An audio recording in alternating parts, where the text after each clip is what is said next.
Obunu gini kama chozunu Imana chukwa kosi womo Onyele miu Nyelu yumi What am I looking for? See my God, he don't bless me, yo. He give you me, give me you. Obunu kife la chasha so Obunu kife me chasha me My baby, you know say you go love me. Hey, yeah. I do go I could go When I call your name Shakara for me. Oh, Roma I will be your Romeo. You go be my Julie. Roma I will be your Romeo. You go be my Julia. Oh, give me your love and I'll go run away. Show me your love and I'll go use you play. Carry me, go me, I go follow you way. Follow you, they go. Maka munagi, me and you. Okwa munagi, my baby, and me and you. Me and you. Okwa munagi, my baby, Obuzi kife la chasha so Obuni kife la chasha me yo. My baby, you know say you go love me. I do go I could go When I call your name Shakara for me. Oh, Roma I will be your Romeo. You go be my Julie. Yeah. Roma I will be your Romeo. You will be my Julia. Oh, Roma I will be your Romeo. You will be my Julia.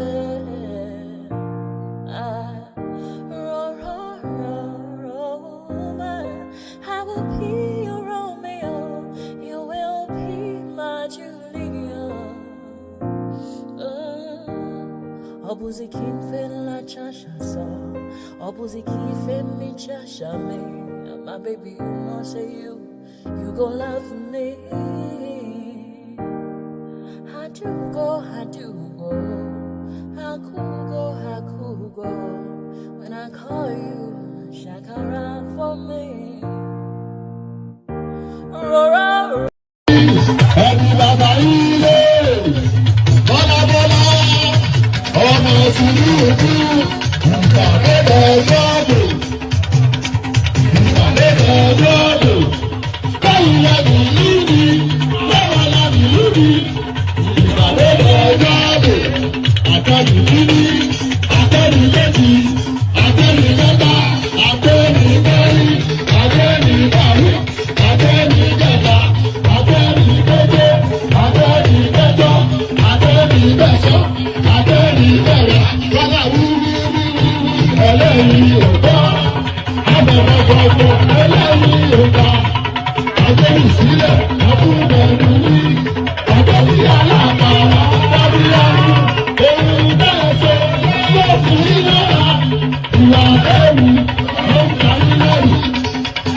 West between my pen. I see what the wedding for game.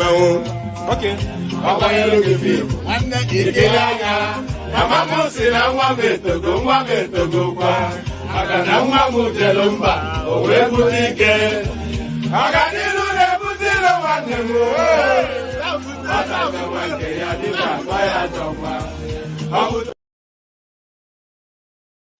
ẹ̀jẹ̀ mi ni ẹ kí n gbọ́ àkànbí ewé ayò ewé tún èdè ìtún ló ní ọtún ẹ ṣe ìfà ló ní kan fà ẹ mọ́ra àìbínú gbogbo àtàrẹ gbogbo méjì ọkà bàbà gbogbo mẹ́ta ọkà wáṣẹ́ orí ló túmọ̀ ẹnu gbogbo ọ̀nà ní túmọ̀ ẹsẹ̀.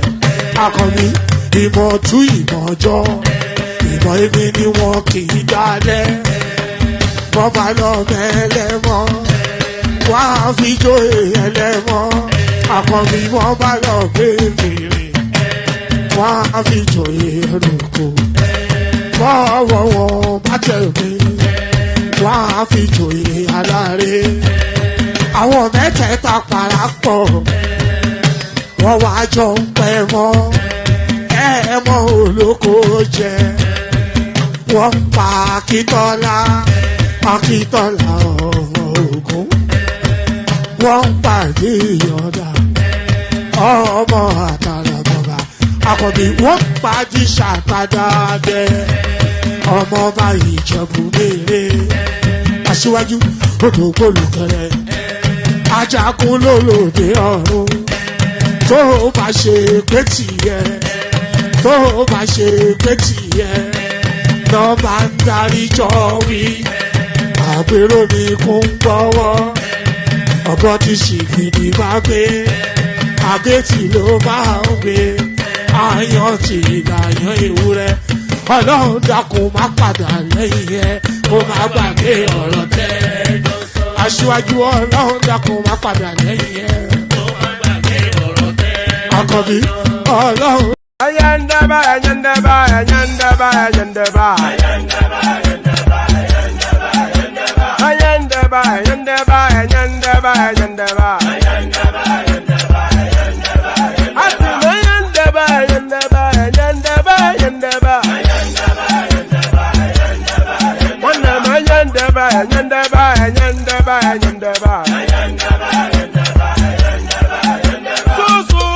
Subramia, baby subramia, Suku sunu baby subramia, Suku sunu baby subramia, Suku sunu baby subramia, Ejemo, Anamana, Ejemege, Anamana, Wanamejemo, Anamu, Karatuba Jodiri Chukuma, Tukutuba Jodiri Demo, Eguma,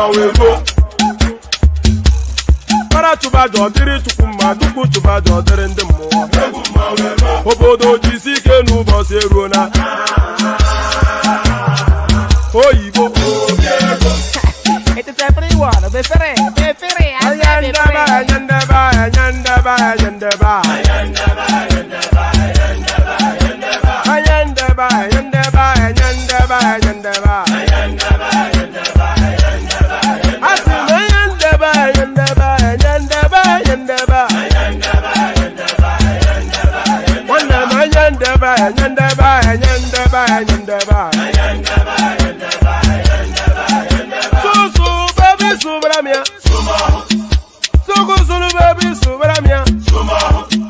Sunu baby subramia. Soko sunu baby subramia. Ladies and gentlemen, sometimes you just have to act like you are drunk, like you are crazy. Confuse your enemies, confuse them. Oh, that's yeah, we mo. Yeah, we mo. Oh, that's yeah, we mo. No basa nigga ponto mo. Yeah, they go get me. Okwitara kara mi nguru ma mi ga kwuru mu gwo ya baby mo. Abe Maria. Why feeling? Ayandaba.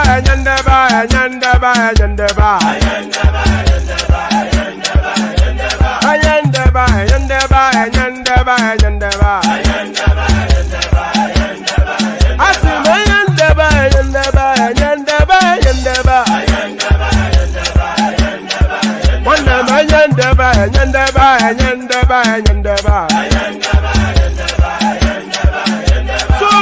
baby subramia. Suku sunu baby subramia. Suku sunu baby subramia. Suku sunu baby subramia. Ase kwa nefo ya bani si akuna nyego bamkambasi ozo. Since I was born, but now I am getting youth. Akuna motangu akuna toga book. And there it is right there. So there it is right there. Here I am, there you are, and here we are. Here I am, there you are, here we are. I don't know why I say that, but and you know, I've settled on somewhat of an introductory sort of I don't know phrase, and then I use it all the time. So here I am, there you are, and here we are. So here we are, here we go. Another day, another session. Your favorite bald-headed man from Oyo Alafni, that is me. So I'm here again to engage you in all matters Nigerian. So here we go again. That thing that we do every day, we're doing it yet again today. Yes, I am keeping tabs on him. Don't worry. There's yes. I mean, I'm not going to tell you what tabs I'm keeping on, but I am keeping tabs on him. That's in response to you, Hassan. So yeah, good day to you. Good to be in your company, and how are you? So good to be in your company. How are you? The usual protocol.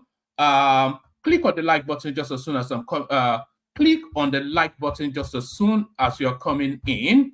Subscribe if you haven't done that already. If you want to come and join us on the screen, that hyperlink that says StreamYard, that's your ticket to ride. So if you want to ride on the Juggernaut train, that is the one-man went tomorrow platform, your ticket to the first-class carriage is that that link that says StreamYard, which I'm about to send again. So the link that says StreamYard invites you to come and spend time with your man. So all that good stuff. The super chats. We need to be getting the super chats up. I'm not quite sure why we're not getting it, but we should really be getting it. It's not something that I've actively canvassed for, but I've noticed that every other platform that I go, the super chats are just flowing and flowing, and I wonder why they don't flow here. So it's only maybe really because I don't push it enough. So maybe I should start pushing it now. So right. You wait and see, Ray. Yeah. So make sure you super chat. We want a minimum of 5 super chats every single stream, and not a derisory super chat as well. It's a super chat of abundance. That's the sort of super chat that we're looking at. So we want to see some of that. Especially, I've just been on Kaizo's platform, and I couldn't believe just how the super chats were streaming in. He gets less than a quarter of our audience. So why is it being super chatted and we are not? So we want to see improvements on that space. So like, share, subscribe, and then of course super chat. We're doing all that funky stuff. So all that funky stuff. The session is going to wrap around the Peter Obi response to the session is going to wrap around the Peter Obi response to the Reno Omokri public bet. Let's put it that way. In what way? That doesn't mean anything, what you just said, of course. So the session is going to wrap around Peter Obi's response to the Reno Omokri's public bet. So it's going to wrap around that, but there are other storylines to look at as well. So let's kick it off immediately and start it off with this. Right, let's kick it off immediately and start it off with this. So Kaduna Assembly directs Finance Ministry to provide details of loans obtained by El Rufai. So yes, you remember, of course, the Kaduna State Governor told us that El Rufai left nearly over $500 million. And if you add the Naira debt as well that he added, he left in excess of $1 billion as debt for the incoming administration. So how was those monies procured and what were they spent on? Kaduna Assembly direct Finance Ministry to provide details of loans obtained by El Rufai. So what does this mean? Kaduna State Ministry of Finance has been directed by the State Assembly to provide details of the loans obtained by former Governor Nasir El Rufai. This is coming after the Kaduna Assembly established a committee to investigate the finances of the state under the administration of El Rufai. So I'm not quite sure if Peter Obi, not Peter Obi, if El Rufai actually anointed his successor, because this guy has been somewhat hostile to him since he really took over. But there it is. It might not even be a matter of hostility. The monies that El Rufai stole was so much that the guy probably had no choice but to go after him. So let's take it from the top again. Kaduna State Ministry of Finance the Kaduna State Ministry of Finance has been directed by the State Assembly to provide details of the loans obtained by former Governor Nasir El Rufai. This is coming after the Kaduna Assembly established a committee to investigate the finances of the state under the administration of El Rufai. In a letter dated April the 22nd, signed by Something Idris, Clerk of the House, and addressed to the Commissioner of Finance, the Assembly requested information regarding payments and outstanding liabilities to contractors under El Rufai. It reads, accordingly, I am directed to request you to forward to the ad hoc committee memorandum to be accompanied with the underlisted documents and all other documents you consider relevant to the assignment of the committee. 1. Total loans from May 2015 to May 2023. So they've isolated it to El Rufai's administration. Total loan from May 2015 to May 2023, with the approvals of the Kaduna State House of Assembly, the accounts into which the loans were lodged, and drawdowns as recorded by Project Finance Management Unit. So that's one. Relevant state executive council minutes of meetings, council extracts, and resolutions with regards to the loans. The payments and outstanding liabilities to contractors from May 2015 to May 2023, the reports of salaries paid to staff from 2016 to 2022. So on and on. So this is a detailed probe into the finances under El Rufai. So some of you may conclude that it's a witch hunt, but really the guy left that state in so much debt that there was in the hands of the now current governor is tied. His hands are tied, I should say. The hands of the now current governor are tied. He has no other option other than to inquire as to where the monies are. Relevant state executive council minutes of meetings, council extracts, and resolutions with regards to the loans. Number C, payments and outstanding liabilities to contractors from May 2015 to May 2023. And then subset terms, purpose, and conditions of those loans, appropriation items related to the loans. Subset 4, all records of payments made to all contractors engaged by the state and relevant documents from May 2015. I suspect that some parastatals might well end up being burnt down under this, because they will probably, you know, that's what they tend to do. They probably just go and burn down some buildings and tell you that documents are lost. So that is El Rufai now under heavy probe. And you can also link this, of course, to his current fight with the administration, telling us that all subsidy has not only not been removed, it's actually a lot more than under the Buhari administration and all that. So there's an element of internal wrangling within the APC, as well as the level of debt that El Rufai left. So now this is an ongoing live situation. EFCC withdraws appeal against former Kogi State Governor Yahaya Bello, details emerge. So I'm not quite sure what this means, so let's find out.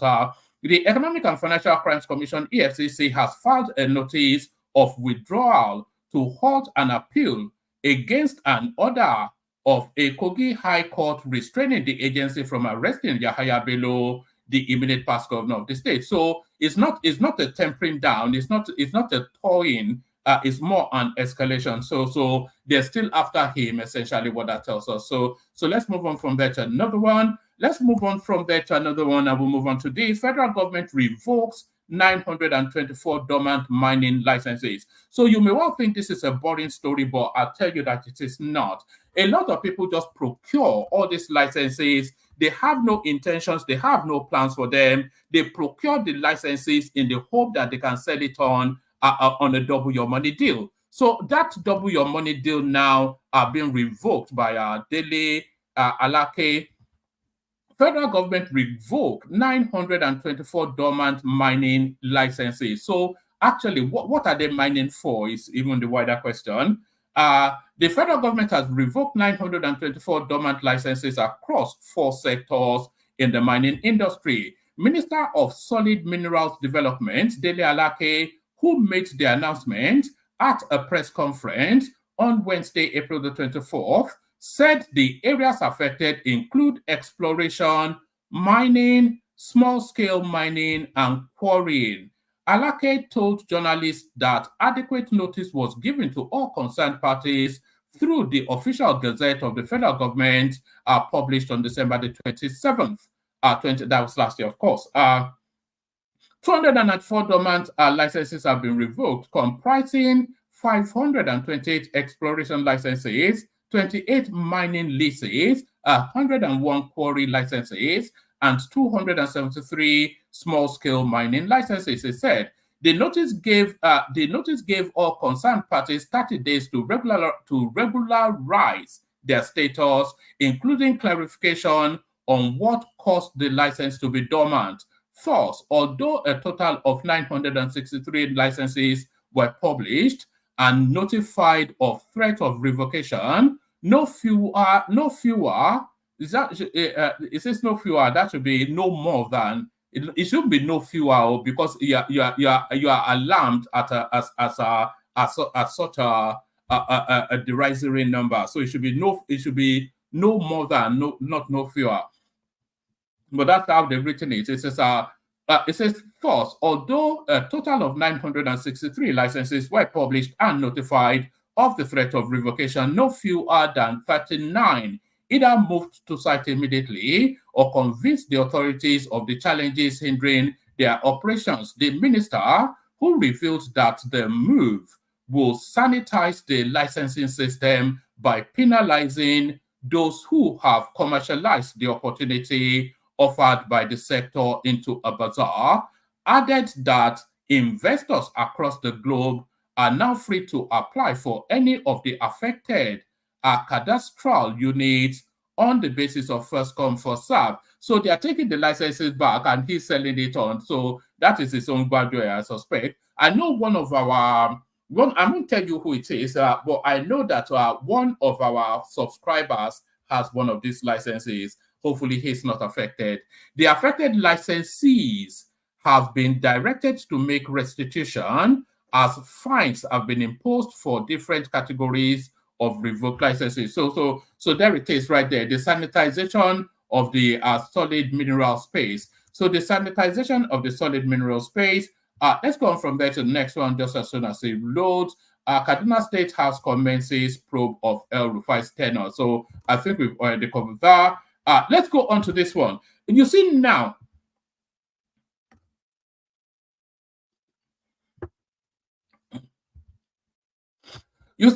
this now next headline, and by the way, there's plenty of room in the studio. Anybody that wants to jump on.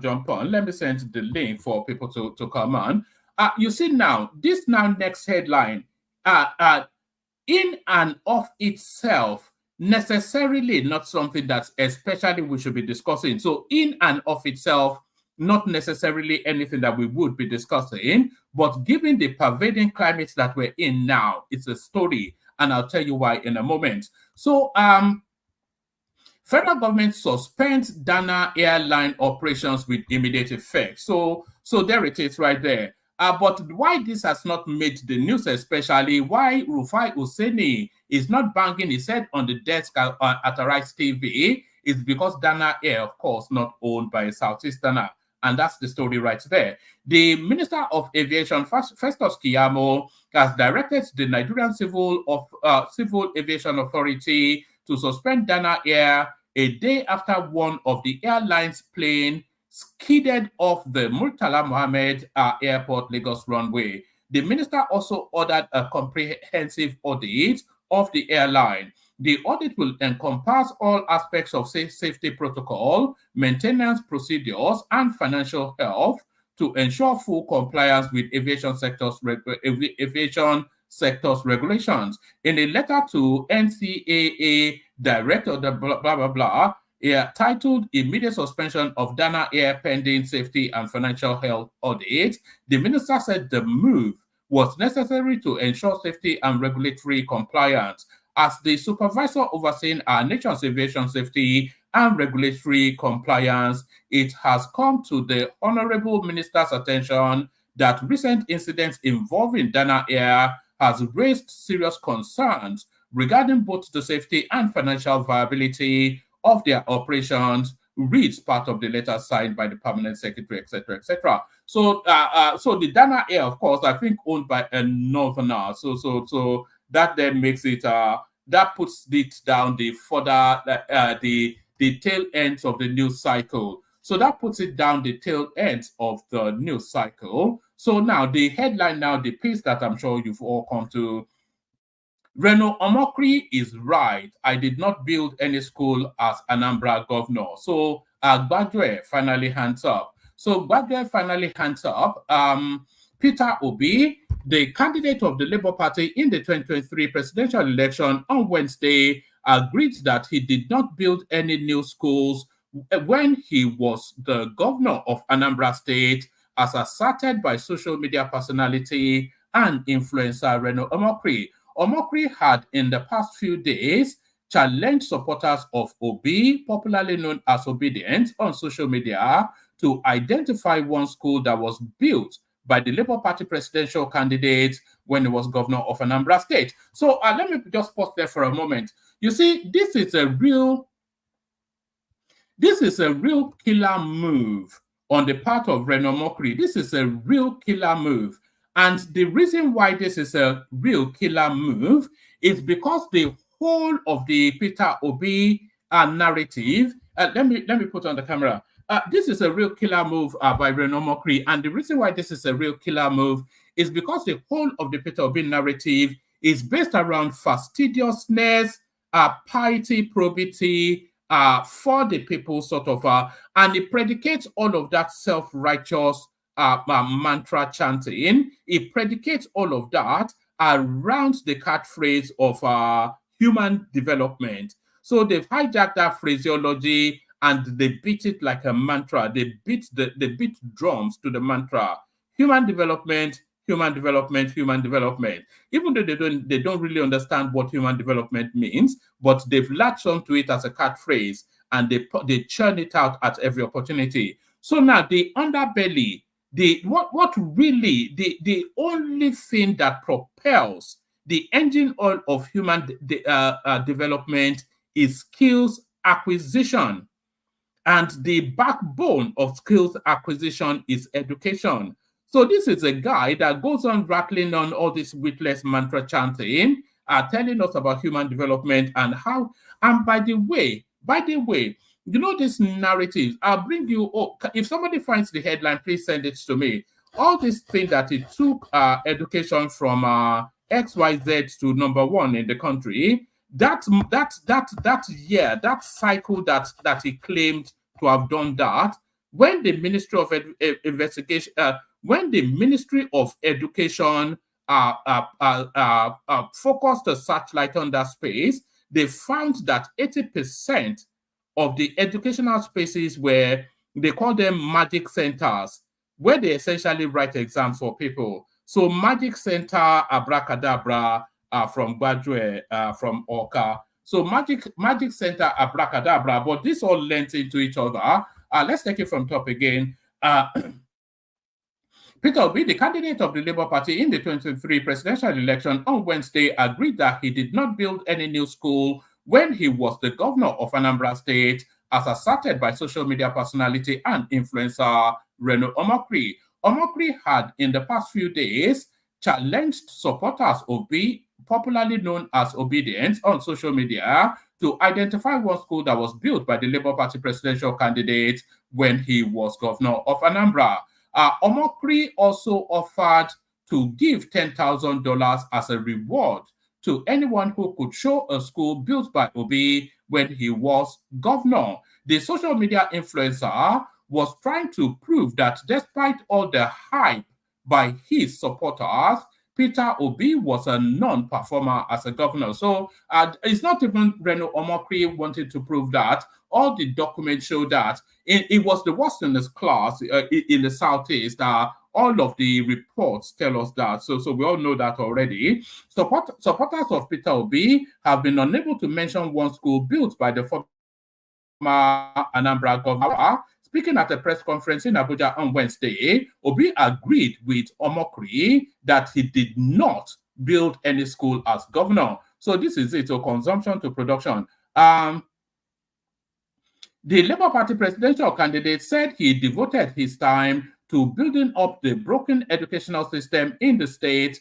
As a result, the Labour Party presidential candidate said he devoted his time to building up the broken educational system in the state. As a result, he said Anambra, which was ranked 26th in the nation when he took over.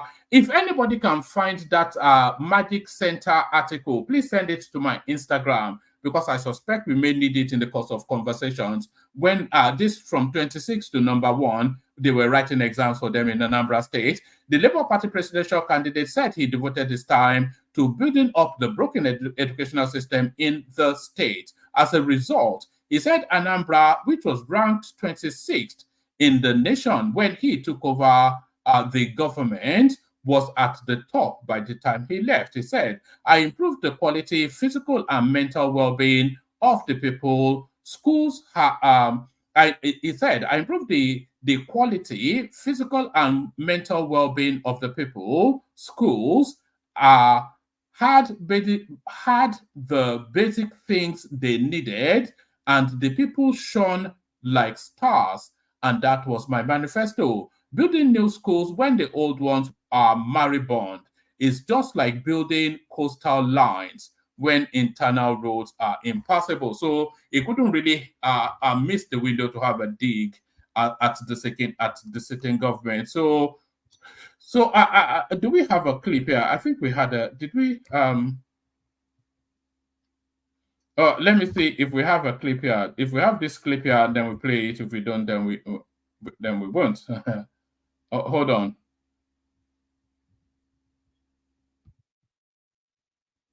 All right. I think we may. Hold on. Let me line it up. Yes, I think we have a clip. So let's play. Hold on. I think we have a clip. So let's play this. Somebody recently accused you that you didn't build or complete any new school. How would you react to this? Well, you need to go and read my manifesto. You know what we do here is that we don't read people's manifesto and know what they promised. When I was campaigning to be governor, as you know, and I'm sure you're aware, there was a term for nearly 2 years, the schools were shut in Anambra State. And everybody listened to, even yesterday when we were at Kaduna, a bishop said it. The Anambra school system went very low in rating. When I was campaigning to be governor, I said I'll change the educational system in Anambra State, where schools and our children will never be closed. I'll make sure I give the best to education. When I was coming to Anambra to be governor, we have what we call male-girl-child issue, where most of the males were not in school. I said I'll reverse that, and I'll make sure that Anambra State What does that even mean in English? Male girl child issue. What does that mean? Is that English or what does that mean? They have something they call male girl child. Just in terms of English, what does that mean? Male girl child issue. I mean, did I mishear? No, it's only 2 minutes. It's only a minute. Did he say what does that mean? Because that's an issue they identified in Anambra, but what does it mean in English? Or because I don't speak Igbo, what does it mean? Male girl child issue. Someone recently accused you that you didn't build or complete any new school as a Well, you need to go and read my manifesto. You know what we do here is that we don't read people's manifesto and know what they promised.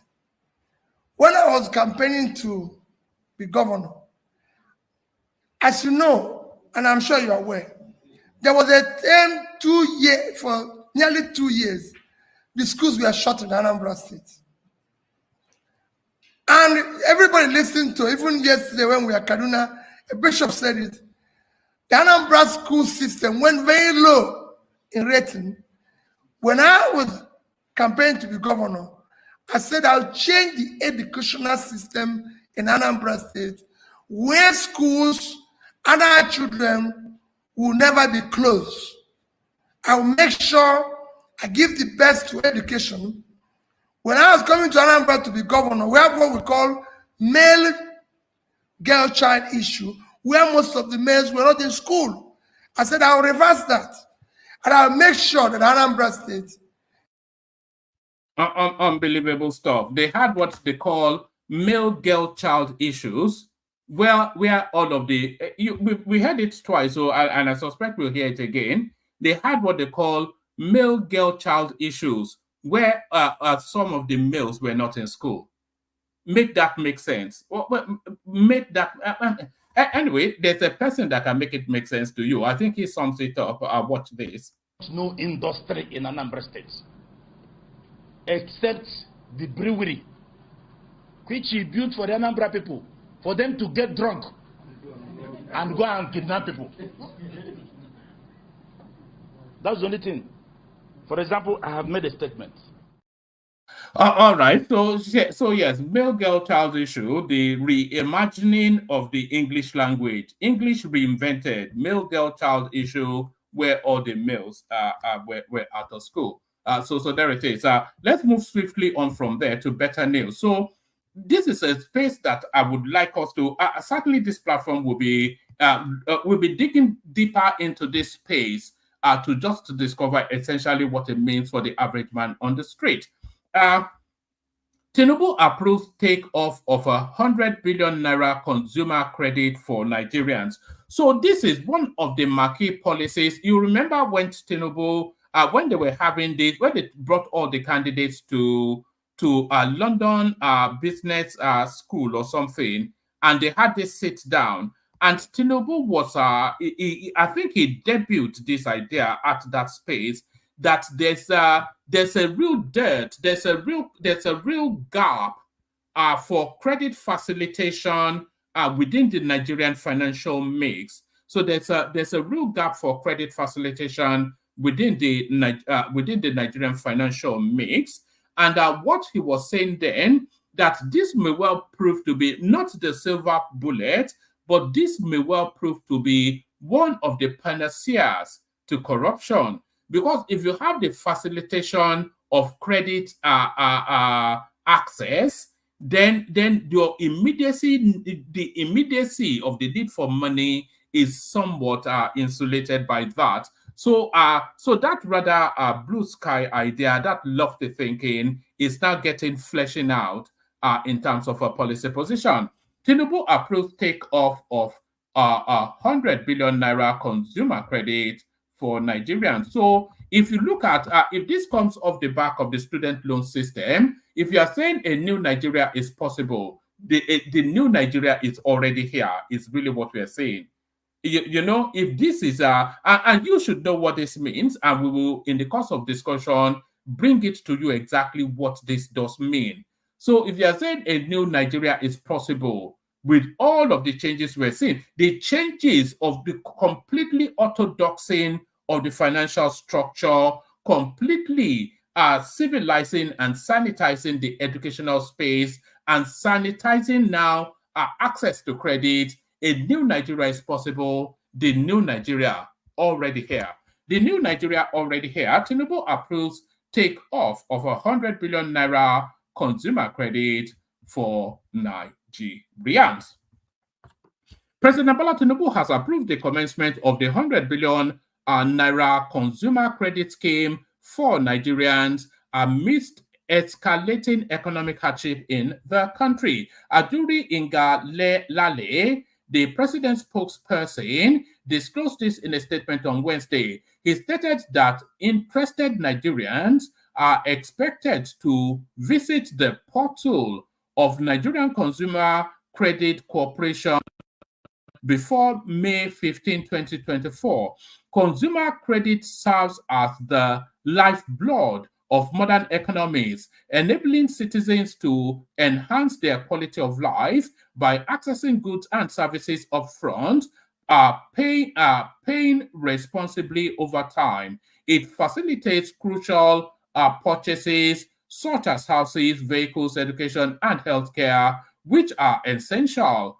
Let me actually see. Let me see if I can find that Nigerian Consumer Credit Corporation. So let me put that in Google, see if it pops up.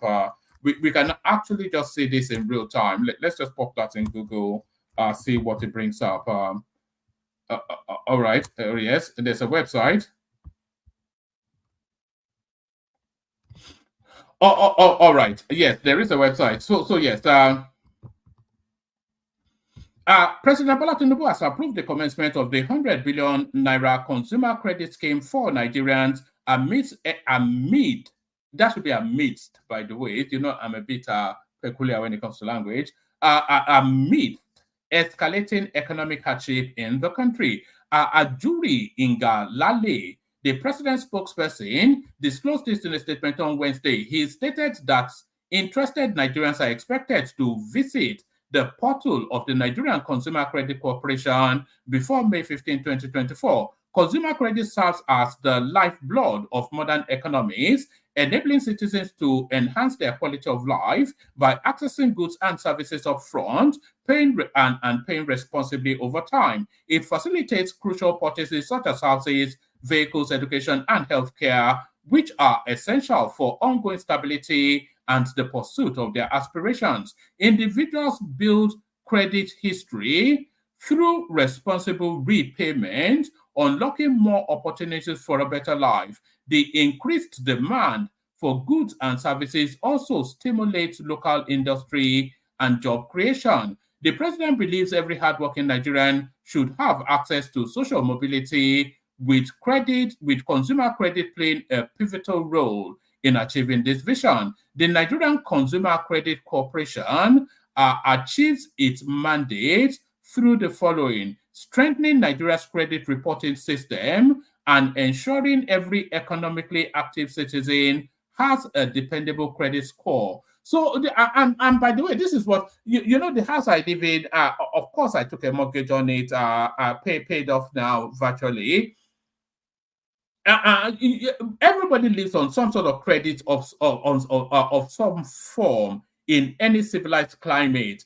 And if they can perfect the system for that to work within the Nigerian space, it's a real boon. It's a real boon for this. I mean, you know, the new Nigeria is here. And as I was saying, I've said in previous streams, and I'm saying it again, welcome 2027. Tinubu will be campaigning on achievements, nothing else. It will not even throw insults at Atiku Abubakar or whoever else. It will just say, look at what I've done in 4 years, and then tell me if you don't want me to come back. The Nigerian Consumer Credit Corporation achieves its mandate through the following: strengthening Nigeria's credit reporting system and ensuring every economically active citizen has a dependable credit score. This score, and by the time this gets into the hands of the obedience, is it a credit score? When the price of Gary is and they will turn it into that's their howling at the moon Okrikaism, whatever it is, but to the more cerebral minds, this is where the country should be heading. So, and to the more cerebral minds, by the way, virtually, at least, I won't say everything, but a good 80% of what this present administration is doing is the direction of travel that every cerebral mind knows that the country should follow, not the naysayers. Is it because you want to tell me? And then the price of right away, no, you can go and howl at the moons in the back or beyond wherever it is that you that is spewed from, you know. But to the more cerebral mind, this is the sort of things that they want to be hearing about the country. The Nigerian Consumer Credit Corporation achieves its mandate through the following: strengthening Nigeria's credit reporting systems and ensuring every economically active citizen has a dependable credit score. This score becomes personal equity they build, facilitating access to consumer credit, offering credit guarantees, and wholesale lending to financial institutions dedicated to broadening consumer credit access today and promoting responsible consumer credit as a pathway to an improved quality of life. You all know what that means. In line with the president's directive to expand consumer credit access to Nigerians, the Nigerian Consumer Credit Corporation has launched a portal for Nigerians to express their interest in receiving consumer credit. This initiative, and by the way, I'll be sending the link to that space to my people in Nigeria. You may well not want to send it to your people in Nigeria for reasons of being a raw meat eater who doesn't know the function of the brain. This initiative, in collaboration with financial, and these are all of the conversations that he has been having with Femi Otedola, Elumelu, and all of these people. So this is the germination of all of and cooperatives nationwide, aims to broaden consumer credit availability. Working Nigerians interested in receiving consumer credit can visit blah, blah, blah, blah. The deadline, the scheme will be rolled out in phases, starting with members of the civil service and cascading to members of the public. Recall that 2 months ago, a presidential spokesperson, Bayo Ononuga, announced that the Federal Executive Council has given the nod to the establishment of the consumer credit scheme. He said the president's chief of staff, Femi Gbadabiamila, will lead a committee that includes the budget minister, attorney general, and the coordinating minister of the economy, etc., etc. In March, the chairman of the Federal Inland Revenue Scheme, Federal Inland Revenue Service, Zach Adedeji, said the Nigerian government will unveil its proposed 100 billion naira consumer credit loan. So that's no longer in the works now. That's a reality. So I'll show you the website and then I'll send a link to it. I'll certainly be registering. I'll be registering there. Not that it applies to me, but I'll just register it's one of those just in case things. So so that's the login right there. So after this session, I'll certainly be registering. So Nigerian Consumer Credit Corporation. So there it is right there on your screen. And this is what it looks like. Advance your life, do more, be more with responsible credit. Register now. So the mandate, etc., our people and all that are shared. So all of the participatory spaces. So Bank of Industry, NICOM, etc., Federal Inland Revenue, latest article and all of that. So the most important bit is this registration bit here. So let's see where that actually takes us to. So yes, so if you click on the registration, it takes you here. Expression of interest, personal information, credit needs, primary employment, secondary employment, face capture, and then it's just the usual online fill out. So you go do all those funky stuff and just register yourself. It's at no cost, so why not do it? So all that funky stuff. So that concludes the readout. So let me play the Kegite music, bring the panelists on, and let I was going to say let the battle commence, but it's not a battle. So let the session itself instead commence. So yeah, the Kegite. Water, only water, where they see ma. Water, water, water, water, water, water, water, water, water, water, water. Only water, where they see ma. Hapa o naido.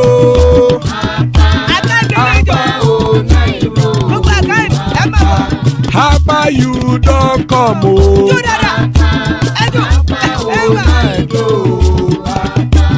Hapa o naido.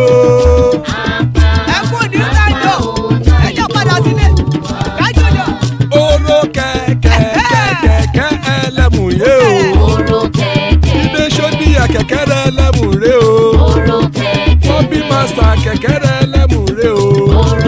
Chief Faila ti kẹ̀kẹ́ rẹ ẹlẹ́mù rẹ o.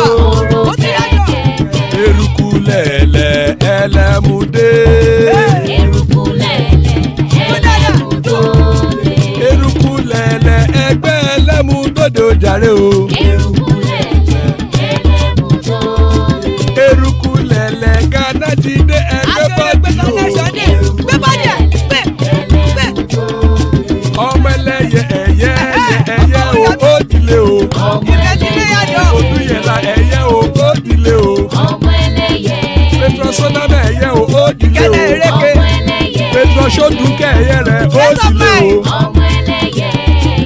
Ẹlẹ́kọ̀ ọ̀run mú ìní o.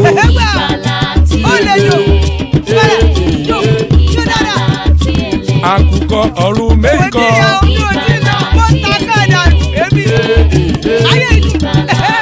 Ikú kò ní ríwà gbéṣe o.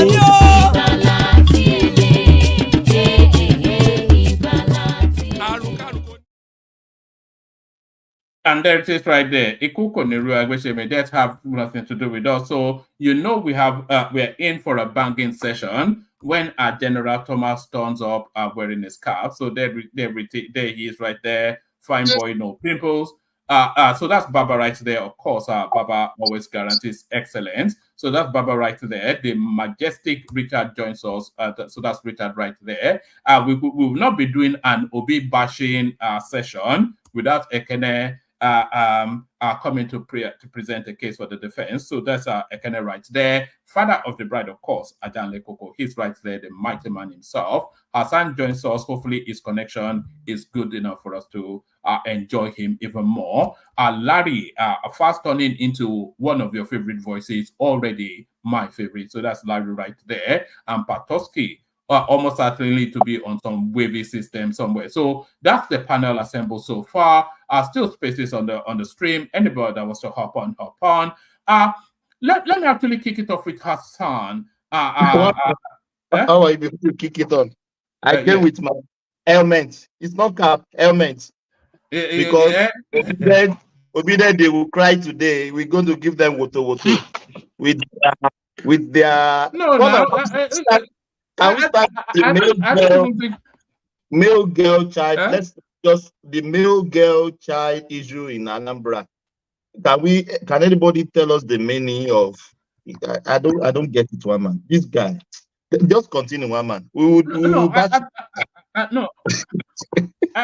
Oh yeah, thank you, Thomas. I think that would be a bit unfair. We all know that Peter Obi has a speech impediment, so we know that he is speech impaired. So we can't really start it from there. But let's start it with Hassan instead, who joins us. So Hassan, good to see you, man.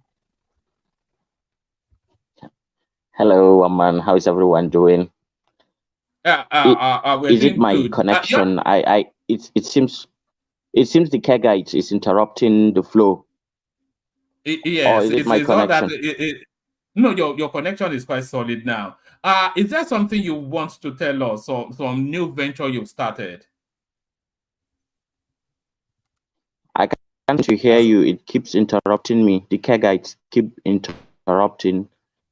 Oh, are you on an iPhone? It loops back. Can you hear me? I can hear you clearly, but the Kegite will be interrupting like every few seconds. No, but the Kegite is not playing now, though. Can you just maybe The Kegat is Okay, not can playing. you just hold me on, then put somebody on? Maybe it's Okay, because of then the come. speed of Yeah, my then. network connection. All right. Okay, then I'll hold and come back to Yes. you. Let's kick it off with Baba then. If Baba is ready. Baba, are you ready for us? Yes, one man. A very fine evening to you, co-panelists. I salute you all, and my folks on the comment section. I greet you. Good evening, and to our esteemed viewers. Welcome to One Man Platform of today. Thank you for coming.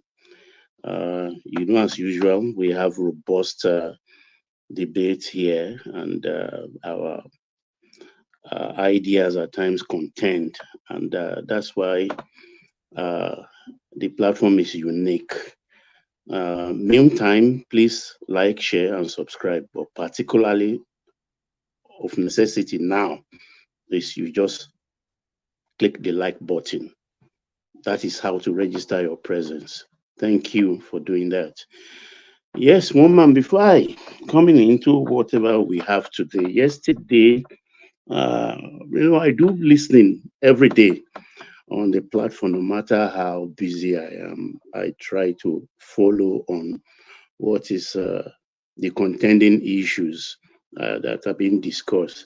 I just want to start. I just pardon me to the issue of the letter Professor Akitoye and Ibuhu and one other person wrote to the presidency about secession. And I heard everything everybody said, from Ajanli Koko to Richard to Patuski, I think Larry and everything. I just want to add my own slants to it, which are basically, like I always try to do, to be very factual and a little bit historical. I look at it from that perspective. I think I find that letter disingenuous, actually, particularly coming from a personality like Professor Akitoye, a renowned historian of no mean station. I think it's disingenuous. We are all not kids. We are all not kids, even though the people under 21s of today, they don't study history. But people like us, people like in the 50s, they know what was up. I mean, why do you want to go directly? In whose name are you going to the presidency? In whose name are you asking for Yoruba secession? Definitely not in my name. I don't have my signature to anything. I didn't put my voice to anything you are carrying to the presidency. The only way you can have my signature, you can have my voice, is to go through my legislators in the National Assembly. That is what the law says. That is the path to go. After all, we didn't just come together for nothing. We came together as a country, even though as an economic enterprise of Lord Lugard in 1914, and that enterprise was to end 100 years later, which by design or otherwise, it did not happen in 2014. But we carried on as a nation. Then let's go back again to pre-independence, when our eminent founding fathers from all the three regions of the geographical space called Nigeria today gathered in Lancaster House. I think specifically, was it 57 or 54? I cannot remember well, where they agreed for us to go into independence. I think we were raising against time with Ghana. We wanted to have been the largest country in Africa. We wanted to have independence before Ghana, to beat Nkrumah to the tape. So we rushed and we discussed. But the Northern MPC, we are very, very afraid. They thought we are just running too fast, that we have to slow down. And to reassure them is about, okay, the succession clause was part of the contentious issue of that period, because Chief Obafemi Awolowo wanted that clause to be inserted, that, okay, in case at a point where one of the three legs of the tripod wants to leave, can we put it there that they are free to go? But then it was like, how can that be possible? We get independence as one, but then we remain one. And there are three. The East said, okay, no, we don't agree to that. The North said, no, we cannot put that clause in. So it was settled. So it was there, and that makes it a settled in law, settled in fact. We committed to it. Fine. And we've been living with it ever since. Now, if you want to succeed, we have a parliament in place known as National Assembly, lower house, House of Rep, and the upper house, the Senate. Together, I think they're about 400 and something together. Every component part of the geographical space known as Nigeria has a representative in that National Assembly. Assumably, we all voted them in. Every constituency, 3 from every state for Senate, and for Rep, the figure varies depending on the population. So if any part want to succeed, like Professor Akitoye said, we want to go, first thing is gather all the legislators of the state he mentioned in that letter. Gather them in one room, discuss the parameters.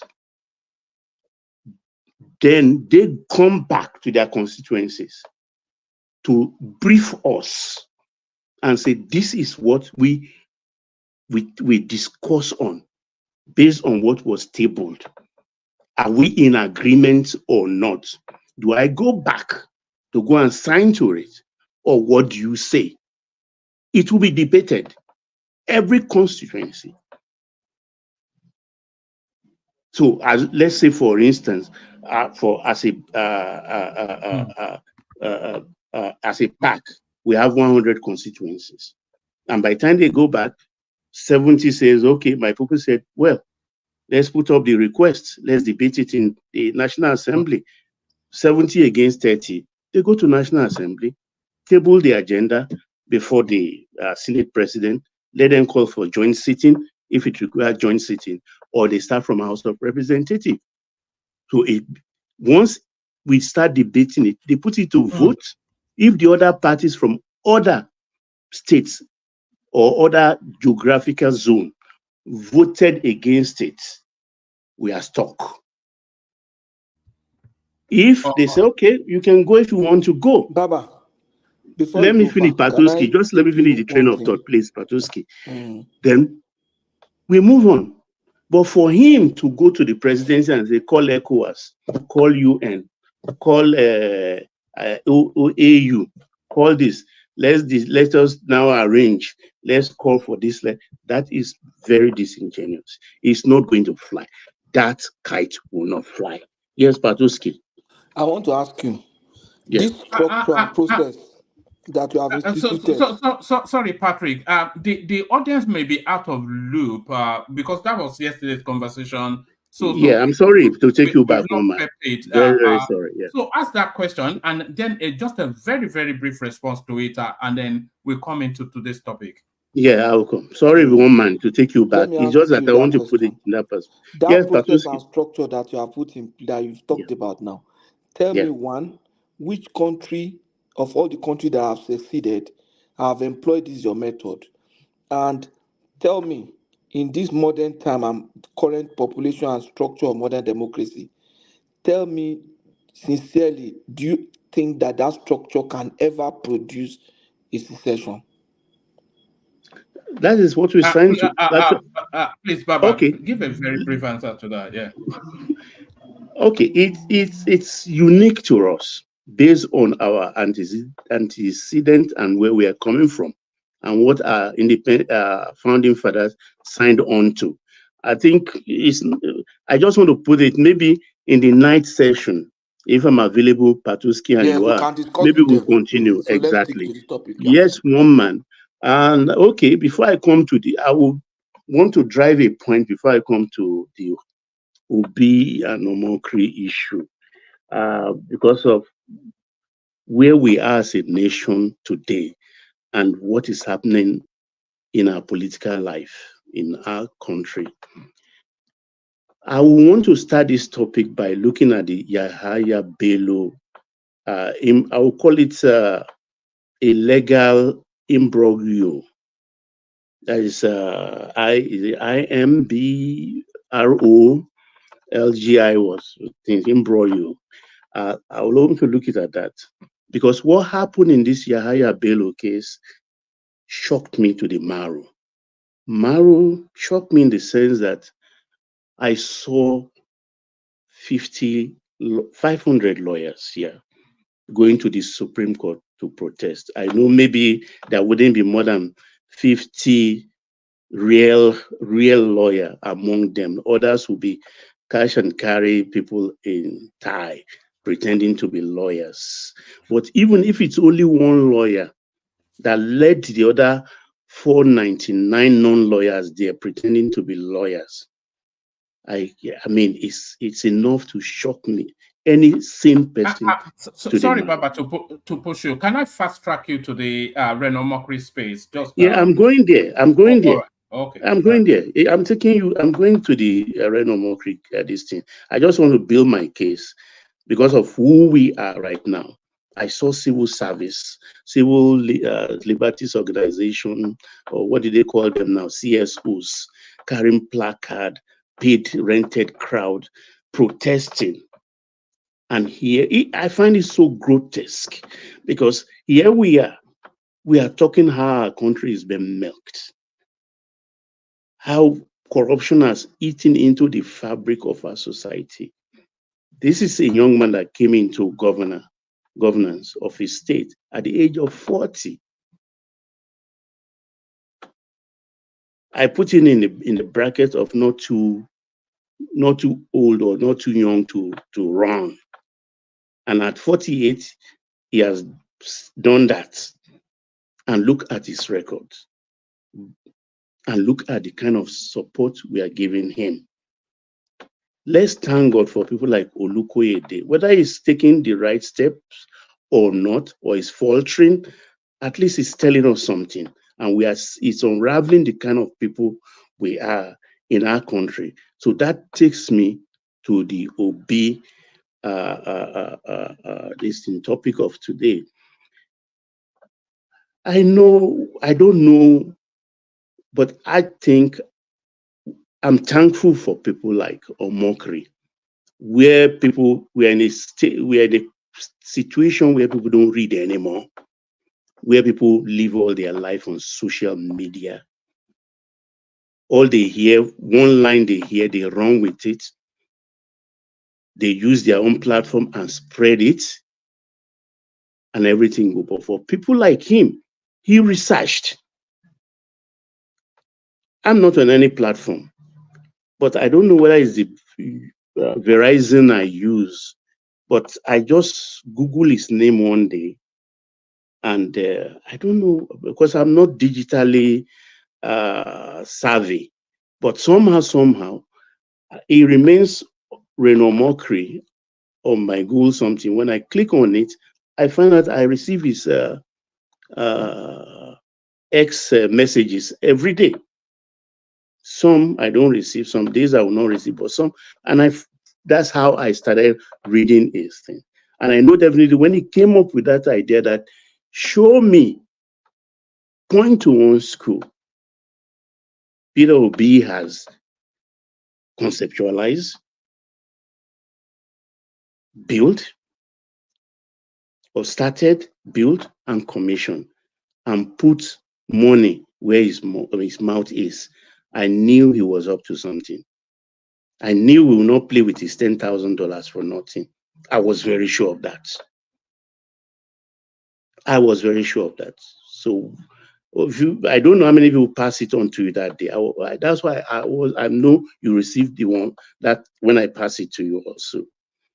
And ever since, all that has happened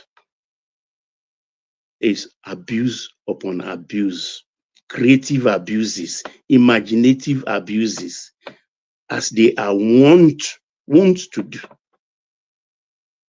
Because maybe culturally, from people particularly whose culture permits it. I couldn't believe how this young man, and he's taking it in his stride. And I think 4 days later, that would be about 140 hours later, Peter Obi himself came out and said, yes, okay, I didn't bill.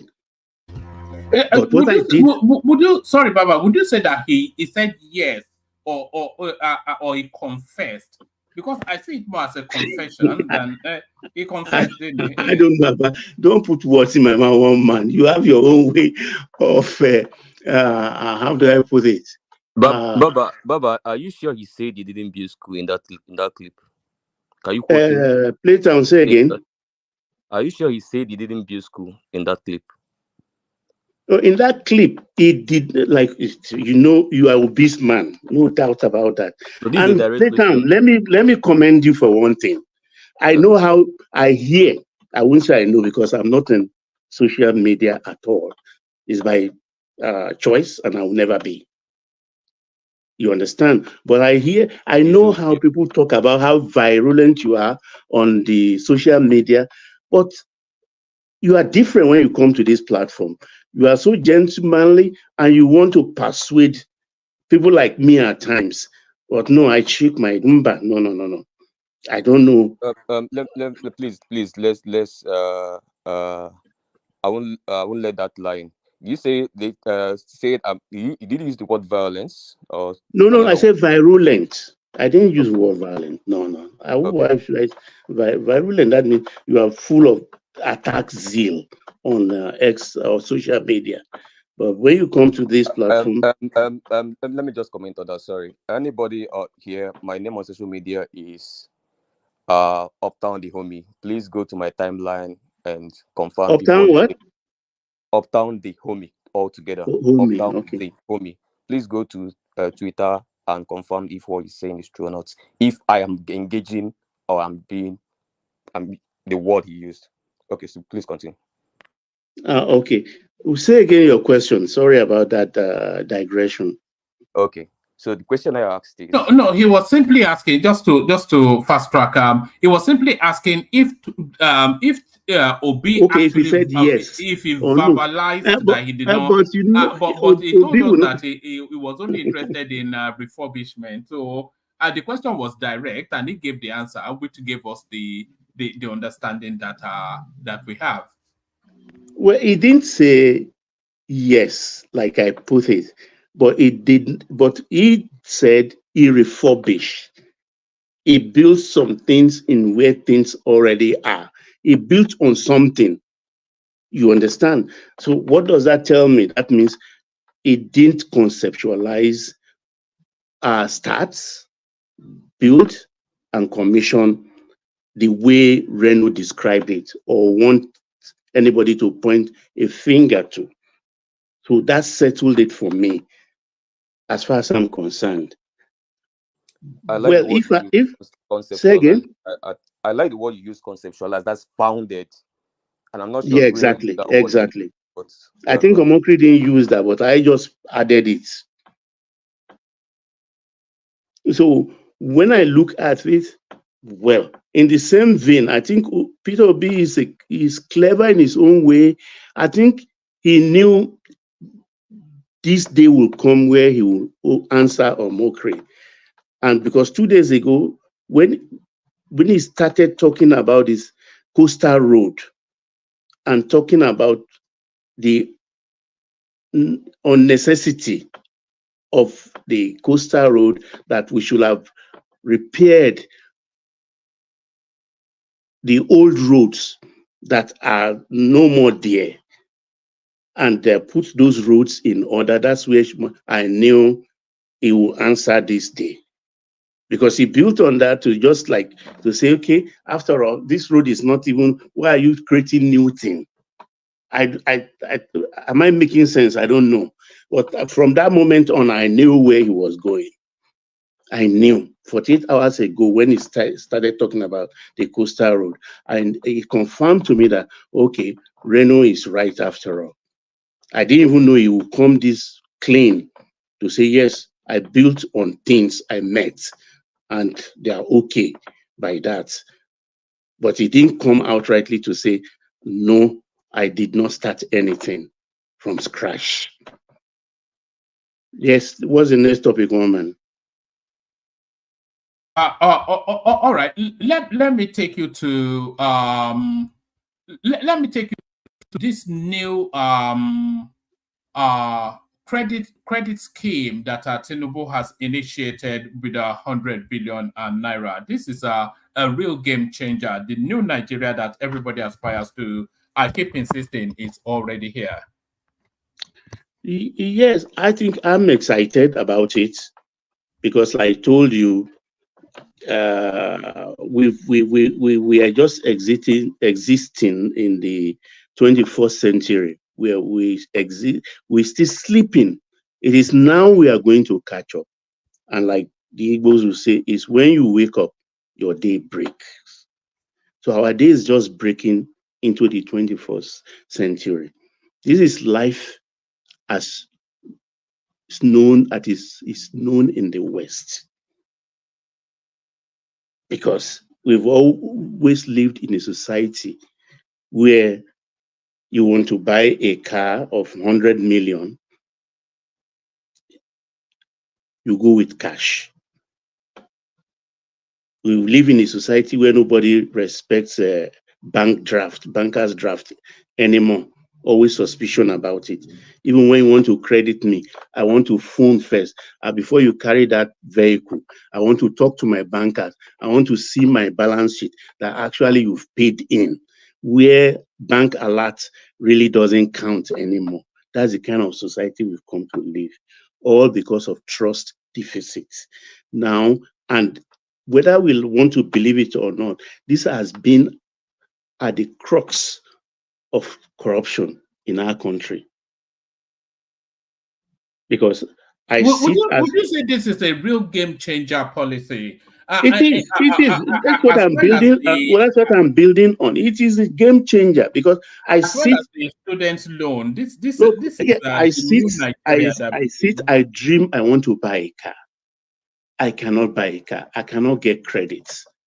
And here is somebody dangling a car. You understand that? Take this car, sign into this thing. Let me have that contract. Let me do this. People will sign on to anything. To pay children's school fees, we do anything for children's school fees, to buy a car or to build a house, because we've always gone with cash for everything.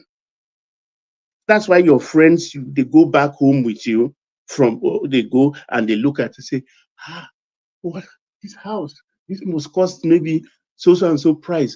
How much you pay every month on mortgage? And you start to look at it and say, mortgage, I don't do this, I build this what? 10 out of 10 Westerners from the West, they will scream that you build this? You mean you don't pay mortgage every month? Say no. At times they will even think you are crazy. That why should you use all that money for the house when you can have a mortgage? And you tell them we don't have mortgage in our country. And they wonder how you live. So this is why a lot of people do anything in our country. But people have pride here because what do you want to give that person? What do you want to give? A car, a house, when he can easily get it if he meets up the credit? So what's new? Tell me. Except maybe holiday somewhere on the sweeps apps, maybe. But other than that, nothing. You can use to dangle them. Car is nothing here. If you have good credits, you have money to put down on mortgage, you have your house. Even you want to pay cash for a house here, it's like you are crazy. You're out of your mind. For some of us who are used to it, who don't want to maybe leave debt for our children. So it is funny. So when these things come in, already we have a credit bureau in place. Those, they work with banks and analyze debit and credit, debit issues and credit issues for bank. So those are the ones that will graduate into the consumer sphere now to grade people accordingly. And if you are qualified, but they are starting first with the civil service before it will shift into the public realm. And it is good. So let them start small with the public service, let them perfect it there, and then they come to the generality of Nigerians. Because these are the things we need to grow our economy, to grow the country. Now the student thing is off our hands. Though I hear Baba OBJ talking about private universities should be included in the student loan too. That's another debate entirely. So the bricks are being built small, layer by layer. If we are patient enough, I think in the next 3 years, we'll be nodding our head like a gamma lizard. That is how I see it. And there are more coming.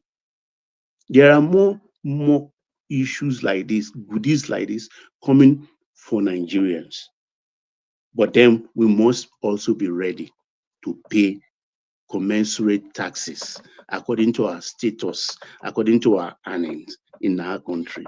Next topic, woman, if there is. All right, brilliant. Baba, because we have a full okay, screen. Are you? Go ahead. Yes. I'm going to loop it round. But we're going to do the 7 minutes whip round, and we're going to be a bit strict with the 7 minutes, just because we have a full house and people don't like to be kept waiting for too long. So we do 7 minutes monologue. We'll start with Ekene. From Ekene, we go to Richard. From Richard, Uptown, Larry. So we do that sequence first. So Ekene, you're up first. So 8-minute monologue. Where do you want to start? I wonder where you'd like to start. Of course, we know where you want to start. The Jagaban of Alaba market. Ekene, Alpha. Oh man. Okay. I do. Oh, how are they? We do, but I've been thinking say you go run today because Yawa don't bust. The wind has blown and we have seen the back end of the chicken. All of this are screaming and shouting and jumping up and down. Peter Obi himself, he has now confessed. Not a single block did he put down for a new school. What are you then making then of the confession of your main man? Well, I didn't hear where he said he didn't build any school. It's just your headline that says that, and I thank you for your headline. So, but the point still remains that as a government, when you check the whole of Anambra State up until today, when he left office, is Anambra State lacking schools? The answer is no. Check all the local governments in Anambra State. Are they lacking any school? The answer is no. Check all the public school in Anambra State. Is Anambra one of the best in terms of public school in Nigeria? The answer is yes. Check the impact of education in Anambra State compared to some states you are comparing his achievement in education. Check it. Is Anambra one of the best in terms of education up until today? Until the time he left office, up until today? The answer is yes. So that is why I came up with that argument that even Reno Mokri himself don't have brain. And if he's somebody that has brain and wants the development of Nigeria, he would have asked about the impact of our government in terms of education. What are they doing to improve the life of Nigerians when it comes to education? He just make some argument that few people help him to acknowledge because of politics. So all these things is just propaganda, propaganda, propaganda. But I'm not bothered about that. Because even what he did in terms of renovating, rebuilding, is even more better than building new schools. I gave you a case study of DMGS, CKC. When you go there, the structures he added there, the building he added in those schools is bigger than what they used to have before. And most other schools in Anambra State. I told you, in a state where you have a lot of public schools, and these schools were deteriorating, the structures are down, and you became a governor. If you have sense as somebody, your impact should be forced to go and rebuild the school that is deteriorating. You don't leave structures that are down, buildings that are down, schools that are closed for more than 2 years or up to 2 years to start and lay new foundation. The one he laid new foundation is even the ones there are once he laid new foundation, just like example I gave to you, Ibarian campus. It was a fresh land, virgin land, given to him, given to the government by that community of Ibarian to develop it and make that environment to look lively, which he did. He gave that Ibarian environment a new shape, a new look by opening it up, by giving them that section of the university, bringing that section of university in that environment. But you just want us to continue to speak English. Did he initiate? Did he start? Did he give name? So me, I'm not for that. The argument he's making is for the betterment of Nigeria. If people are sincere to themselves, they are starting a new elephant project that I don't know when it will. You know, me and you know that coastal road will not happen in the next 10 years. But if it happens, glory be to God. We have a lot of federal rules today that is nothing to write home about. A lot. He listed it in his argument. Then you, as a government, you neglected all these things. Like the third mainland bridge, you mean, it's nothing to write home about, or the Lagos-Ibadan Expressway, or the roads from Kaduna to Abuja. Let me finish. Finish. Continue to list what you want to list. But the numbers are there. The one I travel with almost all the time, or Rebini Road, they're there. You understand? So, it's not about these ones you are mentioning. If they have done mainland bridge, they should go ahead and do other ones. We have a lot of it that are there trapped in Nigeria today. That I don't know even if a government started, if they can finish it in 8 years. We should have served more better. But because you want to answer, you want to say you do this, you leave all these roads to continue to die off. You are spending trillions of naira to go and say you want to start a coastal road that will still. I don't know when they will finish it. You think 8 years is there? The first year is already finishing. They've told us when they're going to finish it. Now they said they will be done within 6 years, and we've seen the work already commencing. Not really 6 years. Now we there here. Now we there. God is going to keep us all alive in that next 6 years, and see how they will commission it. If they're not doing 1 kilometer or 2 kilometers and go and commission, completed. The second Niger bridge today, you see, is still about 95% complete. Second Niger bridge is still 95% complete.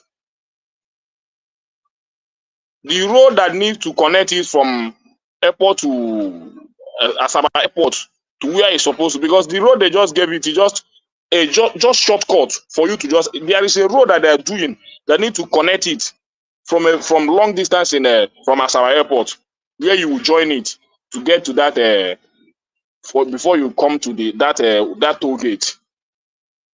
That one they have just closed it up. Nobody knows the government that that will make it 100% complete. You understand? So they will still be using that small. Even a Gen Media, who is a senior member of the Obedience Space, he went to the second Niger bridge and he was glowing in his report on how excellent it is. So I'm not quite sure. You can give credit and still. I didn't say I'm not using it or it's not excellent. I'm just telling you for it to make full impact of what it's supposed to be. The 90 is still about 95% complete. I didn't say that it's not a good project or the government that didn't try, but I'm telling you that project is still 95% complete. But anywhere you do exam and you score 95, isn't that not super excellent? Then what stop the next government to make it excellent? Because there is a road that will connect. There is a road. That's political. Think as no, it's not political. It's not political. You come to do something, you finish it, then you don't know enter another politicians, one. my brother. You don't know politicians. There is nothing like knowing politicians. If you want to do a project today, even in your own country or the country where you guys live in, you don't do project 95% complete and you say that the government has tried. The government has tried quite all right. But what stopped the government from completing it? You understand? The road we are using to connect it is not the main road that you need to use to connect it. The road that you're supposed to use to connect it, that road is still under construction before Buhari left office. And nobody is talking about it again. Because if that road has been completed, you will see that toll gate there. They would have opened it up. They're still using one side of that. If you watch that camera very well, you are still using one side of the toll gate. The other, just one side. The other side is still closed up. Because the main work is not yet completed. Why not look into all those things? Make those things complete. You understand? So all these things are the issues. We have a lot of federal roads today that needs completion. This one that is talking, have you been to the second Niger bridge? Have you traveled to second Niger bridge and know what I'm talking about? I'm not saying that the government that did it didn't try. But we are talking about perfection. When the next government comes, they look into things that needs to be done. There are a lot of uncompleted projects we have in Nigeria today. Complete those projects, make it perfect. Nigeria is not a center of uncompleted projects. Everywhere uncompleted projects. Just because you want to answer that I'm the one that built this. I'm the one that built this. You live everywhere uncompleted. A lot of roads are dilapidated. I cannot, don't worry. Go to Rebini Road. They trap. Just repair Tom Milan Beach. You will come over there and complete. Don't worry. So it just makes you look at it. That's how sometimes when I look at our politicians, I don't know how they behave. And when somebody talks, it's as if you are attacking them or you leave the ones you have. Where did you even say? Where did you? Okay. Who is coming? Yeah. Can I come in for just 1 minute? Thank you. Thank you for the opportunity. It has to be a very quick interjection because yeah. Sorry, can you hear me? If you watch the national because it's meant TV to be a 7-minute in the last 2 weeks, Minister Dave Umahi was actually on air, virtually on all the media, and he said it that Tinubu has approved the completion of every ongoing project by Buhari. It's already in the budget. But he said he changed or he redesigned some of them. The design they gave, he said, he's an engineer. This is his own career. This is his profession. So he's coming up with a better design. So trust me, everything you are saying is already in the budget and works are going on them. Thank you. Okay.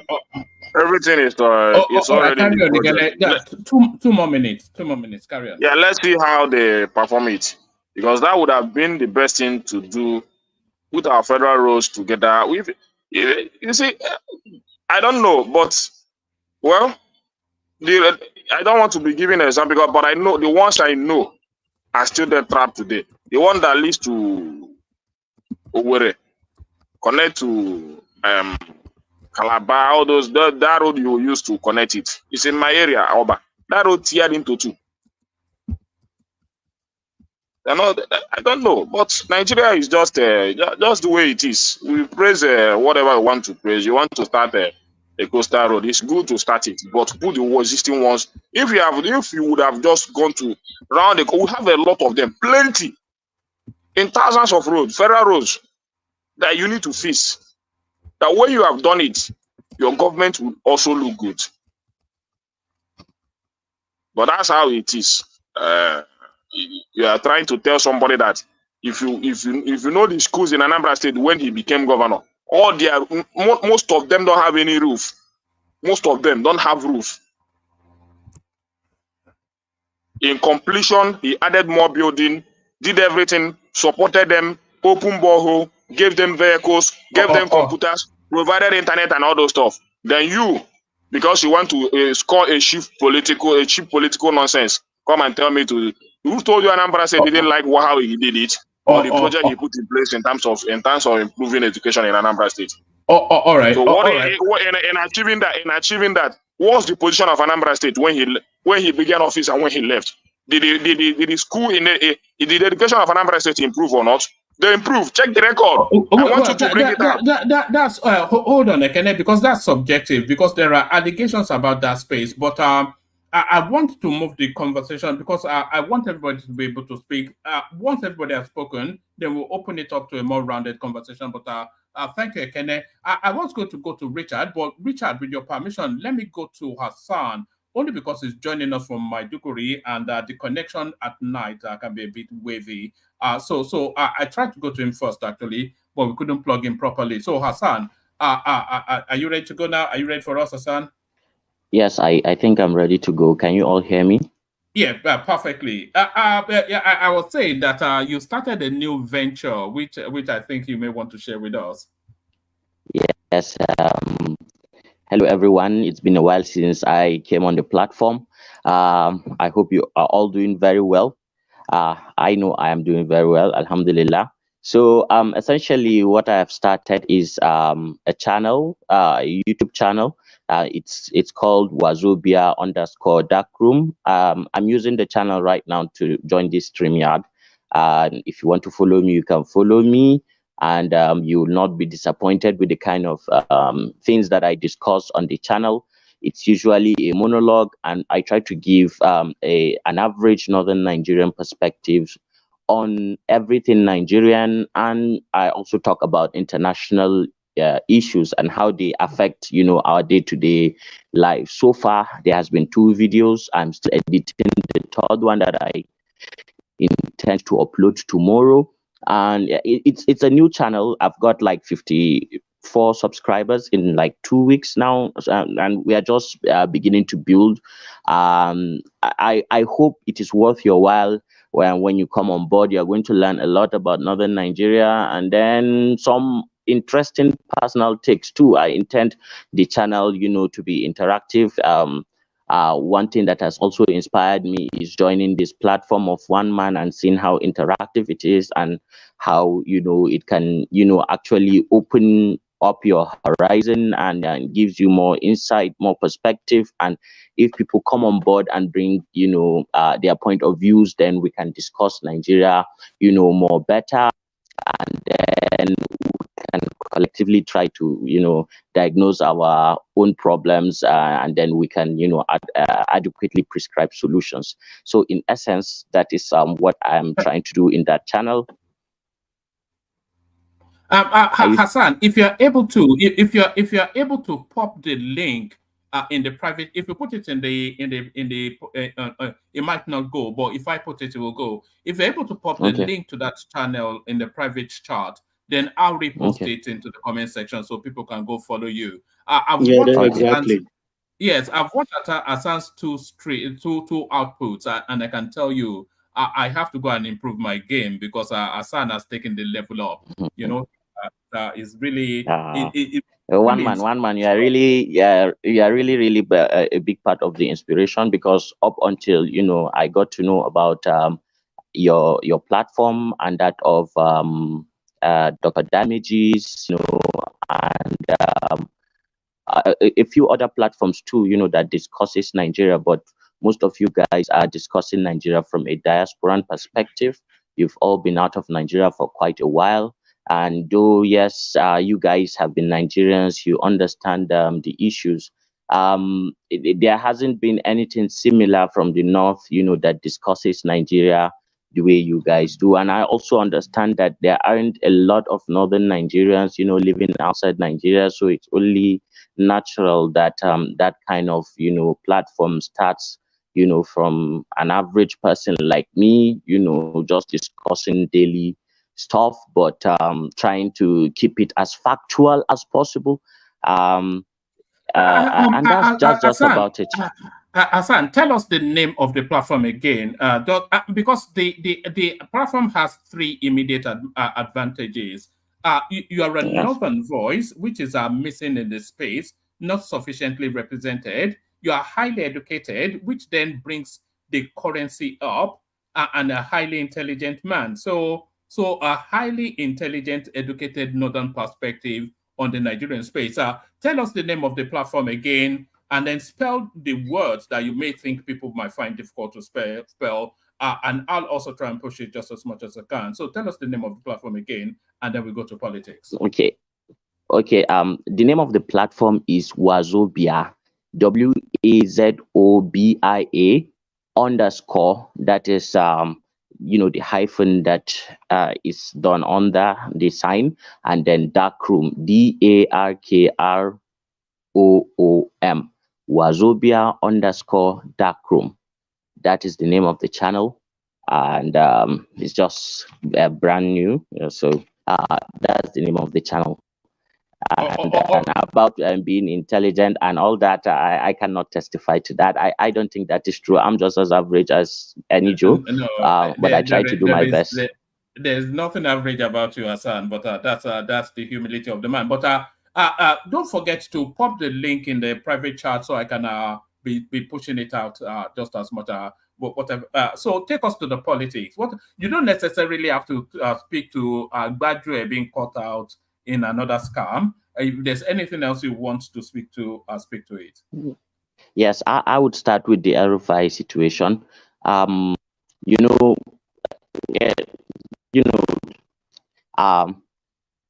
It may look like a witch hunt, because of the fallout of Rufai with the Tinubu government and all that. And perhaps, the incumbent governor, is actually leveraging on that, to strengthen his position.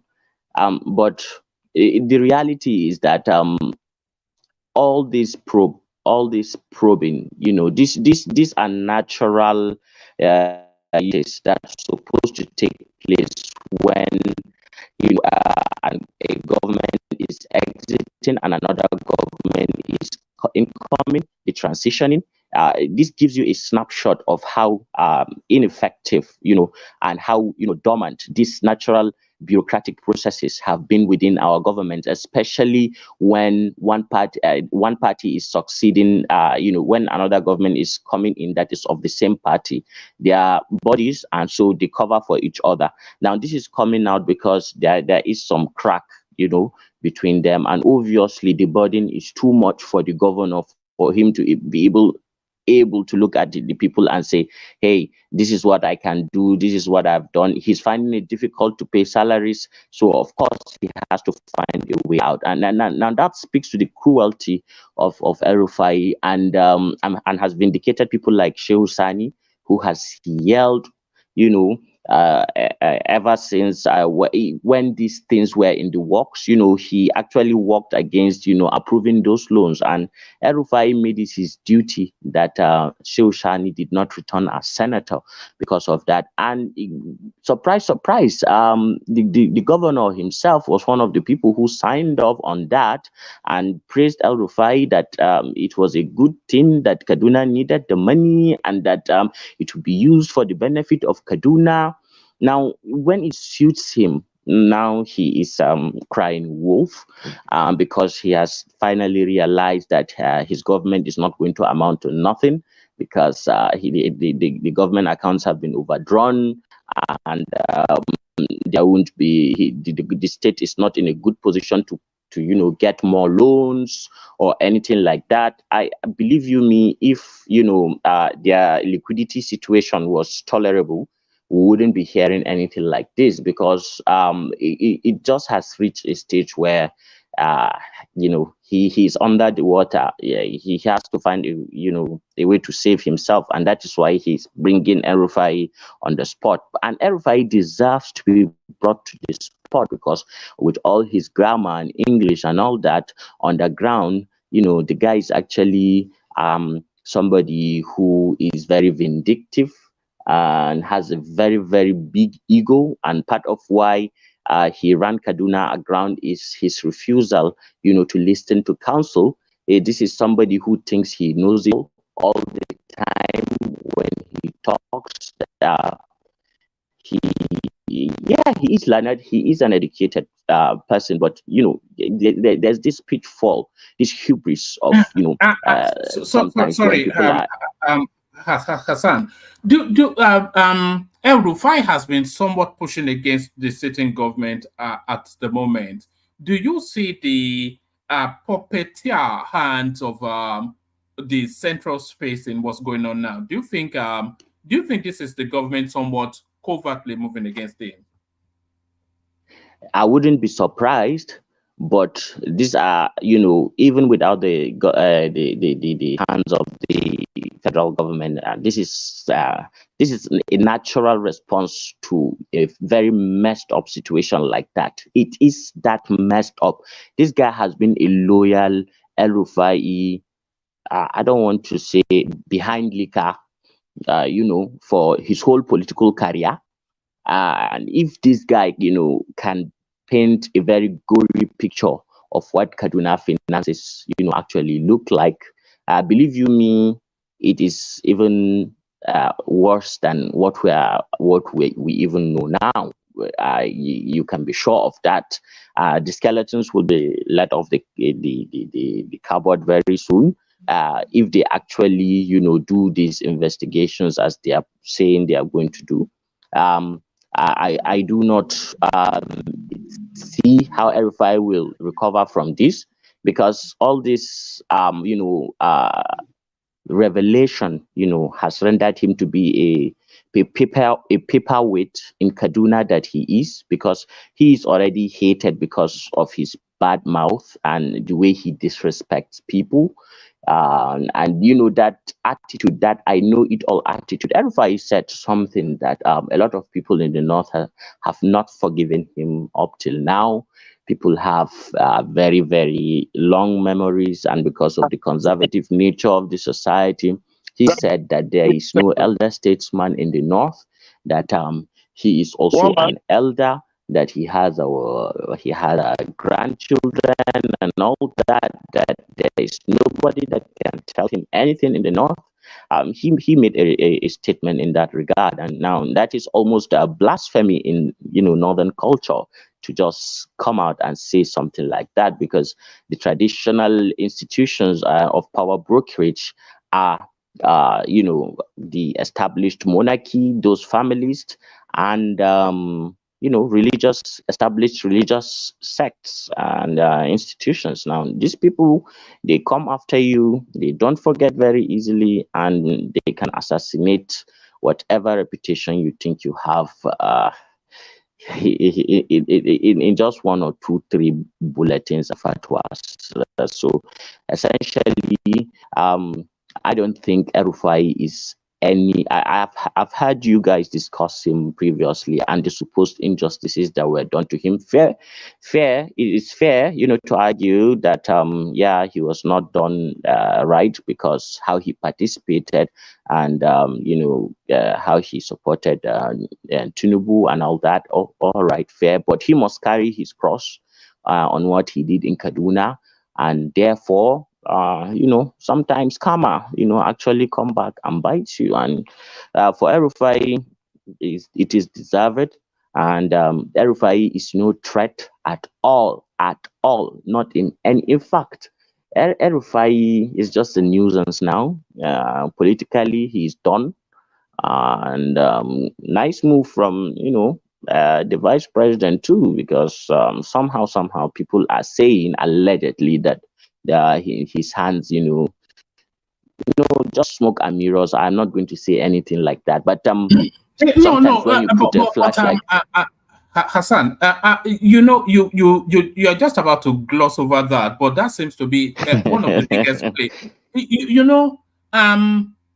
There's the argument that the travails of El Rufai is essentially Kashim Shettima trying to secure a succession for Tinubu, because there is nobody else as strong as Kashim Shettima within the APC structure as a natural successor to this administration. But if El Rufai was there, because when Yar'Adua became president, it was actually El Rufai that was meant to be the president then, but he dallied for too long, and Obasanjo lost patience and went to Yar'Adua. So El Rufai has always been in the circle of that's always been his trajectory towards Aso Rock, and Kashim Shettima knows that. So there's the argument, there's the theorizing that a lot of what Rufai is going through at the moment is Kashim Shettima cutting him up with 1,000 Chinese courts. One man. One man. Can you hear me? Yeah, Thomas. Yeah. Azan, please give me 1 sec, please. One man. I don't think Azan can use 7 minutes. I'm just appealing to the rest of the panelists. We often like to get Azan, which is from the north. We always like to get from the north side because sometimes we just talk our own gibberish here. We don't really know what is going on there. I'm just thinking indulgence. Azan will be using more than 7 minutes. If you don't mind, please. Yeah. Thank you, woman. Thank you, Thomas. Thank you, Thomas. And please, the panelists, 30 minutes for that. Pardon I tend to talk too much sometimes. I'm an extrovert, but yeah, one keeps putting me on the spot, and questions like this, they just want you to, they just put you on the spot, and you have to talk about them. But what was your question again? You were asking if I was the man from my state, Yes, I was saying all the travails that Kashim Shettima is going through. There's a school of thought that feels that it's the machinations, Machiavellian movements from all the travails that El Rufai is going through. There's the school of thought that is a Machiavellian movement by Kashim Shettima, who sees El Rufai as the major threat to him succeeding Tinubu, and also, of course, that subsect of Kanuri Fulani thing. So a lot of people feel that the travails that El Rufai is going through is the hands of Kashim Shettima orchestrating it. Oh, well, you know what I'll say to that is Sun Tzu, the Chinese general who formulated the art of war, has no, let me not do it that way. Look, let me just bring a practical example. Say now we have a village central yard where we come to take important decisions in the village, and is a central square in the village where the king comes, and that place is held sacred. And because that place is held sacred, there is a modicum of behavior that is expected of everybody who comes to that place, because that is where we make final decisions on how we live and how we, thrive as a society. Now, say somebody goes to that sacred place and then, squats down when in the night, knowing full well how to behave when you are there, and then squats down, remove his pants, and then, shits there. So if somebody, comes with, a torchlight and calls the people and then just flashes the torchlight on that person, would you say that that person is doing a disservice or a service to the community? If somebody is deviating, and the society is shown that this person is actually harming the modicum of behavior and is not being the example that we want him to be, is it not better to see him for who he is rather than taking just this imaginary personality that they have ascribed to themselves and running with it? If you put spotlight on that person shitting and everybody sees him for who he is, and already there is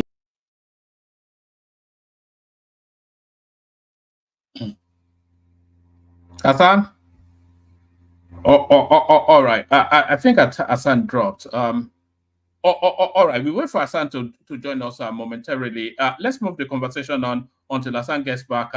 We go to Richard. We have to be a bit stricter with the 7 minutes now. Richard, just to really get everybody in quickly, and then we'll open it up. So, Richard, your 7 minutes starts now. Yes, sir. I greet you. Good evening, everybody. I hope we all had good days. And I want to greet us again, coming back after today's work to talk about our country, our dear country. So I greet every one of us for doing the right thing. Now, we have a couple of topics to be discussed. So let me start from the Madam El Rufai case. You see, Madam El Rufai, to be honest with you, I think Tinubu is trying to protect his vice president. Because if Madam El Rufai had been made a member of the cabinet, it is likely he might not give respect or enough respect to the VP. It will be, he will be behaving as if he's the second in command in the cabinet, which will separate the president and the VP. So I believe at the 11th hour, the president listened to advice from people that play politics with this guy. Make sure if you are giving him something, send him far away by making Nigerian High Commissioner to UK, give him a juicy ambassador or something outside. So I think that's what they are working towards. But he's a stubborn man. He might not receive that position. He's a stubborn man. He might see himself as being ridiculed. That, come on, why do you want to give me something that will put me under the foreign affairs minister? So it's likely he might not receive any position. I'm back. I'm sorry for you guys know my connection issues already. Right. All right. Yes. So it is what it is. It's politics, and if you can be strategic about it, and the vice president, has a mentor who said Emilokan, and he took his chance. You cannot be docile if you want power. Have to be strategic. And that is all allegedly. So if it turns out that that is the case, then fair play. I don't think there's anything wrong with that. Do you? That sounds like somewhat a homeboy commentary from you, Kasim Chetima, being from your home state, of course. So you are rallying, you are circling the wagon around your man. But no, I'm a Kashim Shettima man anyway. So I would never say anybody that knows me. There's if there's anything that excites me the most in the Tinubu administration is Kashim Shettima. I just love the wits and the humor and his use of language it's just so elegant. And I don't know his administration of Borno State, but I heard that it was relatively successful. I've seen clips of him. Very charitable guy, always eating with the poor there. And he's a Lagos boy. So he is a real Nigerian. It's that convergence of everything Nigerian from the core north, but a Lagos boy, but then an international perspective as well. When he speaks about Nigeria, he speaks in international terms. He recognizes Nigeria's role both in the world and he never misses the opportunity to tell us that the success of Nigeria is not even for Nigeria, it's for the black. It's such an elegant space. One man, let me tell you his line. The world has moved to artificial intelligence. Well, if he passed that line, nothing again he won't talk. I'm like, that man, the intelligence. That man, the intelligence. That man, the intelligence. And what is wrong about saying the artificial intelligence is? Sorry, let me what is wrong about that? Can you imagine that we moved from the elegance and poise of a PYO to a Kashim? That guy, oh, goodness me. When you're saying this thing, it used to disgust me, one man, but I don't usually talk. Very disgusting. When you're saying anything about apart from the tag of a professor. Later, did you listen to him at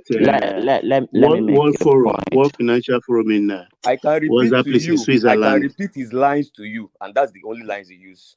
He will say in Davos. Did you listen to him in Davos? Sorry, hold on.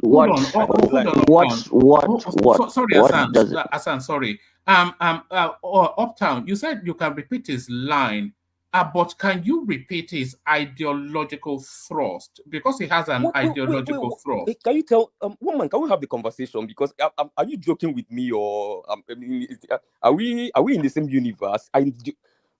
Who does Kashim inspire? He can't inspire a primary. He inspires me. So that's one person.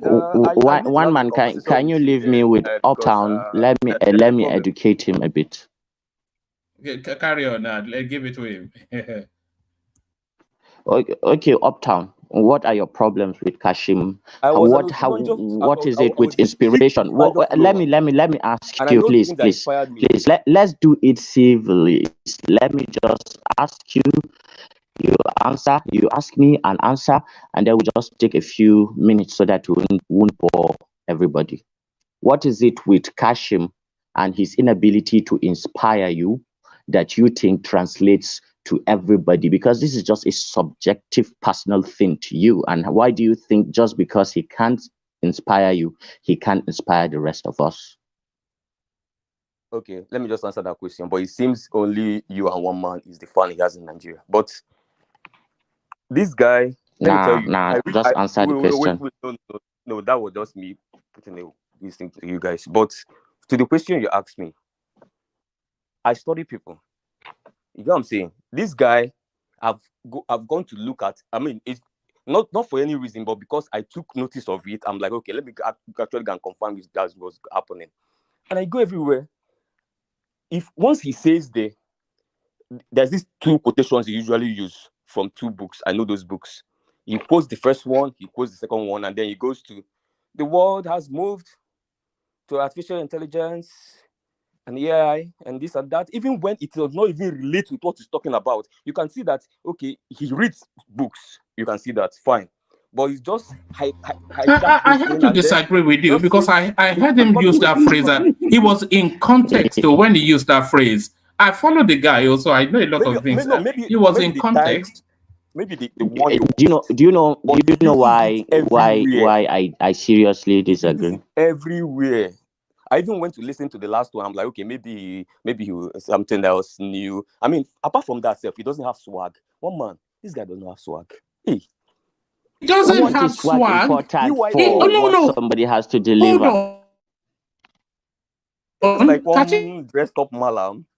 I mean, it's just like Sambo. Doesn't have swag. Sambo. what did you know what you are tethering on almost insulting the North with that your Malam and both thing.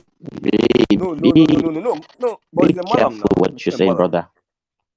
Is Malam a derogatory word? And even though he's a Malam, it That's is a a teacher. derogatory word when some That's people use it from Malam the is a derogatory southeast. word. It's Malam only the way we use it in the we know South, context. actually, but it's a teacher. He's a Malam, he's an Aboki. I used to think Aboki You know, is the derogatory word. But words I'm can telling have now. But the two point I'm different making, meanings at the my same friend, is time. It is in the context that they are fine. used that It's fine. you can't gloss over What this. I You mean, made a mistake. If you should just what I mean is, apologize and move on. okay, I apologize for that.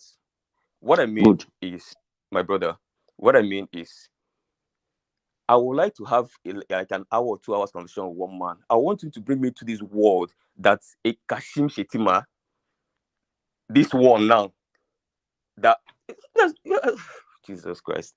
I mean, I thought Sambo was like the most inconsequential vice president. I mean, this guy is taking over from. Hold on, please. Can I I disagree. Hold on, please. No, I disagree. Hold on, please. Hold on. I'm yet to understand why you are opposing Kashim Shetima. No, At least we have people like problem. Olusegun Obasanjo who behave like a farmer.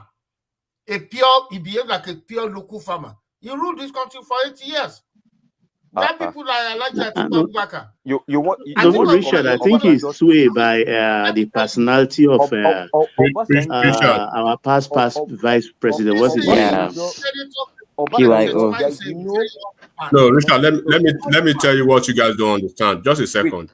What you guys do not understand. And this is why a couple of people, right, will resort to trying to make assumption or probably trying to compare. Because when you start speaking in this manner about the person of Shetima, then you'll be tempted to say, okay, let me put Shetima side by side with Obi, right? And they won't be happy by the time you start doing the comparison.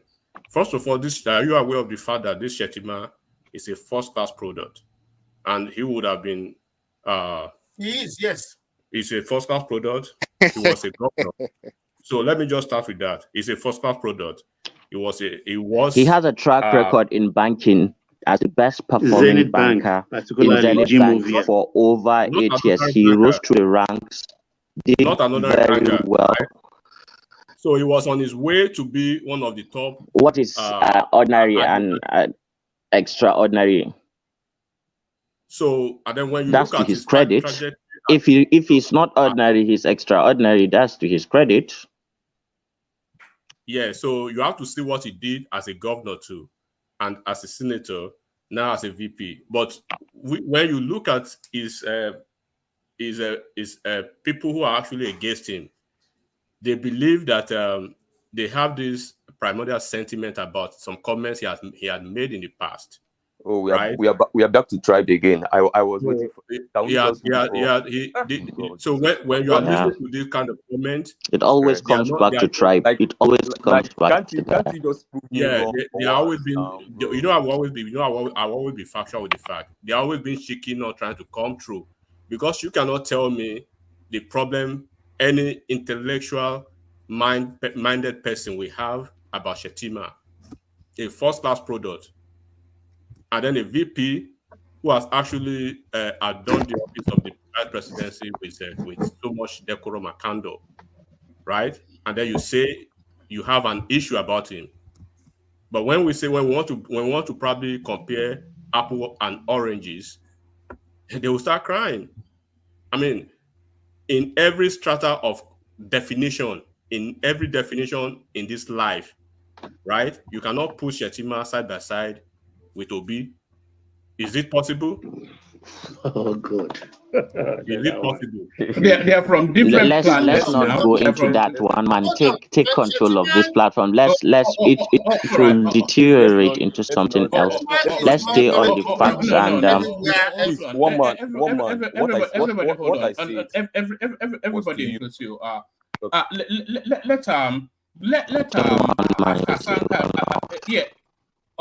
Hassan carry on and bring it home in about 2-3 minutes, just so that we can bring other voices in. Hassan, back to you.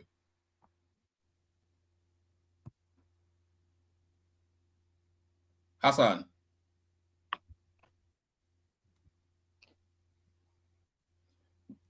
So people will have to excuse Hassan is joining us from Maiduguri and is on his phone as well. So the connection might not be as crisp as it could be. Hassan, are you there? All right. All right. Thank you, Hassan. I think we get the broad strokes of where Hassan wants us to be. So we'll now push those 8 minutes now, and we push it in the those 7 minutes now, and we push it in the direction of Richard, because I know people are eager to speak. So Richard, you're up next. Thank you so much once again for the opportunity. So I'll just continue from where I stopped. I was actually talking about Bola Tinubu and his camp deliberately removing or politically removing Malam El Rufai to protect his vice president. If you look at how the choice of Senator Kashim Shettima, it was actually Professor Zulum that Tinubu first talked to. But Zulum said, no, take my boss. Because Zulum was a commissioner under Kashim Shettima. It was actually Kashim Shettima that helped him to become the governor of Borno. So Zulum said, no, take my boss, who happened to be the director of Tinubu presidential primary campaign. So that's how Kashim Shettima became the VP. And if you go by history, the Kanoris and the Yorubas, even the entire North, they always believe that the Yorubas and the Kanoris are brothers, that we have the same ancestral, I don't know how far that is true, that we have the same ancestral parents, so, or background. So I don't know how that is true, because I have an uncle, he's late now, who served in the Nigerian army. He said in the North, when there is any quarrel between a Kanuri man and a Yoruba man, he said the police will just say, you guys, oh yeah, go home, go and settle it. You guys are brothers. That did not always believe the Yorubas and the Kanuris are brothers. So that is that. Anywhere, any day, any form, I will always take Kashim Shettima over any VP that we had in Nigeria. This is, according to somebody, he's a first-class guy. He finished Agric Economics, first class. He came to University of Ibadan. In the entire Nigeria, University of Ibadan has the best department of economics. If you are not first class, you are not going to be admitted to study masters. Kashim Shettima came to Ibadan, studied masters in Agric Economics in UI. So for you to have the heart, finish from University of Maiduguri, and come down to the premier university now of Nigeria, that means you are sure of yourself. He finished his master's in UI and then went into banking before he returned, became a graduate assistant in the university where he had his first degree.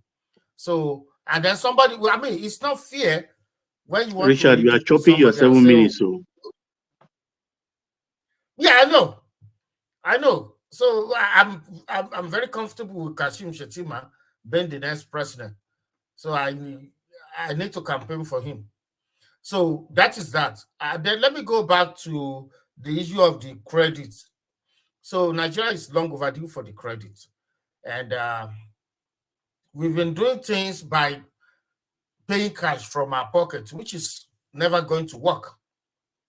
For instance, if I'm a civil servant, or even if I'm a trader, and I want to rent a house anywhere in Nigeria, they say, okay, go and bring 2 years rent or 1 year rent. There's no way a civil servant can bring out a 1 year rent of about maybe 1 million or 2 million. So if we have credit facility, definitely people can borrow money and pay it back on a very low credit. And don't forget, the civil servants in Nigeria, they've been doing something like that in the name of co-op. I remember very well, 2000. Thank you very much. Cooperative. I remember very well in 2020 or 2020, no, 2000 or 2001, when President Obasanjo increased the minimum wage. Then I saw so many civil servants, federal civil servants.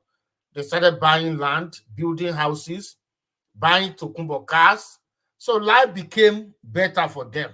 So they could at least apply for cooperative, take some loan, buy land, build. But if we have a federal credit consumer stuff now with minimum maybe 2% interest rate or less than that, definitely, and they are starting with a huge amount, 100 billion. That's a good amount. So definitely that's a good where to start from.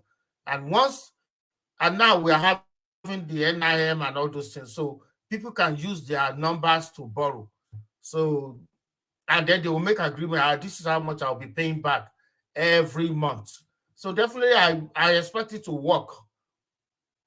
And I expect it to help the economy to grow. We cannot rely only on debit to grow the economy. It is going to be very difficult. For instance, in America, every festive season, like December, Macy's, Walmart, all of them, they can easily say, okay, last year we made $100 billion.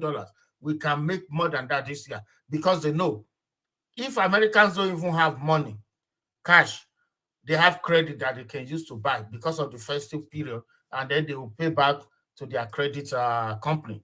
But in Nigeria, once something happens and workers can spend money on something else, and they can't spend money to buy rams for Ileya or rams for Christmas, it becomes a very big problem. And money will not circulate around. So this is Richard, please, yes, I want to understand this loan very well, because you cannot just say government approve 100 billion loan for civil servant and all that. Just like in that UK or many of you abroad here, most of you people have some 10 years plan, 20 years plan and all those stuff. But in Nigeria today, you don't expect that to happen. They can only give you highest 1 year to pay up a loan. And with what the civil servants are earning in Nigeria today, I don't see them doing that. Maybe they collect 1 million naira or 2 million naira. With what the civil servant is earning, I don't think he can pay 1 million naira in a year. So, but in a society where you guys are, in a society where you guys are, you can have Richard, let me answer him. 30 years. So I see why I have not understand this loan and how it's going to work before I will be able to. For civil servants, you can take credit even against your emoluments. That is, when you quit the service, what you are entitled to will cover the cost of the remainder of your loan. That's how it will be worked out for civil servants. Carry on, Richard, please. Thank you. Oh, yeah, thank you very much. And thank you for the contribution. Another thing is this. This is not going to be a 1 year payback period. No. They will work. Okay, this is the deal. Let's say I make 1 million in a year. Based on the 1 million, they will approve a credit line for me. If I make 5 million, definitely I will have a better, I can borrow more. So they are not going to limit it out. You are borrowing 2 million, you have to pay back by the end of next year. No. So, and I think it's not going to be limited to public servants alone. Traders can also borrow money and pay the money back on buy things to invest in their market. So I don't think it will be limited to public servants alone. And definitely I can say it is not going to be a 1 year payback period. No way. No way. That will not happen. So this is how they can stimulate the economy or induce the economy and make it grow. And it's a welcome development. And this time around is different because people have NIM. They have, we have some identical number now or identification number, which the government can use to at least collect their money back from anybody who takes advantage of it. And don't forget, I said the other time that federal workers and even state workers have been doing cooperative. And they've been doing it. They've been buying lands, building houses, buying Tokumbo cars. So it's not really new. But the advantage this has is that it's a federal thing. So it has more money. So more money to borrow. And I believe the interest rate will be less. than the privately organized one. So it's a welcome development. And let me talk about which one that one? 3 more minutes, Rita. 3 more minutes. Okay, please give me another topic. Peter Obi. Peter Obi. Okay. Yeah, I give credit to Mr. Peter Obi, but the problem I have with him is this. I believe he's not playing his politics rightly. The way he behaves, the way he talks, is not actually welcoming those who can help him to win. When you say, okay, I did this, go and verify. Other politics, it's just like I come to the RAM and say, who are you? Where are you coming from? I'm a graduate of Harvard.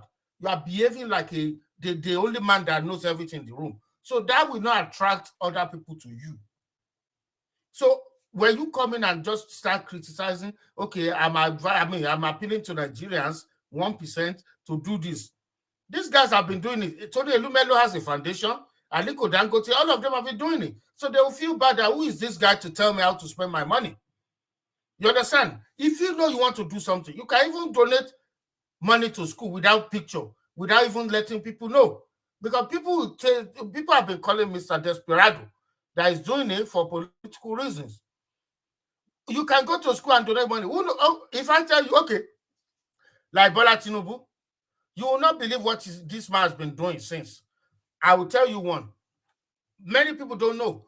We all remember during the regional governments, during the government of General Ironsi, we have the first Governor General of the Southwest is Colonel Francis Adekunle Faji from Ado Ekiti. He died with, he was killed with General Ironsi. And these people died coverless. Can you believe that Asiwaju Tinubu located his widow? When Asiwaju left office as governor of Lagos State, he located his widow and asked her, choose anywhere for me in this Southwest. I will build a house for you. Because she was living in a family house. So she went back to Ado Ekiti, where they came from. Asiwaju bought very good land in the GRA, built house for her. Nobody knew. Asiwaju will not tell you. If you ask people, you know how many people that man spend money on? Throughout the country, not only the Southwest. But he will never tell you. But Peter Obi will go around with picture, giving check to schools, and people see this as, oh, this man is doing it for politics. You can do it without telling. Trust me. Those people will say, they will go out and say, Mr. Peter Obi gave us 5 million. But for you to now be showing yourself, people, you are not attracting people to yourself.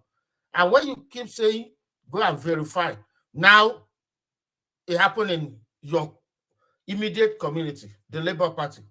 There's huge corruption there, and you are looking the other way. There's no way people will not say you can't clean your room. Now you want to clean a country.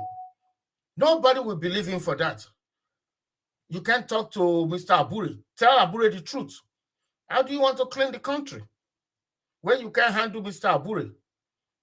And Nigeria is even way stronger than that to handle.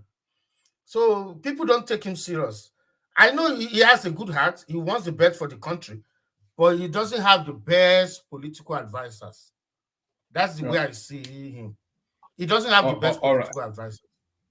All right, brilliant. Thank you, Richard. So thank you, Richard. So Richard, stay with us. I'm going to go on from you. I'll go to Larry, then Uptown, then Enigmatic. We're still sticking with the 7 minutes.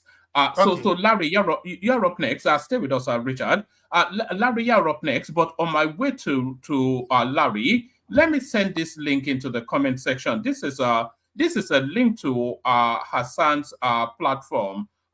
So he's just fledgling. He's just started a couple of weeks ago. I've seen his 2 videos.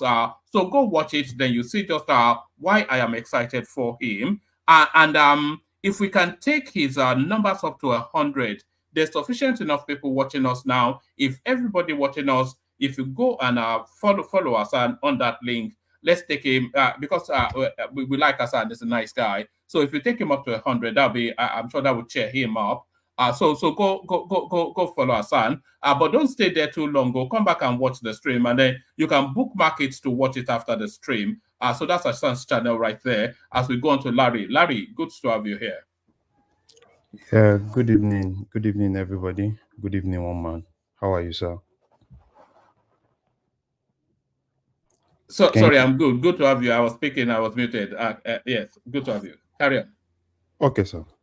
So where do you want me to start from? Well, you can either start from, as salacious as the Obi, there's nothing that delights more than to mock Obi and his silliness. But the most exciting news must be this approved consumer credit for. They're talking about a new Nigeria, but is this not the new Nigeria that we're seeing now? Okay, let me just quickly say one or two things regarding the Obi issue. You see, to me, I think we're being unfair to Obi. And I'm just going to say this. This is just my own personal view, right? It's not an authority or anything. Personally, if you ask me, I might not, Obi might not really be that my guy, when it comes to me picking somebody from the Southeast. Personally, I prefer Umai. But still, there are some things that, when you know somebody has actually done something, for me, I like to appreciate what people have actually done. When it comes to education, I think this guy has actually done what no one has actually, out of what the governors have been saying, have not really been able to do. It's not something that it's too normal. You mean to create miracle centers to forge exams? No. See, let's get something right.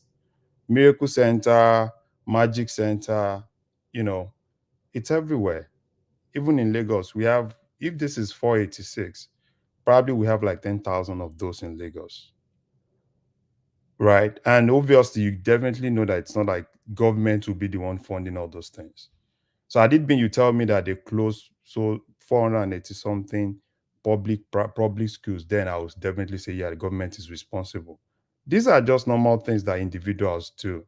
You have a lot of all these coaching centers everywhere.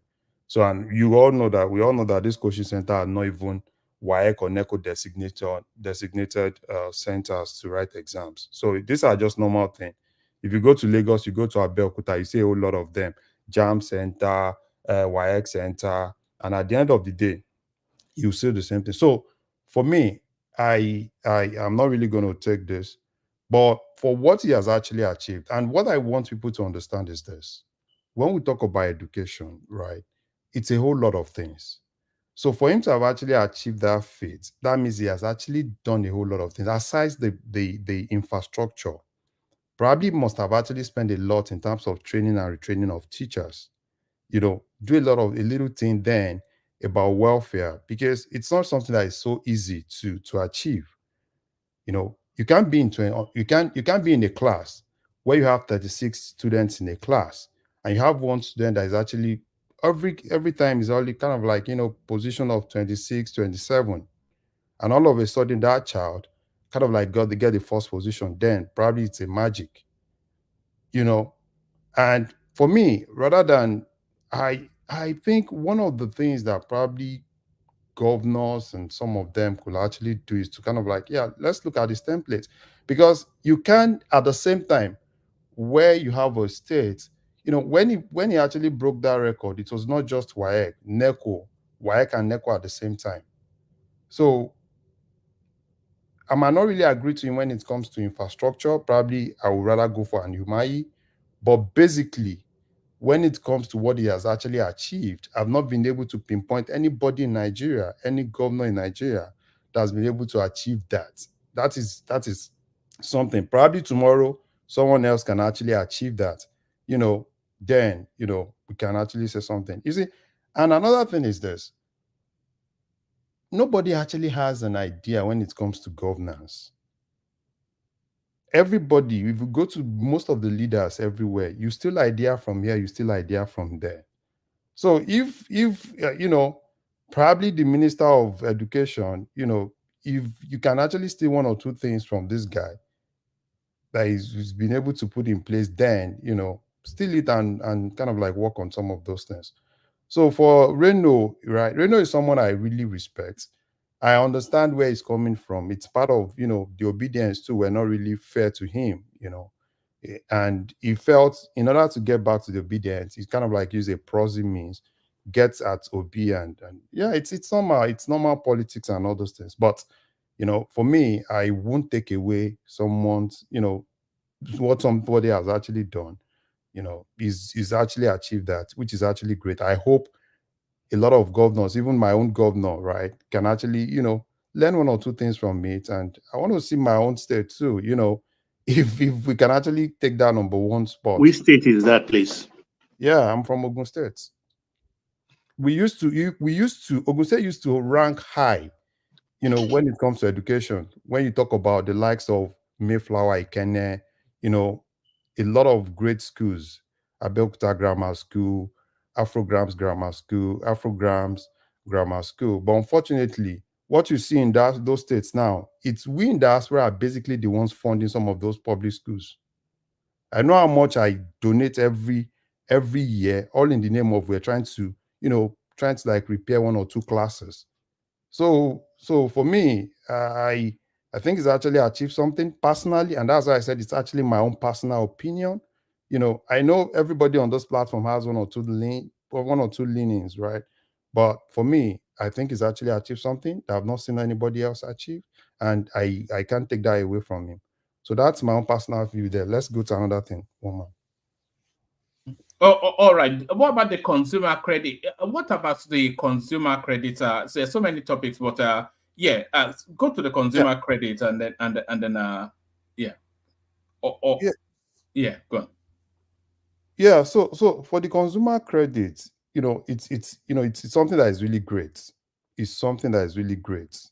And if they can actually manage it well, right? Because that's another thing. Another thing is for you to earmark 100 billion somewhere. Another thing is for the people that you're going to put into those places to manage it. I think if they can actually manage it well, obviously you definitely see a lot of great things there, and it's really going to help a lot of people. So but I don't seem to really understand very well, because this whole thing, I expect it shouldn't just be targeted at probably civil servants alone. I think they are trying to like bring something where they could actually, you know. No. It's coming in phases. So the first phase, you know, traditionally they always civil servants, military personnel. I think globally they always get the first dibs. Yeah. I think it's really going to be great, right? And particularly now that we're beginning to harmonize data in Nigeria. So this is really going to be great. At least it's really going to help people to be able to access loans. And at the same time, it's really also going to even help foreigners, right? Because most of the problem we have in Nigeria, particularly in the US, it's lack of data, you know, lack of rights data, and that has actually affected a lot of people. Take for instance now, prior to this time, if you want to, you want to recruit someone from Nigeria, some of all these multinational companies, one of the key problems they have in Nigeria is, having the right background check for people that are based in Nigeria. So, but with some of all those things, building a solid foundation when it comes to credit check, and that's really going to help a lot, at that point, and it's also going to help people. But for me, I think what I would just advise is just if I'm in a position to advise Tinubu, I would rather say, get people that have high integrity. In terms of their integrity is really key, to be able to manage some of all those things, so that it won't be another thing that at the end of the day we'll start looking for EFCC to start getting people, arrest people and all those things. But it's a good initiative that if they really, manage it very well, it's really going to benefit a lot of people, not just civil servants. All right, brilliant, excellent. So this next storyline, it's a bit cheeky. because there's actually just take us to, because that one may not be your flavor. Take us to the travails of El Rufai in Kaduna State, who the voters are circling around this legacy and the sounds of siren to head him to Kirikiri. $1 billion debt he left behind, and the successor now looking to probe. Yeah, you see, I pity the governor of Kaduna State. I pity him and I don't pity him. Because this Rufai of a person, you know, Rufai, that Kaduna is really in a very big problem. And it's so unfortunate that this same governor was part of the people that actually supported Rufai to get this loan. He was a deputy governor, was he not? No. It was actually in Senate. I remember I was in Senate. Yeah, it was in Senate because I was a little bit. When I was in Nigeria, I was very close to the National Assembly, and I know a lot of things that he did, all in the name of ensuring that Rufai actually got what he wanted. And I knew a lot of things that happened with the other guy then. So now that is actually, because now, and that's the whole thing. People don't really understand when they are actually outside governance, but when they're actually in, they see the whole thing. And the guy now it's because he can't even pay salaries, not to talk about, building infrastructures and some of all those things.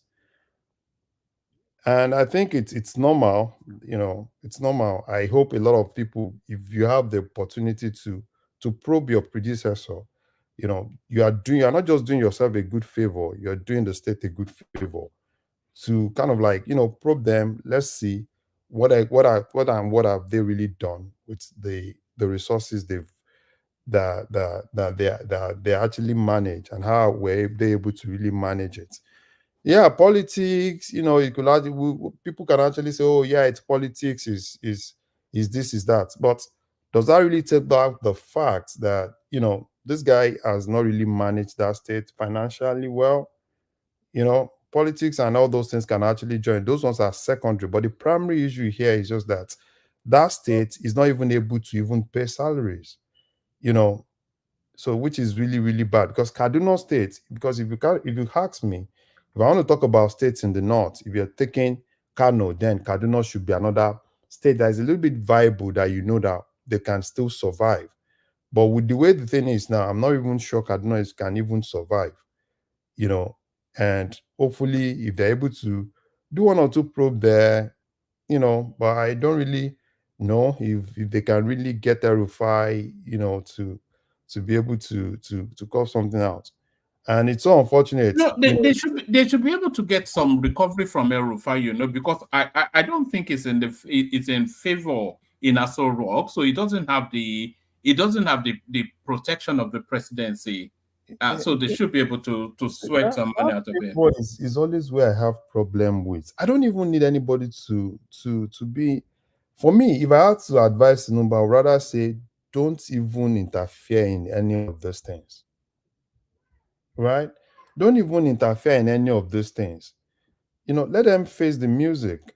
If EFCC, I pray that we'll get to a situation where we have an independent EFCC. One man, please. One man, if you don't mind, please. I know it's 7 minutes, but you and to you as well. As Rufai has been charged for any criminal case, the loans they said he collected, does it connote to any infrastructure in the state? Does the state has any tangible infrastructure that we can say the loan has been used for? Are we just saying this in the realms of speculation No. I think there is a committee that is beginning, that they kind of like put together to probe some of the things is actually done. So probably we should just wait for the committee to finish their work, and hopefully Rufai, if they call him to talk to the committee, hopefully he kind of like make himself available. So, and my brothers, a second before you go, did Rufai annotate is the current governor? Yeah, Rufai single-handedly put the current governor there. So yeah. Oh, thank you. Continue, my brother. Yeah. Yeah, it's just like what happened in Kogi, right? ensuring that he puts the guy there. So that's it. So hopefully, if I have to be in that position to advise President Tinubu, I would rather say, let EFCC do their job. If you need to give them some backing, give them some backing. And, these guys have really sliced a lot of some of all these states. Most of the problem we have in Nigeria even come from some of these governors, because a lot of states, and remember the day I was saying something that if you kind of like count the majority of states in Nigeria, in terms of being financially viable, a lot of them are not financially viable. If you look into their record, look into their net figure, it's a whole lot.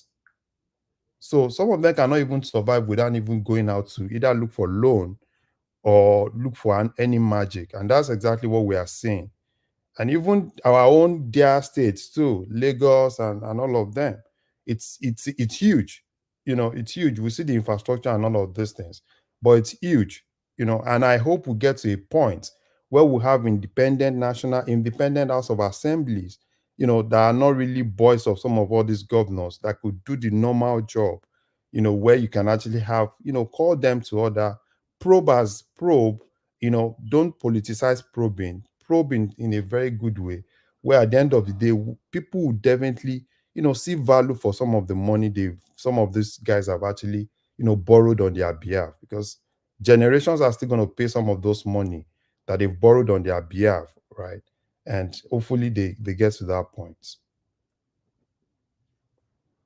Yeah. All right, brilliant, excellent. Thank you, Larry. Larry, we'll still loop round, but I just want to get to voices, as I said, as quickly as I can. So we go on from you, Larry. We go to who did we say? We go to Enigmatic, and then from Enigmatic we go to Jide. But on our way to Enigmatic, no, you said Playtown after Enigmatic. Sorry. Yes. All right, we do that. Do you want to Yakubu me? No, I don't want to Yakubu you, but let me. We go to Enigmatic, then Playtown, then and then we go to Jide after that, because Jide about to is in Nigeria, as you know, and we like to prioritize the Nigerians. But let me send this link, and then let me show you something as well. So the link I'm sending to the comment section is to Hassan's platform. And then let me show you Hassan's platform. So this is Hassan right there. Putting the wall to right somewhere in Maiduguri. So that's Hassan. So if you look here, he's on 65 at the moment. And it will really, really please him and also delight me if we can take it to 100 just in the course of this session. So we have sufficient enough people watching us for that to be the case. Only 35 people will take it to 100. So if you want, Hassan, it's such a delightful guy. So if we can do that, and that will, I'm sure he'll be chuffed. So do that. That link there. Go subscribe to Hassan. I'm sure, so that when he wakes up in the morning, there'll be a big smile on his face. So a big smile on Hassan's face. But putting the smile on our faces now are the majestic, enigmatic, Hondi. Enigmatic, Otodometa. Ọjọ́ kan pẹ̀lú ẹ. How are you? We're all good. Good to have you. Do you want to free flow, or do you want me to line them up for you? Do you want to free flow? Yeah, I'll free flow. I think I won't take much time. It's just going to be very brief. And I'll start with the credit, consumer credit for Nigerian workers. It's actually a laudable achievement for the government, and it's quite it's a brilliant idea to, for at least gradually, we may not really get there one day, but a step of 1,000 steps or miles will start with just one. So, and then I think people should be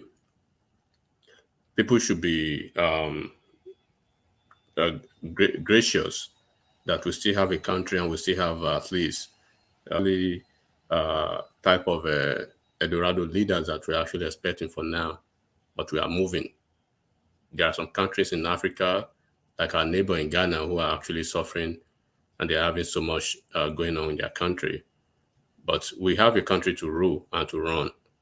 So this consumer credit is a good thing, a good thing in the right direction for the Nigerian workers. If you have to look at the several important benefits of it and the importance of it to these workers, there is a proverb in Yoruba language that "En to ba kan no more." It is those who are concerned that will understand and then knows how it happens, or probably where those people who are wearing the shoes, they know where it pinches. So we want to talk about assessing the funds itself, so which will actually give them succor a little bit.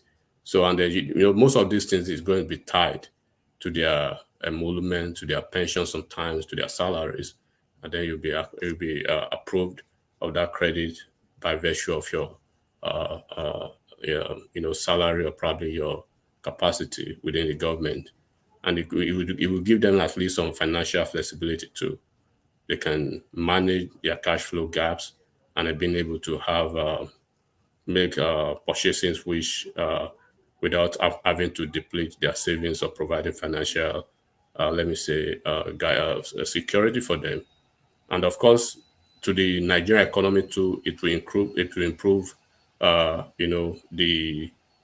support the economic growth of the country, because the consumer credit, by and large, will stimulate the economic activity, by virtue of these civil servants or the beneficiaries having to have the economic ability to do more, or probably spend more. Consuming, the spending power will be increased, and this will support businesses, and they contribute to overall economic growth, right? Like Ekene will receive more, we have more sales in his trading. Like people like us who does a lot of businesses in the oil and gas sector, in the real estate and some other things, will have a lot of patronage too, So that's one of those things. And then of course, it will help to the convenience of it too, and they can prepare for some emergency situation one way or the other. So at least the importance of credit in the Western world. So you don't really get caught napping. You can have a guaranteed budget without having to dip into your savings. You can convert your savings. You can convert your income, right, professional income, into some other ventures, while you basically run other activities in your life with the credit cards, basically. So these are the things that I see a lot of benefit in. So in conclusion to this, I'll just say it's a good idea, and the Nigerian worker, the credit, the consumer credit will play a crucial role in enhancing their financial well-being. It will support their economic activities. Yeah, one man. You can. I'll yield my space. Sorry, enigmatic. All right, come back for the after hours. I think Kulata just wants to insert something on this. Yeah, I know. That's why. Oh, all right. And it will provide, the necessary funds for their personal and household engagements and needs too. So those are the things that I will say about that. So of course, there are nothing that there's no a foolproof situation in life. When you see some pros, you see some cons.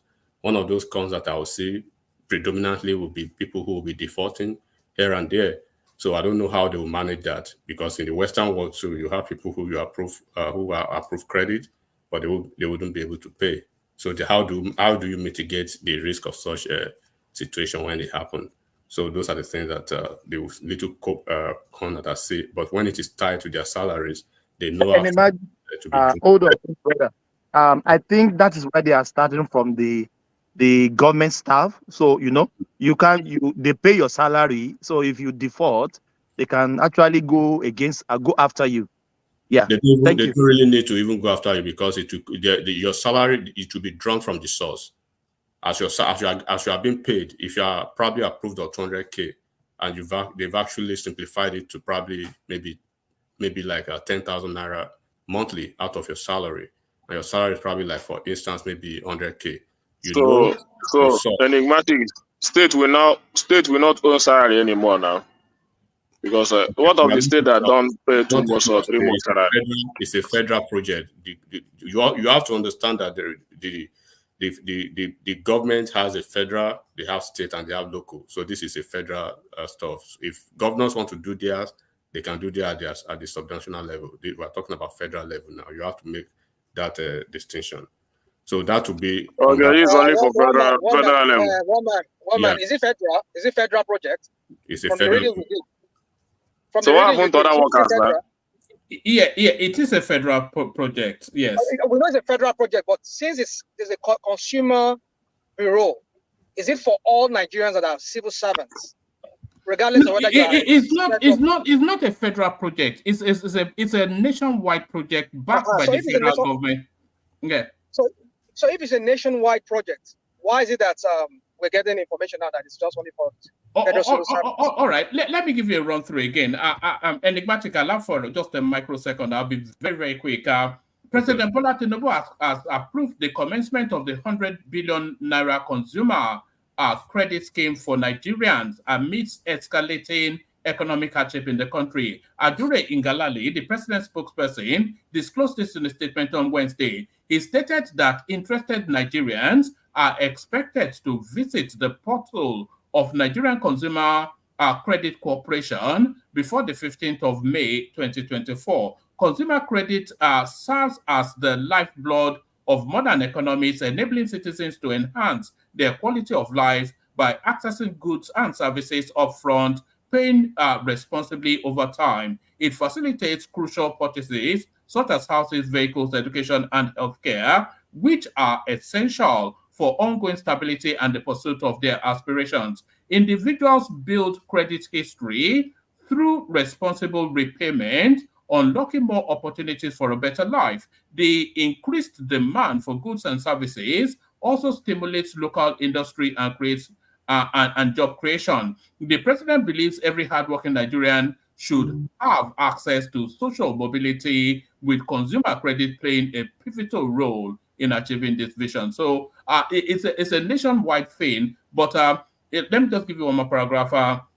The Nigerian Consumer Credit Corporation achieves its mandate through the following: strengthening Nigeria's credit reporting system and ensuring every economically active citizen has a dependable credit score. This score becomes personal equity they build, facilitating access to consumer credit, offering credit guarantees and wholesale lending to financial institutions dedicated to broadening, etc., etc. In line with the president's directive to expand, so it's coming in phases.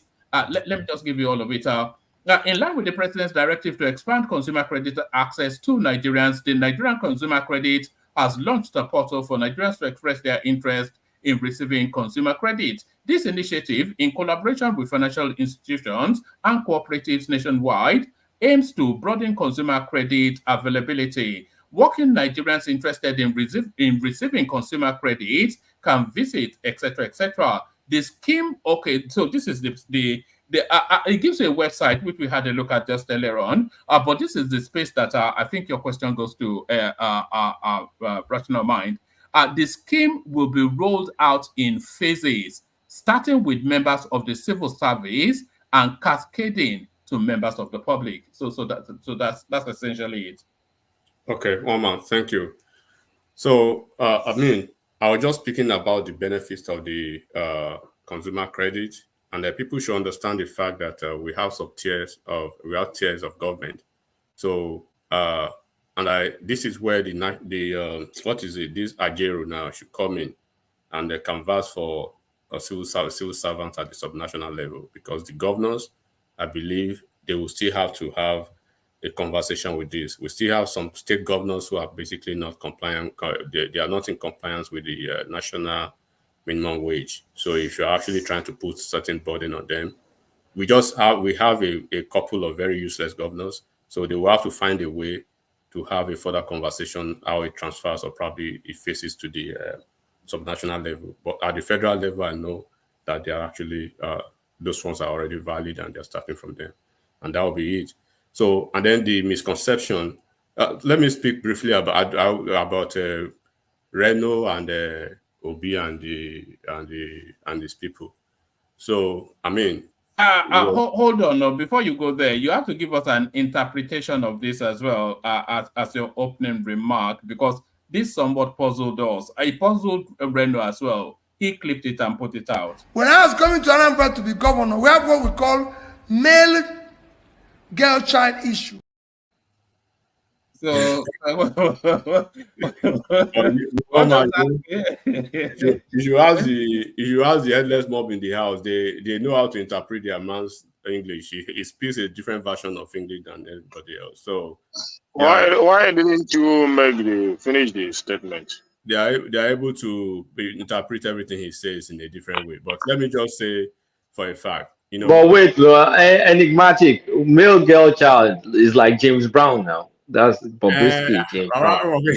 Peter Obi olóyìnbó tiẹ̀ tó sọ àwọn aditibiti náà ló lè bá tún ìbò. Is he admitting to paying for the education of Bobrisky, because that's of transgender? Obi is we already know for Please let me laugh. This guy, continue, my brother. Is the thing is that he's putting himself out there. Even people who want to basically forget about him, he doesn't give them the opportunity to do that, because and then the headless mob, they are not helping, because they basically they every conversation, right? Every conversation that comes up, even the one not relating to the guy, they want to inject him into that conversation. And when you put things into perspective to them, they will say, "Oh, you hate him," but he's the one actually putting himself out there. We know that what is his name? Reno Omokri. Reno Omokri was yummy with him at a point, but I think when Reno Omokri had issue with him was when the headless mobs at least targeted his daughter, and that he had a conversation. I think he had one-on-one conversation behind the scene, right? With the Agulu Badwe, but he couldn't. He was basically, the normal way that he would be sitting on the fence. I think he was defending the headless mobs. So, and that's when that was actually what triggered Reno, and he turned against him. I said, instead of having to have confrontational issues with the headless mobs, he wouldn't do that. He would basically face, their leader, and which is a very good strategy for him. Now, for a week, they've not been able to come up with anything. For people like us who lived through Peter Obi's administration in Anambra State, we are not about reading on the paper, not a conjecture, not a propaganda that people sponsor by proxy, influencers and everything. When you look at Tunde, no, they will not pick anything like this, but they will basically cherry pick. But people who were actually on the ground, right? Even when a couple of people on this platform were probably in their kindergartens when the guy was governor, maybe, so a lot of us were on the ground, not just on the ground, though we may be very young adult then, but we're already adults in the higher institutions. So the education that he was talking about. The immediate successor to Umba Dinuju was Ngige, right? He didn't come directly after Ngige. He came after 3 years of Ngige's administration. So he couldn't be laying credit to anything that the moribund nature of the Anambra educational system. And we know that Anambra, the misconception of the responsibility of failure in education or whatever. It was in 2014, right, that they launched a full-scale investigation on all these special centers.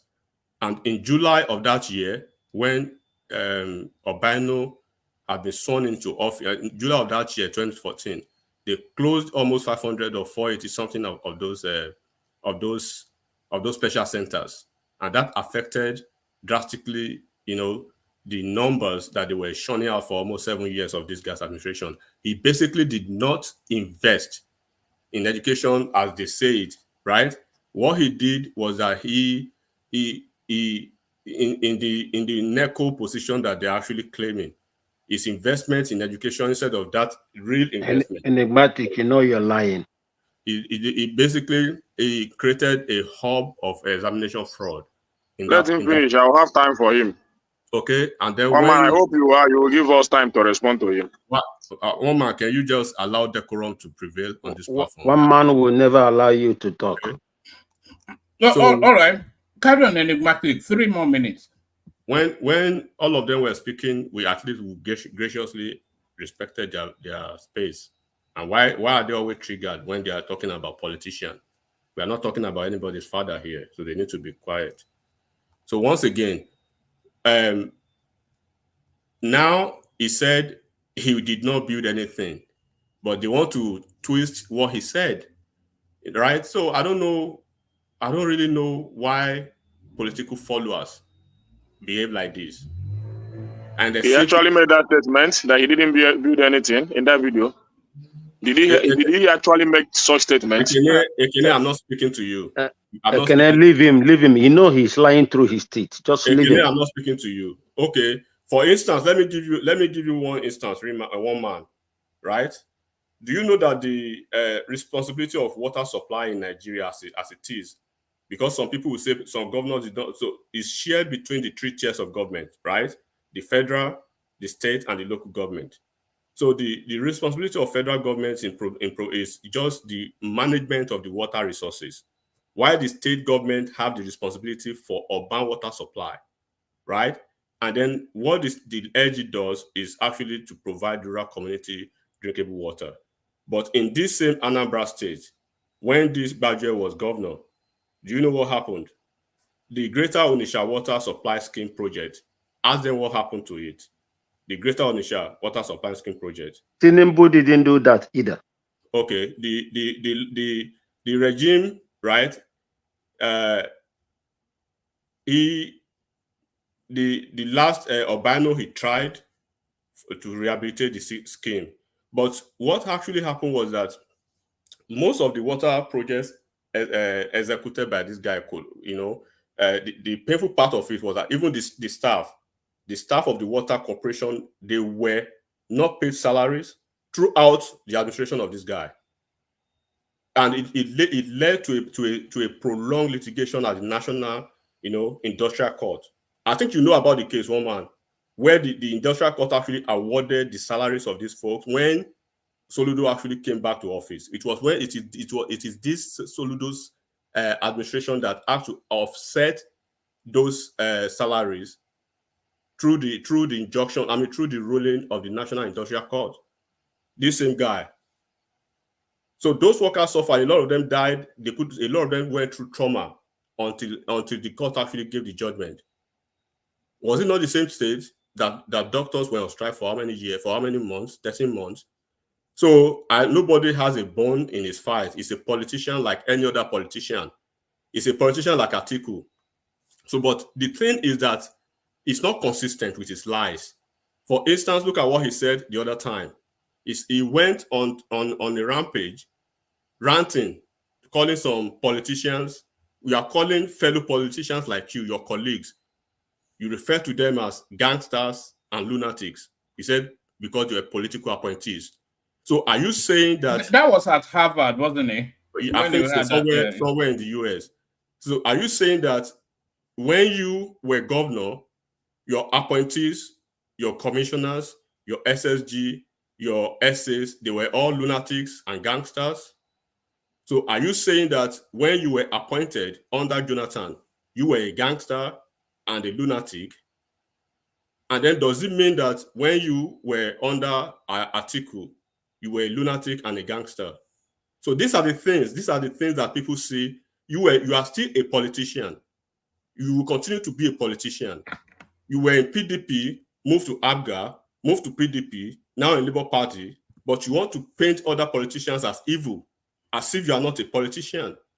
The people who have this moral gravitas to say all these things most of the time should be somebody like Adewale Adebayo, like Shuwore, who they've not really been in the political sport all these years. Not you pointing to other politicians as evil. All right, start to bring it home. Yeah, so let me conclude. In conclusion, and why people try to educate the headless mob most of the time, you see, they're always triggered when you're having a conversation. It's a monologue for everybody, 7 minutes, but they're already getting triggered. Nobody is saying this politician is good or this one is not good. But when you are trying to portray yourself as the angel, as the saint, and they're bringing the facts to you, and some people are crying and laughing and whining. So how do you? But I'm saying it again before they will be telling you now that Enigmatic is putting Southeast down or is being personal. I'm not personalizing anything. I'm basically speaking about Obi. So if Obi is your father and you feel like you want to cry for your father, go ahead. Thank you, one man. All right, that's the majestic enigmatic on D. So that's the majestic enigmatic on D, of course, the might of the man, an elegant man. We are going to go to Uptown, but Uptown, we are going to make a quick pit stop with Kulata, who I think especially just wants to speak to the consumer credit thing. Maybe he's excited by it. Kulata. If Uptown allows me, sorry. Well, I will not say I'm excited. I won't say I'm excited. It's because, honestly speaking, given our current macroeconomic position, especially when we talk about the interest rate, I just don't see it as a practical tool at the moment. It's just a launch, because I really don't know how someone can take. I mean, I don't know how a bank or a financial institution are going to issue basically non-collateralized loan, which is consumer credit. It's either a revolving credit, which is credit card, or it's like a fixed, whatever they call that other one, that the bank borrows you money and you pay over time. Not revolving credit, not I mean, there's the credit card, and oh shit, what's the other one? The other one is kind of like an advance, like the bank advance you, and then you pay every month. Are you talking about overdraft? Not overdraft. It's just basically it's the basic loan. If the name comes back to my head, I'll mention it. But bottom line is it's not with the kind of interest rate we have to run, especially to curb inflation, which is going to affect all the lending rates. It's not practical. As of now, it's not practical. It's very cosmetic, because I will not go to the bank to go and borrow. I will not go to the bank to go and borrow, let's say, 1 million naira over 2 years and pay at 30-something% interest. Nor will I carry a revolving credit card and have such a huge interest rate. If our interest rate is tamed, yes, it's going to help the economy. It's going to help someone on this platform.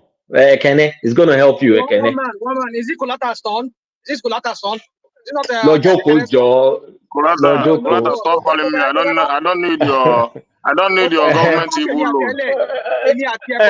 Lojoko, rational man, Lojoko. Me and you for the last, so that I will tap you. I don't tire.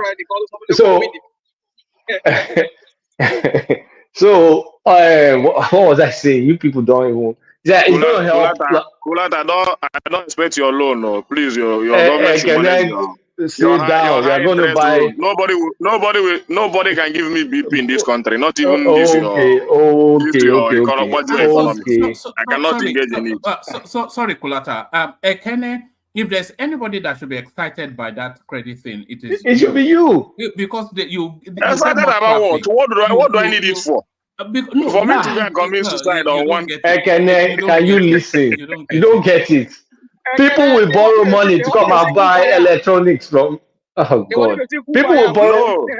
Yeah, maybe let them borrow and come and buy. But for me to go and take it, I will not. I have other way of doing my things. I've been surviving without loan for many years now. Since APC administration, I have nothing to do with bank loans. For crying out loud, I said it's going to benefit your business, because consumerism is going to improve, because people like you that sell stuff that many people want to buy. Now, if let's say interest rates come down and this becomes practical, many people are going to be making purchases without thinking too much about those purchases. The current system we have is you have to save. But now you don't really have to save. You just now start thinking like an average American, thinking about, okay, what is the monthly payment that I can afford? So that's going to speed up consumerism. It's going to boost the economy, but there are risks to there are a lot of risks to it. You just said it's a Oh cosmetic now. God, now. You just said it's cosmetic, I right? said You not said for that? now it's not practical, but when it becomes practical, No. You see, okay. show Boeing money, rational mind. I said when it becomes practical. Right now, I don't think it's practical. Interest rate is too high. When it becomes, can you say sing? Unless government offers discounted rates. Kulata, I don't want to agree with you that it's not practical. It's not practicable. I mean, No, it's very expensive. Government to solve because the interest rate is going to be too high. If it's government-backed credit facility, they can bring down the interest rate on it. Because have they said they're going to offer discounted rate? I think they will do that because if they want to allow it to, to carry, the interest rate we have now, it's going to be, troublesome. So that's another subsidy. No, that is meant. Sorry, Ajaneko, Karen. Yeah. Okay, that special loan, just like this loan, it's going to be like this. Like student loan now is 0% interest. Loan. But that's student loan though. Yeah, but this one as well is just to stimulate economic growth. Over time, after some time, I believe they will they'll remove their subsidy. They will remove this thing. But from the beginning, for people to start, enjoying it, see the value of it, the benefit of it, and when the banks finally take over the thing, then the bank will start to operate it according to, the market rate. So, Ajande Koko, let me agree with you. The way I see it is, it's at the fledgling state. It's at the launch. It's at ground zero. So, what they are backing is for people. They are facilitating for people to be able to build a credit profile. So once that credit profile, and that over 3 years, sort of a credit habit would have been built up, and then the financial market can. Have you guys confirmed? Because I did not hear the readout. No, I've not even read the news, so I only heard the headlines. Have anybody told you? Wait, Joe, please. No, wait, just wait. Has anybody told you? Extra now, they're adding extra for so more. Has anybody told us that they're going to give us discounted rate? Because did they mention that, or we're just assuming it? No, it'll be regulated rates now. It'll be regulated rates. I've not seen that in any call we're talking about consumer credit, though. We're not talking about school loan. I think you're looking at it from the wrong prism, Kulata. Okay, please tell me one country. Please tell me one country where consumer credit card is at a rate lower than the prevailing interest rates in the country. No, I don't think it's the rate that is the real thing. It is the cocoa of the matter. One man. This is finance. One man. I think I agree with Kulata. You may agree with him, but you may be wrong. The government is putting 100 billion. You know why I said that? You know why I said that? Looking at this particular loan, right? This normal consumer credit loan, it's just like normal conventional, credit card. You don't get collateral now. So it's not like normal conventional credit card loan. I did mean you tell me that, okay, probably the government is trying to subsidize mortgage loan, kind of, that still make a lot of sense. But they want this one, because even this 100 billion that they just put at seed money into those things, they will still need the banks to be able to finance this. It's not like government is going to finance it. And I'm very sure, because, except they want to tell me that. What do you think the 100 billion is for? 100 billion is just like seed money. How much is 100 billion? No, that 100 billion is to ensure that space rather than money to be money. That's what we mean by the seed money. That's why we said it's more of seed money. It's not really, because 100, obviously we all know 100 billion is you know, it's too small to be able to even push anything within what they're actually looking at. Because let me sorry, Larry. Let me tell you how some credit structure sort of work here in the UK, okay. or even the banking system. There is a minimum bar. If your bank breaks totally, you are insured by the government up to about, let's say, £35,000 thereabout. I'm just using I don't know the specifics of it, but this sort of money is to ensure that is to act as a buffer, between default and the financial market being able to open up that space. Is that not how to read it, or am I completely wrong? Can someone read? Who has read this stuff? Because me, I've not read it. Is this supposed to be kind of like an insurance, the kind of the way we have? What's the name of this financial insurance we have in America that's like secure? Because we're talking about NDIC. What ND, whatever. Because we're talking about open line of credit here. That was what I was trying to remember. Installment credit, open line of credit, or revolving credit, which is credit card. No collateral, zero collateral. And then government, you're now telling me government is going to offer it at a discount. Who's going to insure it? Number one, which banks are going to participate in it? How are they going to make their money? I mean, I don't know. Are we having wishful thinking? I don't understand. Anyway, well, let me tell Kulata na that yellow guy. You know that when that yellow guy make any announcement, I don't believe him. That Larry. That guy always give first information. Can I say you go club this night? No, that guy information always amaze me sometimes. All the information we don't use since this administration start, no one has ever come to pass. But no just look this one here. Okay, I won't throw it by food on the lab. One man is the hype man. One man. Me, I don't understand though. Honestly, I'm very sincere. I do not understand. If they give discounted rate, for how long? Which bank? How does it happen? Saying a subsidy, when do you pull it away? Because normal consumer credit is supposed to be at the normal market rate plus some, because the bank needs to make money. So I don't know, but when eventually interest rates are reasonable, yes, it's going to boost spending. Ekene is going to make more money. A lot of our Southeasterners actually should be happy because they'll make more money because they import stuff people want to buy. Kulata, hold on. Kulata, this thing will end on the new pages of newspaper. You will never see it's never going to materialize. It's only stunt, popularity stunt, nothing. It's never going to work. How are they going to implement it? Okay, Kulata, let me tell you this. You see, government-backed loan always offer low interest rate because it's government-backed. This is okay. So is it government issuing the credit directly to people, or they're insuring the credit? I've not, like I said, I've not read it. So anybody that's read it, that understands it more than me, please explain. Kulata, can I read something for you? Let Ajali Koko finish. Let Ajali know. How they want to get it at this beginning stage, we don't know.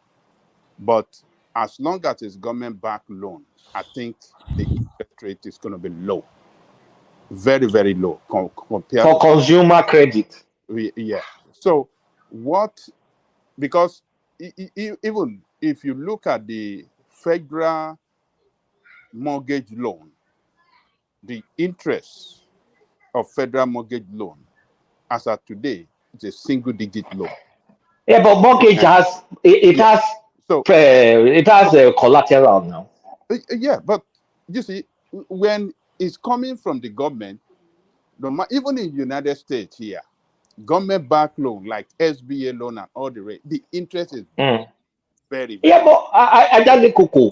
That's why I'm not arguing with you if you're telling me it's some sort of mortgage or some sort of thing, but some sort of loan that has no collateral is just based on your trust and is going to be based on some metrics, some numbering, some way they're going to be measuring all of. I mean, well, not me. I'm not going to borrow money from Nigeria. It's going to be based on how much they measure, value someone's credit worthiness. They're going to give people that have jobs. So, is it government okay, government will walk through the banks, right? They will back the fund, and then they Yes, will government issue will back discounted rate. yes, government will back it with low For how interest. long? Government Yes, will back it, and that is why yes, one minute, please. Yeah, carry on. And that is government is very, very specific that they are starting with the civil servant. So what that tells me is that they have guarantee of repayment of that loan because civil servants, they are in the service. Surely they're gonna take that. The repayment will come from the source, from their salary. Okay, they can garnish their salary. That's a bit more secure. They can just garnish their salary. Yes. They are not giving it to everybody now. So they are starting from the civil servant with low interest, with guarantee of repayment. So they are taking it off from the right source. I mean, particularly from the right point. Civil servant. I think okay. Sorry, hold on. I'm on the website now, the Nigerian Consumer Credit Corporation, and this if I give you this paragraph, it says so the first subheading financial institutions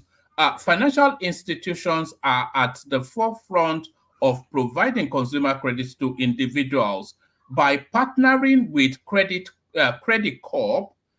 These institutions can benefit from credit guarantees and wholesale lending. So essentially, the open market takes charge of that space, but with government backing. That's with government backing. Okay, Yeah. so if it's with government backing, is this going to be open now to the public and continue with the government backing? Because government backing on secured individual loans, that sounds like a dumb idea. It may not necessarily be unsecured. They can secure it against your assets. One man. They can secure it against your assets. One man.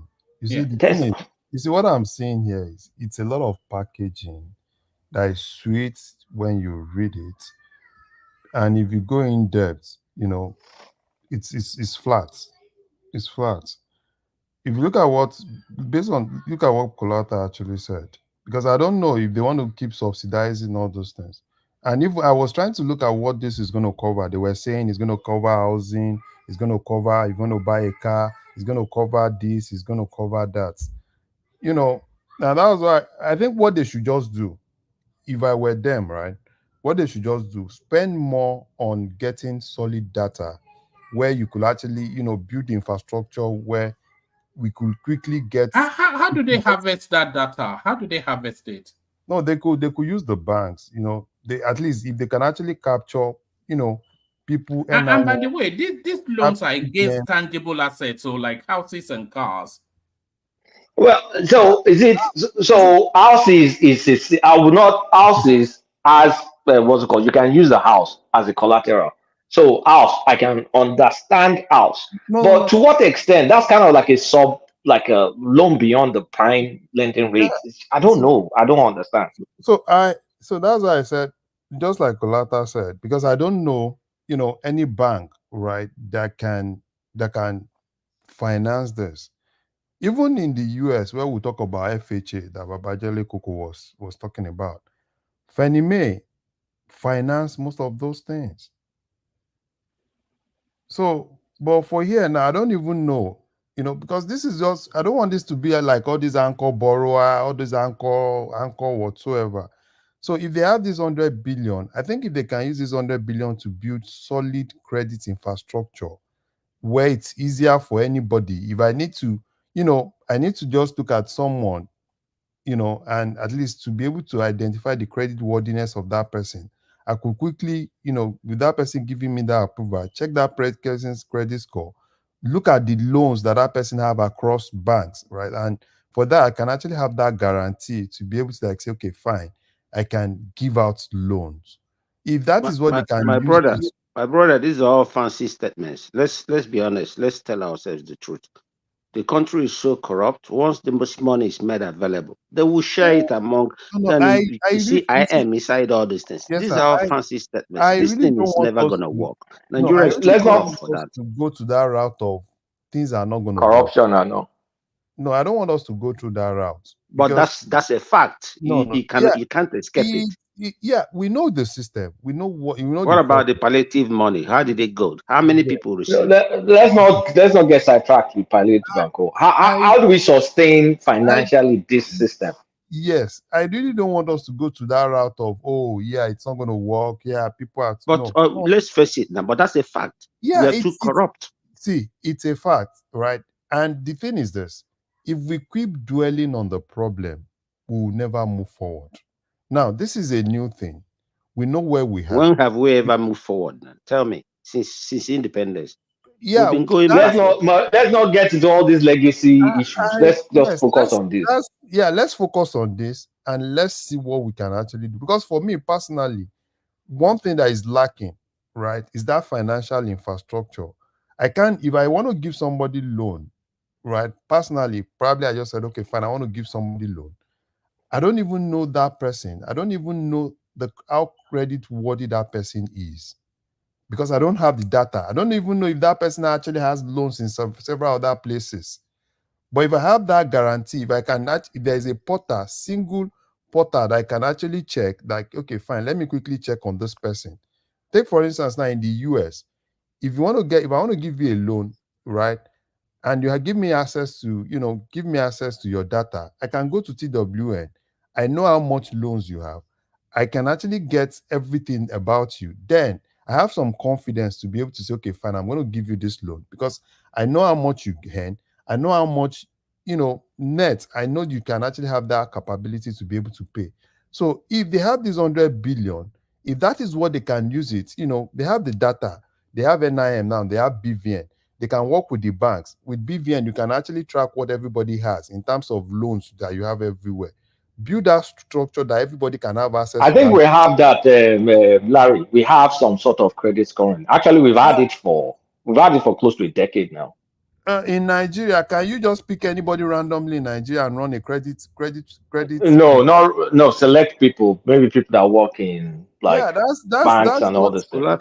Kulata, do you know, like saying. Here in Norway or in the Netherlands? But can you not expand that template to the wider population? Yeah, that's what I'm saying. No, one man is already expanded to kind of like white collar people, like very good job people. Because from what I heard, you can't go from, as in back all the way to like 2012, 2013, you can't go to the bank, before you go and collect overdraft here, overdraft. You can no longer do all those things because they check amongst themselves now. They have a way of checking.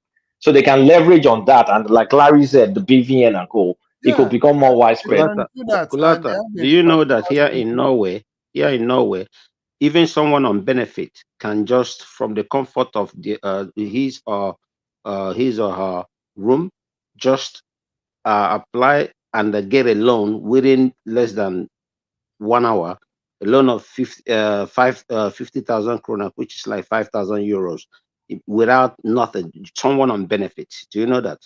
Even in the Netherlands, where my nationality is, you can do that from the comfort of your district. I think most advanced countries you can do that. You don't even need any. You're on benefit. Someone on benefit. Yeah, that's where we're heading with this policy. Let Resnoman come in. Resnoman. Our friend from Sweden or from Norway, we'll get there. You see, we just let's not always like be doom and gloom about things. Well, I think this whole thing, because I'm driving one man, I enter a zone that I'm not able to get service anymore. I think it's a good innovation. I think it's long overdue. Should have had this many years ago. Hold on. Repeat that. What did you just say? Say that again. I want to press record. Oh, Allah did. What did you say? First time in history. What did you say? Where they have captured the rational mind at last. All the fully popcorn, yeah. They are all looking for just validation. Just say something that will validate to me. No. It's okay. I've said it, and I'll repeat it again. It's long overdue, and it came at a good time. Our friend from Norway, you see, we'll get there. Just a matter of time. That is, these guys are really sincere, genuine. I'm not from Norway. I live in Norway. Okay, I'm from Holland. Norway. Well, when I say from Norway, I mean the Norway. Netherlands. That's what I mean. Let's not get about. So my point is this: we'll get there. I mean, time will come. We just hope this is sincere and they will do it the way it should be done, as like it's done in many other major economies where they have it right. You and I can sit down when they come out of our homes. I hope so. Apply. I hope so. Apply. But But let's just be optimistic for once with these guys. Yes, because anytime we criticize them, they go say we know which good for that country. I'm very let me tell you something. Rational mind, you cannot blame me. Rational mind, you cannot blame me. I'm not blaming Do you know how? Yeah, woman, please. Yesterday, so many things. I'm not People blaming you, my get friend. disappointed. You said what? I mean, do you know how many things they even promise? Even as let me try and wrap up now. Chairman. I get you. Let's for once. Let's just give these people some the benefit of the doubt for now. I'd love to be wrong. See, I will be happy that I'm wrong. I think you see. Hold on, because I'm driving and I have police around me here. I don't want to. I have to put this thing to my mouth. I'm sorry, guys. So you see, for once, I see this credit system as a way to bypass a lot of corruption in the Nigerian space. That is, if they allow it to, if they really allow it to run its course, the way it should run its course, like it's done in many major economies. But you see, when you give you use you use a cat to guard a fish. You know what that means? My grandma once did that. I know you say did that, but at least he put a cat. Anyway, let me leave that. So my point is this, woman. I see this as a very good step by this administration. But then my only worries is that how genuine are these people? How sincere are these people about? Because like Olata said, it's all about cosmetic for them. Everything that you're saying, this one, that one, we don't see anything about. We don't see anything that comes out of. Talk about student loan. We are yet to see anybody that has collected any student loan. That's exactly what I'm talking about. So you see, I'm just sick and tired of having to always come here and complain about these criminals in government in Nigeria. But for once, let me just believe that this is going to work. Like other people have been preferring, I hope this guy knows what they are doing, because it's not just enough say you just give out 200 billion naira. And the point is, how are they going to pay? Have you worked out the whole things that needs to be worked out about this loan, like it's done in other countries? Not even paying. How are they going to distribute the money? How are we sure the people will be able to access that loan? That's what I'm saying. To access that loan, before you pay something, you have to access first. They will access it via the banks. Yeah, via the bank. Yes. Okay. Do you know the processes it has to go? The bank has to put a lot of things in place before people may start accessing. We're talking about even if it takes 6 months, takes 6 months, as long as it works, that is great. Like someone like me, I'm not interested in that. Morris is speaking now. Yeah, Morris. Listen, like someone like me, I will be happy that if it works, I swear to God, before God in heaven and man on earth, I will be happy that it works, so that a lot of poor people or people with low income can have access and have a better life. At least they can be able to afford to, maybe like they say car, like according to you say they can afford to buy a car to transport themselves, or maybe whatever they want to use, or have maybe even if it's buy a little house, even if it's a bungalow for themselves. I will be so happy that happens. You understand? Because if you stay in a society, let's say you are one rich man, but you're surrounded by poor people. You are not a rich man. You're just the king of poor people. You understand what I'm saying? So that is what it means, because you're never safe. You can't be safe if you're surrounded by poor people. So if that thing works, I'll be so happy. Not for me, not for any of us on this panel, because at least we can afford. Morris, right? I hope Tinubu now understands the value of data. When he was saying to Peter Obi the other time, data will go job. Oh, so I hope he knows the value of data now. That maybe guys, he was drunk. Tinubu was drunk. Hold on, Tinubu was drunk when he was saying that. Doesn't know the value of data. An accountant doesn't know the value of data. How does he earn his bread and butter if he doesn't know the value? But why they say data will go job? And that was good job. No, he was drunk. Rational. Now he was in River State. He was in River State with I think River State with Wiki. So he was drunk when he made Okay, that guys, so I have to sleep. Let me continue. Go. Yes. But so the first of all, to address rational mind. To those fake data, that's what he was referring to. But not exactly, enigmatic. It was referring to all this out of context quoting of China, Vietnam, like you're going to copy and paste what happens in China and Nigeria without considering the local factors. Anyway, getting back to this is a good initiative, but I'm worried about let me just say I'm clueless about the operation because I don't know how we can sustain large scale discounted rate. But when we look at how much they're fronting, it's just 200 billion naira. It's really not a lot of money. So it's not going to make a dent. But it looks like they're doing a pilot with civil servants.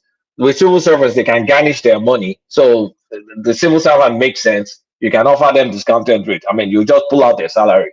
But it's still like, how do you run that for a long thing? Because if you say, okay, first time home buyers, like we have in America, okay, you can maybe take a loan below the prime. And it's like, first thing, another thing, the rate, are they going to be variable? Is it fixed?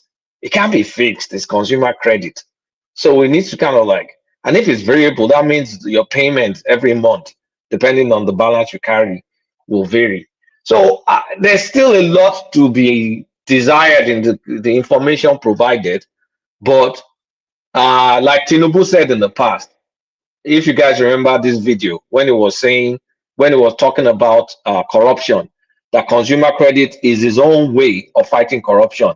You remember we used to juxtapose Tinubu's response on corruption versus Obi's response on corruption, that Obi was saying nonsense and Tinubu was talking about this specific thing. So it's a very, very good start, but I really want to understand more about it because as of this point, I don't know the modalities of it. I'm very, very loath to anything that is subsidized because I don't think it's sustainable. The more it's based on market rate, the more I think we can sustain it. But like I said, TBD, anybody that understands it better, I'm willing to learn to know the full details. But as of now, I'm concerned about the viability of large-scale loan offered at discounted rates. I don't know how we're going to be able to sustain that for the bigger part. If it's just to mortgages, I'm very, very fine with that because you can go and take the mortgage and the property and resell it to someone else. The banks will be incentivized to do all those kind of things. But it's a good start, it's a positive start. Maybe if we understand it better, if I understand it better and I can kind of like figure it out that, okay, this looks sustainable and all whatnot, yeah, I'll be more happy. But for now, okay start. The money they fronted for it is not going to make a significant economic impact. On the long run, if things can get bigger, if they can scale it up, and if it's closer, if it's like market rate, I think we'll all be better off for it. And Ekene, you should be thanking Tinubu. You should be thanking God. 100 billion is too small. It's too small. It's too small for now. But it's the first phase, isn't it?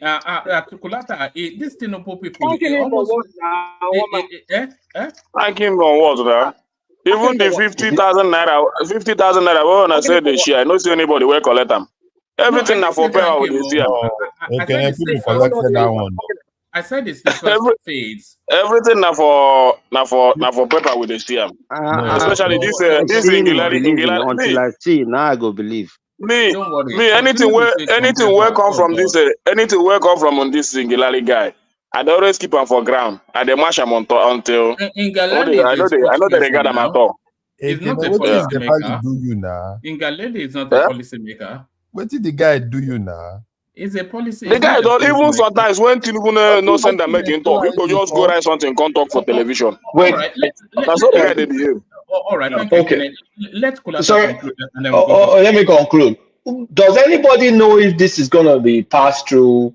Like I see Baba talk about cooperatives and community banks. Is this going to be something done like that? Because in America, we do have all these community banks and gold that their rates are a little bit lower. because government subsidizes them. Does anybody? I mean, I wish to learn many things because I don't see the like of Zenith Bank, all these greedy banks, kind of like not trying to make money and offering discount. And if you offer discount, I'm sure they're going to cheat. So let's just go and learn more about it. Because at this point, I don't think we know enough. But just my general overview based on what I've learned tonight, based on just this discussion, I worry about the modality. But like I said, we'll find out. When I find out more, I'll come back and talk about it. But good start. At least we started. So I'll leave it at that. Thank you. All right, brilliant. Hold on. I was going to say it's almost as though these Tinubu people, it's almost as though they know what they are doing. All these students loan and consumer credit. They have no clue what they are doing. This is just stunt. Don't worry. Which one of them worked? Don't worry. Which one of them worked? Hold on. They know what they're doing. In 2027, Maurice, Tinubu will be campaigning on achievements. That's what it will. So note that. I will be happy. Listen, I said it. One man, I said it before. One man, I said it before. I will be one of the happiest people if the Tinubu succeed because it's for the benefit of the country. Yeah, but if Tinubu succeeds, then Peter Obi will never be president. So yeah, I know. Listen, I made it clear, very, very clear before. I said, I don't care who is the president. You now, you live where you live. You don't even know who is the mayor of that place. You don't want to know because you come home, electricity works, you drive on a good road, you have water, you have access to this, access to credit, this and that. You even have like in UK, like I remember when I was living in Hampshire, you have like community banks like Bryan and Bingley that is almost, like 2%, 3% interest. You can take a loan for import and export. You understand me? So when you have all access to all these things, good life, you don't even want to know who is in charge. Like I have business here in Norway. I have business in Ireland. Now, I don't even know who is the mayor of Cork City. I have no idea. Who is the mayor of Dublin? I have no idea. I don't want to know. The same way, but you show interest to know all these people because of lack of truth and lack of infrastructure and lack of commitment to governance. These people are enriching themselves. Imagine somebody like this Yaya Bello now, they're saying they took $720,000 from a poor state like Kogi State and pay his children's school fees in advance. And now you're telling me people such a place, and look at the corruption in Tinubu government. So I don't care. I will be happy if Tinubu succeeds. I don't care who is in charge, but I cannot support a known drug dealer and a criminal like Tinubu, who the only thing achievement he has in Lagos is to create a lot of tax with his company and produce a lot of talks there. Somebody like that. Then are you telling me? So if he succeeds, does something good, I will promote him. I want him to succeed so that people will have money, people will have food on their table, and the crime will become less. You understand? So why are you not? If somebody now, you go back to Nigeria, you go in with bodyguards and everything. Like me, I don't use, because when you promote yourself and show yourself off, that's when it is. You understand me? I'm very, very simple. But why is it that some people here in US and UK, they are afraid to go to travel back home? Oh, kidnappers, they are kidnappers. Why? Because people are hungry. Thank you. Can we please move on, please? All right. Thank you. You want to move on. You don't want to hear the truth. You want to move on because you don't want to hear the truth. No, you sorry. What you have to say now. Sorry, if it's coming from if they are talking about Obi, can you hold on, guy, please? Sorry, if it's coming from the Bank of Industry, I actually know them over there. I'll find out. I have people that I'm very quite close with. I'll find out from them. One man, let me say something. One man, let's move on now. Let's move on. Let's move on because people have been waiting for too long. This is almost 4 hours. That's why I wanted to speed through it. But let's go on to go on. One man, can I please say something? All right, go on. Yeah.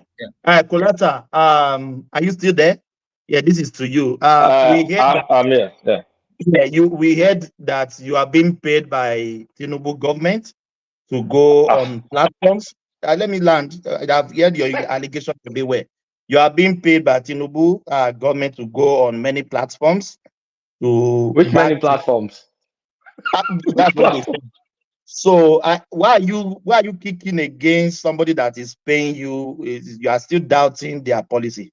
Yeah, thank you. Me, Chebi, I don't know what I say things based on what I understand. It's not the first time I'm not even yapping to the new government, but how many times have I been upset with the government? Look, all these I do people.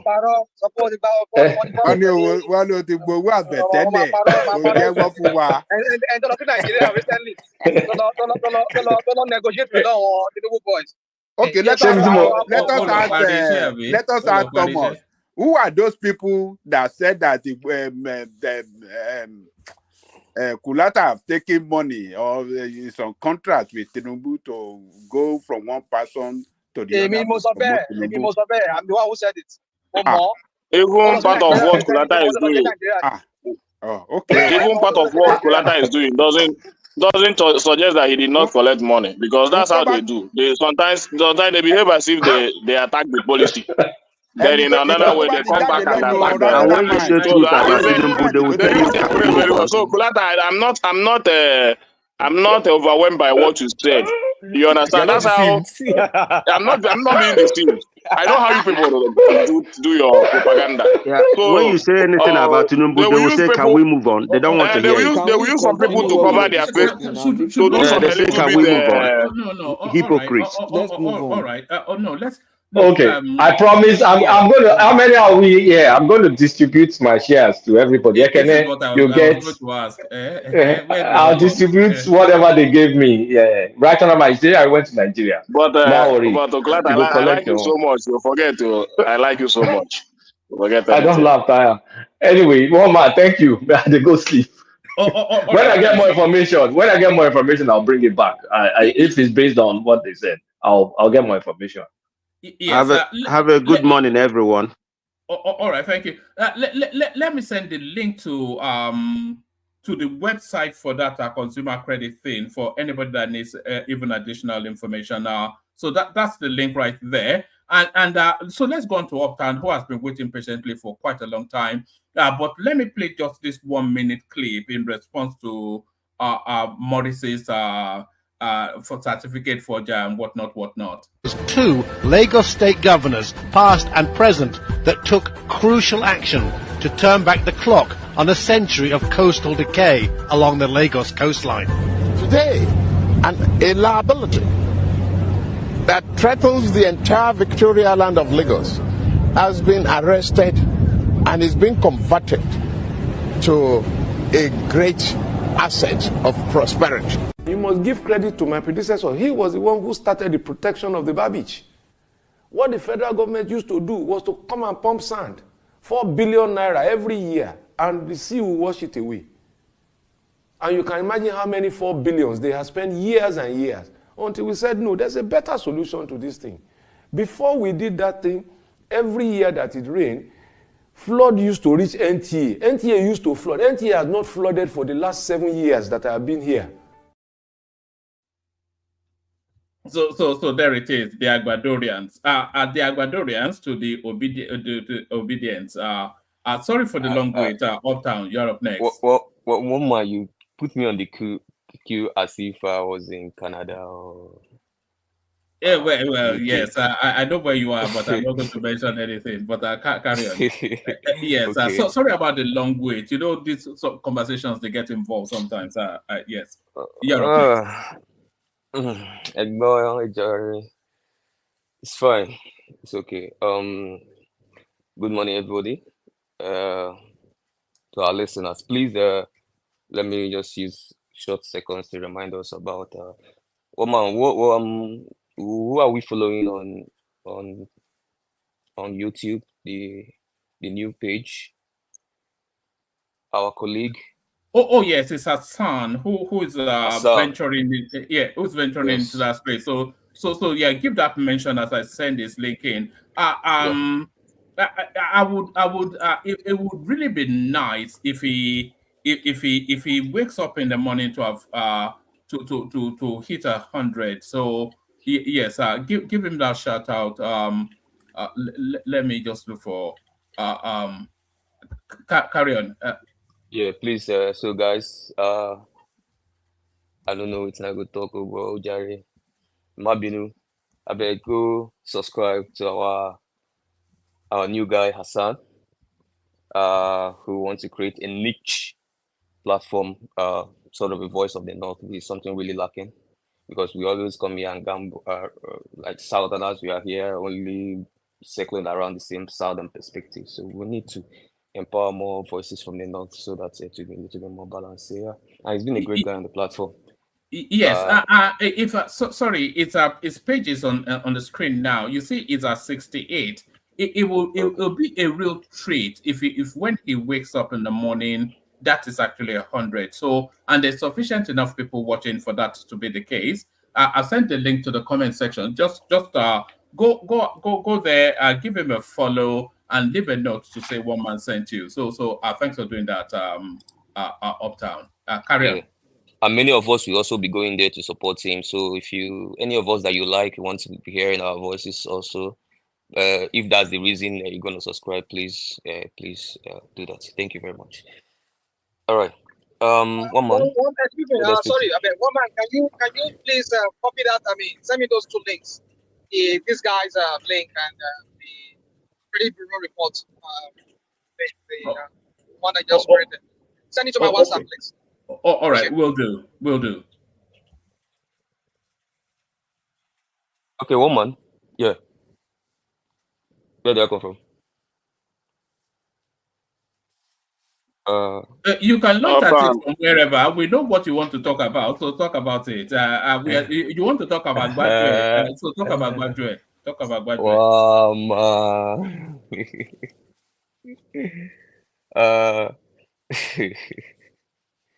Can you actually crack me up today? I don't know the issue you have with a jury, but I almost threw off my phone laughing.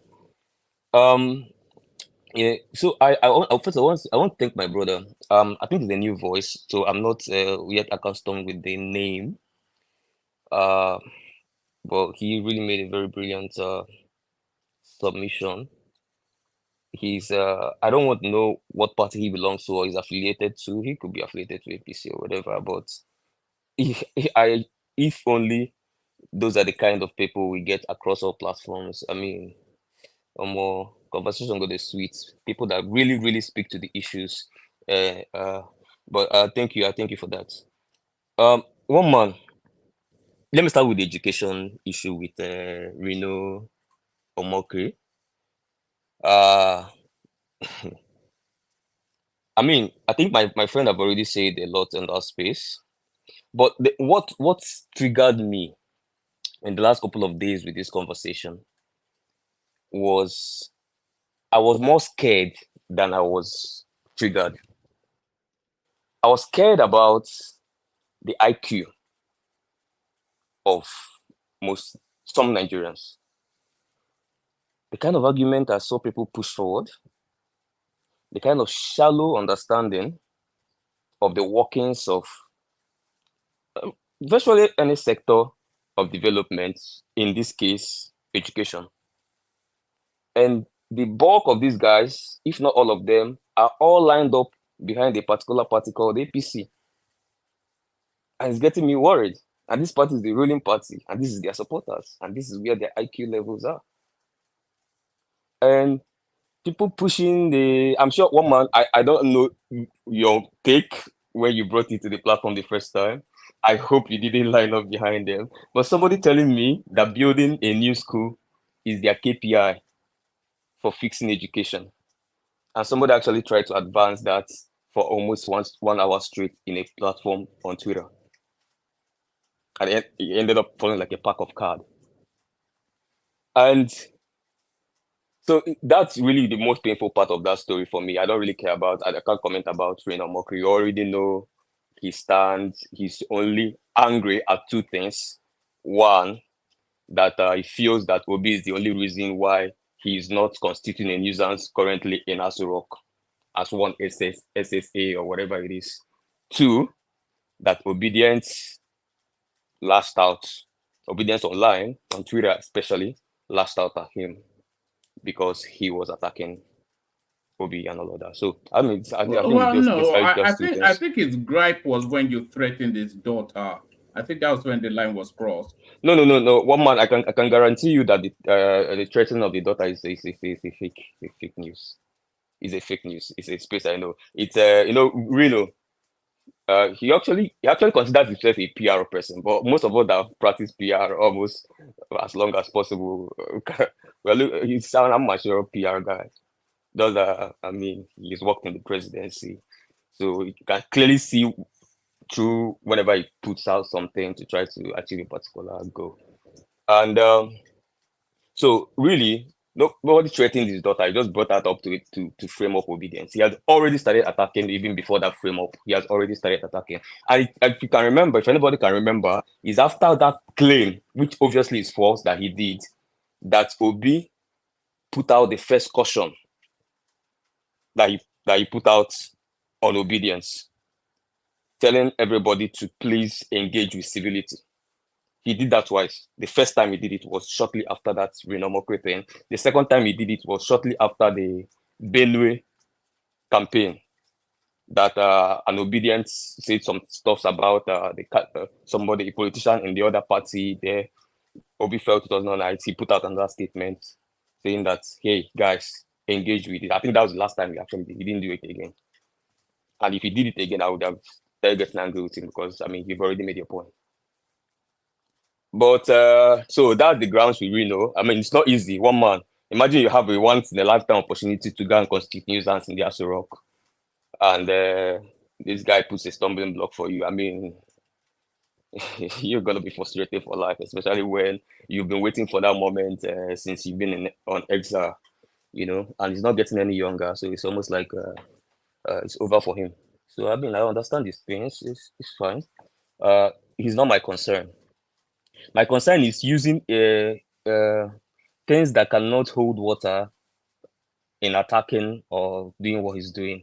I mean, I feel if he needs expo, there are things I can tell him that I probably should hold some water against Obi, even though it's very, very little. But I mean, saying, hey, you didn't build school, tell me school you built from beginning to end and commissioned. Really? What are the statistics? One man, what are the numbers? It's very clear. We can run the numbers. In Anambra, they have like, I think last time I checked, about 1,300 public schools. And the 1,300 public schools is servicing just about under 380,000 students. And if you divide that, you are getting about an average of 300 students per school, per public school. And if you split it that through just JSS1 to JSS3, you're getting an average of say 20-25 students in a class. That is way above any global standard, including UNESCO standard. In terms of access, you get what I'm saying? And like my brother said, my third brother that spoke earlier, who tried to actually enlighten the Abado guys on that space, when he said that, hey, see, school building does not translate to education. So school building and physical infrastructure is just under just one aspect of the 5 things that that's in the educational space. So that's the school structure is just under access. That means that if it's in a space, you do a need assessment in a space. You maybe become a state governor, you do a needs assessment in education under access, and you find out that you are running shortage of schools. That's when you start building schools. If you're not running shortage of schools, and you're even running surplus of schools, does that those schools, most of them are not functional. Most of them have dilapidated, that teachers don't attend school again and students don't come there again, but they are still on the board, registered officially as a school. All you have to do is get in there, rebuild it from ground to scratch. Obviously, nobody's going to say that you built a new school. Why? Because you didn't found it and you didn't register the name. that's different, but that's almost like building a new school. And if you revamp over 1,400 schools across the states like that from ground to up, I mean, you know what that means. In fact, only the 20,000 laptops, historical purchase, actually, only the 20,000 laptops, the money for that can build like about 10 really model schools that are of good standard. If the problem of Anambra education, according to Obi's needs assessments in the survey, He started 1,000 or not 20,000 lockdown. He oh, started 1,000. sorry, that's say 20,000, 30,000, sorry. The 30,000 laptop can easily build him some 10 very standard school that he will go and stand in the front and snap picture and probably call a party like Wike, put a ribbon and invite governors. They would 700 school cut buses. it. 700 school buses. They will cut it, take more, invite channels, everybody will document it, and they start using it for advancing their political career. At the end of the day, if you go back there, they will all end up like all the schools Amechi built in Rivers today, which are all now dilapidated.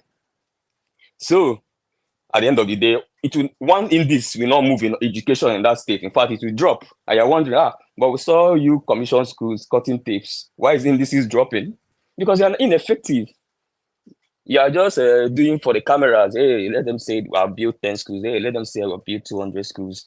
Let them say, whereas that is not even the need of that sector in your state. You get so in education, you talk about access, you talk about service delivery. That's where you find things like what will be mentioned, enrollment. And one man, what he meant was male child enrollment and girl child enrollment, which was a big problem in Anambra when he came. A lot of male children were out of school. Also, a lot of female children, girl children. Sorry, Uptown. Was that your interpretation of this? When I was coming to Anambra to be governor, we have what we call male girl child issue. Sorry, carry on. Yeah, that's clear now. He won't say if he was writing it, he would write male stroke girl child issue. But you can't be talking and say male stroke girl child issue. No. So he said male girl child issue, which is enrollment, which in the next sentence he made, that's when he brought in the enrollment for you to know that he's talking about. Even one man don't understand English anymore because of it. No, I think he does. I think he does. I think you take one man too serious. I don't. That's why usually I don't take one man that serious.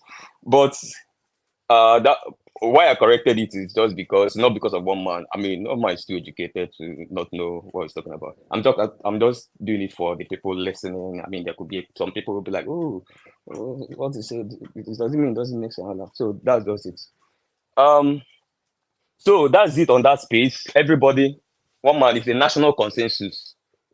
There is no governor you can place above Obi on education in Nigeria, in this Fourth Republic. And anybody that conducts their research on any of the governors, there are over 100 now, counting since 1999. Well, man, I was thinking time. I was thinking to time. Or you? Yes. 3 more minutes Uptown, and then from you to Rational Mind. He's driving and we may lose him. Yeah. I just greeted the audience just right now. No. You greeted the audience 15 minutes ago. Oh, yeah, carry on. It's definitely not 15 minutes try and stay with us though. If we go through the names, and then we open it up. So yeah, I understand. So Rational Mind there made me lose my chain of thought. But one man, it is also instructive. Let me even use this opportunity to even now talk about one man. Do you know that monies that was budgeted for education in Kaduna under Rufai was in excess of 400 billion naira? That's almost all the money Obi had access to in his 8 years to do every single thing he did in Anambra State. That was what was Rufai put into education in Kaduna, and not one single digit moved positive. Not enrollment, not out of school children, not he didn't even refurbish the schools. He didn't refurbish the schools. 400 billion. And tomorrow, an educated person will come and tell me, Obi versus Rufai. On what ground? Oh, because we can say, That's why when people say this thing, and people like us who actually look into the workings of these people, we used to get annoyed because I'm like, and I'll always ask you, I will not insult you. I'm not like some obedient. I will just tell you, can you engage me? Let's start with education. Bring the figures. Okay, you failed in education. Let's go to health. Can we PCC it before we compare these guys you are mentioning? Oh, he failed in health. Okay, let's go to security. Can we PC it? Oh, he failed in security. Okay, can we go to corruption and financial management, debt management? Where did he meet debt? Where did he leave debt? Who reduced debt and who added? So on what ground, Kwano? On what ground? That's why it's so annoying. Oh, yeah, Rufai. Okay, even people mentioning Umahi. I heard the conversation yesterday. President was saying Umahi. I'm like, on what ground? That he built a flyover? That he built a mall? Do you know that 85% of the mall is yet to be occupied till today? Almost 3 years down. That means it's running on a loss. The government is now borrowing money to maintain the airports because barely one flight is landing there. So that means that Umahi didn't do his need assessment survey. He didn't do it. People think governance is just a beer parlor. You just come, wake up in the morning, it's like, oh, well, today I feel like building a Jinjati school. Oh, this morning I feel like building a bridge where there is no river. That's what most of the governors do. Nobody does data.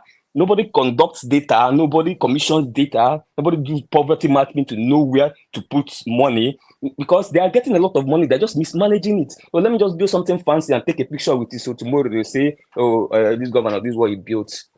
And that's why it's never reflecting on the indices, development indices. It's never reflecting. You check it, none of them is reflecting. Check the unemployment rate of Rivers. Start to bring it home, Uptown. You know what I'm saying? So that's the annoying space. But me, people like me, I am studying 4 people's administration now. El Rufai is one of them. I'm studying Zulu. I've first finished with Nwike. Absolutely nothing there. Soludo is a work in process. I'm studying as well. So that at the end of the day, anybody that bring that nonsense, this thing for me, I will use data and finish you. It's not about sentiment. Oh, this person is a professor. This one is a business. No. Let's bring out the evidence. Data by data comparison. No need for Sharaye and all those ones. Because it's really very annoying when people, and that's why some governors get away with it. They just come and then they do some fancy glossy thing, they snap picture, do commission, they say, oh, Mr. Infrastructure, oh, Mr. This, Mr. Unemployment is skyrocketing, everything is skyrocketing, poverty rate is skyrocketing, everything is skyrocketing. You get what I'm saying? So one man, please, let me just end with your, we always end with Tinubu now. I mean, if you never talk Tinubu, waiting we gain. But I'm not even saying anything super on that Tinubu space, one man, sadly, because I've already said it from time immemorial. One man, what these guys will do for the next 4 years, and let anybody document my voice now. What they are going to do is very, very simple. What I think who is that? Was it Kulata? Was it Kulata of Rational Mind? I've forgotten the person that said that when they talked about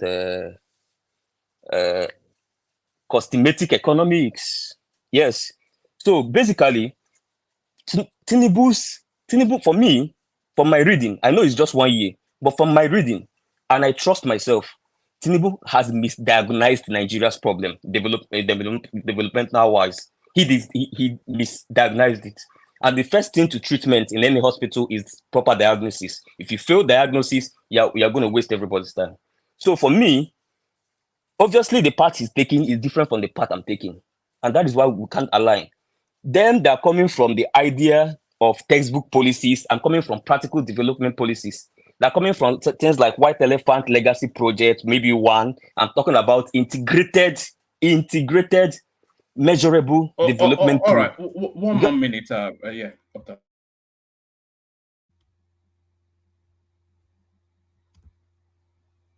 I didn't do anything to him, or I think he dropped by himself. I promise you, I did nothing to him. So Uptown. You don't do what they are, man. You don't remove Uptown now. I didn't remove. They know you guys have a bad mind now. You always implicate you, that you removed him. All right. I think we get the general thrust, but hopefully he'll be back to give us the final end of that. let's go to Rational Mind, who I think maybe we may lose into a tunnel is driving. Rational Mind, are you still there? Yeah, woman, I just had to come into a rest stop here. Rest area. All Right, right, okay. well, yeah, Let me just the floor is yours. The floor is yours. Yeah, you have to feed me those things because I can't remember them anymore. Yes, I'm not sure that you want to speak to the obese space who has been exposed by Reno Mockery, but I know you certainly want to speak to the consumer credit who are somewhat optimism in your voice, contrary to what our expectations were. And we're also speaking about the travails of our El Rufai, who his successor is determined to put in a Kuje facility. So just pick it up from whichever one tickles Let me talk you. about that the credits thing that Nigeria is doing. I think it's a good thing if we can get it right. Like the only thing is when I say but when I express this the cynism, it's always because the people in charge of it, you just the kind of people that I mean, just barely how many months into their administration, and we're seeing lots of grafts and um, corruption and all of that. And then you start wondering if they could start like that with corruption. I mean, they were investigating the previous administration that was there before them. Their own same party men who left a lot of mess, corruption, and then they started their own with corruption. So you can imagine how they're going to end. So we're seeing a lot of nepotism with this guy that is in Aso Rock, putting his son-in-law and all this crap we're seeing. So it kind of begs the question: are these guys serious? I mean, like Kulata said, it's just some kind of cosmetic. It's just to create an illusion, an appearance of we're doing something. And like when you said yourself that he's have something to campaign on. We're yet to see what he's going to campaign on. What are you talking about? He's going to campaign on what? I mean, so far, what has he done that is, we can say we can hold on to that is concrete? There's nothing concrete he has done so far. Even the so-called Naira floating and whatever fuel subsidy removal and everything, we see how it's backfiring. Now, again, dollar is going up again against the dollar. I mean, again, the greenback is going against the Naira. So you can imagine. So it begs a lot of questions. I mean, are this guy not going to waste another 4 years of our life again? I mean, maybe another 8 years? That's the question. But am I saying some of the things they say they want to do? Don't get me wrong. Most of the things they say they're going to do, they are laudable projects. But the question is, how true, how sincere? I mean, how sincere are these guys? How genuine are these guys that they're going to do and get this done? That's the question. Because I know Nigerians they go about, when I see a policy that is very good. I mean, like some kind of borrowed project from abroad, like, whatever the other crap they were calling the Ministry of Blue Energy or whatever, Blue Sea or whatever they call it. High-sounding words. And when Nigeria look at it, that is a good thing. And at the end of the day, at the back of it, there's nothing to it. There's nothing backing it. It's just some cosmetic, like Olada used the word earlier. So, but you see, and again, when it's coming from somebody like what's his name, Ekene Express too, like when he said this guy Ngilale, the guy that is known to be always a bearer of false of fake news, and start wondering if that guy could be the one breaking this news to everybody now. I mean, you start wondering how true are we sure that this is even really new? Because I mean, it's really true. If this guy, the same guy who was telling us that the Emirates is there's a website, there's a website and everything. Come on, we get that thing. I mean, how much of this cost to design websites? I mean, didn't we see what was it called? Come on, one man. Don't get me started on some of the things that we've seen with website that people have created, and it turned out to be just some kind of era. Thank you very much, my brother. Thank Nigeria. You've given me a very good example, and that is even from a CBN, a monetary policy overseer in that country, making e-Naira. They have a web. In fact, I even downloaded the app. I don't know if I still have it on my phone. I downloaded the app. I had to discard it at some point when it wasn't even working. So you imagine, and this is e-Naira. I mean, that's a good one you even gave me. So what are we talking about, one man? So you see, when we see concrete things happening, before we can start praising these people, but you come here, we want us to start praising them when we don't even have any facts or anything that they are doing. That's what really, let me use your word, that jars me. Like what kind of, I mean, what are we doing here? We just come here to come and be singing kumbaya of these guys every time. Is that what we are here for? No, we are here to critique them. Rational mind.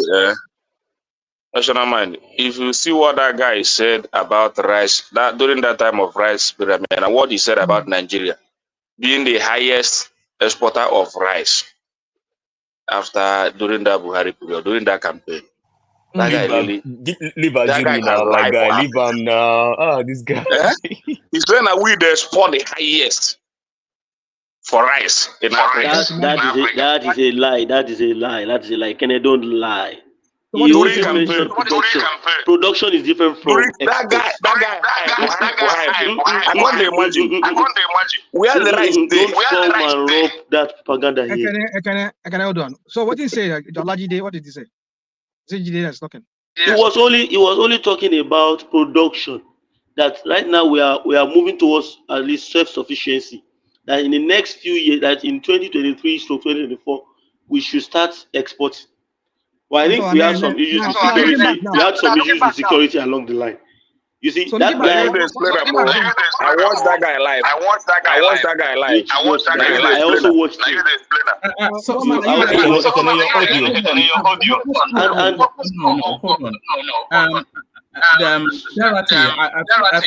I think people are bouncing off your system.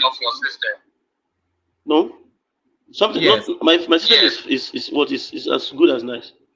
All right. Can I just speak something to this Tinubu thing, this credit cop thing, please? No, it's bad. The audio is bad. National mind. Can I just speak 1 minute to it? But you need to turn on one of your something. You need to. It's bouncing back. All right, rational mind. Carry on.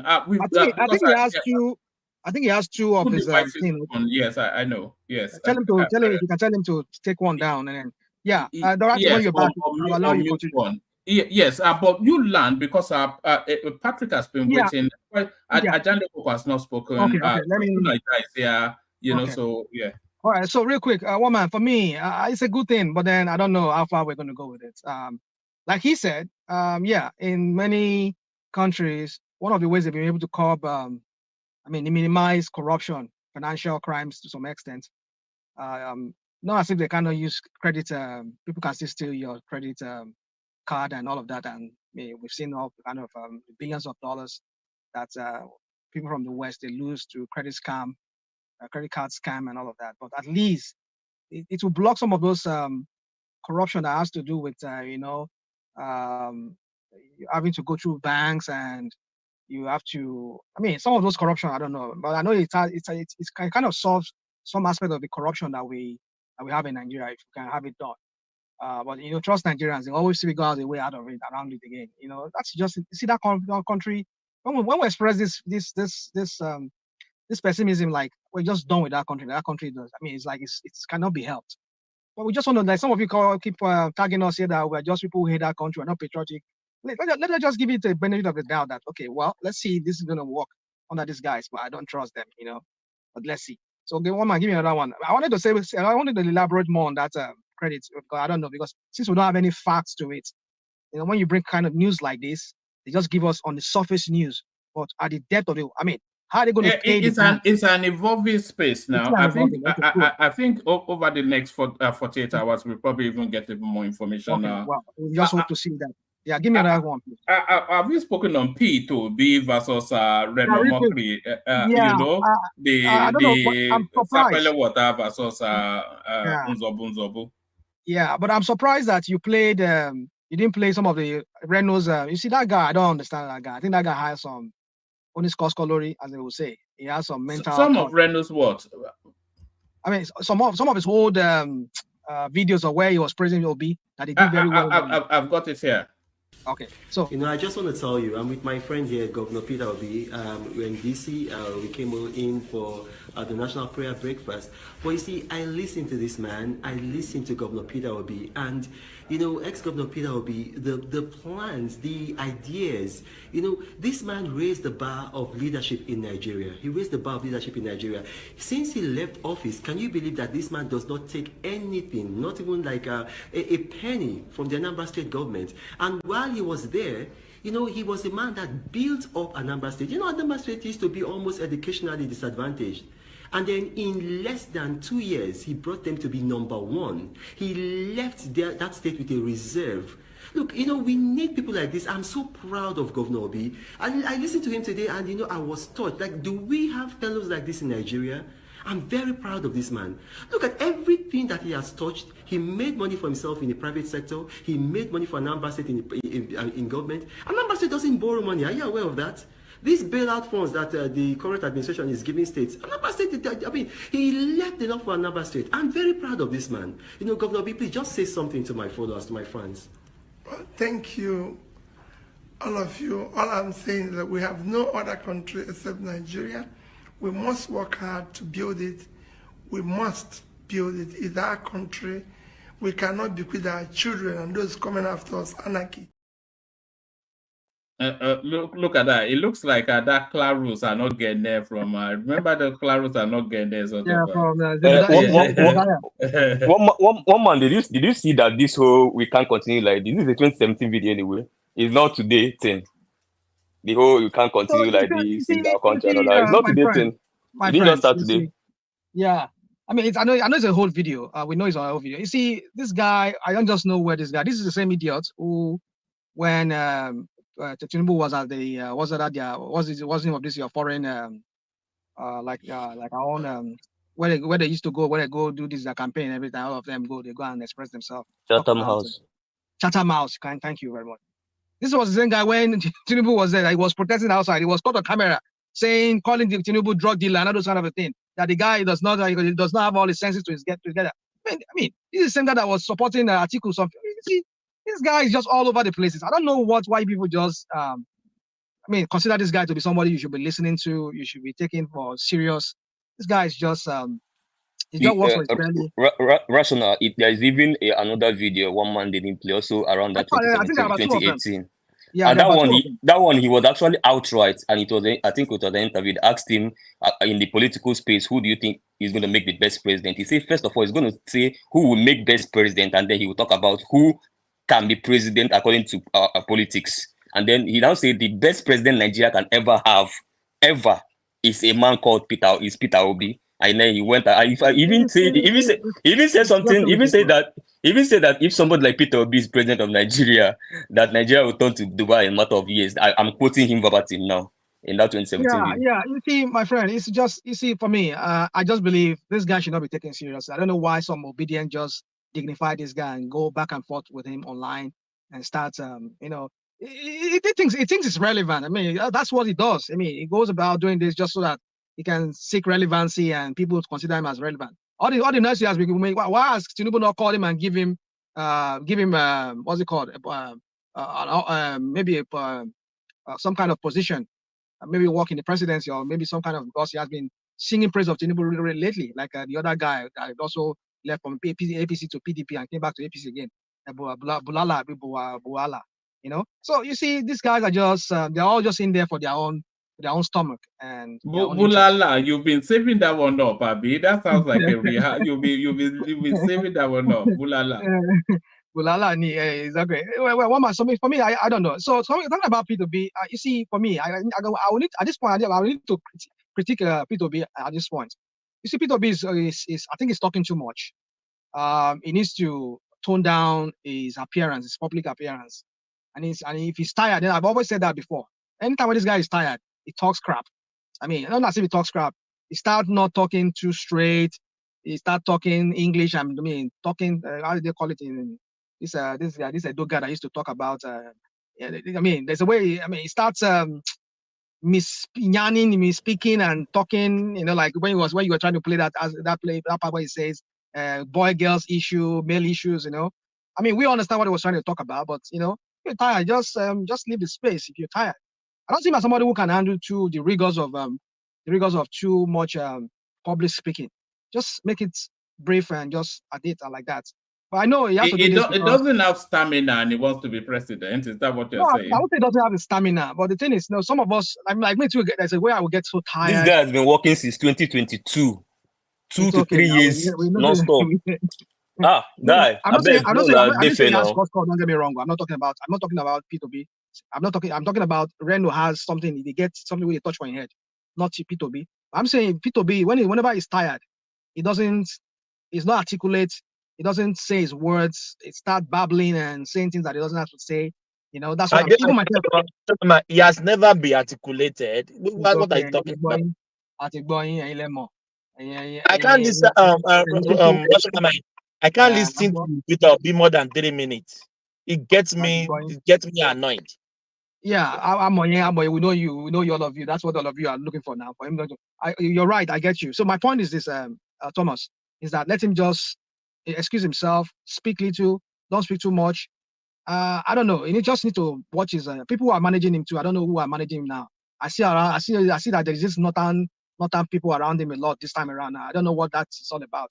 And it's looking to me like he's being beggy and trying to beg them for some kind of relevance among them. I don't know what the crap that is, but I understand. I think he's playing this game towards the 2027 election, even though he's not admitting it, even when he asks the question. I think it's a mistake. What you are saying. What is that? What is that? To say that P2B should keep himself quiet, a kind of. No, I didn't say he should keep quiet, dude. I didn't say that. I never said that. I mean, listen to me very well. I said he should tone it down. And when he's tired, he should not speak much. That's what I'm trying to say. Because I noticed something about him. How does one tone it down? What I'm saying, tone it down. I think I will support rational mind in this particular conversation.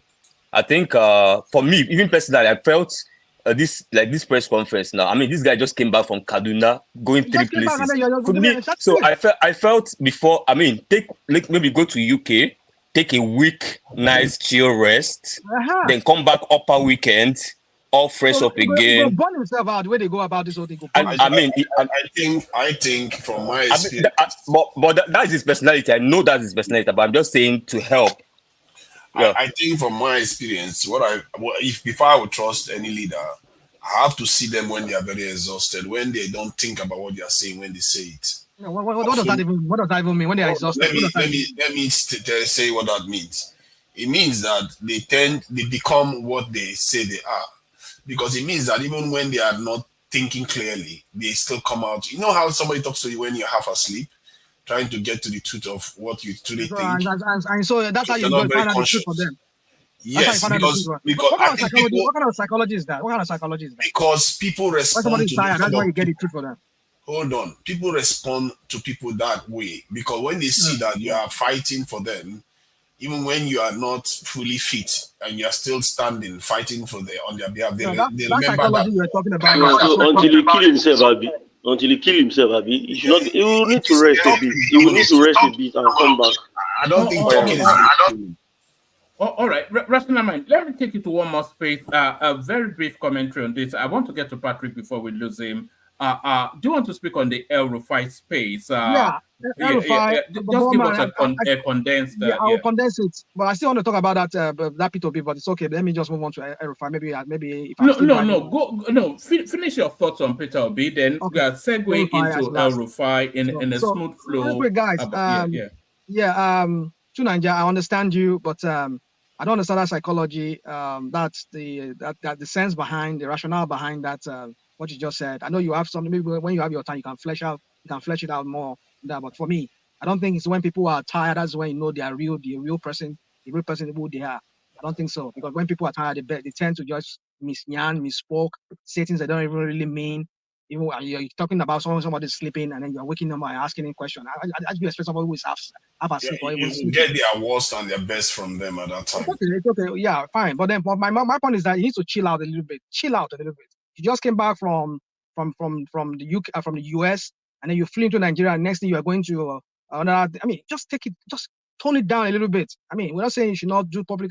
Just go chill out a little bit. So for me, that's what I want to say. I still want to say much on that.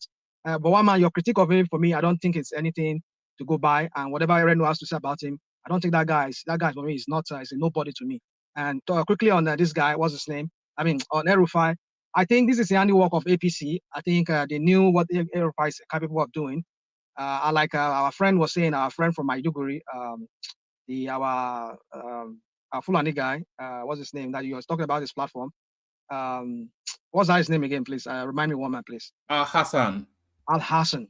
So Yeah. So for me, I think what I see about Rufai, I think Rufai is finished. Like he said, I think he said something like that. That's what Hassan said. Rufai is finished. I think it's on a decline, and I don't see how he's going to come out of this because I think APC is ready is out to finish him up. I know there are some people within the APC from the northern side who also are also looking towards that maybe 2031 or the presidency, as the case may be. And the only way they can get at him is through this. Maybe basically, I think maybe it's what goes around comes around. That's what's happening to him. Is I think it's karma. You know, all the look the other side when Southern Kaduna people are being dealt with by his own clansmen and heaping the blame on them as the reason why they are being. I mean, how can a leader even say something like that?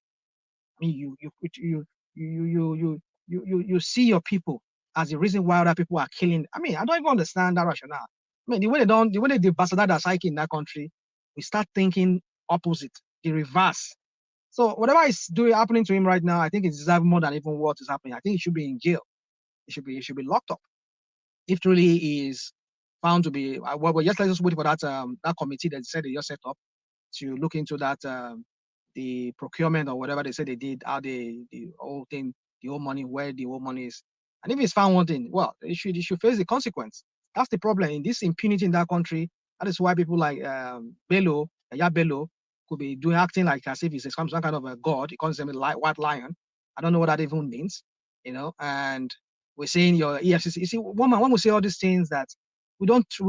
Some few days ago, I will say I doubt the sincerity of this EFCC guy. I mean, you read again. He said he withdrew a case. I don't even know what was that case all about. Are you withdrawing? Are you saying that?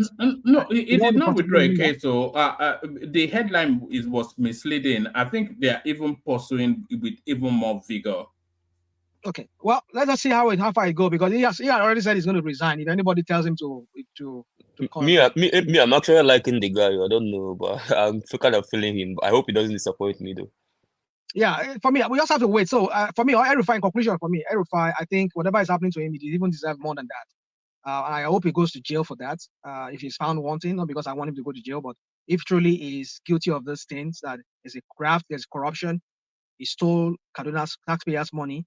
And imagine what that money would have done to so many other Kaduna people, the roads, the schools, even the security that it would have created for some people. Preventing them from being killed by some of those terrorists, his own clansmen who are terrorists like himself. So, but he never did that. Rather, he embezzled those money, took that money. I mean, oh man, you see, that country is a cesspool of it's a crime scene. A crime scene. I don't know how we're going to salvage that country, how we're going to rescue that country, because that country is in the hands of criminals from top to bottom.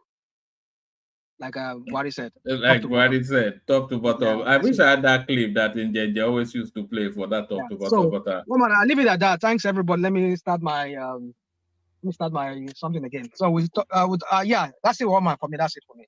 All right, brilliant. All right, thank you, Rational Mind. If you get to your destination, you can join the after-hour session.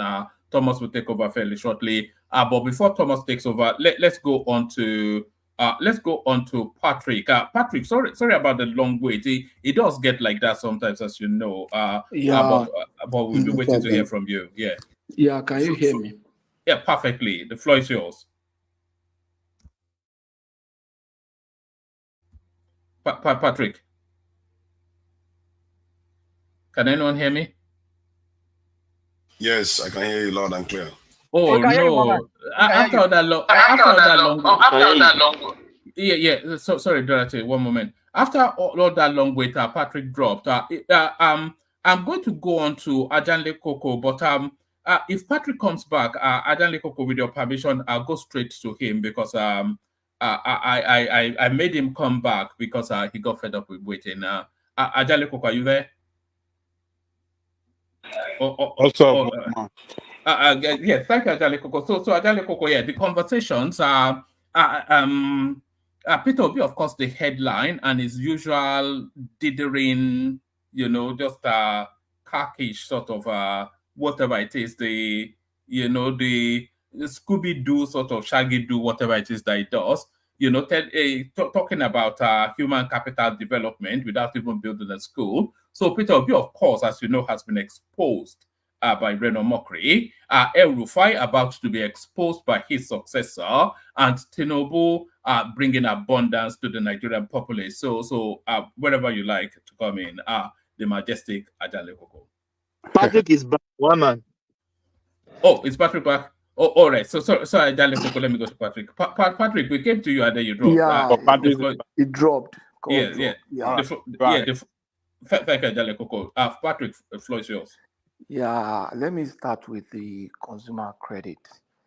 I've never seen those kind of policy work in the hand of government. You understand? I'll go with one of my brothers that I've spoken earlier. Let them have the structures in place for the bank to be able to take over those things.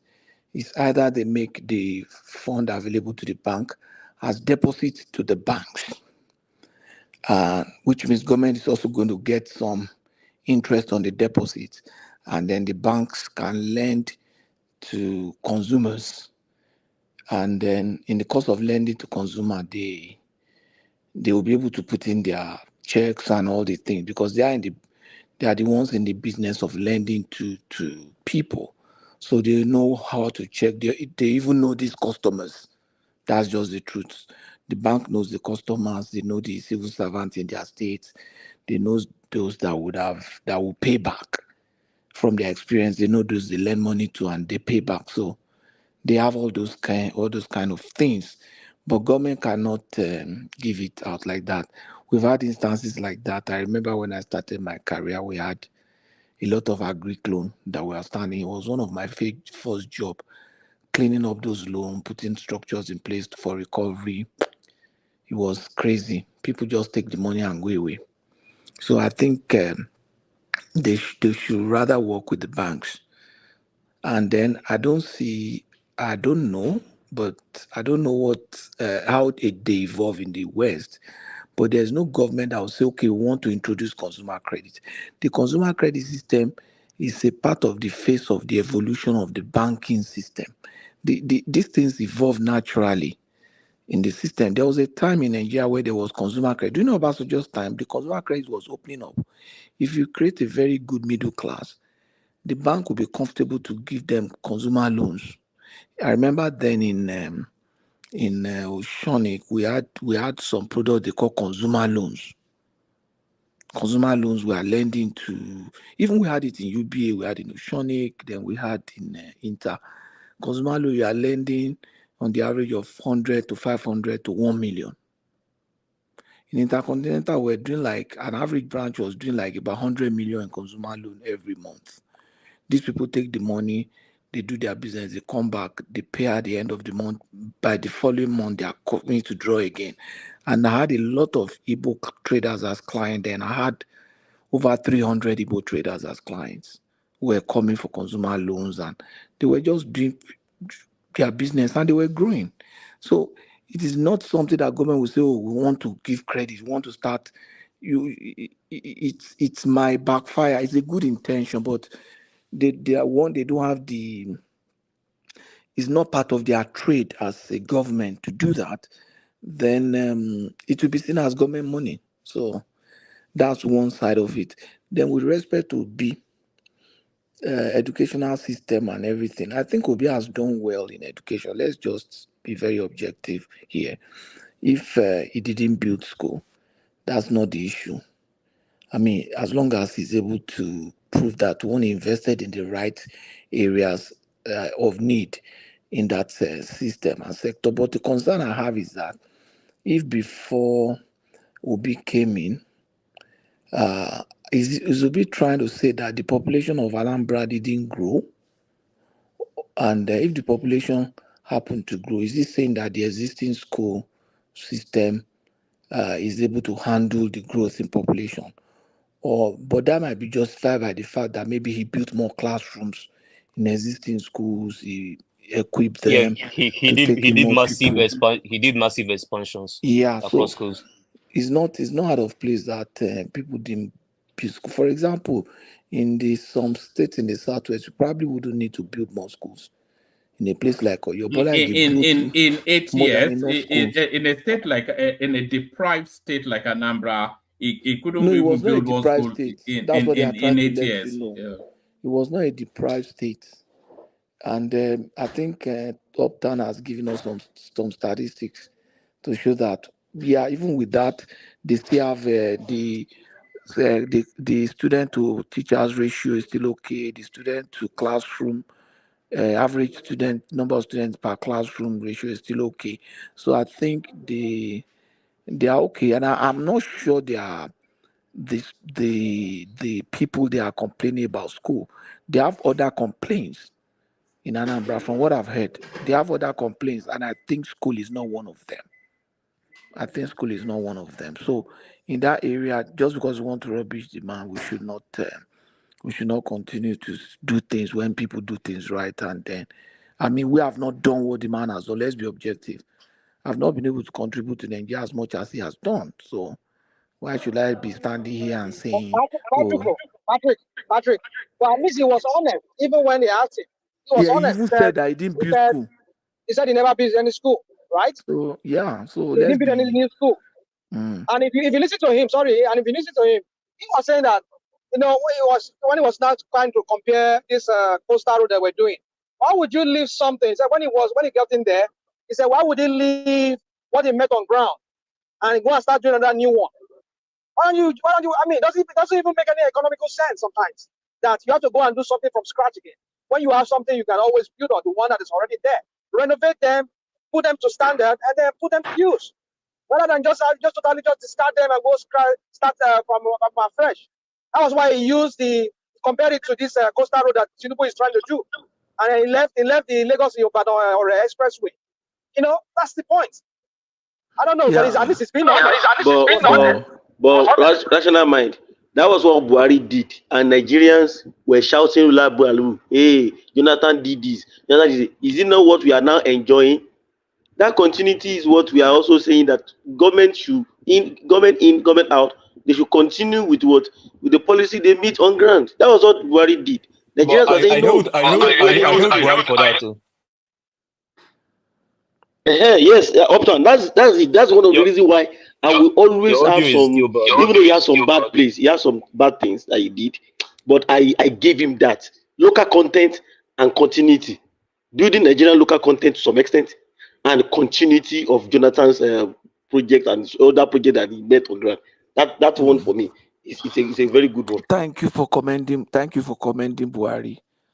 In short, I can give you more of my time to do that. And that's the same message I've been trying to pass across. That man did something, but people, some people are just lucky. When they get into his time, people just hate them. They come in the wrong time when things are tough. They do their best, but people just don't see what they have done. They just hate them.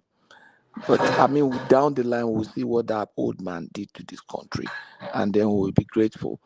Then Obi is honest. He has come out to say, "Oh, this is what happened. I actually didn't build a school, but I expanded classes. I improved the systems and the process, and he does it. The man has with respect to the man going around to campaign. I think he should change his strategy. He should be involved more in maybe more of public speaking. When you have forums, you should do more of public speaking. Then you should do more of states, trying to build each state. Local government elections will be coming up in states. It should start working like that. You should start building those structures. By now, you should work more with Toti, work with some other people. Like Yedio has left PDP now. You should quickly work with him.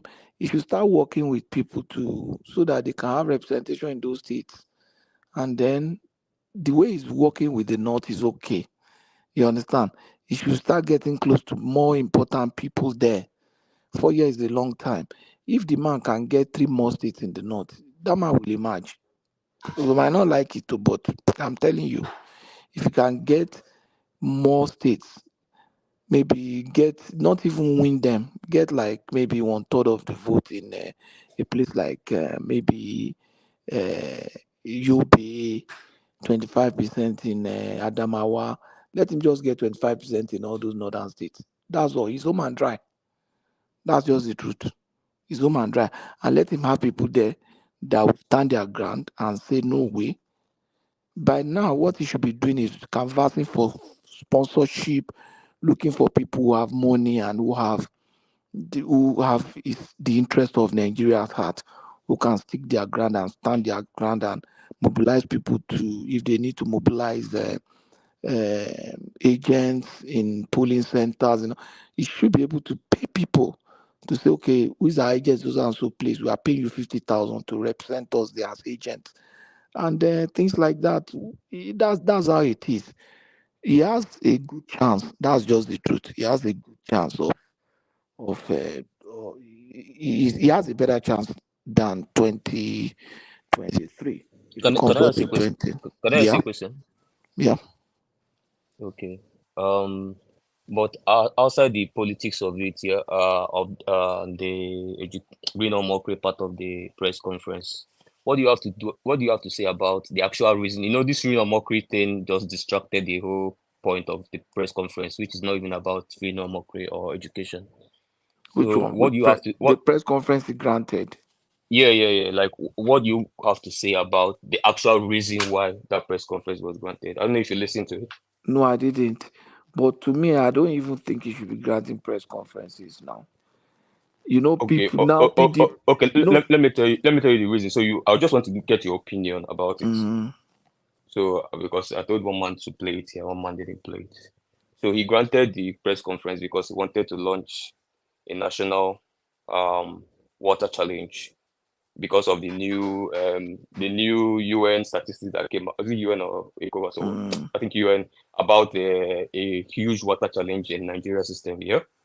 And so he decided to take it upon himself to launch two things. One, the water challenge, and his argument in that was, he said that 5% of Nigeria population, yeah, that's 2 million people. 10%, sorry, 2 million people. 5%, yeah, 2 million people controls over 70% of the wealth of the country. Yeah. So he called on 0.1% of them, which is 200,000. That whether you know him personally, whether from the bank or from any place, or you a supporter or but you are well to do, you are among that 200,000. Yeah. That he want you to join him. Yeah. To provide 200,000 access to water by the end of December this year across the country. That's fantastic. In short, those are the kind of thing. If he continues like that, he faces water. He looks at other area to leverage on his systems and structure. That guy will be coming home and dry by 2027. I'm telling you. So he said two things. Let me tell you the second one. Patrick, hold on. Let me say something. Yeah. You see, sure. I don't know. Obi is doing he's committing a lot of errors. I want to comment on this very issue, because when I heard him this morning, when he said something like that, you know that it's geologically, it's not right to be digging borehole everywhere. I don't expect him to be canvassing. Hold on. No.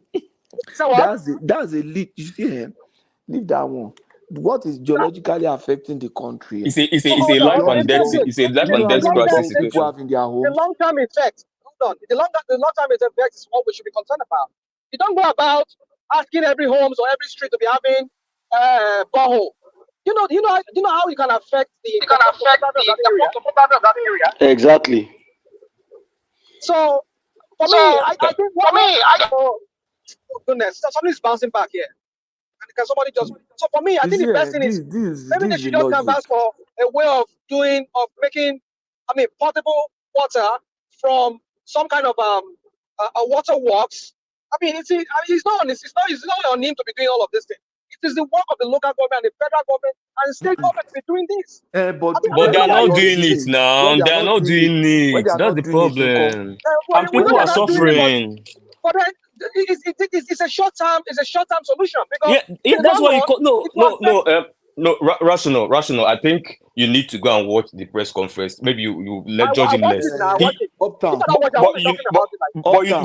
you know he's made it clear that this is a short-term solution. That why they wait for government. That measure is fantastic. I'm telling you. But you Those are the kind be of beating it all things. around. If it doesn't make it, no, it's not right. Those are You the don't be kind of doing it. things. That's it. Go ask Those are the kind geologists; of they'll tell you. things. But No, let You know me what? finish now. please, Those are the kind of can I things. can I even speak to what the geological part that Rational Mind, and I've had that conversation on Twitter yesterday. Rational Mind, even geologically, if you go and study that space very well, you'll find out that even if you move that 200,000 to 2 million, and then you divide it per the land space of Nigeria, it still doesn't, it hasn't met that threshold of threat yet. But he's talking about just 200,000. So it's still far below. And then he made it clear, you can see that he understands that this is not sustainable. But then because these guys are wasting time with procuring potable water, I can use my influence with the big platform I have, because I've gone around, I've seen that this is urgent need of today, tomorrow. Let me try to leverage on this big platform that I have the grace of God to have, to try to. I know he's not expecting the whole 200,000 people to answer his call. Maybe if 10% might end up answering, like 2,000 or even 1,000 or something, but that's going to make a huge difference. I think that's the idea behind it. You know what I'm saying? Because That people is a think fantastic idea. And to me, those are the kind of things you should be doing now. You understand? Look at water, look at other areas, and be in the course of that, be engaging the people. You understand? You should now create brand. Then you should start working with people. It's still doing one man soldier now. And also, I'm sorry. Let me just add the second one he said, so you just speak to both of them. The second appeal he made in terms of challenge is the education one, where he talked about the Almajiri school system. From exactly like this, we all know that the northern space has the highest out of school year. So he said that according to his study over the past months in the Almajiri system, so he proposed something called Shahar system of education. Yeah. And he said, from his studies and from interviewing the teachers as well across some of those schools in the north, that he's found out that these guys, you might not take them to education, but you can take education to go and meet them where they are studying Quran. And his idea is that we can bring STEM teachers, that is mathematics, sciences, mathematics, English, and all of that. You can bring them to those Amajiri schools, and then skills like IT skills, like skills in like technical skills and all of that thing. Okay, so you add it to those Amajiri system, and then he even made a costing. He costed it and said that it will cost 10 million to be able to inculcate that education into a single school that is serving about 50,000 children with at least 2 teachers, which is what he said is obtainable today in the north, See, according what to the guy what he is saw. doing, this thing And is he doing. said, let me just land. Let me just land. Let The me federal land. government to sit up. Just To sit up. So he now said that according to his costing. Uptown, Patrick has the floor, but maybe Peter Obi can start. Hold on. Maybe Peter Obi can start all these lofty ideas. They say charity begins at home. Let me give you 1 minute of this. Children scavenging in a dump site, hoping to find plastic bottles to sell. Those who recycle them to make some money. This is Okpoko, and the area smells fume. So maybe you should be going to fix One it. man, I really feel you don't really, there's this something you have about progress of poor people. You always want to, I think you're too elitist. You have this thing about, hey, we should just develop we should just do this coastal road, or the elite should move ahead. I mean, poor people are this thing to be poor and all of is that. that not Peter Obi's No, you have that ideology. You have that ideology.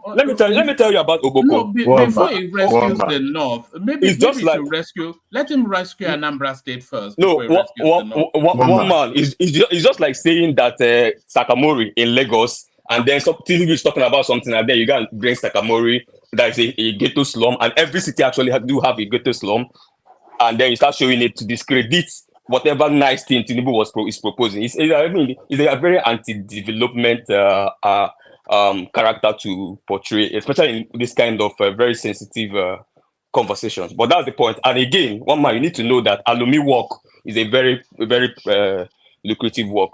You need to know that. Maybe you don't know that. You're too elitist for that.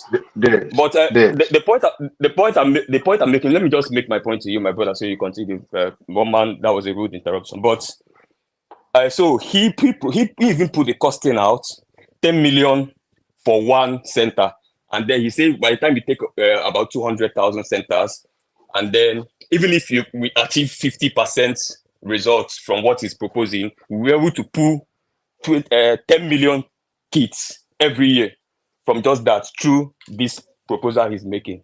So what do you think about, is this not a better form of proposition than just maybe going to Dubai and criticizing, you write a note and drop, and then is this not the better way that these guys will now sit up and say, oh, we cannot be in Abuja, let's go home before this guy take our shine, let's go and do the right thing. They will be forced to actually now do the right thing.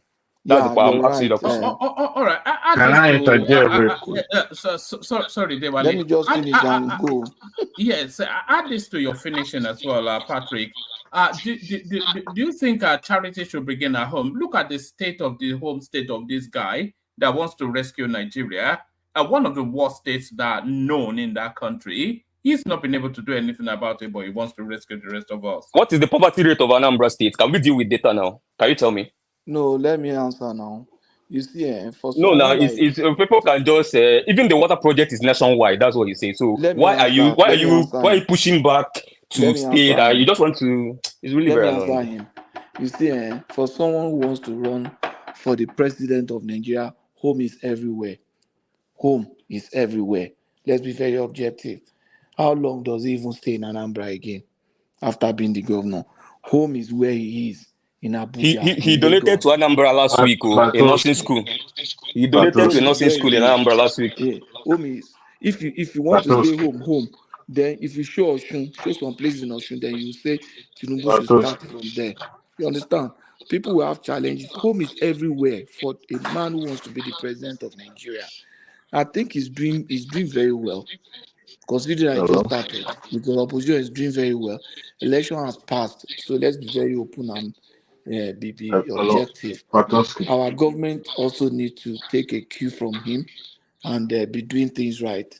This one that is providing water is providing this. They say stop opposing government, join government. Now join government to do development. That beefing him again. No, don't join us. Doing go. That, so let's which one? But I think to improve his chances, he needs to start developing his grassroots, not just going to see. If you go to a state in the north and you meet the leader and you provide borehole and you leave, that's all. But if you go there, create people there for you, put structures there. When you leave, those people are there.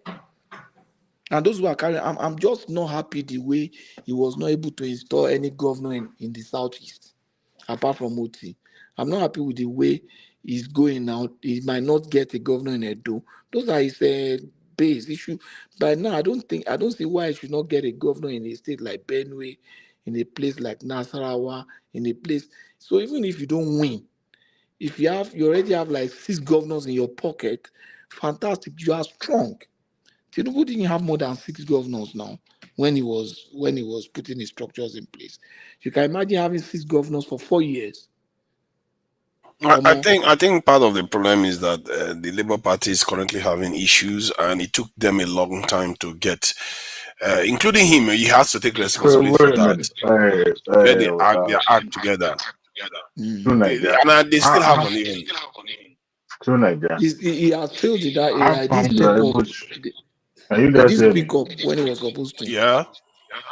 How come we're able to interject and I was shut down by one man? I was trying to interject these 2 people. Let me keep quiet. I didn't shut you down.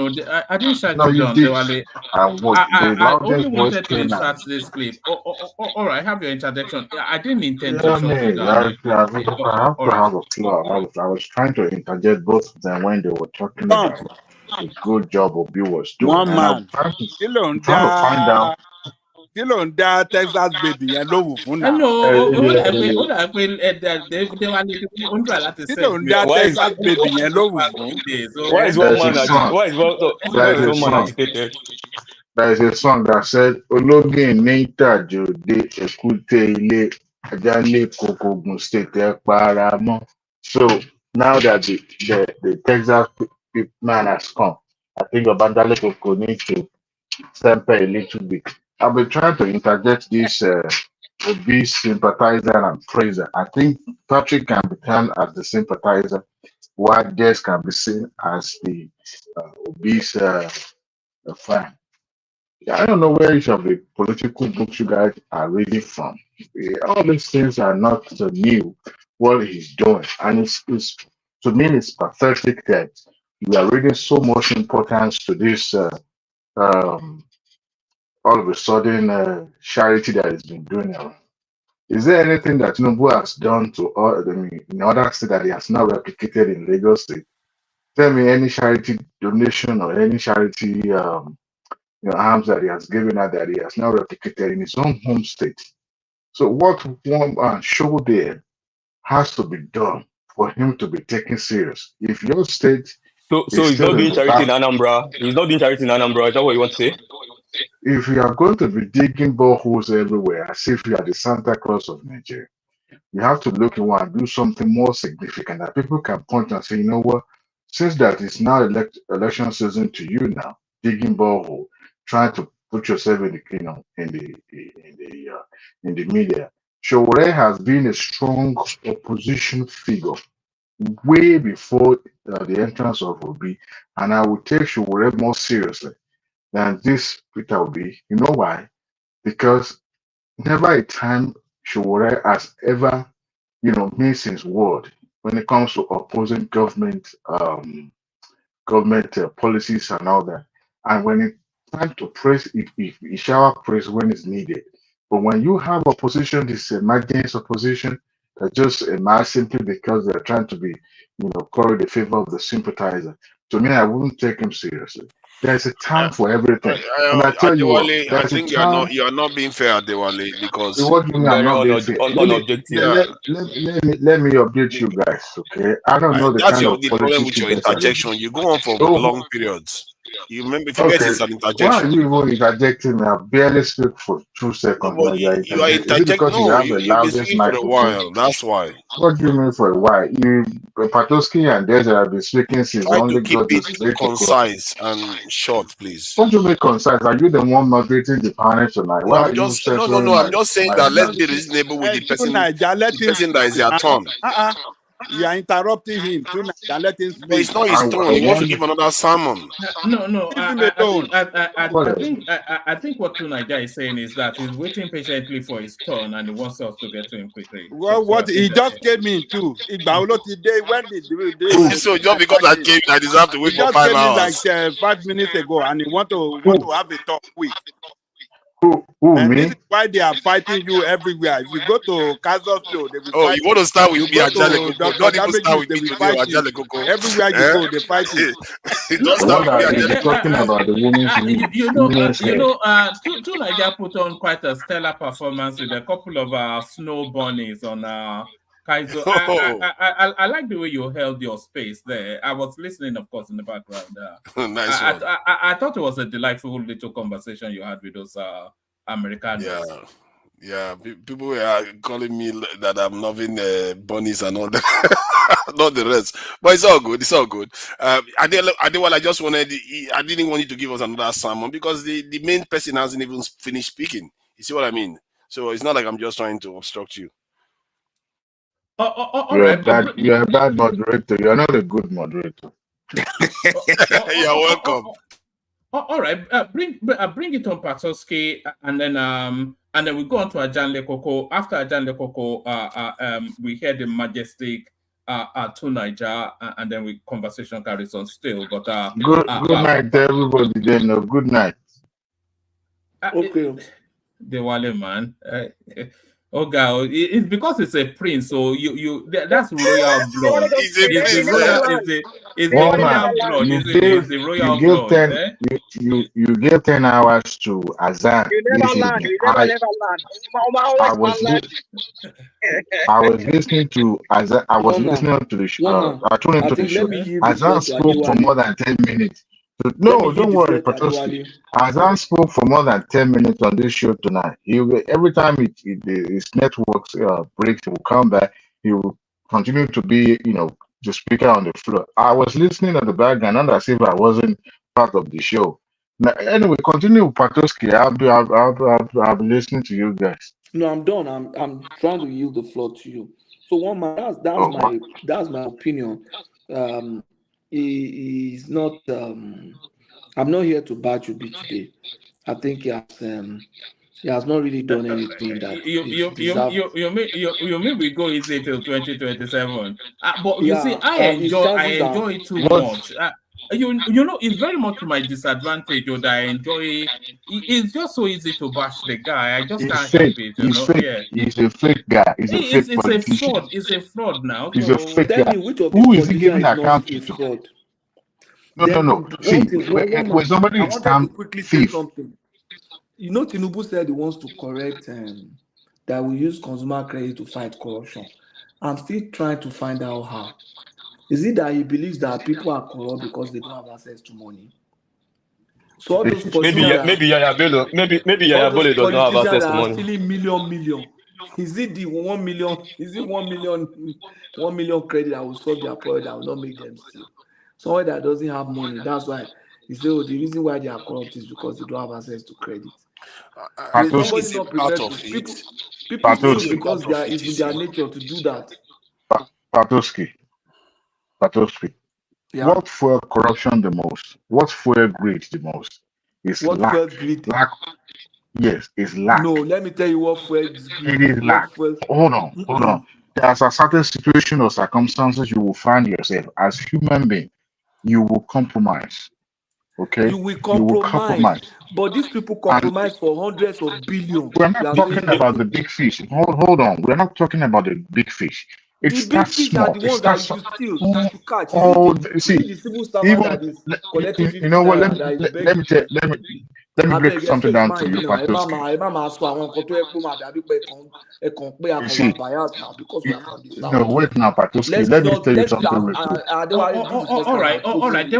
Dewale, let's do this. Just because people have been around for so long. Let's be objective now. Let Face this man. Patoski Let's face land. this man. Let's give Yeah. him the truth. Let us not give the impression to that people that we always pander to him because he's from our side. He cannot fight corruption with credit. He cannot. As long as there are structures in place that allow people to be corrupt. The reason why you don't have as much corruption in the West as what you have there is not because of the credit. It's because the system does not really allow for it.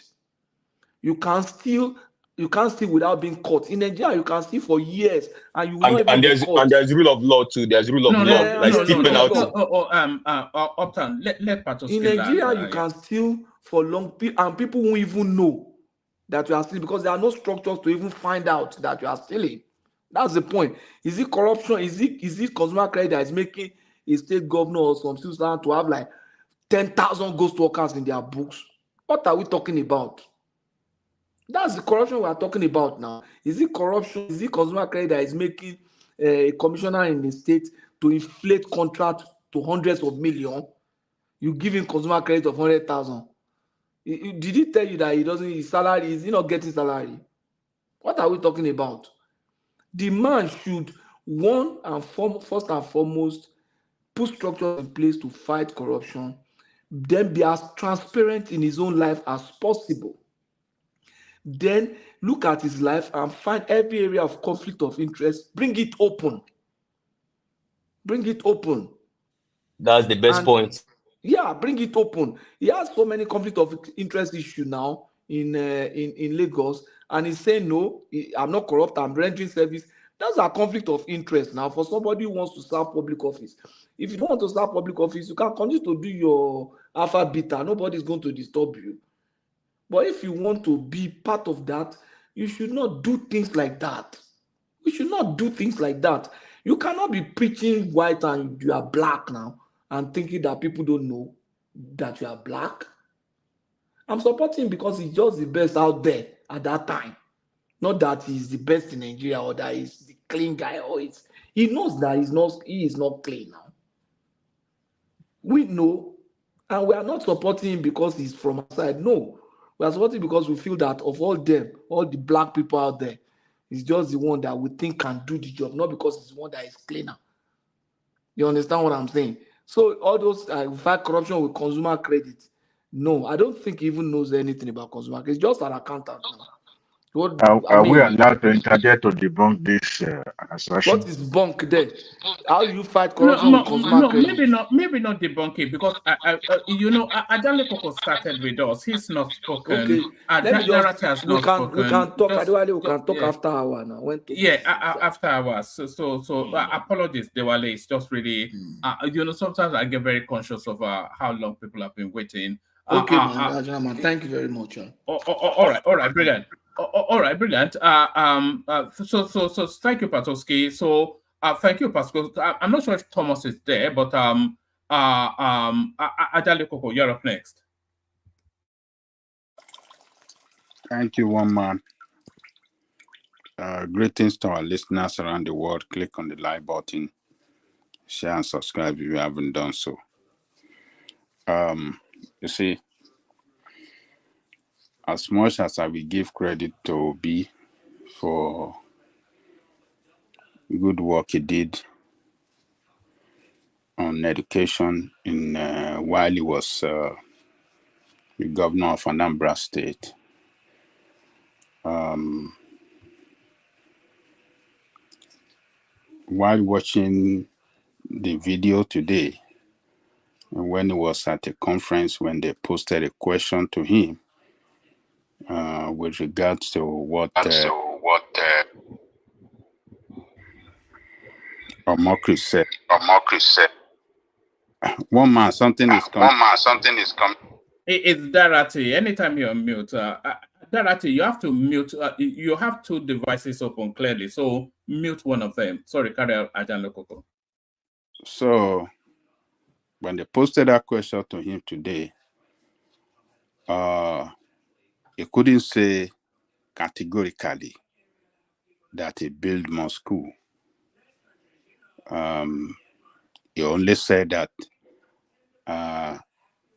he met the schools in Anambra State in bad state. He improved on the structure. He expanded them. He equipped them. He did not say that he built additional school to the existing one. So what are we talking about? Obi did not build additional school to what he met on the ground. So Obi answered the question clearly. He didn't say it directly, but his answer did not carry. It didn't. It did not state in his answer that, look, these are the schools that are built in addition to what I met on the ground. These are the schools. It didn't answer. He just said, I met them in bad state, I improved on them, expanded them, equipped them, and I took them from number 26 in the country to number 1. That is it. So all the obedient that are defending or trying to say he built more school toward the existing one, I think they are just lying. They are just lying, and there's no point to it. There's no point for that. If he didn't build additional school, it doesn't mean that he didn't do good on education in that state. It did very good. It did very good, and that is enough for him to say, yes, I did very good. But at the same time, sometimes you can't even understand this Obi guy. he was using the performance, his performance on education, on what he did on education to campaign during the election. But at the same time, this guy during the campaign, when they were this presidential interview, he said that he's going to scrap Ministry of Education. I mean, when I heard that, I said, is something wrong with this guy? Does he know what he's talking? You were campaigning on education as one of the success areas of your performance as the state governor. But then you are saying when you have become the president, you're going to scrap Ministry of Education. What did he propose to that? What did he propose? You tell me what he proposed. No, I never saw the interview. That was the asking. You never saw it the, you didn't watch the presidential interview? This no, Baba, this is me trying to learn from you now. Or they did not say so? That's what I mean. He can't say I was scrap education ministry and then everybody goes home. So what is the fullness of what he said now? No, hold on. He did not say so?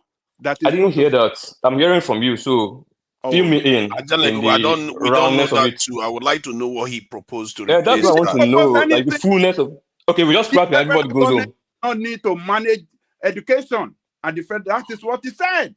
He said what? Okay, he want to push it to the states. Does not need to manage education at the federal level. Okay, he wants to push it to the states. It's a nonsensical proposal. It's a nonsensical objective. He's talking about abolishing on the national level. But I'm not sure. I've never heard that before. Oh man, because you guys were just following him blindly.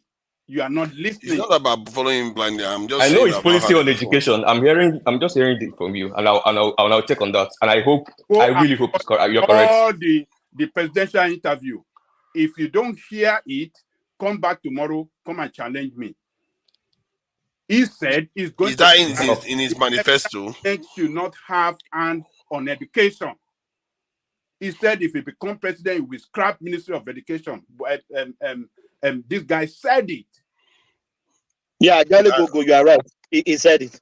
Yeah. This guy said it. I don't know that too. Yeah. How do you know, Thomas? How do you know he said it?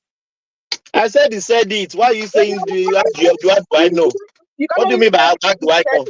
How do you know? That's what we're asking. It is a sort of thing that you can say now. You don't know the guy, ne? You got to listen here now. Hold on. But wait, this is not my first saying this. Babaja, you just said that this guy came to a space and developed his own homegrown strategy and fixed education in the state level. So why can't you trust him now and again in that same space? I cannot trust. So why won't you enter? Hold on. No, you already gave his antecedent now. What with the same space? Antecedent? When he's rubbishing, he was already rubbished himself that he won't handle education. He wants to scrap education at the federal level. Well, he has experience of being excellent at it too. So maybe he knows what he's saying. So you need to speak in the larger space to understand where he's coming from. That's what I'm saying. And I'm gonna go check it. You go check it. So you guys don't see contradictory position in it seems contradictory if you look at it from one point of view, but if you look at it from the point of view that the Ministry of Education existed in all these states, but he was able to make the most difference in the states. So probably what he's trying to emphasize is that the states, if somebody's in the state want to do the right thing. Hold on. Are you guys serious? Do you know how many federal schools that federal government manages? What is going to become of those schools? So how are they managing it? I'm not saying I support that policy. I'm saying that the reasoning behind it. Which reasoning? Which reasoning? Because his own reasoning may be that he was able to make such a difference in the states. Maybe the federal government shouldn't be interfering. It is stupidity. It's a complete stupidity. But this is a guy that has tested things. Hold on. You have not been in governance. Sorry, everybody, hold on 1 second. Sorry, I want to bail out. Ajale Koko still has the floor. Let me just acknowledge the super tata. Sorry, Ajale Koko, to stop your flow. Ayo, as you know, we always mention still Ayo, still going. And guess which other name is coming up? Yes, Ayo again, and then Ayo again. So Ayo, the Aiko Gilme of this platform. So that's a Kulata right there, chiming in before it decided to pop in. And that's Kulata again. That is Richard Bankole who came in there, and then that's Rotimi right there. You know Rotimi. He went to Harvard, and that's part of the Harvard money right there. So that's Rotimi right there, and that's Oscar Blackbone. I'm not quite sure how you have a black bone, but he has one. Sorry, Ajale Koko dropped. Now he's back. So Ajale Koko, carry on with your thoughts. Thank everyone. See you tomorrow. Remy is in the background, so I'll swap myself around with Remy. So thank everyone. See you tomorrow. We love you, one man. Ajale Koko. Let me say this, Marathon man, before you come in. This guy wants to replicate what he did in Anambra. And what did he do? Sorry, apologies, Thomas. Apologies, Thomas. Ajale Koko has the floor. Then after Ajale Koko to Niger to Darati Adewale. So sorry. Then you come in with the floor. Yeah. Thank you, woman. Yeah. He said he went to the schools himself, collected class captain numbers. He left the commission and Ministry of Education. He went as a one-man standing. He went to principals, doing contracts, abandoned the due process. So what are we saying? Ajale Koko, I remember Roman brought that same narrative to us before. Or have you forgotten? Ajale Koko. Yes. He did not follow the due process. But Soludo has adopted the same model now. Soludo has adopted the same model. I don't care if Soludo did not follow the due process. Soludo knows what works. Let me say this. Oh God, can I say this real quick, please? Ajale Koko, including like you said, he said that you know, scrap Ministry of Education. I don't know what he's talking about. I will support you on that. I don't know if that is true. Like you said, he said it. But let's assume he said it. For me, that's I don't know what he's thinking about when he said he was going to scrap it up. Because every federal Rational, you have to state, get the fullness of it. Can you let him land? Can you please let him land? We can't talk on each other. Let him land. Every federal state, even here in America, we have Department of Education. Even on the federal level, they have Department of Education. So I don't know what he's thinking about, because that's why I say sometimes when this guy is so tired or whatever. No, I can't hear. No, I think what is Ajale Koko is saying, I can't find it. Please, let's have evidence of what Ajale Koko is saying. How can people be run a full campaign and none of us are very aware of it? Ajale Koko, you may just have done some weird. Ajale Koko just injected something that is not real into this conversation. Hold on, please. Hold on. Are you just hearing this for the first time? Are you telling me you are just hearing? Can you show it to me? Let me see it. Yes, I'm hearing it for the first time. Yes, yeah. I'm not saying showing. I'm hearing it for the first time. You just yes, sir. You are just hearing it for the first time. We've treated it on this platform before. That's and I look for it over and over again. I can't find it. Can you please let me land? Okay. Can you let me land? Let me land, please. We've treated it on this platform. This is not the first time one Ajale Koko is talking about. One man is aware of this. We've treated it here before. I'm surprised that you are just hearing it for the first time. Because they are following him like Coco Dogo. Because they are following him like Coco Dogo. Can you just provide evidence instead of talking? I've seen something. I've seen something, guys. I've seen something. Can you send the link, please? I want to send a link now of Business Day. The headline is why Obi's plan for education excised the Nigeria academia. That's the headline of it. From Business Day. I'm going to publish. How does this relate to send us let's say the link so they will read the fullness of it now. You don't want evidence again. You want us to be shouting at each other. Is that okay? But read your evidence. Well, I will pull up the video. I will take my time. Yes, please pull up the video, and I will bring it here. Yes, please. Because you guys don't. you don't even Yeah, we listen want to to see your, before because you that lecture us. emotional Ajale Koko, please that's hold. Ajale Koko, joining Suru. To Niger, I'm not going to do this. Someone is talking, you can't be try to poke them. No, let them I'm finish not poking, talking. I'm asking for No, evidence. you are. No, you are. Please.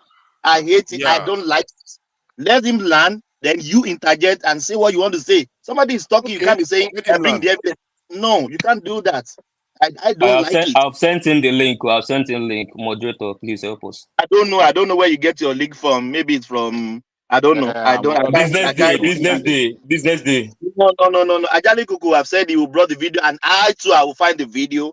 If you can't talk about it today, we'll talk about it tomorrow. Ajali Kuku, continue, please. If you want to interject, please. Yeah. yes. Thank you. So where this guy really stand, I don't get it. Like I said earlier, I really,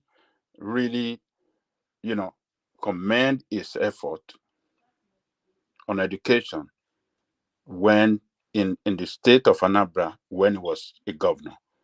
But where he put me off completely is that statement. No, I beg, read this thing, I beg, open I beg. No, read I beg.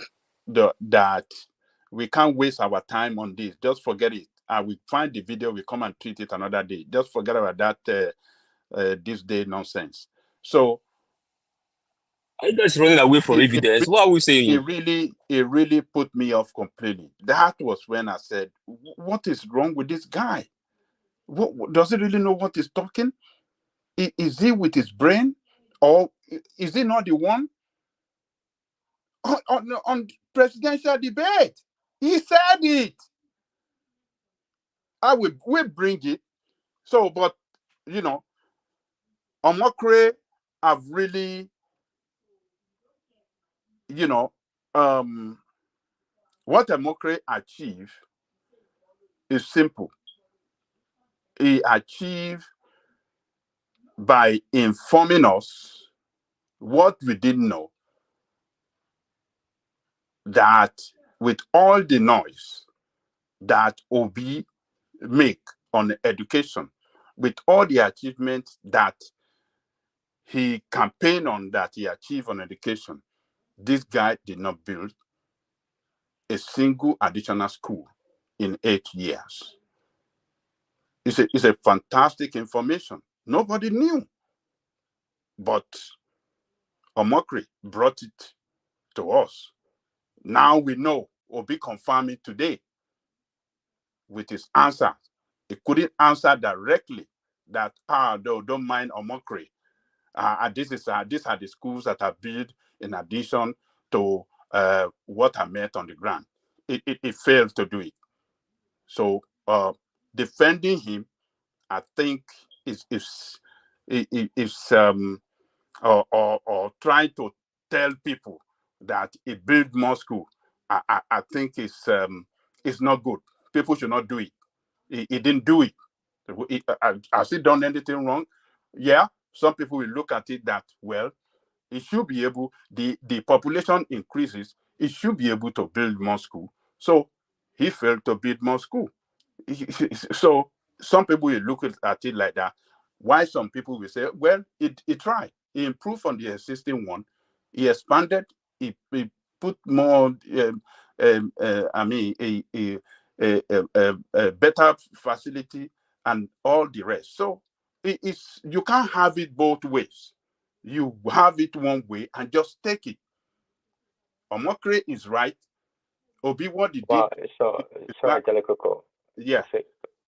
You're giving credit to Obi for his work on education in Anambra. What exactly did he do in Anambra for education that you're giving him credit for? What exactly? Okay, what he did is that he met the infrastructure in a bad state. School were not, it's a terrible infrastructure, according to him. And we knew about, that they were having problem in that state back then. So he improved on the infrastructure He expanded some of the schools. He equipped them. So, and on the performance of the state in WAEC, they came up from number 26 to number 21. I mean, to number first. Well, okay. Well, so but that's you have to factor in, in also. They talk about those magic centers in Anambra, right? So you have to factor, the video one man showed like a day or two ago where Reno himself was praising Peter Obi for doing this and that in Anambra. These are just mantras, just a bunch of propaganda that Peter Obi spews all the time. And even Reno was saying it. He didn't have any backing for it. The same thing applies to education in Anambra. I don't think Peter Obi did anything. But sure, he spent some government money to renovate some of the buildings that's already there. But today he's admitting that he didn't build one single structure that is new. But if you ask the obedience, and they will be telling you that he did this and that for education, he built this and built that. So it's part of the graduate that Peter. There's no original idea. He built over 7,000 structures. We are talking about new school, establishing new school. Over 7,000 structures across schools in Anambra. Peter B built 7,000 structures. Is that what you're saying? Yes. With your NGO money that you get from overseas, where the heck is he getting the money from? With your 1 million naira IGR, where's he getting their money from to do 7,000 structures? Baba, please give me 1 minute with him. Do you know that Obi was the only governor in that era until now who worked with the highest numbers of international partners? And do you know the conditions the international partners work with Anambra you? I'm coming. Begging for money, you had no money, you had Anambra nothing. was broke. Anambra was the Senate, the Federal Republic of Nigeria Senate said the state was financially stable. The most stable in the country as of 2013. But see the point. Wait,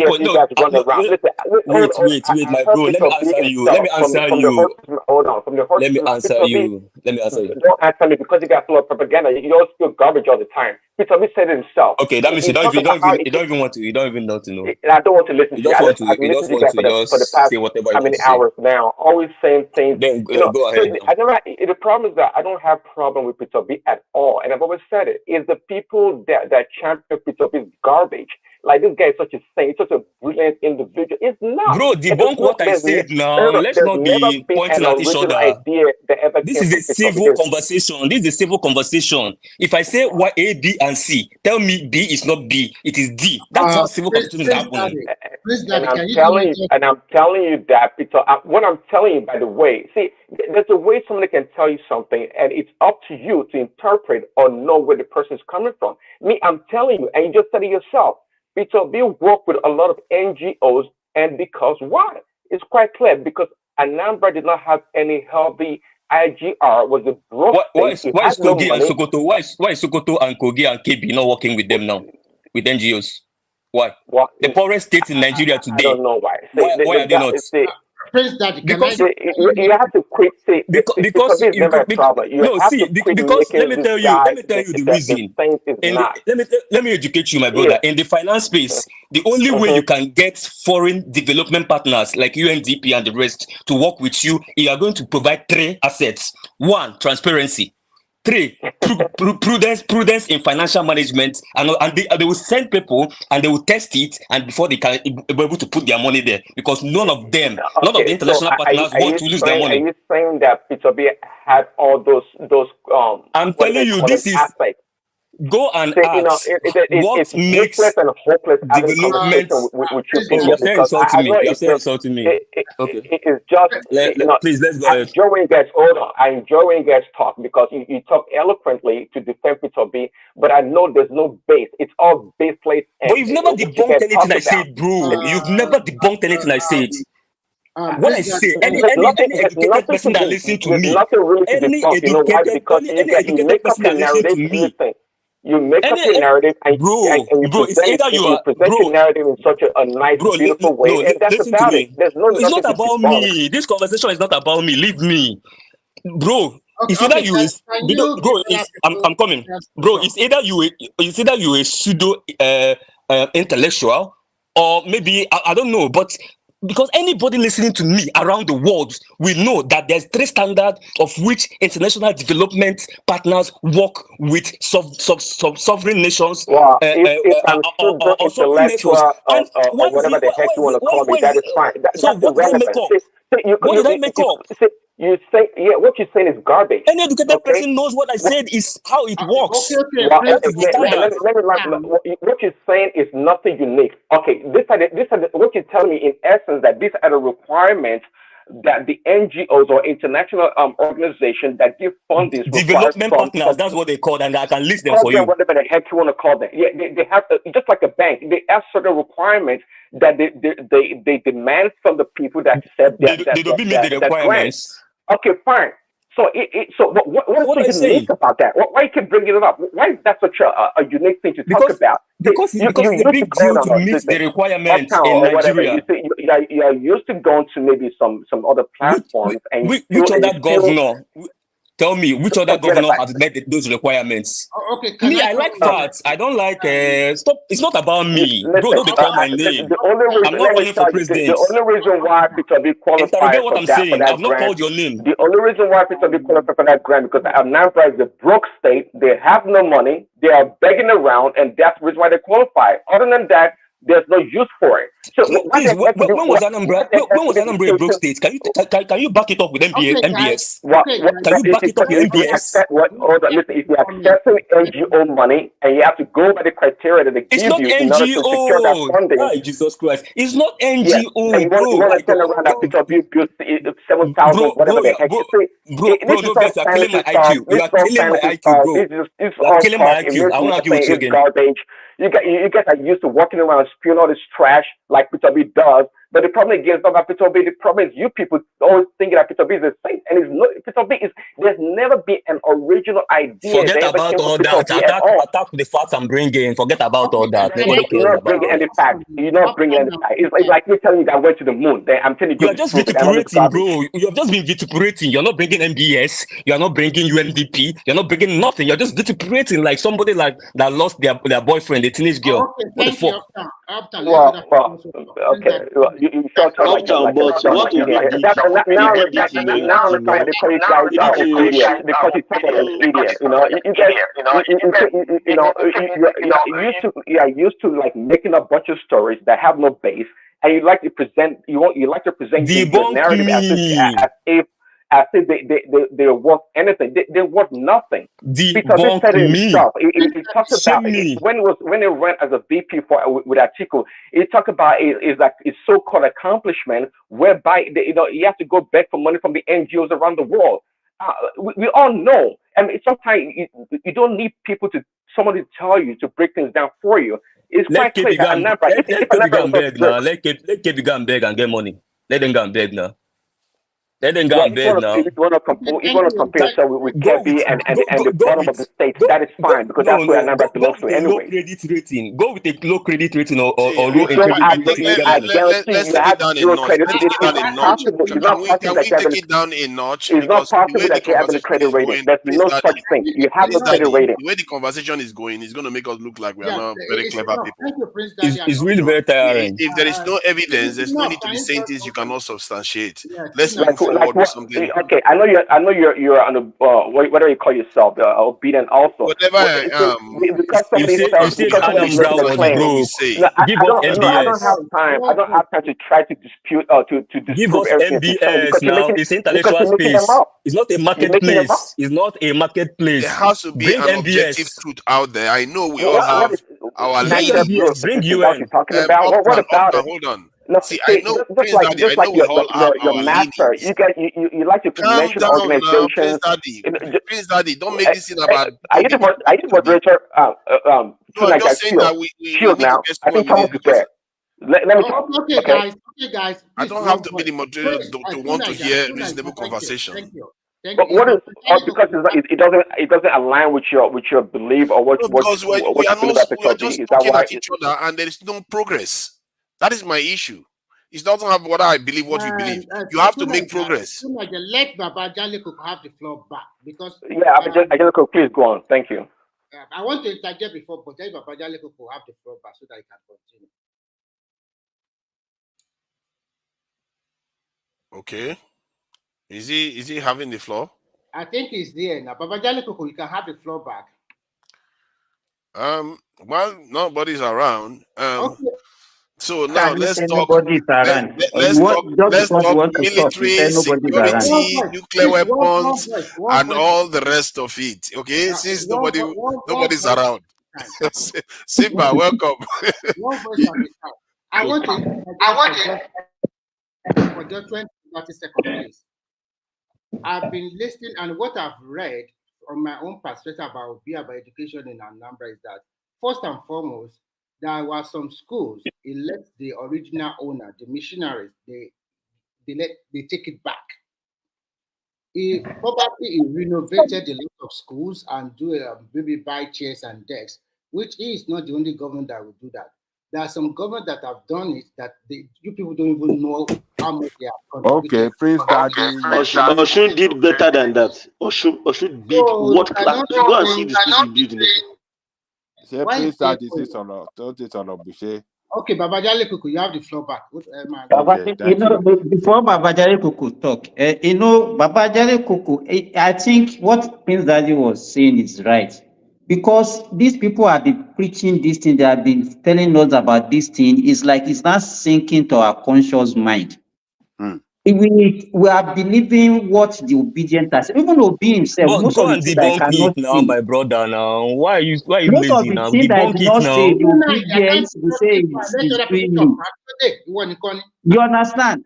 And that was what Baba Jale Koko is speaking to. Baba Jale Koko has never been to Anambra. He doesn't know what is happening in Anambra. But because these people have been telling us, I did well in education, this same WAHEC that Baba Jale Koko is talking about was debunked even the year after when they discovered that they have so many miracle centers in Anambra State. You understand? But well, it's allowed because even if you are telling lies and you repeatedly you continue to tell that lie, people tend to believe lies, and that is what is happening. And that's why Abayoko is also supporting that he did well in education. It's not, people overbloated what Obi did in Anambra. Are you saying he There are didn't do well in so many education? other governors They're not that even performed debunking it. I better don't even than know the him. kind of lazy argument. It's like, I don't understand. Debunk it. You are This is just not vituperating. edifying Debunk it. conversation at all. You can't just be saying stuff Abayoko, you when there can is no continue. context to what you are saying. Dr. Siba, I'm telling a lie. The schools, the kind of schools that Aregbe built, Aregbe did not really do much, but in the area of school building, go and see the kind of schools that this guy built. By the time Oyetola came in, he was just managing those schools. He was just managing it. He did not build another one. He's not, and I'm not sure P2B talked about building new schools. He talked about raising standards. What we are saying, let me tell you, is not you people. What we are trying to let people know is that even what the man can. We have seen. What is his name? Ekene came here after that Mokri interview that he actually built school. Not until when he said it himself that he didn't build it. Ekene was correct. He built AMSU. He told us he was defending. He said he built. He was mentioning some schools. Ekene is correct. He You are built lying AMSU. against this man. You lie against this man. You're talking about secondary school now. Secondary school we are talking about. I beg you. I think the truth. But you see, Simba. Obi is the second greatest thing ever happened. They say he wanted to wipe out Ministry of Education. Because there's no evidence for this. I have sent a link. I've sent a link to them. They have refused to open the link since because they like propaganda. They prefer propaganda. I checked their manifesto. I don't see anything about wiping out this thing. I don't know where this one came from. Whether we like it or not, there's a record. Whether he used Wuru to the answer, but the record is there that. But Anambra is still doing well in WAEC. So Can't you what are you just saying? be quiet and let other people talk, for God's sake? Why, bro, why are you so pained now? This is not about you now. Why are you so pained now? Do I know you before? It's not the same Why are you Anambra. pained now? What's her name? Is it not the same Anambra? A girl called Mesoma was trying to manipulate Jam's result. Is it not the same Anambra? All these medical center will not continue to do their abracadabra. Yeah, But even when Babajale somebody is Koko, trying hold to on. do that, Please, the let's person move at to the another highest score topic. is still still there. Babajale Koko, let me address this. Babajale Koko, I will speak Yeah. to what you're saying. Didn't we live through his tenure as a governor? I mean, we knew those who performed during their time when they were in office. We knew. Let me tell you, Tunaja, you're on this show and you frequent Rudolph's show, right? Dr. Damages. He dedicated a couple of his show to mock and to criticize some of the decisions of Peter Obi when he was a governor. Let me Yes. repeat it again. Maybe Which we is the have to right thing go to and do. hold on. Maybe we need to go and heard some of those clips where Were those he decisions, were there bad decisions? Were they criticized. bad? Hold on. We see. I'm not a baby. I knew when he was a governor, even way before him, during the Mbadineju and the rest. I know what was happening in Anambra. Anambra is a Give very us state that facts, is give us dear to facts, my give us heart. facts. Hold on now. Hold on. This is a state that is politically restless because it's always one political issue or the other. And when he came, to his credit, he tried to, restore what you can call some level of sanity. But he was doing the bidding of the Godfather. He didn't come there on his own platter. There was a template created for him. So when you started hearing all these miracle things that he did, especially in the education, because it seems that his strong point is now education. Let me tell you something. His other counterpart in other states also did wonderful. Because I know for a fact some of his counterparts way more than him. Way more than him. as at that time, it was AC, not AD, it was AC that was in power in the Southwest. Guess what they do? Some of those governors in Southwest was trying to more or less like zero payment either for NECO or for WAEC. And some of them returned school to their rightful honor, which is a mercenary. And that does not stop them from pumping money or giving them money.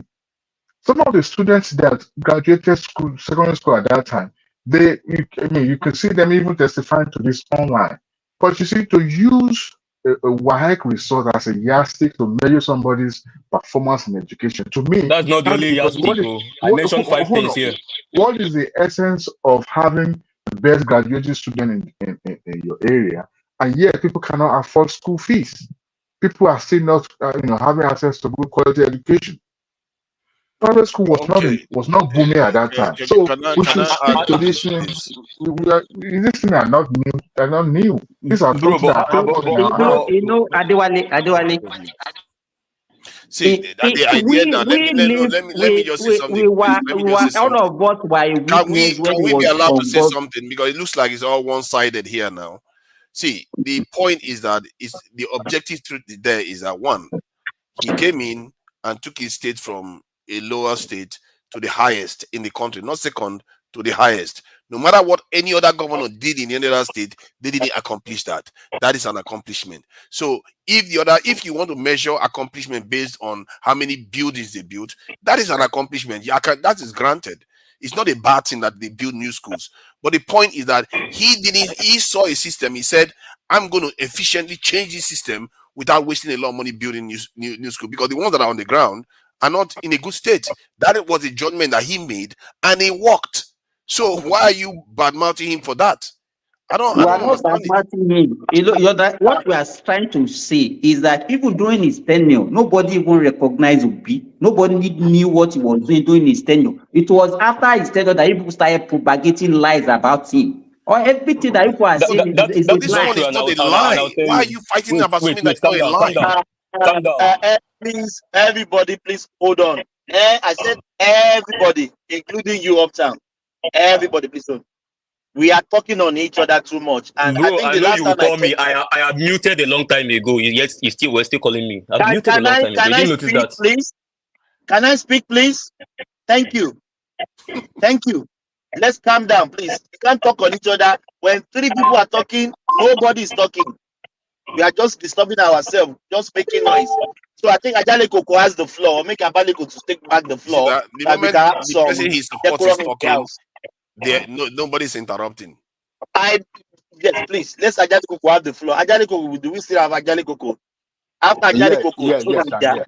So yeah, after Ajale Koko to Niger. Yeah, Ajale Koko, please continue. So whether we like it or not, look, the record is there that he did some work.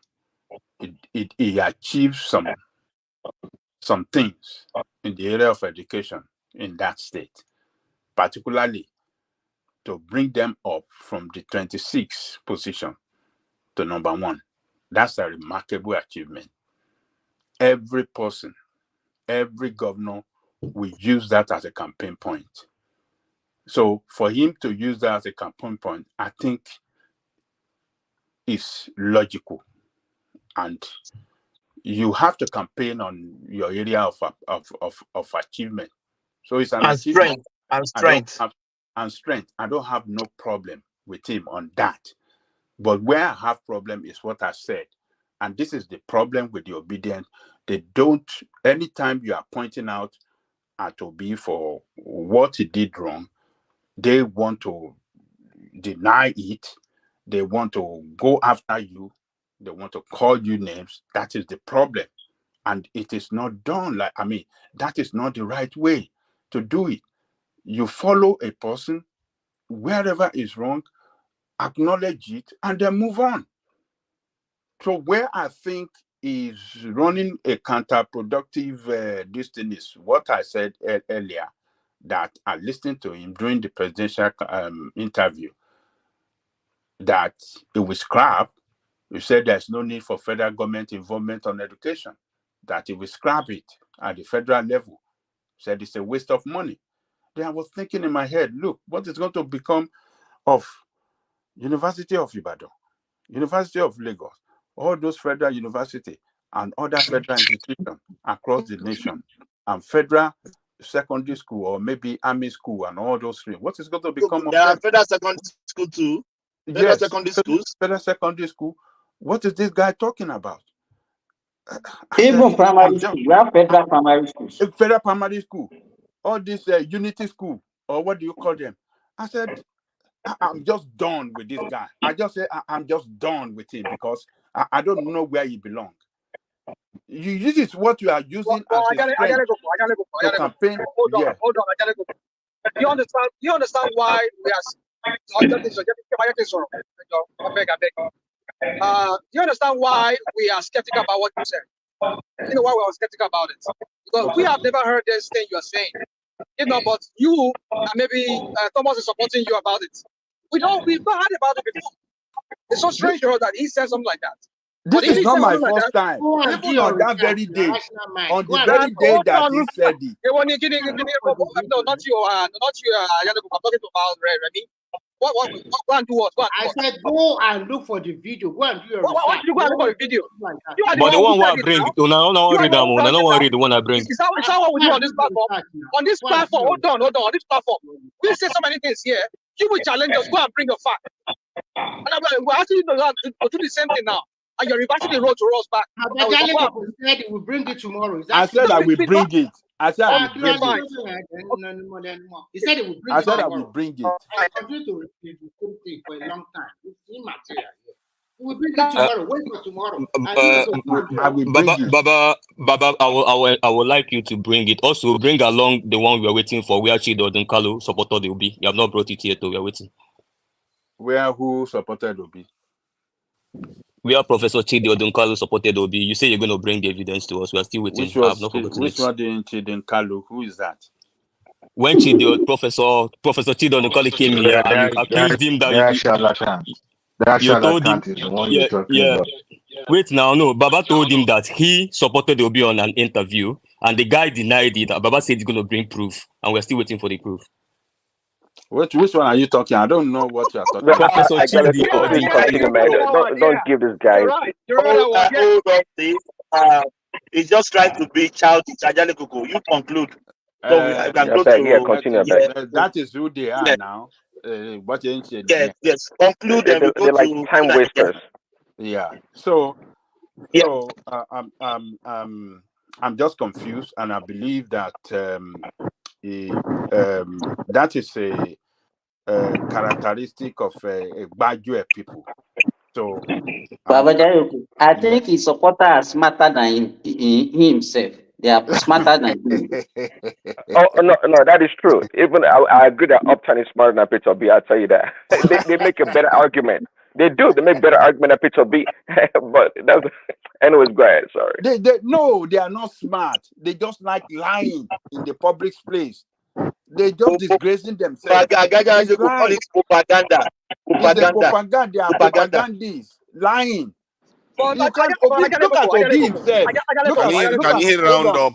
Can you round up before you round up for 5 hours? Hold on. Look at Obi himself.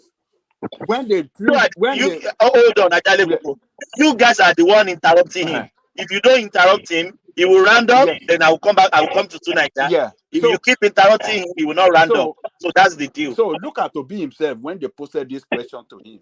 He cannot lie because he knows it's going to be disgraceful to him lying publicly. He couldn't lie. He couldn't say I built more school. He only said I improved on the facility on the ground and I expanded them. And he did it. He didn't lie.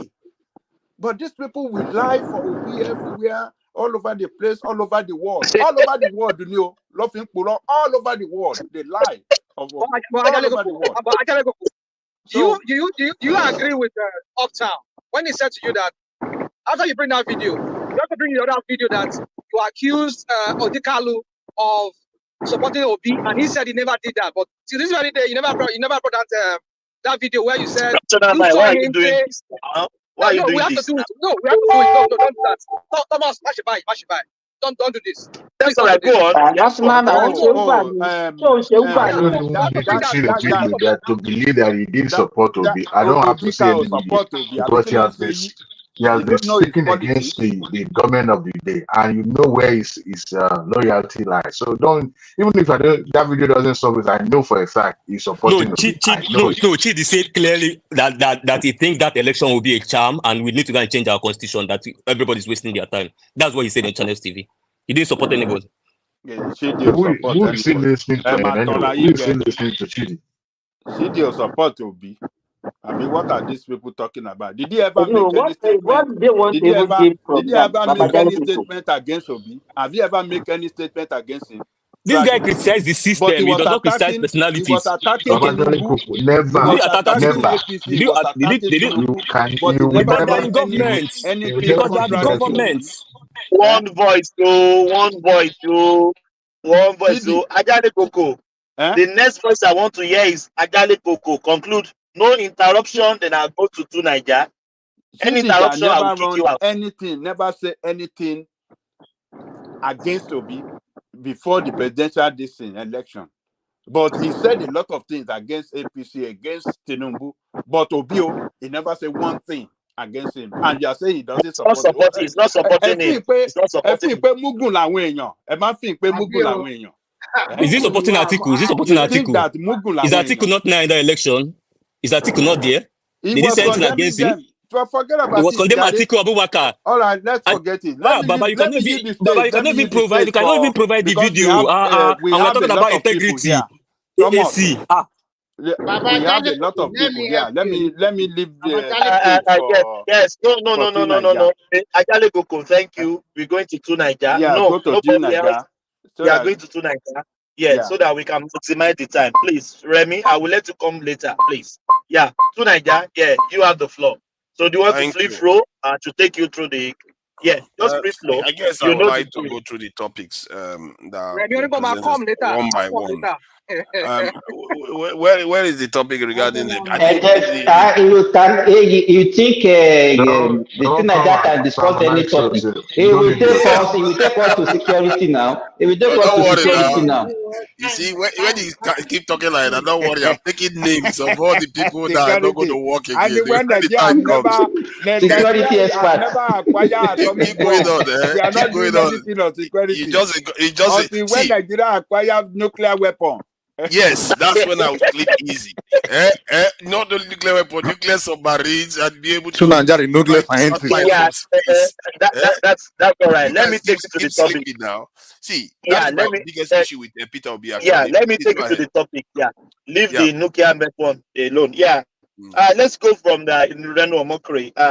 Reno Mokri, yes, I think you have been hearing what we have been talking about. So Peter Obi has finally told us that he didn't build any schools from let me say it again, from scratch to finish. So what do you think about Peter Obi's gradual stuff? Yeah, it's a very interesting concept that he came up with today. I was quite surprised because I've never really heard somebody come at politics from that point of view, at least the approach of solutions. Because I think he also said something about not building any new roads until the old ones are completed. That is the mindset he's got. That we just splashing projects all over the place, and the ones that are on the ground are not even functioning.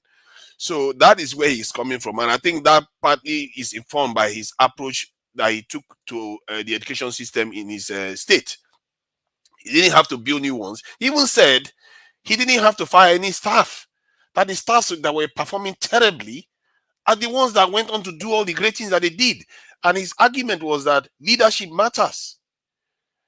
And you can't fault him because that is his experience. He went to this state, he took over the state, he didn't sack people, he just worked with them, gave them what they needed, and discouraged some of them from doing the nonsense they are doing, and they succeeded. The fact that we are having uncompleted projects, or those projects that dilapidated, does that mean you should not start a new project? Not necessarily, and I see your concern there, because personally that's why I said I was a bit surprised he said that, but I think that comes from his own experience, and maybe Nigeria needs something like that. You can argue that maybe Nigeria needs something like that. Maybe if you complete the ones we already have, maybe Nigeria is actually structured quite strongly already. We have quite a lot of rail networks. We have a lot of things that we've already built that are not functioning. Look at the Ajaokuta steel complex that is not functioning. So, and refineries are not functioning. What's the point of building new things? To Nigeria, it's a much easier way to steal money, okay, than to start a new project that you have to present a budget, right?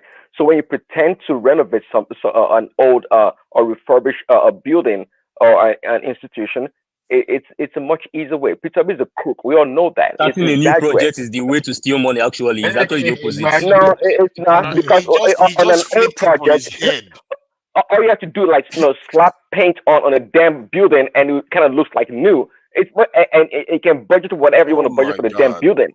This is the same person that you're talking about stealing money that left surplus, but it's all right. There we go again. Another graduate surplus. Continue the trash. Go ahead. As much as we all know he left some money when he left office. You can argue that he could have spent it on something, elevating poverty. To Nigeria, even though he lied about the money he left in the office, his successor came and let me land, please. His successor came and told us how much he left in this guy is a rogue, he's a con man. But the bank CEOs have confirmed what they had in their bank now, bro. Don't worry about details with them. You know what he has conceded? That P2B left money. So Nigeria left bills behind. No, he didn't just leave bills. He left more money behind. The money was for the bills to pay. See, why are we fighting? Did you hear Dr. Shukuma Soludo? Soludo said that some of the vendors. Hold on. Anybody hold on? Please hold on. Sorry, Thomas. Thomas, it's just a bit too rowdy. Just let Tunaida have a go at it and then move it to the next person. Just too many voices cascading over each other. One man, please, with your indulgence, please. I would not like the fact that I will kick up and off the platform. It's interrupting the flow of the platform. Please, let people have their say. Peter, bro, waiting they worry you now. I'm muted now. Why are you calling my name, bro? I'm not even close to my phone. Why are you singling me out, bro? Can I please talk? Can I please talk? Anytime they are trying to make their own comments, they can't talk about Peter Obi. You will unmute yourself, say something. No, I'm not gonna take that. Bro, do your worst. Kick me out if you want. What the fuck is that, man? You can see now. Thank you so much. I'm done with you. Yeah, that's it for today. Tunaja, continue your thought, please. So, Hold on, please. Let me say something. Tunaja, let it be the first and the last time in your life you will swear on my platform when I'm moderating.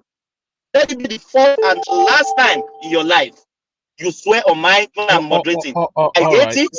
I don't take it. Did I swear? No. Amen. Say uptown. Not like that. Uptown. Please.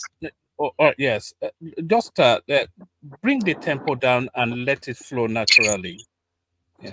One man. Man, Thomas, this is not your platform. You don't have a right to this show, so it's not your platform. It's one man show's platform. Okay, Thomas. One man show. Yes, one man show. But if I'm moderating, you can't swear here. To be fair, General Thomas that is moderating at the moment, so I will accord you the respect, but I just try to keep that in mind that you have to also take the panelists into account. But that said, I know. Okay, now I'm aware that you're speaking to Uptown, so that's fine. Uptown. I'm sorry for that. I'm talking to Uptown, please. Yeah. Go on. Regarding this in P2B, or you see, the way I look at it is that if Tinubu says something, I will take Tinubu for what he said, especially when he's got some credibility in doing it. If Tinubu once says he wants to start taking money from Nigerians and collecting more revenue, and he gave a concrete plan to do it, you take what he said, the plan he's got into account, and take the fact that he's done something similar before into account. And it's not about politics. I really wish we really put ourselves away from politics, because we have bigger fishes to fry here. And this is why when I talk about security, people think I'm not saying it because I just like the military and stuff like that, because we have bigger problems. We should be thinking about a government of national unity at this stage. We are facing an existential situation. Our nation is on its knees. The idea that it's only about one individual politician, it's not. I really don't know how to tell people not to make this about individuals. We are in a problem. And I think personally what P2B is doing is a positive thing. You have to be putting the government under pressure. You have to be letting them know that there are other ways to do things, because then they will react. And when they react, often it's for the betterment of the people. You know, this type of engagement, opposition politics like this with the government is a kind of from the point of view of capitalism, competition of this in the market forces, whereby you try to drive the price down for the consumers. In a way, that's how politics is. If you don't have opposition, then you have one person. Basically, it's like a monopoly. That person the government just does whatever they like, and you have even more corruption at your hands. And then we are all poorer for it. And then the biggest problem we have, our existential issues gets even worse. So we should try to tamp it down, because what I hear about P2B, some of the things some people are saying, is just unedified, like saying that he's uneducated and all. I tell you, I say this to you, all the governments we've had before now, go to the cabinets, they are full of doctors, master's degree holders, multiple degree holders, and look at the mess they've left us. This is why I say to you, better a school leaver that is a nationalist than a professor that is full of colonial mentality, sabotaging the economy constantly, because they've never done anything good for us. So we have to recognize when people are trying to do good things. Why it doesn't matter where it's coming from. Like the other day when I was defending Tinubu's daughter for saying something about this thing, people not I think she was saying something and people were having a go at her. I was like, but what she's saying, there's nothing wrong with it. Be nice to your fellow Nigerians. Is that such a bad idea? Not to gouge your fellow Nigerians. So I really feel like this partisan thing that we do, when even the politicians barely have an ideology, why are we fighting on their behalf? When they barely have an ideology, they can cross from one party to the other very, very quickly. You know, was it wicked not in the PDP? The next thing is working for APC. This thing. So let's calm down on that and focus on what the merits are. True, P2B didn't build schools. He owned up to it, but you can see his reasoning. He feels like there is too many uncompleted projects. And if he was saying it as an empty gesture... to be honest with you and to be fair to Peter Obi, it's a good concept. If the ones we are having, we can build them to good one are working, there's no point of bring the new one when the old ones are dilapidated. It's a good concept. I can agree with him with that. Go on. Yeah, I even thought when he said it, I had to think about it twice because I thought, okay, but you may want to think about also building new things because you can't just halt everything. But maybe we need that a moratorium on new projects and just focus on finishing the ones remaining for the next for the first 2 years, and then approve new ones in the next after 2 years in the fourth term presidency. You can do that because then it gives you room to focus on what is on the ground that hasn't been completed. All the people that are stealing money that are not completing the project, it gives you a chance to focus on them. Tunanja, can I interject you, please? Yeah, go ahead. Earlier, I made that submission earlier when he was talking about the coastal road. He said that in passing when he was making that comment at that conference. He says, why would you need a new road when even the ones we have not even finished them? Which, you see, I agree with you that what we do here mostly is we're all biased in our own little way. Some of us biased towards Tinubu, you know. So I get it, but you see, for me, I just want to put this to you. Do you think Obi can even solve the problem on ground? Because I've often said this on many platforms. I said Obi is just all about for himself right now. What I mean is his focus is just building his own political weight. Let me use the word. But how about, because if you look at this Agbado people on this platform right now, I mean, when I use the word, I know some of them they're already boiling where they're sitting down now. We're calling them Agbado. For information, when I call you Agbado, it's just a word of endearment to you. So anyway, so the Agbado people on this platform right now, if you ask them, they'll tell you, say, oh, why will you blame Tinubu? Because, you know, Tinubu giving money to the governor, we should be blaming the governor. Yes, you should be blaming the governors. That's only one point I agree with this Agbado people, that we should blame the governors. But now, if Obi is going to work with that same 1999 constitution, and it's only just about himself, he wants to become president, how about those governors that you're going to be sharing money? Are you not going to give them money? Are you not going to share allocation to them? And if they don't end up using this allocation for the people, how would your own work even shine? How would you even show your work? I think my point is this. So what do you think you should be doing? Should you not also be building people, the next leaders that will lead with him, rather than just focus on himself? Because it's the same trajectory. It's the same. That's the same one that all these people are doing. Abubakar, I mean, Tinubu, all of them, it's the same thing. They didn't build other leaders like themselves that will rule with them, that will be with them. I get where you're coming from. You see, people, every individual has their own style. If you look at P2B, you know, was it not Chimamanda that said sometimes he appears as if he's somebody on the spectrum because he has his way of doing things. You can't change him. He's not very confrontational with people. I have my issues with him. I don't like sometimes because his own manifesto on security is different from the way he talks about it now. I don't like that. But I see the good that he's doing. He's trying to say, you know what, people need water. Let's help them. And he's calling on his own fellow elites. You know, there's I'm not even sure there's any leader that has really bothered to use that kind of recognition to do such things. And if you can do that and succeed in one area, you can do it more. And by doing that, he's now challenging all the other elites too, to an extent, because if they just back off and maybe even two elites join P2B to do that, he's going to put a lot of them to shame. And let's see how they all go to the mosque and church without covering their faces. So I think what he's doing is trying to challenge the status quo, trying to change things from outside. And I've seen that happen in some countries, and it does have an effect on the political leaders. They will have to rise up to the challenge to say, you know what, how dare you? You want to build holes? Okay, we are going to build pipe bomb water instead. Can I ask you a question? Go ahead. Oh yes, Remy. Yeah. The question Remy, hold on, Remy. Give me 1 sec, please. Mike, are you with us? You're on the screen, but I haven't heard you talk. Mike. Yeah, yes, with you. You are with us. Yes, yeah. That's all right. Yeah. Go on, Remy. My question to you, Nigeria, is this: how many local governments do you think they have in Anambra State? I don't know.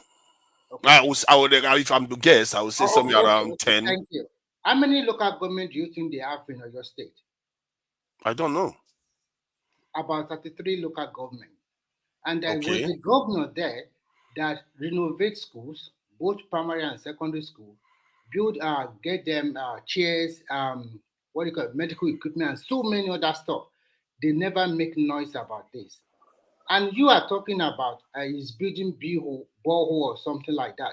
I was thinking that maybe if I were him, why not cooperate with the state government and try to resuscitate your water, with your water corporation or whatever, so that you can give people real water. See, it can do along the line, because building borehole, you build the borehole, you said it's about $500,000 naira, and while your competitors, they are giving them 10 million, 20 million, 50 million. So I think sometimes I just wonder this kind of thing he's doing to an average or majority of the people. Even a local councillor or a local chairman can do what he's doing. There's no big deal in what he's doing at all. Yeah, well, try to understand. He's trying to. My question to you is very simple. My question is just this, so that you can take it along. There are so many states with much more local government that they renovated schools, they provide everything for their school, they even pay WAEC fees, but they never make a noise about it. So continue with your analysis. I think it's states that are larger, for better or for worse, in the end, the way they measure these things is based on the results. And if that is the case, if somebody wins a race, you don't say, "Oh, you won 100-meter race," but look at me, I can do 400 meters. Who passed WAEC? It's not about WAEC alone, okay? Yeah, so because you are just your conclusion at the end of the day, where you people got it wrong totally is because you are basing your analysis on how many people pass WAEC. That is okay. See, how many even out of these people who that pass WAEC, how many of them were able to get to pass JAM and go to university or go to higher institution? So many things you have to. I get what you are saying, but you also have to acknowledge the fact that there are standards that are used, and if it's accepted that this is the standard that the people look out for every year, if it's suddenly because if all those standards, why is it that it's not that those standards are coming out? Why didn't we see them during his tenure? Why is it that now all those standards they are not bringing it out now? No, I don't think he's the one that started it. He's not the inventor of this standard. He started well before his time. And just like if Lagos now, Tinubu started generating revenue more than any other state, he didn't start the standard, but he did it. You have to acknowledge for what it is. I don't know, maybe like what you said, in life, there are multiple things you can use to judge performance. Just because somebody can win 100-meter race doesn't mean he can win 400 meters. Maybe some other person won the 400 meters, but shamefully, nobody cares about the 400-meter. Maybe they should be checking, the governor that built most schools. But I guess there is logic in saying if you build more schools, it doesn't necessarily mean the outcome is good. You see what I mean? For that, can I ask a question? I actually came up just to ask you a question. This is your BT here, by the way. No, that's it. No. Go on, I'm joking. Go on. Okay. So, because you're very big on security, and when you talk about recruiting or the army, you base it on population size. Nigeria needs 1 million people. Nigeria needs 500,000 people because of the large size. That's what you've done over the months I've listened to you online. Now, bringing it back to education, my point to you is this: even if you're gonna say, let's leave that it did not even build any new school, expanding the existing schools. So if you have, let's say, a school now, you have 100 classrooms, the population growth within that 8-year period. Now, the birth rate, people that pass common entrance, you can actually look at the numbers, right? You still have to expand the existing classrooms to accommodate population growth within 8 years. So my issue is not that it didn't build new schools, is that it didn't even expand the existing one to accommodate for population growth. What do you say to that? I think what we can look at, you have to look at data of access to education in that state, and if the data indicates that, let's say, 80% have access to education in that state, and while in Oyo, as somebody gave an example, was 60%, then you cannot necessarily fault him for that. At least you fault him for the 20% that is not accessing this thing, but compared to others, he's doing better. 8 years, definitely there was population growth within that key demo, right? Between the 5 and 16, right? That was what you're looking at. So within that, the key demo, there was definitely population growth in that size. That means there's a demand for more classrooms. So forget new schools. You should have at least build more classrooms, right? No, hold on, but right? Do you agree with that? Okay, thank you. But the same school can still absorb more people. You know, Nigerians don't care too much about class sizes. They can absorb more people without necessarily increasing the size of the school. So you didn't do anything about. So it didn't really. I'm not saying I don't have the data, so I don't want to speak. Whether he expanded the schools. I don't know whether he expanded some schools, so I can't say that. I'm not sure if that was a trick question. I'm not sure, but I can almost guarantee that a number population never really grew like in states because they migrate a lot. So I can guarantee that most of them leave Anambra, they leave the state more than people going there. Yeah, you are right. So they have more children. Hold on. But for 8 years though, you're telling me that key demo did not grow? It's probably minuscule. It may be nothing that's materially significant. You cannot go for. Hold on. You cannot go for. Excuse me. You cannot go for 8 years without at least expanding the schools that you currently have. I get your point. I think, but the population cannot grow more than 100%. It cannot grow more than 50%. It cannot grow at most maybe 20%. And if that is the case, most classes in Nigeria they can afford to take more, especially when they have been renovated and made. Can you give me 5 seconds, Mike? Can you just take charge? I just want to do something in 15 minutes. Yeah, take charge. No problem. Yeah. So to Nigeria, if we base it on that premises that there is a population growth, as Babati said, that means we must give kudos to states like Lagos, where about 50% of Nigeria migrated to day in, day out. And they continue to expand school and also continue to employ more teachers, build more classrooms. So if you not just oppose it with some smaller states that they did not expand the school, so sometimes the analysis is very skewed. So when you break it down totally, you will see that what he has done is nothing so special. Most of them do it all over the state. But we must give kudos to states like Kaduna, state like Lagos, state like maybe in the south or maybe Rivers, where people migrated to in search of greener pastures. See, by what you said, if that is the case, you may even want to give him credit even further, because if you say there are more people in Lagos and more people in all the other states, which means they should have more chances of even doing better than his state. But if his state has fewer people and they want to still dominate in this, hold on. I don't know. Sorry, because this is part of this convoluted logic that you guys present all the damn time. The people that migrate, this mass migration to Lagos, they put a lot of pressure on the infrastructure and the resources and the hospital. They do. So if Lagos does not have the resources to the revenue to accommodate this large migration, what do you think is going to happen? Everything's going to collapse. So don't tell me don't say it's not a linear function. By the way, okay, more people go to Lagos.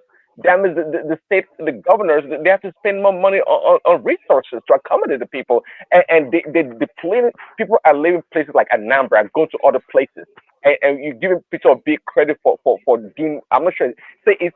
It's always annoying to have this kind of conversation. Why are we even having a conversation about people being building or renovating or refurbishing schools that every other governor, as said by Remy and other people, are doing? Why is that such a topic to talk about?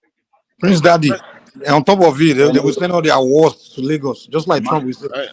They will send all their awards. Now Lagos State government have to now cater for them. Let's take this poison out of it. The idea that P2B was the one that started it. It's Reno Omori. Hold on, let me just say this. It's Reno Omokri that brought the issue of that. So some other person is talking about it because P2B said he didn't build any school. So it's not P2B that started talking about it. You can't blame Reno Omokri because you, the supporters, I don't mean you. Some of you guys, you just go outside there telling us like Ikene, Obi built a lot of schools. He did a lot of things. Don't lies. And why should you continue to propagate this kind of lies? Can I just talk for you? I know if somebody says he built a lot of schools, maybe it's out of. Let's hear from the person trying to interject. Who's that? During Peter Obi tenure, he did very worst in the education level. is during Peter Obi tenure, he said the students should pay for the top. They should pay for 3 times before the during the school, and he even said education is not for the poor. So I don't know what you people are talking about, Peter Obi. Peter Obi is That's a why he sent failure. all the poor to Lagos now. He sent all the poor to Yes, Lagos. but you He people kept are the just is there no, any? you're just You see, you're Mike, you just need to changing stop him. You narrative. didn't even ask him for proof of what he said. So what those He poor just agreed destitute to that it. Fasola to send back to Anambra, that then they No, started he crying. should have Why said. did He they should have send all those asked him, destitute to Lagos? where is Where the proof Fasola of to Peter Obi ship them back? saying education is not for the poor? He didn't ask him. That's a massive claim. Yes. And he didn't bother to ask But him. You see, this is the thing our people Tunanja, do. why should I? get the You hell have to out of tell here, me man. yourself. Am I in Anambra? He Did he didn't say that provide or the not? proof. Did No, Peter Obi I've say never that heard or him not? say that education is not for the poor. You will never hear that because No. that's you people you understand what you want to understand and you listen to See, what I you want to like listen. it when you want to say something, you provide evidence Tunanja, is that behind not it. the same reason why he's saying he should scrap the Ministry of Education? You We see, all you know will say that this is a again. There foolish is no guy, man. Come evidence on, man. for it. There's no evidence But for it. You can't get just out of be here. How do you making know there's no claims evidence? and supporting You yourself. said the Because you don't know students means there's no go evidence. and look. Get the hell out of here. Go and check. See, You we said all the know what students should Peter pay for Obi's 3 times in priorities a. are. You have to pay for 3 times in a year. You have to pay at once. That's Yes, what Peter Obi said. if he did that, personally, I don't Yes. subscribe to that. I was actually furious last year to find out that northern schools they are free and they provide them uniform and meals at school, while the south they are making their people pay. In almost the entire south, they are doing the same thing. If they're not paying the school fees, they use levies to take money from parents, and it's horrible Where what do they are they doing to pay their in the fellow south for citizens. school? To Sorry, Niger, where which Kano school State, pay? Wait, Kano one State, at a time. The One at a entire time. south they pay One for voice at a education. time. I don't want too many All voices. all the south school is free from primary school to secondary school. It's not. It's not. Where They unless charge private. them. I think secondary school they charge them, and they don't. Sometimes they will say school fees is free, but they will bring other levies to take the school fees You from guys them. are lie. Oh No, my I'm god. telling you, I saw it. I found out that Hello, information hello. last year. Did you go to school in Lagos or did you go to some school in states Ogun also State? collect, they call it tenement I development found the levy. information last year. Development levy. Some states do like that. But I know that some states in South where they don't Yeah, but collect. it's not school fees. It's not school fees. What I just want to say is this: to Niger, factor this into consideration. Kano State have 44 local government, and they have a lot of schools. And luckily for Kano, I think the state is relatively stable. Do you know how much of money these people spend on education? Where most of their children, they are pupil, they don't pay school, they don't pay nothing. What I just want you guys to know, you can support your guy, you can do encourage, or you can do, but we are all living in Nigeria and we are in the age of information technology. We live in a global world. There are some things that some of these governors did that I do not see any special thing in it. Providing, renovating classroom, giving them chairs and tables, it's not a big deal, to be frank. To me, it's nothing. I think if you were able to even build new schools, it will even enhance it more. But what he has done is okay. We can say within his own parameter, within his own limit, because we don't know the cash liquidity ratio. The money the state has at that particular moment. But the way you guys talk about him, that he's highly he's a saint, he knows everything. It doesn't warrant that. I don't see. When you can let me calm No, down. just You let him talking land. for a Let bit. him land. Let him get across. Is this his turn that he wants It's to not talk about forever? turn, but he's making a statement. Let him land his statement now. So he has to talk continuously. No, He is it has not to land within his reason? statement now. If he's made It of a has to be statement, let him within finish. reason, Mike. You know that. Yeah, we get it, but I mean, in conclusion, all this thing after the election is going around doing this. He continued to demarcate himself, to be frank with you.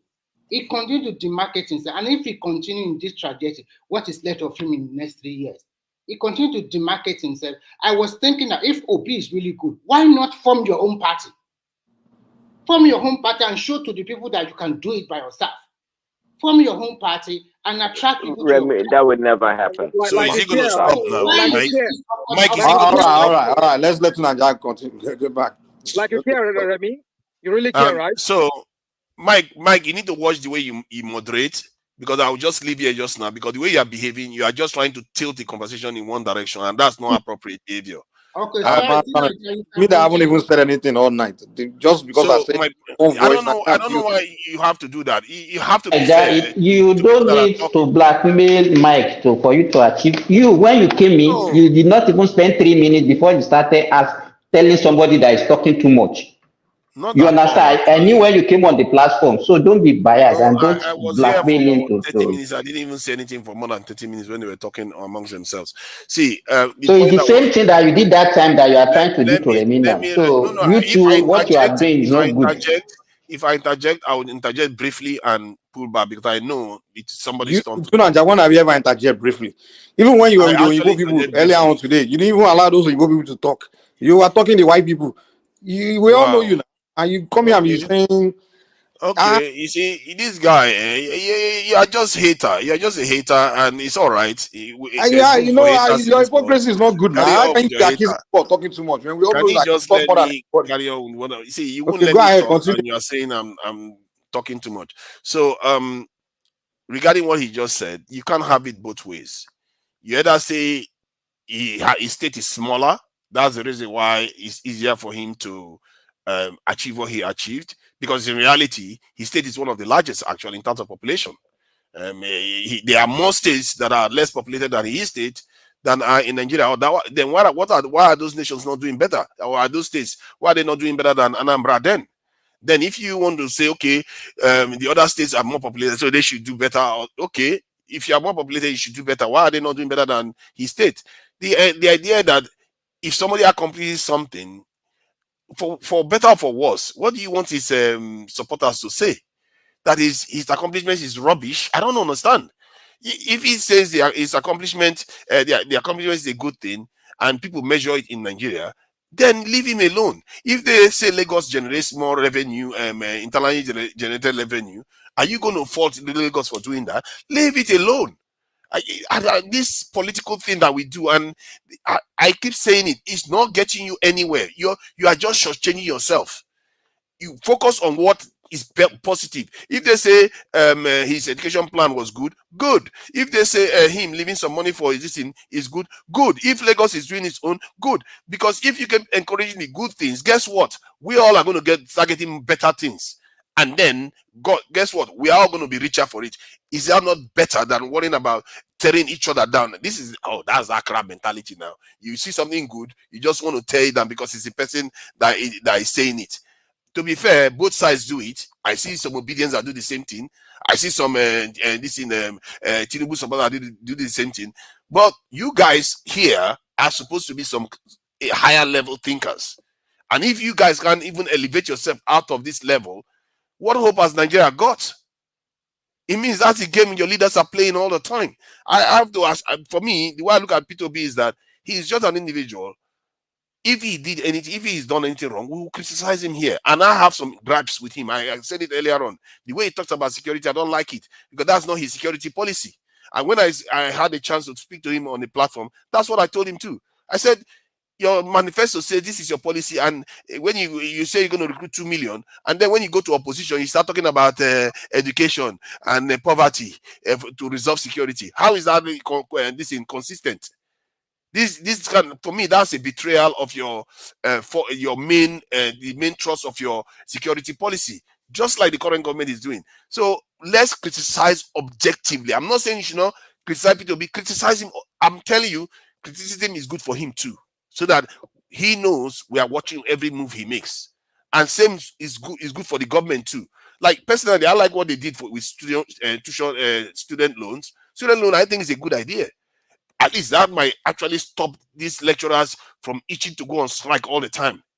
I think giving credit to people, which is part of the topic of the show today, is a good thing.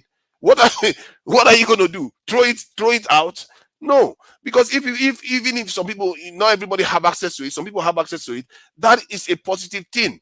The question you have to ask yourself is, how many of these good things are they going to do that are going to make an impact in the context of Nigeria?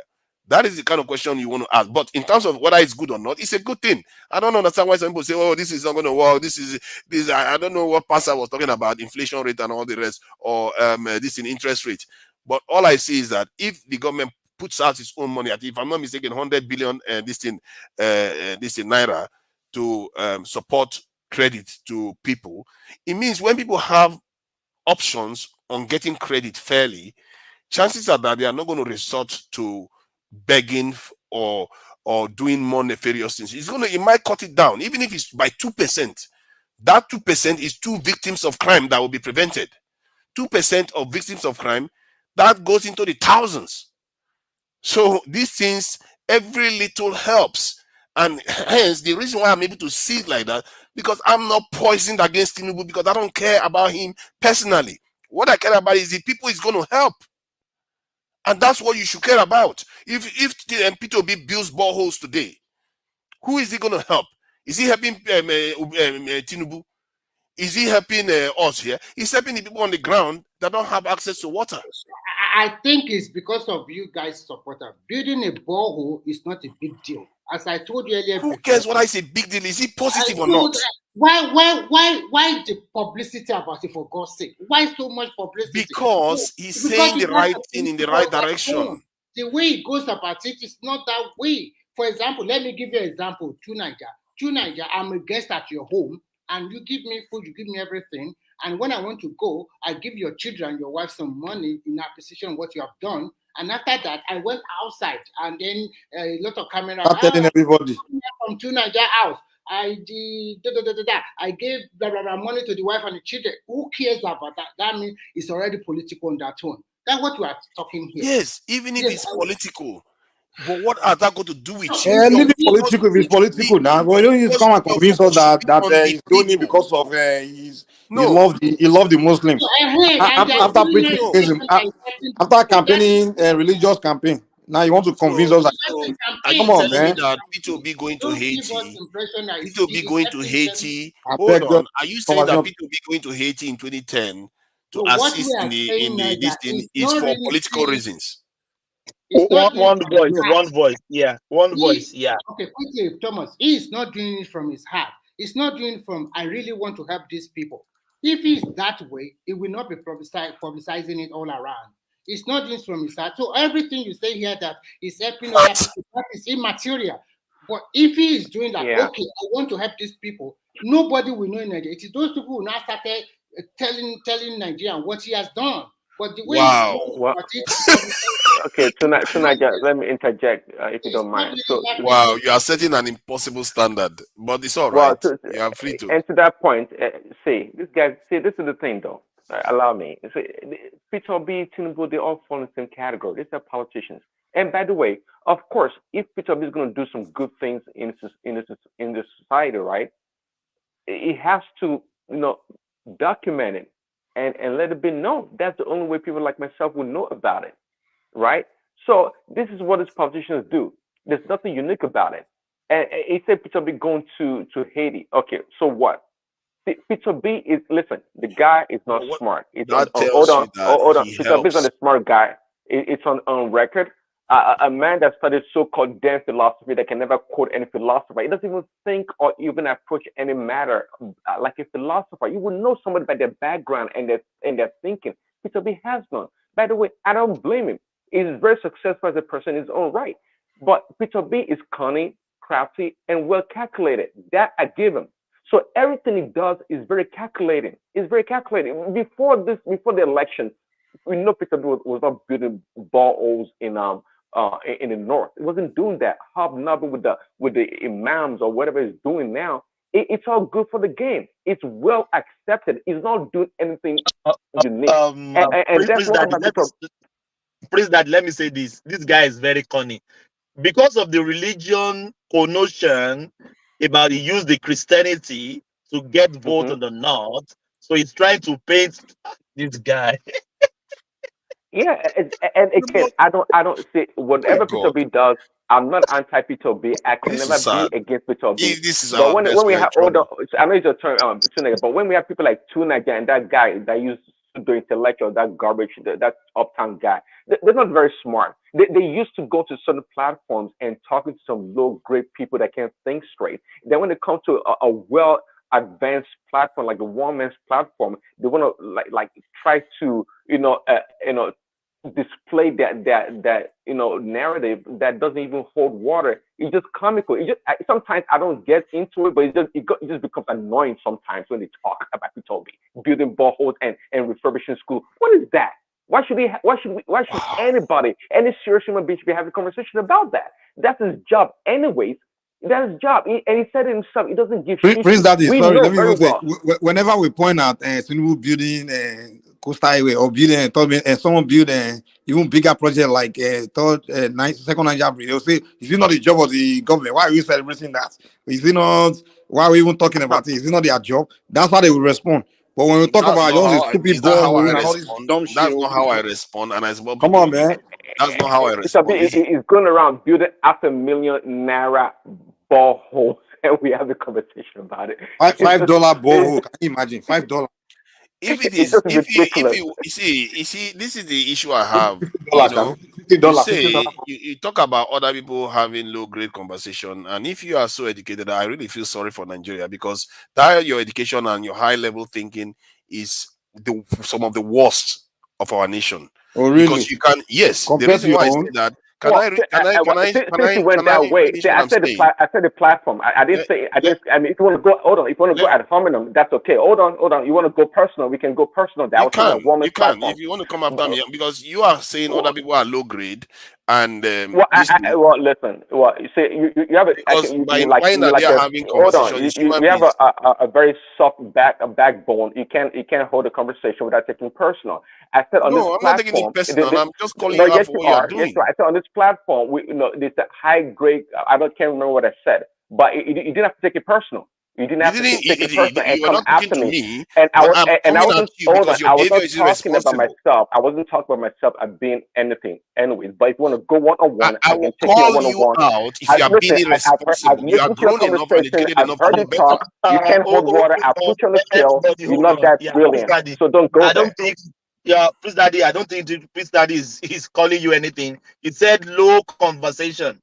He didn't No, he's curse talking about anybody. other people, but I am telling him Yes, that right if now that is our but own. what That he is his. but He yeah, that's his didn't call you opinion. out. Yeah, Yeah, that's but his opinion. I'm saying that is the worst way of thinking. This is why I said before, better a school leaver that's a nationalist than people like this, because they are the ones that destroy this country. They won't see good for good's sake. It's always about politics, No, always you're about out of your tribalism, mind. and Hold always on. about religion. Stop it. I don't like Of your course, I'm out hypocrisy. of my mind. Hold on. He's not when you're your echo chamber that you host every weekend. I What do would you guys say do there? the same. Do you guys say anything good about Tinubu at all? Even when dollar went down, Naira was gaining ground. You guys still condemn it. I mean, come on. I condemn Stop this what is to be hypocrisy, man. condemned. In your I echo chamber condemn what there, is to you be guys don't see anything good about Tinubu or anybody. But you want to come here and be accusing people here. Stop this hypocrisy, man. See, we spent how long here last week having a go at If somebody anybody that dare was come to that your platform and say you come here, we allow you to say good thing about Obi, then we'll push back. If somebody come to that your echo chamber, your Rudolph, that your echo chamber bush, you guys do there and come and speak anything good about challenge your this, you guys will kick them out. no, That's what you guys do there. They will even I let you have come in. said They will even good They will allow not you. even let you come in. What are you talking about? Even I have said good things about Tinubu. Was Fuck I for not the that. one that said Fuck for that. Tinubu Okay. had a Fuck for chance that. of being the Can we greatest fuck for that, president please? Nigeria has had? Let's not go too far away. Quick question again. So, regardless of how you feel about borehole or no borehole, if it's for political or it's personal, that's the way it feels personally. How effective do you think this new move of Obi in the North? How do you think that will pan out for him if he sustains this for the next 4 years, going towards the next cycle of election? Do you think this is going to help him up north, or they don't care regardless of what he does? I think it will help him. He can helping people cannot be that harmful. It will help him. And, I mean, for votes, does it get him? Because that's what it boils down to. Does it get people to show up because of what he's doing right it now? doesn't necessarily mean that. You see, the thing about politics is that it can go either way. Maybe they will love Tinubu even more, or maybe they will hate Tinubu even more. So you don't see. Nobody, and 2 to 3 years ago, did anybody know that P2B is going to be the man you're going to be talking about today? No, it could be very, very different in 2 to 3 years' time. Let's him land. Yeah. Can I come in here, please? Come in, Remy. Yeah. Now, it's not going to help him, and I will tell you why it's not going to help him. because everything will not That's remain. that's your subjective view. Yeah, it's my opinion. Everything is not going to be static in 3 years' time. The ruling party are not just going to fold their hands. You don't know what they're also doing to them in the northern or every region of Nigeria. You don't know what they will bring out. And I think everything that he's doing now will come back and bite him harder in the next 3 years. Go and write it down. Because they have a lot of things against him. And by that time, when they started spilling it out, you'll be surprised. So all of this thing is doing, to me, is not going to get any vote. Secondly, the religion cast, the religion vote is no more there anymore. It's not that you are going to say, hey, it's Muslim ticket, Christian ticket, nothing like that anymore. People are no religious war anymore. It's a religious war. People are going to be voting for Tinubu on his achievement. If he does not achieve anything, exactly, that means he will have a problem. But if no more religious war, nice religious peace, religious war. Something like that's not going to work. And then in the Mike, religious borehole, right? Religious borehole. All this is stemming from just downright hatred of fellow Nigerians. But it's all right, you're allowed to. In the Southeast also, those leaders that they lost their senatorial state, their whatever state, because of what happened in the last 2023 election, they're going to begin a big fight also, one way or the other. It's not going to 95% vote anymore. Go and write it down. So for that, and to add to my question to you about the ball thing and what it's doing, do you also believe that the way or his inability to manage those that won elections because of him in the Senate, because people are watching them perform badly, the way he manages the situation in the Labour Party. He said he doesn't have power over them. No.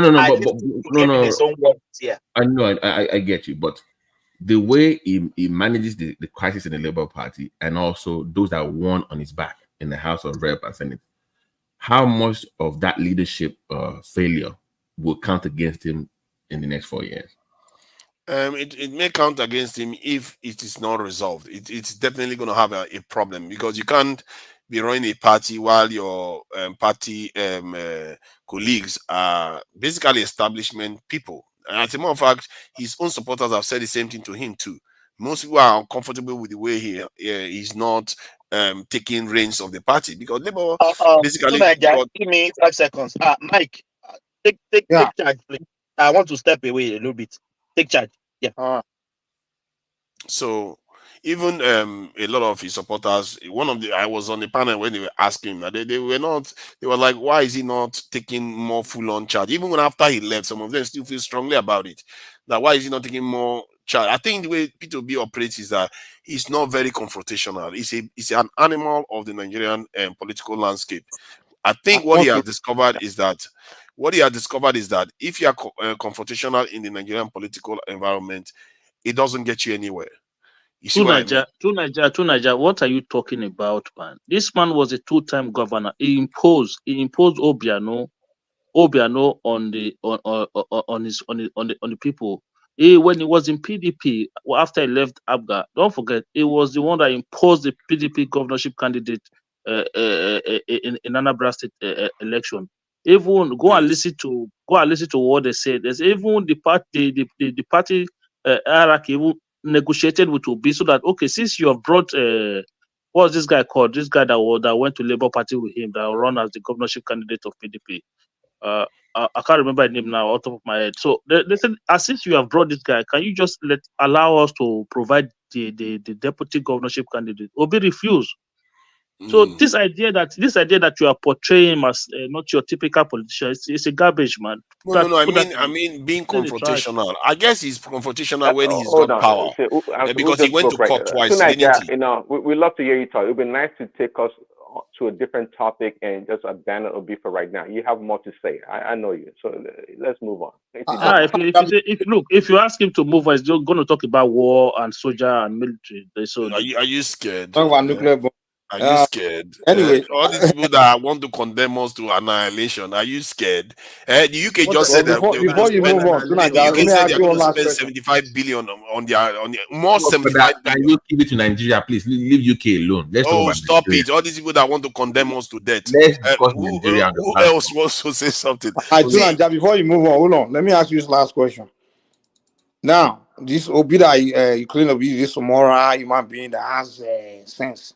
What do you think about him naming university after a warlord? which warlord are we talking about? Okay, are you Is talking this one about that what's his name? What's the warlord? Sorry, I've forgotten his name. you don't know the Ojukwu. warlord?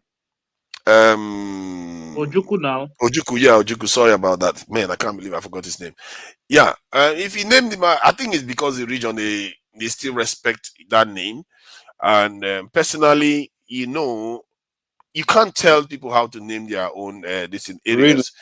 Nigeria forgave him, and Nigeria recognized him for what he is, and he ran for office. He lost, and he stood by the fact that he lost. He didn't cause problems. So what do? You penalize people for being law-abiding. I think So I you guess name that is give me a good reason why you name university after him. because he's well Somebody known that and loved in his area. close I think that one. people love Forget Ojukwu people. Give me simple reason why you would name university after that kind of person. because he is Because loved you and he don't have felt that sense. he deserved recognition. See, Because in the UK, you know about Oliver Cromwell. He beheaded the king of the UK, and even when he passed and the king, so because UK the monarchy returned to power. Let me explain. Then the monarchy returned to power. Guess what? Now they put him on one side of the House of Parliament, and they put the monarchy king on one side of the Parliament. In other words, even if you have had enmity between one side, if you are part of a nation, you still have to be recognized for what you are. And I think that is what is happening. I don't and see what it as you a name big issue. monument, you name things after great people for great things they do. You don't name things after criminals and people that do evil things. You don't do that. He fought for So it. Obi did People of No. history. You can't just say for you can say it's not great, but his people consider him very, very. It's not an individual to who. them. No, let's speak. Ojukwu is not Forget an individual what to Mumu person Easterners. consider what. Let's speak to facts. How many If somebody Hitler can choose to buildings are you become. It's seeing a in Germany? fact. It's a fact that Hold he's on, not just an hold on. individual for his people. Huh? So it's a fact that he's not just an individual for his people. You can't just disregard No, it. that's not what I said. I said forget He's what not an individual individual to think his people. about. Why did they not vote for him when he contested election? Why did he lose election? True, he lost election as a Whether the president, people even it's not even the point. but it The doesn't fact of the mean that matter he's is still not a figure. Gani no. Fahimi lost. It doesn't mean that people didn't love Yeah, Gani for Fahimi. Gani Fahimi, it's not that kind of so the way you want to portray Ojukwu is like a god to them. So what surprises me is that why would such person contest election in the southeast, not in Nigeria now, in the southeast, I did not win election. It's not even Because the point I'm he making. wasn't as popular as he should be, or he at least No, politically they no, don't no, no. regard him Don't run from as my popular. question. Yeah? The fact of the matter is, when you name monuments or institution or whatever it is after people that do something great, you don't name it after murderers or criminals and things like that. So why would you name a university after a war criminal? Are you kidding me? You see And you want to be what you are president of doing. Nigeria? You see what you are And second doing. of all, he has no business even being president of Nigeria. The fact that You see what you are you doing. hold on, you name a university after someone that went to war against Nigeria that murdered many Nigerians, and you want to be my president? Obi has no business running for being president of Nigeria, man. The guy's a foolish idiot. See, there has been a settlement, and the price has No, been forget all paid. that crap, man. See, your thing No. is that the way you look at it is that you are seeing him as an individual. That's your problem. Like Azik Adakaboro now, he was the one that wanted to secede first to secede in Nigeria, and yet his statue is in River State, and they have Azik Boro Park in Nigeria. They named You can't various things compare after the him. Goro with Ojukwu. Men Ojukwu of went to war with history. Nigeria. He created disaster when millions lost their lives. You can't compare that with in anyone. America where you are, You in can't. America Don't where let you just. are, see, in America where you Bro, are, there let's are focus on Obi. Confederate. What does it No, make sense? Okay, would you have done it, Tunaja? I'm not from the southeast, so why would I do No, that? no. But Would you, if you were in Obi's position, you build a university there. Out of every human being from the southeast, you chose Ojukwu. Would you have done that? I could see a situation. If I'm from the southeast, I would do that. Why not? Then you are There's no just as foolish see. as Obi. You Okay, see let's move on. your Man. reasoning is that because you don't like him. No, If you it's not don't because I like don't them, like. you No, don't you like don't. him, You don't then you name just something after that. a war criminal. That's stupid. Especially How not can you? that. Especially, so so he's a follower of. So we can as well say the guy is a secessionist. He's He's a a war secessionist. criminal from your It's point not of different from view. Nnamdi Kanu. He wants to rule Nigeria. Who the hell's going to vote for that kind of human being? You see. That is the calculation you wanted to make in the first place. That is your conclusion there, It's not different. because It's a follower of Ojukwu. He's a So student are of you Ojukwu. going to So regard anybody like Igboho and all the others are criminals to Nigeria? yeah, Because Igbo is a criminal now. And Igbo wants to be president of Nigeria. There's no way I will allow him. and you will not allow him to be named any public this thing. Even if No, Yoruba people love no. him. Are you crazy? I don't listen. See, It's only if they outnumber, that you will can't love do a anything war about criminal. it. It's only a mumu that will love a criminal. You understand? So anyone that have I brain in just gave that, you examples of many it's the mumu secessionists. people among their people that love Ujuku because they don't know left from their right. Because they told Even them, oh, America that you are in Suna, names that's so shifting Confederate it, man. Let's stick leaders to the as basic point. into as their Forget stop pointing monuments. finger at another No, society. because Let's stick you to are trying common to create logic. strong man argument that doesn't make Do you know what sense a strong because man argument means? every country does the same thing Which country do? because they understand something you refuse to understand. Okay, That which in country? historic What are you figures. talking about? Name, See, name. Hold on. Those that went, those Confederate in America that went to war against, that led the Civil War against the nation in the United States. Did the U.S. government start giving them recognition, yes, naming monument after them? yes, U.S. actually, government. No, the yes. US, Why do you think they it's were not, it tearing their was not, statues down? What statue? What do you think they were trying to tear down from statues in America during Not that the U.S. period? government. State government, and this is the same thing as he did. So the idea that this is not happening is in the UK. That's how you really know this, because somebody that beheaded the monarchy Okay, is still Papa, being respected in can we the do it UK. this way? Can we do it this way?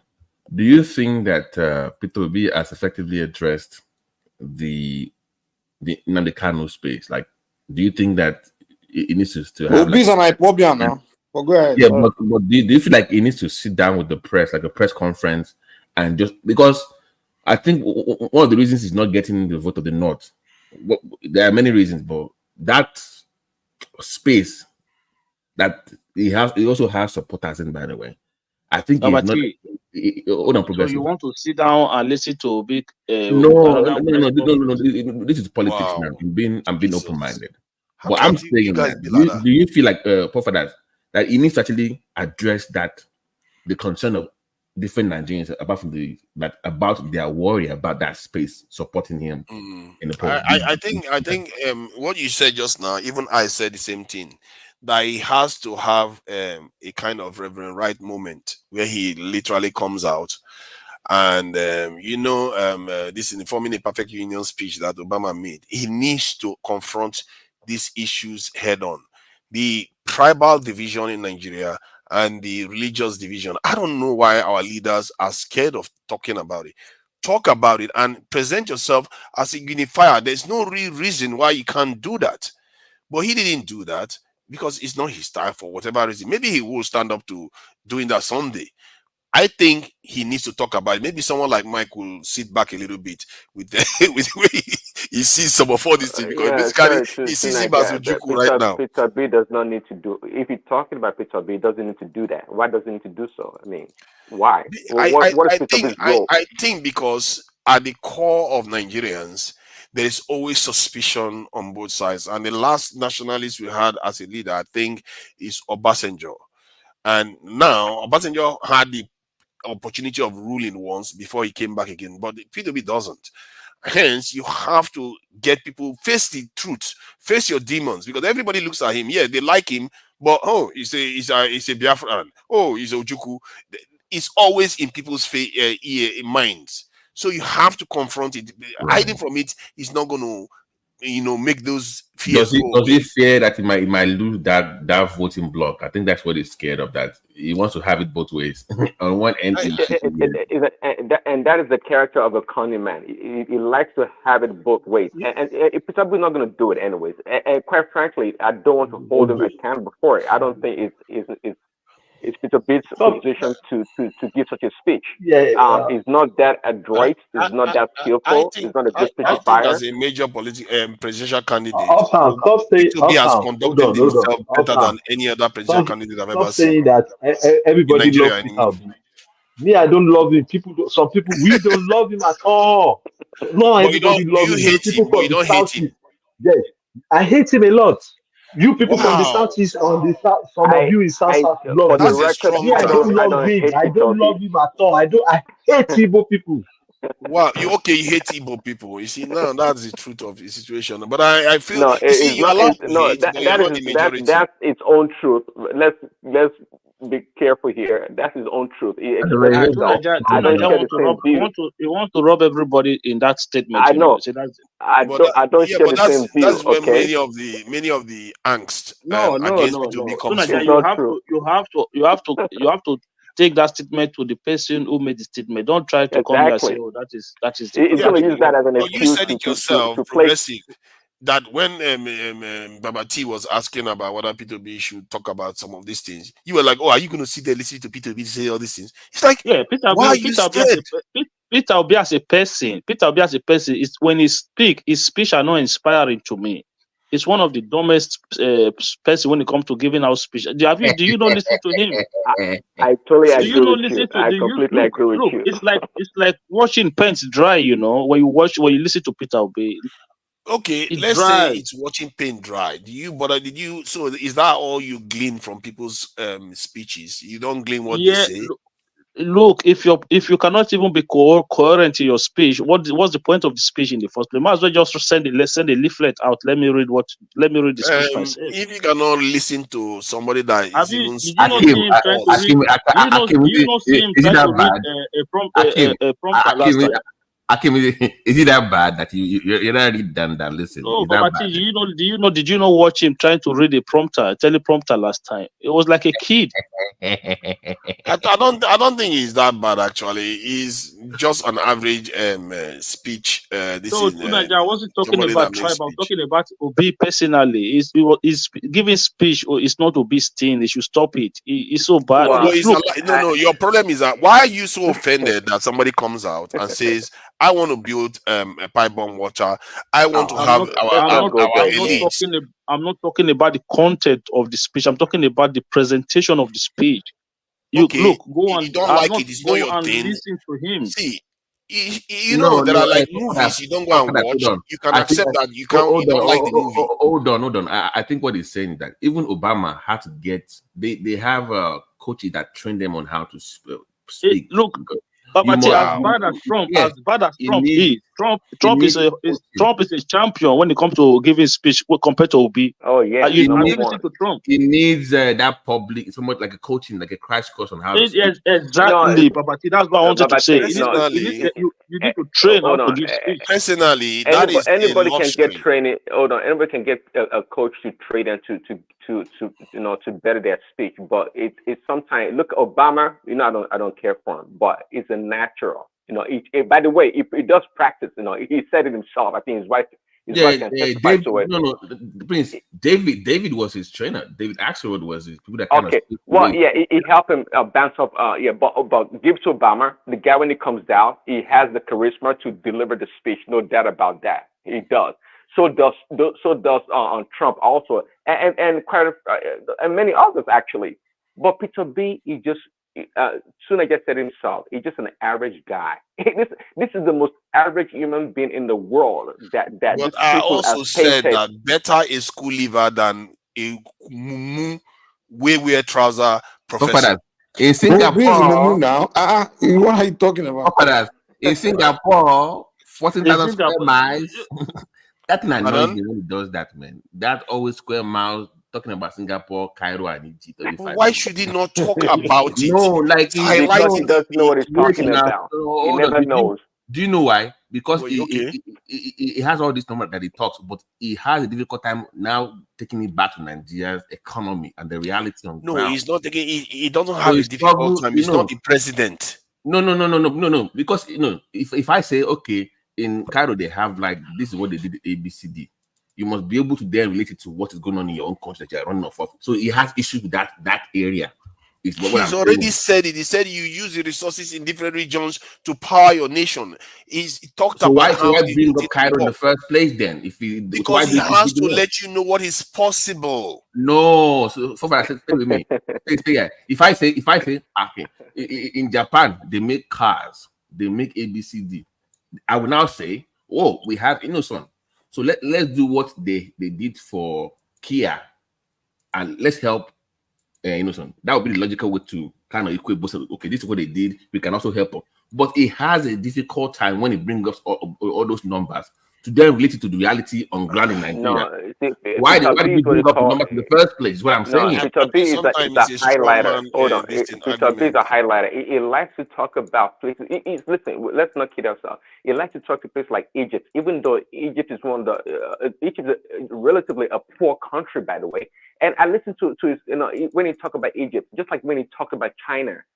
Most of the speech Egypt generates far more power than Nigeria. Egypt is more technologically advanced than Nigeria. Egypt's military is stronger than that of Nigeria. So why should we not talk about them?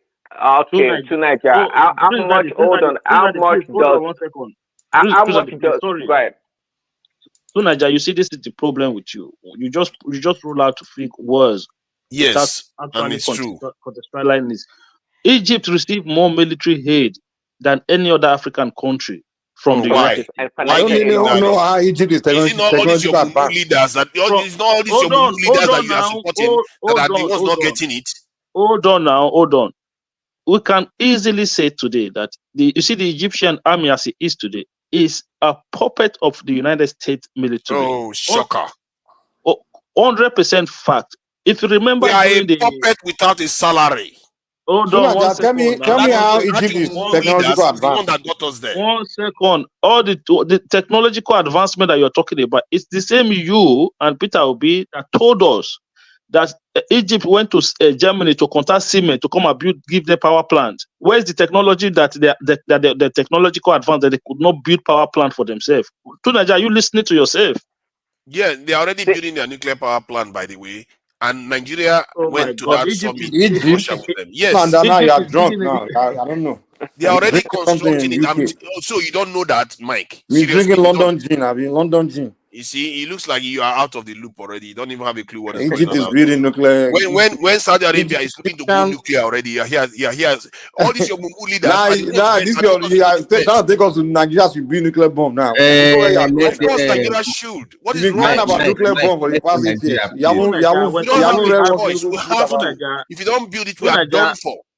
So Nigeria, if you have nuclear power plant, doesn't mean that you have a reactor that makes you build a nuclear bomb. Okay, you can have just nuclear power for the electricity. Progressive Nigeria, progressive energy. You don't have to be a nuclear weapon state, but you can be a nuclear threshold state. Like Japan can build a nuclear bomb in a few weeks. There are many nations out there that can build a nuclear weapon in a very few weeks. I mean, you can do that. Who do you want to bomb with nuclear bomb? Who do you want to bomb? Why do you think Ukraine Why do you think Ukraine gave away their nuclear bombs to Russia? Are you looking at what's happening to them now? No. Why do you think they gave it away? Do you think it's because cheap they went and believed that maybe you can trust other people to guarantee your security. It turns out that you can't. No. Listen, it's very expensive to maintain. Oh, you don't understand. You think that's why they gave it up? Of course, those are the reason. Those are some of the reasons why they gave it away. You know how much that is not even close to the reason. Nigeria wants to bomb Ghanaians. Do you trust the Nigerian state with anything nuclear? Of course. Do you trust us with nuclear? The Nigerian state already has experience handling nuclear reactors. They have experience handling on a bigger scale. No. On a bigger scale, do you trust the Nigerian government? Yes. Anybody else trust Nigeria? Wait. Anybody else trust Nigeria with nuclear weapons? Anybody here? Anybody No, trust me, Nigeria? especially those obedient. I'm really glad. You see, this is going to be very revealing of what you really think about I'm yourself. only But asking the see, no. See, question. hold I'm on. only With our asking culture, questions. of No, I'm glad. poor Ask that maintenance. question. How many people here think Nigeria can handle nuclear weapon? Yeah, but why do we need Let it? me answer. Because Let me give my answer. With need our it? culture of poor maintenance, I'm not going to say yes to that. We're not ready for that. People that Look at can't our maintain damn common roads refinery. want to maintain nuclear power. Look at You our see, refinery. Look at now our, this is exactly why. continuity. Hold on. Now you see the problem Look at with our these people. continuity These when are it the comes kind to of people. governance. They are You very Nigeria, very you can't low maintain level. it. Even This is you, I can't exactly even trust you to maintain it. this is what Kezo Look, calls low IQ look people. They look at don't the roads in believe Abia they are State. Look capable at the of doing roads in anything. Abia State. This is what Kezo calls low IQ people. They don't believe they are capable of You doing Nigeria, we anything. put a Okay, nuclear bomb in your you village. the You one with guys the will high bomb IQ, yourself. right? You can't say Yes, low actually, IQ on now. this No, because no, no. Hold see, on. Hold on. No, please. That was too far. You can't say low IQ because we disagree with the reality. Come on. We no, can because agree, but you can't the say low reasoning IQ. behind it. You Nigeria, the one with low IQ now. I don't I'm want not to the agree one with saying low reality. IQ. I'm saying But on you this can't say low issue IQ because because you you are disagree saying with we them are now. incapable. People who Hold have on. excelled, than yourself on the same on this platform, you call them low IQ. How does that even make sense in the first place? That comment. I'm saying on this How does issue it even because make the sense? reason why I say that, let me tell you now, because if you look at Nigerians when we go anywhere No, else there's and there's compete, no reason let why me you say, finish because my the point people you are now. calling low IQ, Let me finish. if you put I'm them not side by calling them side with directly low you, IQ. I said this is why Keizu calls our people low IQ.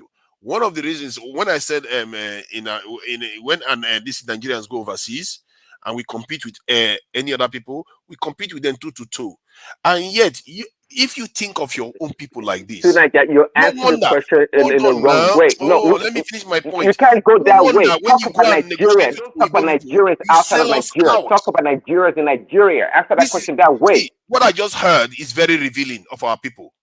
It's what very is very revealing? revealing That they because tell you if the you truth. hold on now, if you believe our people cannot handle those things, then when you go and negotiate, that won't even be on the table. You will be like one of those people that will be asking for mind Clarify? sweepers Please, and training. I beg of you, please, just listen to what we're saying. I said, as of now, down the road, we might change, we might advance. I don't know. But the question was right now.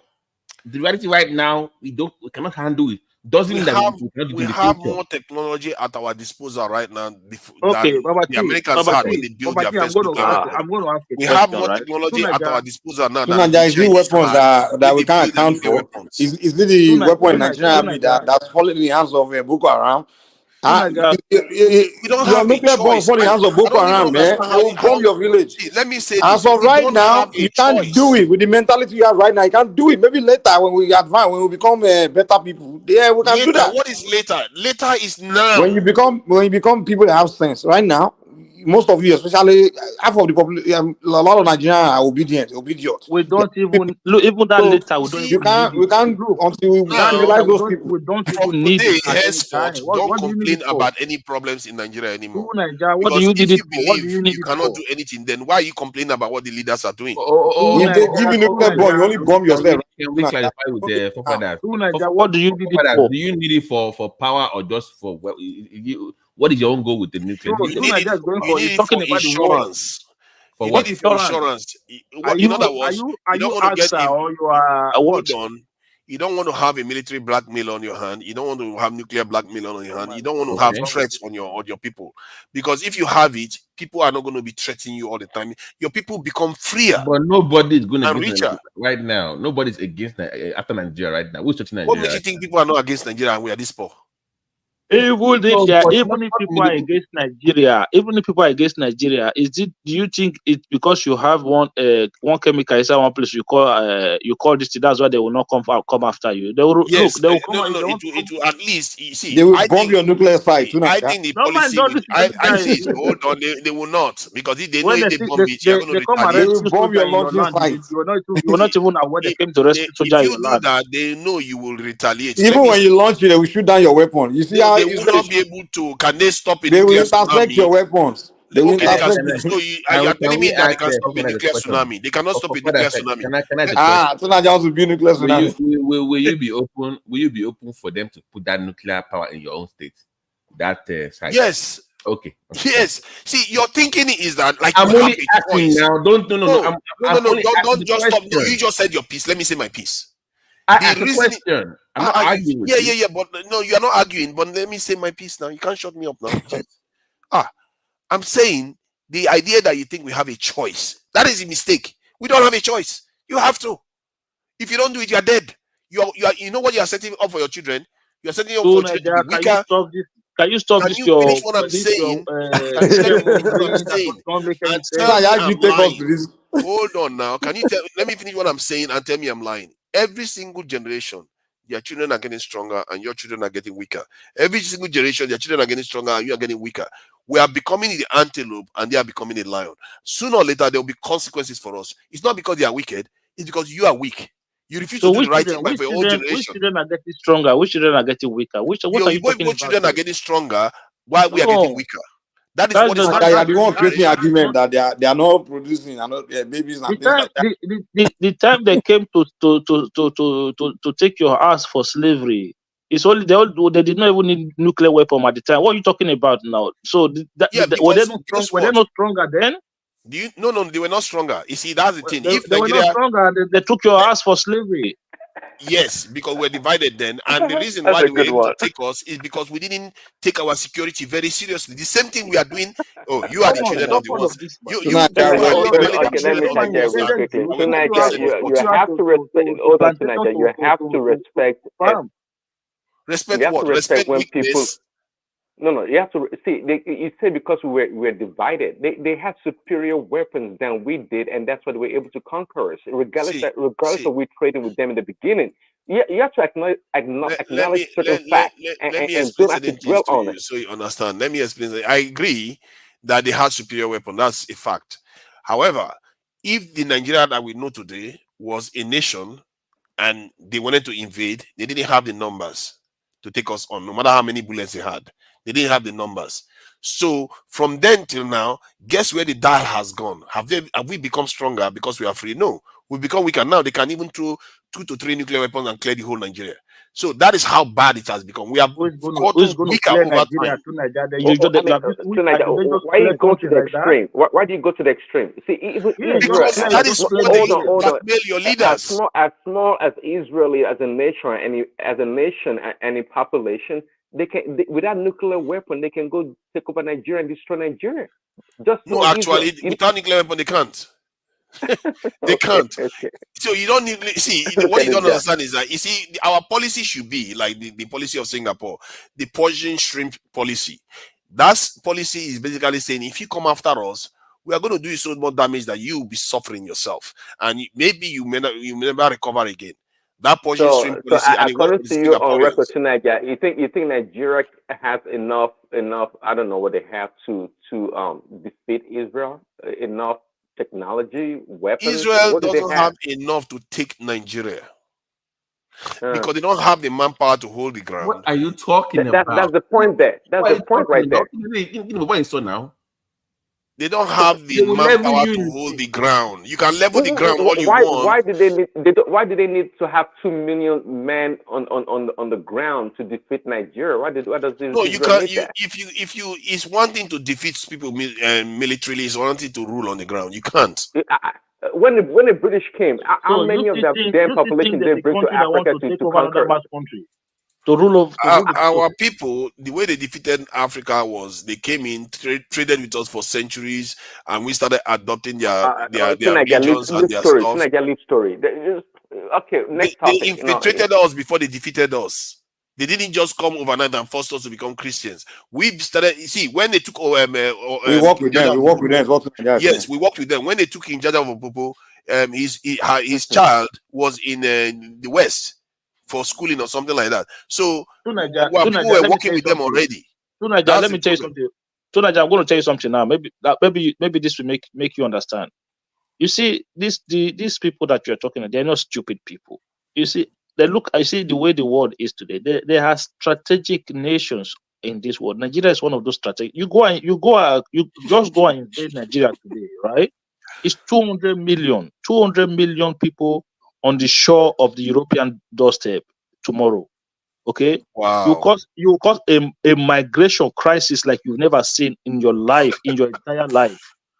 Okay, so these people are not stupid. You think there are countries? Look, there are countries that don't even bother. There are countries that Wow. have no. There are countries that have no nuclear weapon or anything. That they've never been bothered with anything in their life. What are you talking about? It worst come to worst. The worst come to worst. You go and join. Go and join the whether it's NATO they call them, and do whatever you want to do. There are a lot of countries that are not nuclear weapons country. They've never bothered about it. This your idea that we must have 2 million soldiers. What? No, we must have 2 million soldiers. We must have all the. No, look, we are still battling Boko Haram inside Nigeria. We've not been able to do anything to Boko Haram. We're talking about 2 million soldiers. We're See, talking about the 2 nuclear million weapons. soldiers, the reason why I say To that is Nigeria, out of over 200 and something countries in the world, it's only 5, I think, that have nuclear bomb. Yes, yes. exactly. No. I don't think it's only 5 now, but How many? many of them are nuclear No. threshold nations that can go nuclear any moment if they want to. I am progressive. This thing, you see, the idea that the 200 million, the 2 You million I'm forget talking nuclear, about. man. The world, all these, I'm not dude. talking about nuclear now. I'm talking about 2 No million. The 2 country million would that I'm look. talking about. Can you Russia, let me talk? Russia has been Mike, stop fighting interrupting Ukraine. me constantly when I want to say something Hold because on. you're using it to just Since stop me from Russia talking. has been fighting Ukraine, since Russia has been fighting Ukraine, it's been what, going to 2 years or 2 years plus now, right? See, now you They've just not. finish talking and you're talking again because Mike keeps shutting me from talking. Yeah, don't worry. I'll let you talk now. They've not considered deploying nuclear weapon to fight Ukraine. Do you think you just carry nuclear, just throw it like that, boom, like as if you are some idiot? Ukraine is a very good example of why you should not remain weak. Ukraine gave up its nuclear weapons, and today they are paying the price for it. And this thing, the country that North Korea didn't give it up, nobody's messing with them. And Iran didn't give it up, nobody's messing with them. The truth is, weakness is punished in this world. You like it or not, there is no use of an antelope pleading mercy to the lion. That is the nature of the world. And if we don't do it as a people, we are condemning our children to a terrible future. They are not beating us. They don't have to beat us physically. They are beating us with time. We are getting weaker. They are getting stronger. And if that equation is not reversed, we are in danger. And let me explain what I'm talking about here. I'm not talking about, okay, you're talking about Nigeria being a strategic nation. That should jog your memory. All strategic nations of any other major race in the world that numbers over 1 billion, they all are nuclear powers. In Europeans, you have America, France, nuclear powers, and maybe even Russia, if you regard Russia as a European, nuclear powers. In Asia, which are like the Chinese and the Mongoloids, as people used to refer to them before, you have China, a nuclear power, North Korea, a nuclear power, Japan, nuclear threshold nation, and South Korea, nuclear threshold nation. You go to the Indian, this is subcontinent, they have India, nuclear power. This in Pakistan, nuclear power. Middle Pakistan East is broke now. Pakistan is bankrupt. they are nuclear With power. their Nobody's nuclear going to go bomb, they and are mess with them. bankrupt. Nobody's going to mess with them. Do Then you Naija, look at the Naija, Middle East. Don't You even have know. hold on now. Let me finish now. Sorry. Let me. I'm going to try to be quick. You look at Middle East. You have Israel there. You have this in Iran there, and South Korea and Saudi Arabia is talking about going nuclear to the moment Iran goes. But So Nigeria's vision for the world is for everybody to go the nuclear. black people For 1.4 beg billion sit black. down, man. Let's Hold on change now. topic. Can you Beg. let me finish, Mike? Can you let me finish, We Mike? know where you are going. Let's take topic, man. Yeah, let me Take finish. all Let me this finish what I'm nuclear saying, Mike. rubbish. Just because you are hosting, you should not use that to shut me up. It's not nice. Or you keeping us in this nuclear rubbish. Unedifying. Let me finish my point. You say people should be finishing their point. The point I'm making is that as a black nation of 1.4 billion people, we don't have any umbrella protecting us. That is my point. If we are strategic, we are meant to be the one providing the umbrella. I don't even care whether it's us now. Any black nation that does They're going to build the bomb important. now. Who's stopping you? Don't worry, I'll build it now. If you give me the money now, can you give me 2 billion? Mike, Can you give me 2 billion? They build bomb. Give me the 2 billion now. Mike, Why in a country, in a You would country rather where go to sleep in and a pretend country as where if you are Peter laying Obi, a Peter good Obi, You foundation for can't your build children. anything, though. You could just talk. in a And country black People where man, like Peter Meg, Obi you would rather go to sleep and pretend as if you are building a good foundation for your black man children only down Tunaja, the hold on, talk. Tunaja, hold on. because insulting Peter Obi keeps you warm Tunaja, at hold night. on. In a You just a country, big man hold like on Obi, now. man. You guys are In big a man. I'm country not where sabi do Peter anything. Obi, in a country where Peter Obi is building borehole in some part of the north, they don't have drinking water. Then you go to that community now and tell them the government want to spend 10 trillion to come and put a nuclear weapon in your community. People that did not they don't have water to drink, but you want to go and put bomb in their China community. was living on rations when they built theirs. Today, look at them.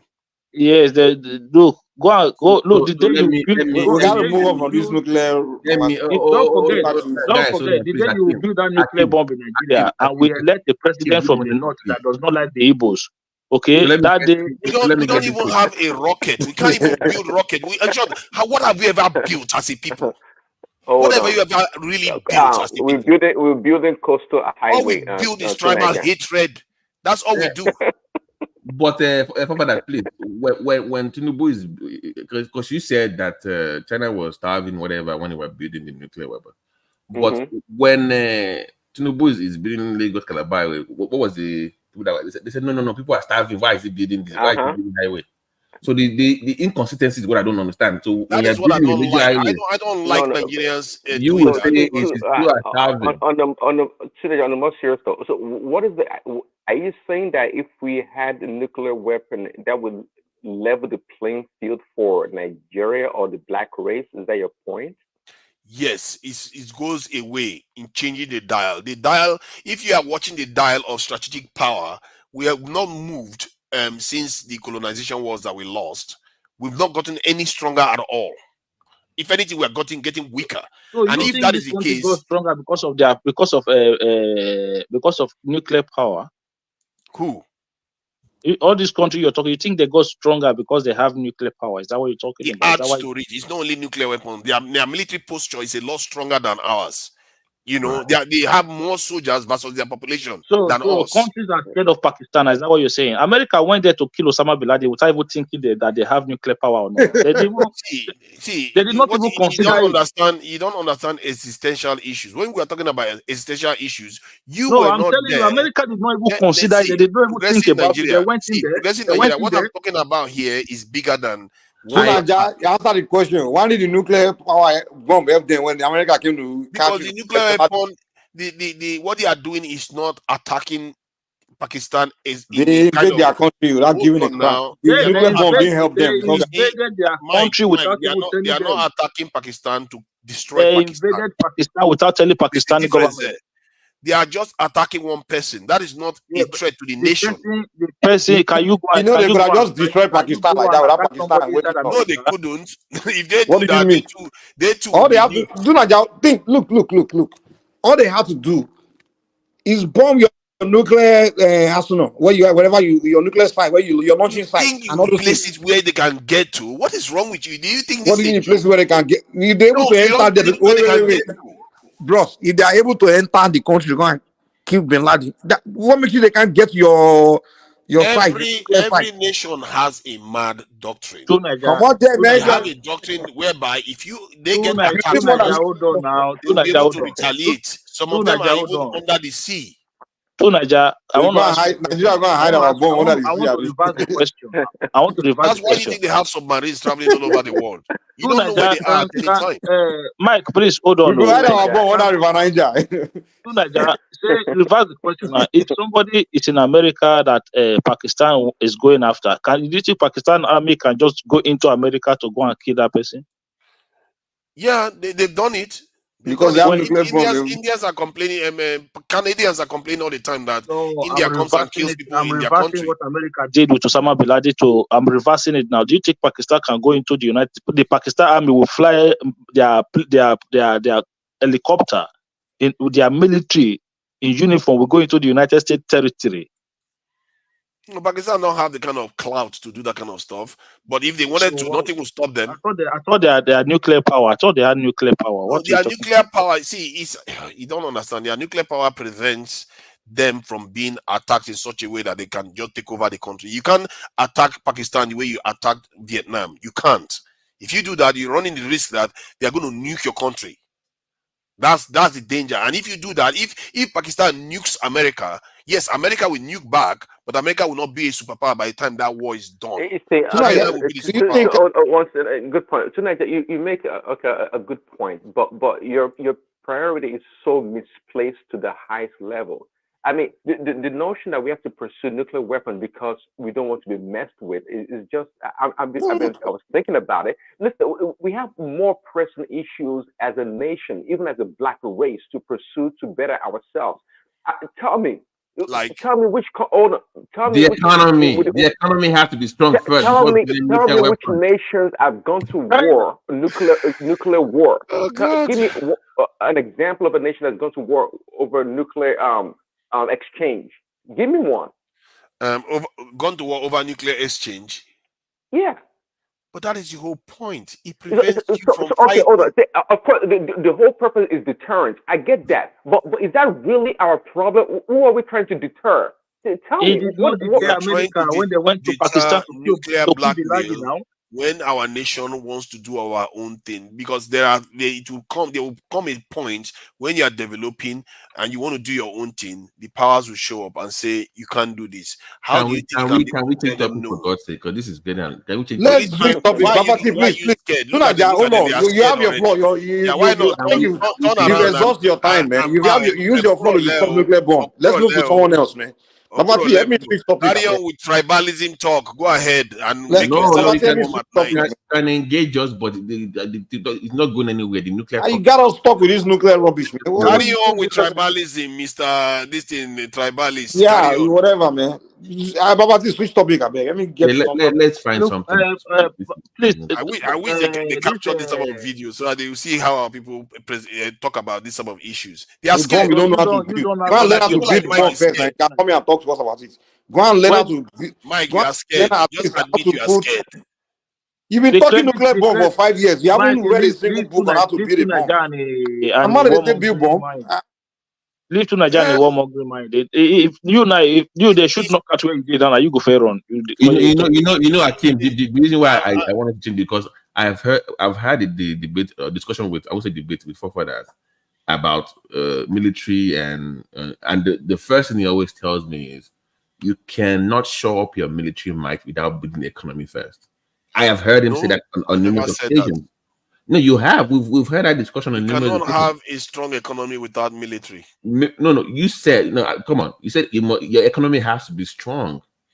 No, I said it's a feedback loop. So you have an economy that is strong enough, but you have to have a security to be able to protect that economy. Whatever economy you have to have a security. It's like having $10 to protect. You have to put a security that requires $100 to steal that $10. Right. That's how it works.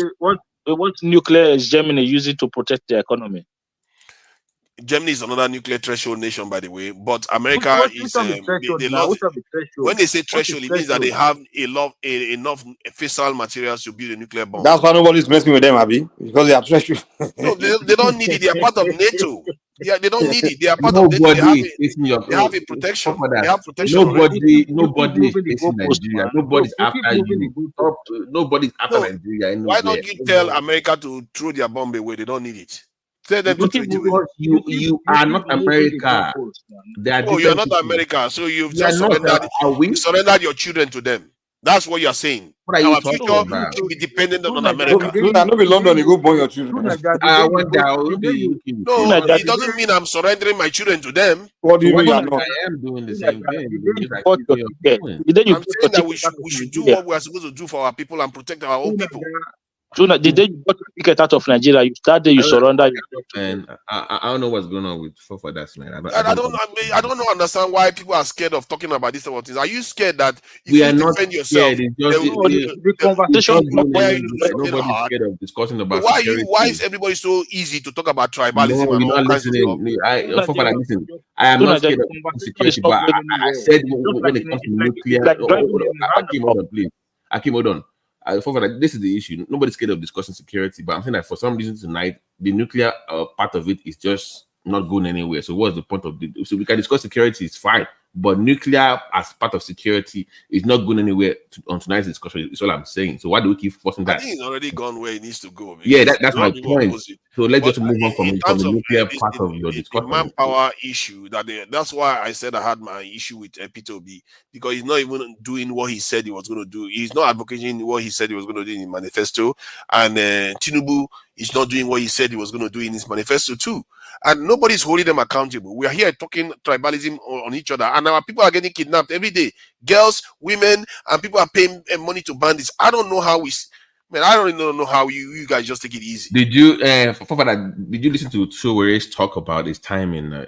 I watched his video. He was discussing, I think, in New Jersey this morning, his time in the DSS, and he was talking about his experience with Boko Haram leaders.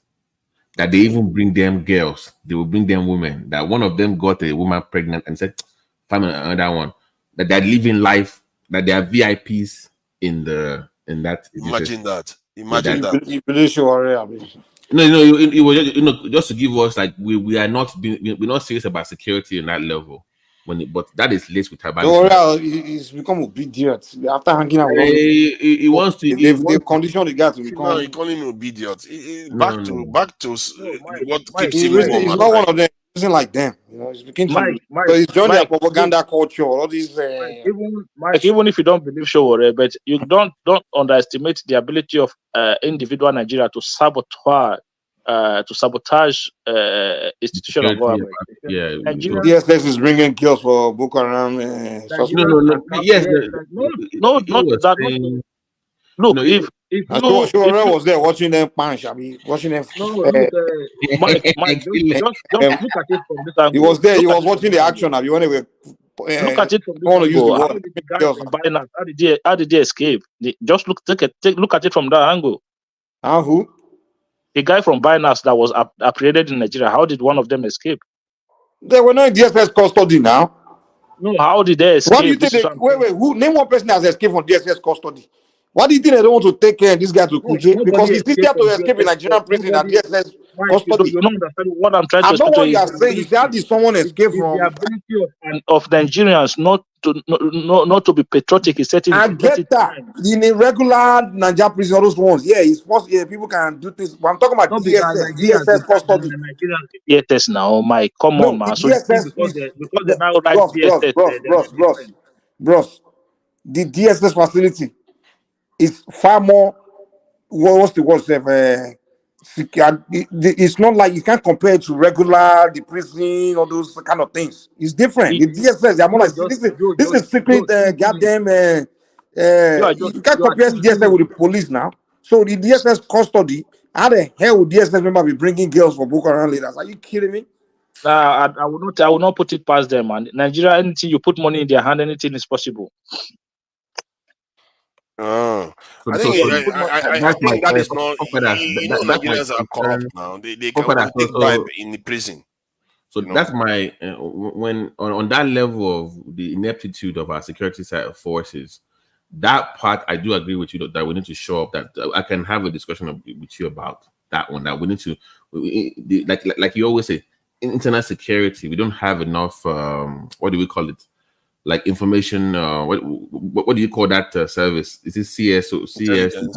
Yeah, intelligence gathering is very weak in Nigeria. We don't coordinate. We don't have an effect. Like our NSA is not effective in coordinating our security. I actually think we do. Do we even see on the news? They say it all the time. It's not effective. They get the information, but they can't get the people there. That is at the core of most of our problems. It's not effective. Is my point. It's not effective. They're there, but they're not understanding what the opportunities that the potential that they have to get things done. So until we can figure that out, we can have 1 million army members all we want. But until you can figure that part of intelligence gathering, if you can figure it out. You see, I just told you just now that they have the intelligence, but they can't get the people there. Guys, one second. Intelligence is not going to arrest anybody. Intelligence is not going to arrest anybody. I want to quickly divert the topic a little bit, please. This one is a bit this consumer credit scheme that was introduced. That Yeah, so I want, because I read in a place whereby the maximum threshold is 36 months. I didn't want to believe that is the case, because I'm trying to understand how somebody is going to get a mortgage on a house for 36 months. Because have anybody gone through the policy, or is it just like headline still? You must grow your middle class first for this to happen. Forcing it's a good idea. Don't get me wrong, but in any economy, people that can actually get credit on that level are like your lower middle class. To me, that's where that's where No, you. I understand. No, the So idea is a good one, but I'm trying to say, if somebody is going to buy anything on credit, you cannot say you have up to 36 months to make full repayment. What am I Right. going to? What are you going to buy that you're going to be able to make full repayment? Right. And is your economy strong enough for them to make enough cash to pay within that time period? So that is just, I don't No, know. even if your economy is strong enough, but 36 months, are you who pays mortgage under 36? Who buy a house and pay on that? Oh no, but that depends on two things: the interest rate of the interest rate, and number two, the down payment required to buy that house. So those are Then that big things. if So what is down payment and what is the interest rate? Some people from the diaspora will be able to buy a property with that. But if you can buy within that 36 months, you can pay the whole thing off. Right? If you can afford to pay within 36 those are not the those are Not not the people everybody that will pay. can. Some people Well, can afford guys, to release that $500 every month. That doesn't mean they can Those pay are not the people the for government millions are upon targeting. millions. We're talking about civil servants here now. this consumer loan, it's not to that degree. It's not a high capital kind of a loan like mortgage and stuff like that. No, I'm thinking it's more like we just, how much is it? 100 billion naira? No, it's not for a larger. In fact, I can almost guarantee that they have a cap on how much they're gonna loan to people. It's not for. I mean, if people were to get a mortgage on that kind of a purse of funds, is not going to go that far. So I think it's meant for really moderate um, loans to people. As my understanding, they started out with what you call it, the civil servants, right? It's not supposed to be something big. It's just a program that they're kicking off with. They're starting out with this program.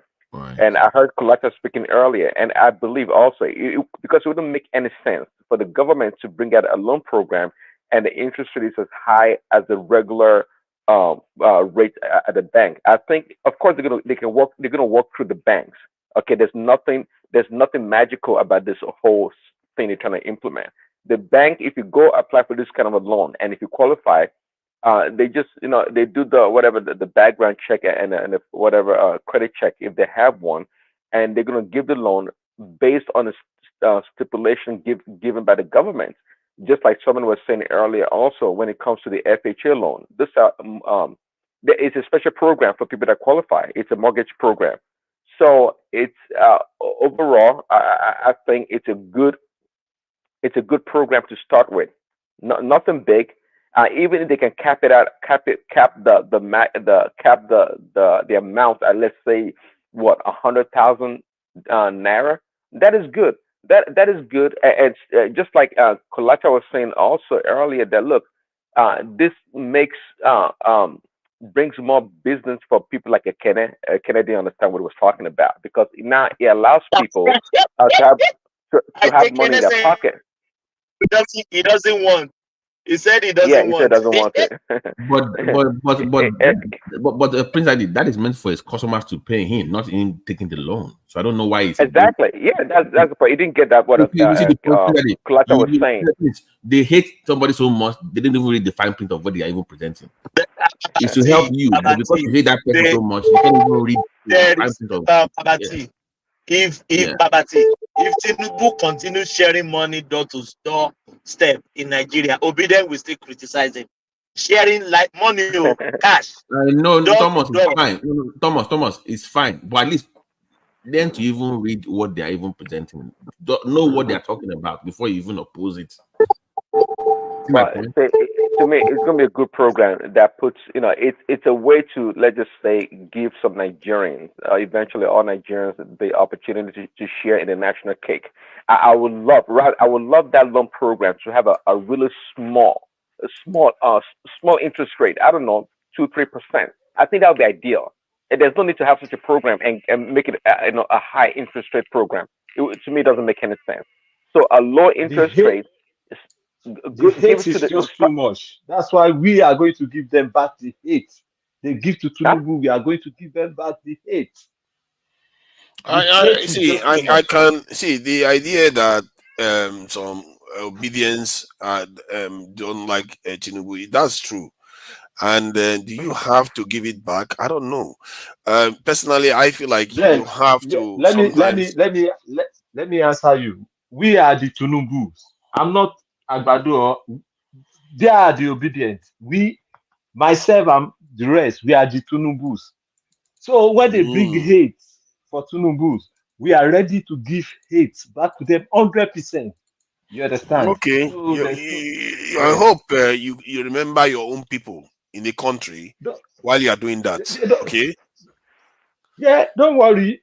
They are giving it to us. We are giving it back to them. It's what you bring.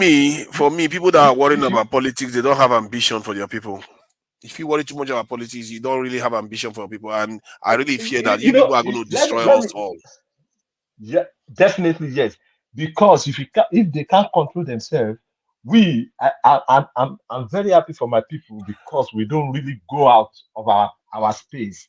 They are the one that they go to people's space and constituting nuisance, doing See, rubbish just there. as much as they are By the problem, time come, we I are talk ready to for quite a them. lot of people. I talk to a lot of We people. are Gani, ready for them. Gani, but they help create your site now. They develop your area. They come to my stage And to to my help you space develop it, and that's what they no said. no They no like, and okay, let's destroy it. develop. They destroy So it. what's the They problem? destroy it. This is how you people lost They Lagos. This is kind of they dis, short-sighted they thinking. dis, You like to no divide no no no amongst yourself and keep weakening your you, own people constantly. you That's how you no no lost no they Lagos. say we lost Lagos to who? Oh, Do you how think do you they think will the see white man that? conquered Lagos? Because two Why brothers are busy fighting each other constantly. They can't wake up to the fact that a white man is a threat. They hello were fighting each let other, me So, tell and you so white man is gonna come and this sort of conquer Lagos it's like again. you are truly the children of your fathers. You never change. that's Whoa, whoa, whoa, whoa, whoa! Hold on, so the You obese never hold on, change. What You hold just children? What on. remain the child are same you, way, Tunaja? frozen What in the child same are you? place. What child I are don't you? care what tribe. See, I don't care Are about you tribe. We have no? bigger What problems to child? worry about. Whose child are you? Are you not the child of your father? Or are you what? I don't understand. Whose child are you? I'm a child of my father, but I learned from his mistakes. But you would never bother to learn. You do the same thing, repeating history. Unbelievable. That's what I So see because so I read history so too. Obi should be giving it and we should be giving love, Abi. See, you have to No, no, elevate no. yourself. It's not about hate and love. It's about You your don't know what you are people. talking. If you It's give about me hate, I leadership. give You you should hate be providing double. leadership, not going into the mud like that. You should be dragging them up. What do you think I'm trying to do now? I'm trying to so say, if I behave And, like Tunaja, you, and how you're is it going to working do out the for You we you? are hear same. you. pretending. Tunaja, How we is hear it You you are working out and for the you? pretending. damage I'm you You not are are pretending anything. I pretending. don't have time to pretend. You We know are what? not ready to pretend I fight them anymore. We just are as much ready as I'm for the fighting you right anything. now. See, I We are fight ready them for just as I anything. fight you. See, Gani, you. When I'm on a different panel, I fight them just as much as I'm fighting you right now. Because we all do the same thing. You have to play, you have to change the music to something else. When Fela was singing it, you people don't listen. When he was saying this colonial mentality that we have, it's gonna be our doom. And you guys Tunaja, can't even get out of it. if you go So on so if you're on Dr. Damages, right? Even if you are the moderator that day, and then you say good things about Tinubu, I guarantee they're gonna log you out.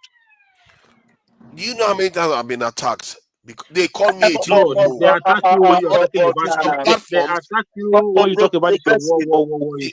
in some platform, they call me a Tinubu mole. No. What have you said that they're calling you Tinubu They Moko? What literally did you call me a say? Tinubu mole. You will be shocked. No. Progressive. Let's be fair to Tunaja. They always fought Tunaja as well.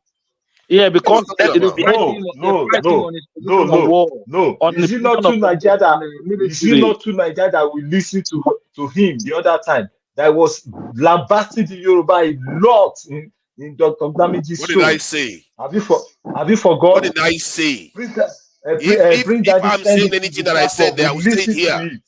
You call Whatever I Yoruba said lot there, I of will say it names. here right now. Tell me what I said. Yeah, no. It's on the.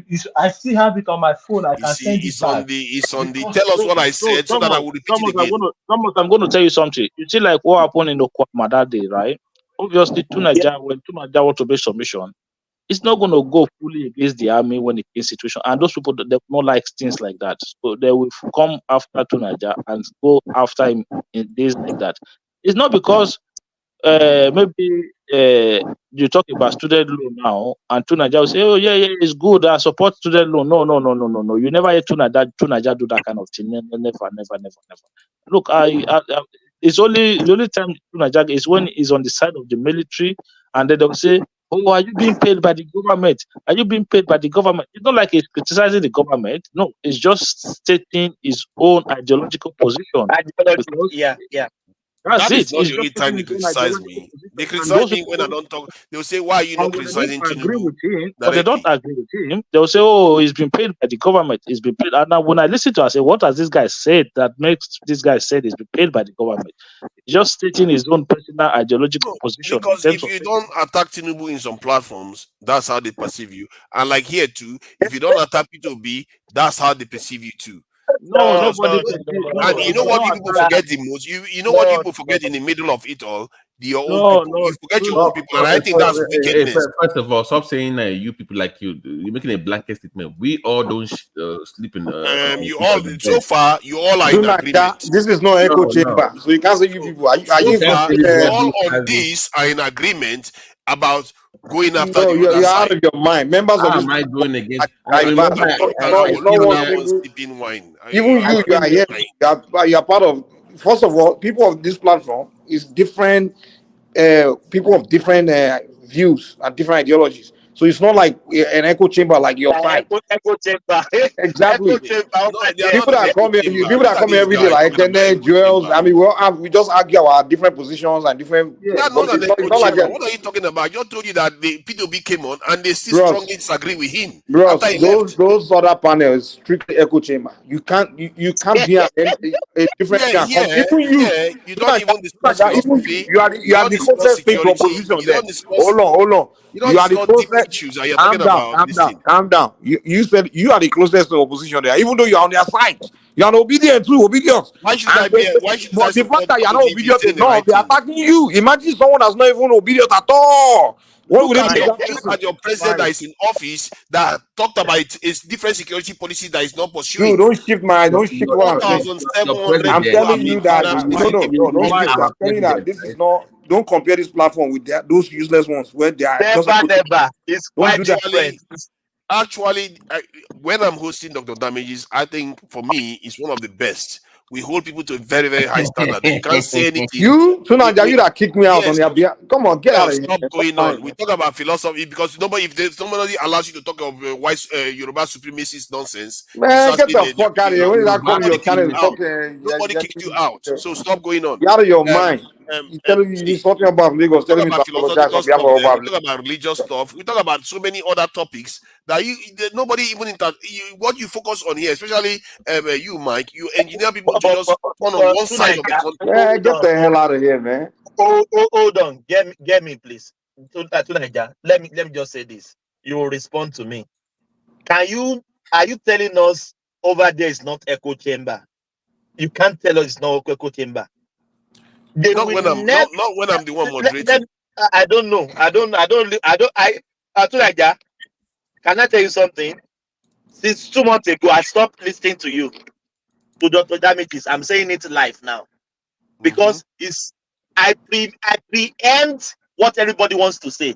I don't want to listen to those kind of people. I want people with different idea, different aim, different. I want to listen to different stuff. But before this one talk, I know what he will say. Before this one talk, I know what he will say. I stop listening. It's just wasting of time because it's echo chamber. That's interesting. I don't know You, whether you, you when we're Thomas, discussing about women, about whether it is what goodness means, Tonight, and let me land it.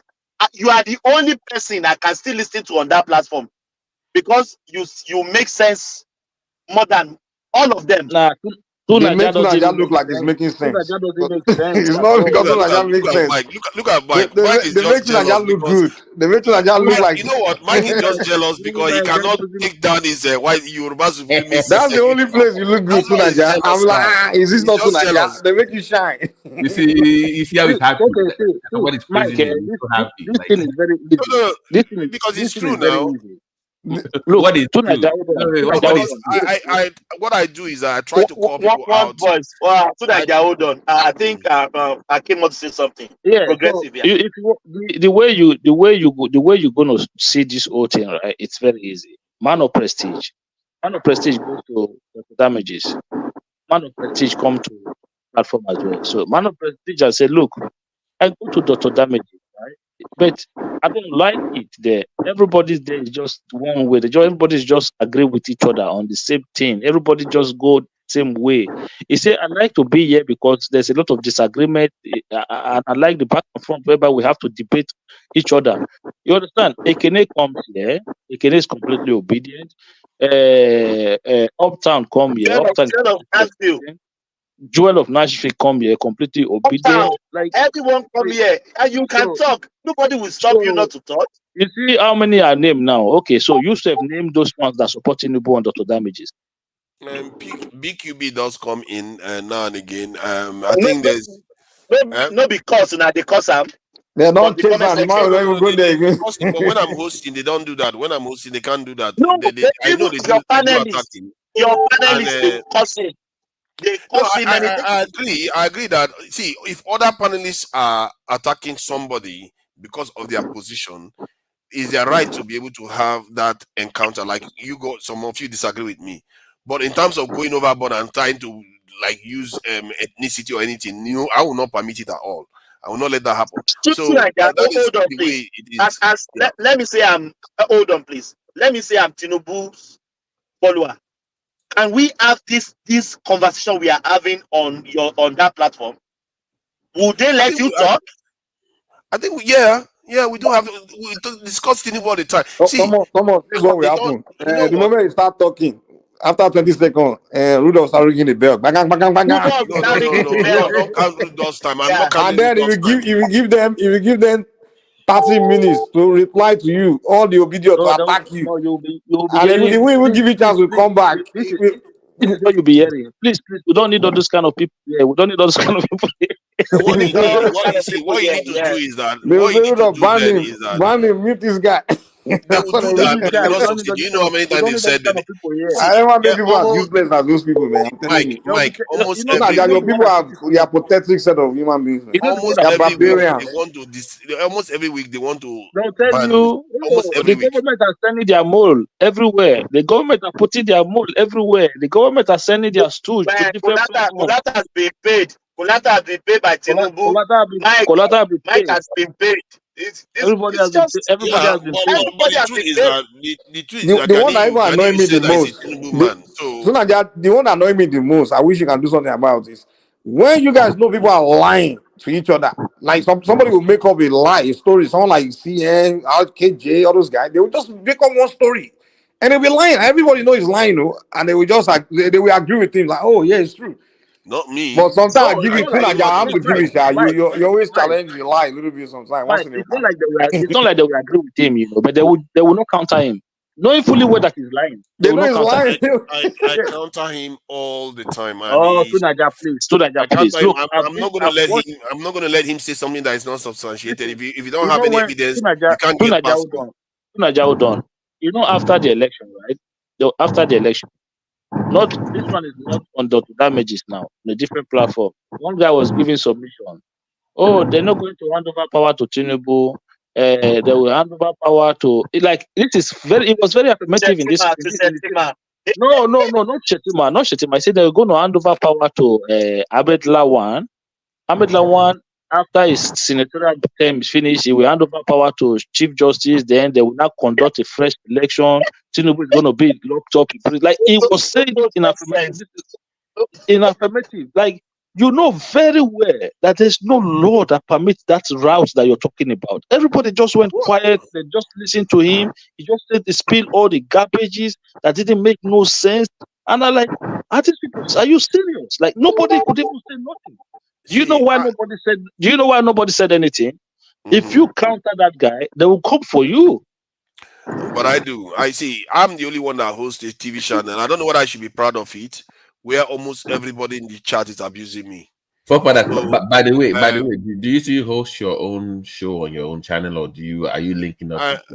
So far, I do host on my own channel. Sometimes it's just because that that's the only way I can come. I don't like joining you when you yeah, have. I know. I think I will be doing it in such a way that so that people can be able to come without camera and now and again. I think I should be doing more of that actually, but because I don't have a lot of time, so make your topic diverse. Not this soldier, army, military. what do you want me to do? Go and sleep at night and pretend as if I do have philosophical discussions, we do discuss make it a diverse political discussion. People we will do come, discuss we do discuss we do discuss science, we do discuss science, we do discuss gender issues, we do discuss especially philosophical issues, religious issues from the point of view of how we want our new form of religious belief to be shaped. And we do actually have new groundbreaking kind of discussion that I'm not even sure I've ever heard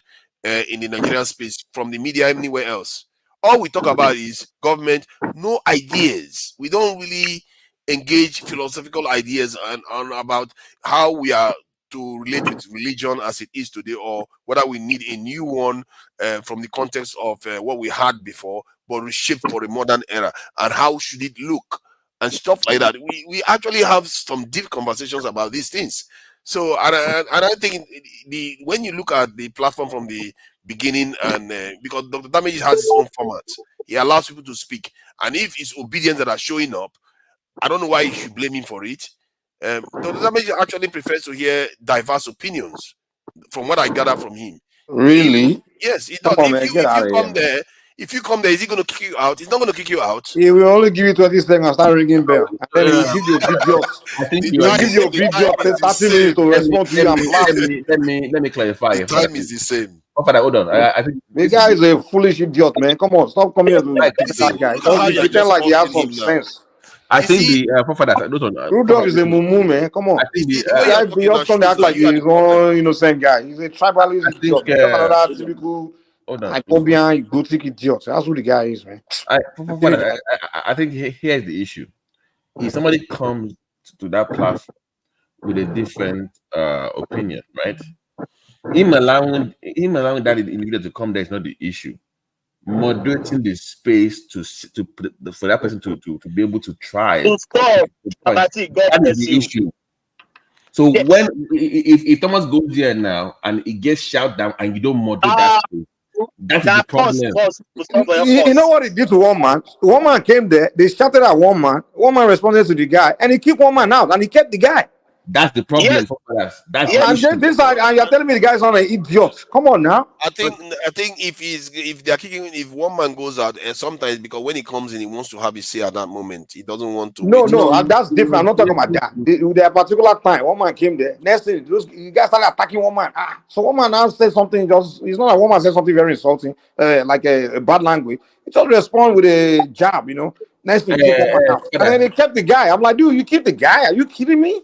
I mean, I'm not. See, the kind of biased behavior they have, man. So because your people, very foolish, and you did the same thing too. Now that's why you did the same thing.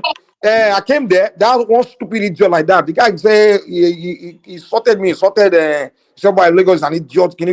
I respond the guy back. And next thing, you kicked me out, but you kept the guy there. You did it because and that was the last time I came there. I'm like, during that time, man, there was a tension on the streets. Those are very annoying people. Hold on, there were tensions on the street during that time, and if I'm not mistaken, I don't remember the conversation very well. The other guy conceded and kind of maybe apologized, and I told Mike, okay, how about you? Mike too. That guy apologized. That crazy guy. Yes, maybe you don't remember. Enough. Okay, your own way of thinking. That's a liar. Come on. Here's the point. If I come into that space, it is your job to protect me on that space against the hyenas. Nobody will be able to come after you. Nobody can come after you when I'm moderating. No, Nobody. no. If no, because you said he wants different views on his show, right? Yes. If he wants different views on his show, he knows that person will be attacked. It is his job to then play that person when that person comes in. But when somebody comes in and you just allow that person to be attacked, Babati, sorry, Joe. he didn't really want. Do you know what I just mean with Yeah. a panelist will come and the people on the panel will be cursing, insulting that person. He will never stop them. If they swear, he don't stop them, but he will not stop them when they are disagreeing. He invited a guest and insulting the guest and he's just looking. There was a time he invited.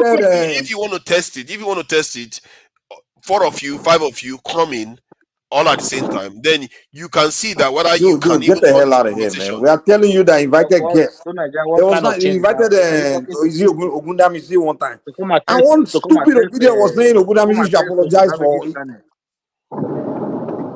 Because they have a right to their own opinion. I don't know why they have a right to their own opinion, just like we have a right to our own opinion here. Attacking people, that's opinion. You attack people here all the time. No. Insulting the guests. No, it's a guess. You are choosing which one you accept and which one you don't accept. Your opinion is not to say somebody's been paid. Okay, you're being paid by the government. This guy, that is not an opinion. I don't like that. I see personally, I don't like that. I don't like that. I even say to them that some of you are costing this support because they say the day of reckoning. Sunaja, Mike, if you remember, there was one Yoruba elderly 2 guys that came on your platform. Do you know how your panelists insult that old man? Do you know how that was sitting down there? Mike, I don't know if you remember. 2 Yoruba guys that came. Yeah. When they started discussing, I think they were discussing the history. Yeah. Yes. What history? I don't know. Even when what's his name came there, one Yoruba old man like this that came on your platform too. Oh, he came with the white guy. I think part of it is that many people that come in, when they experience facilities, they don't like it and they back off. I think when you are dealing with people that are trying to bully you, why should you back off? You should stand your ground. If you believe what you are saying, stand your ground. Why shift? Personally, that's how I look at it. So, what is the job of the moderator then? The job of the moderator is to make sure they don't insult each other. But they do, the point. But they do. So what they're telling you. But they do. Okay, I hear what you're saying. But for what I gather, what I see on that platform is that, like, I can say something now and everybody disagrees with me. Then one person after the other, they will be lambasting me and disagreeing with me. And it seems, if you are not used to it, it will seem like everybody's attacking you constantly because all of them it's like they are going to unite against you. And I get how that looks, especially when you feel like, okay, all these people are from one region and they are all coming at me. Maybe even some of them partly agree with me, but they still attack me anyway. And you see that sometimes. But that doesn't mean your opinion goes away. The viewers will decide what they've just heard. You see what I mean? So I feel like if you have an opinion to share, if you have something that you think that Tinubu has done great to share it. Why run from it? Sunaja, first of all, hold on. Someone like me, I don't mind. I can be there with 10 of them and we can go head to head. I don't give a shit. I'm down for that.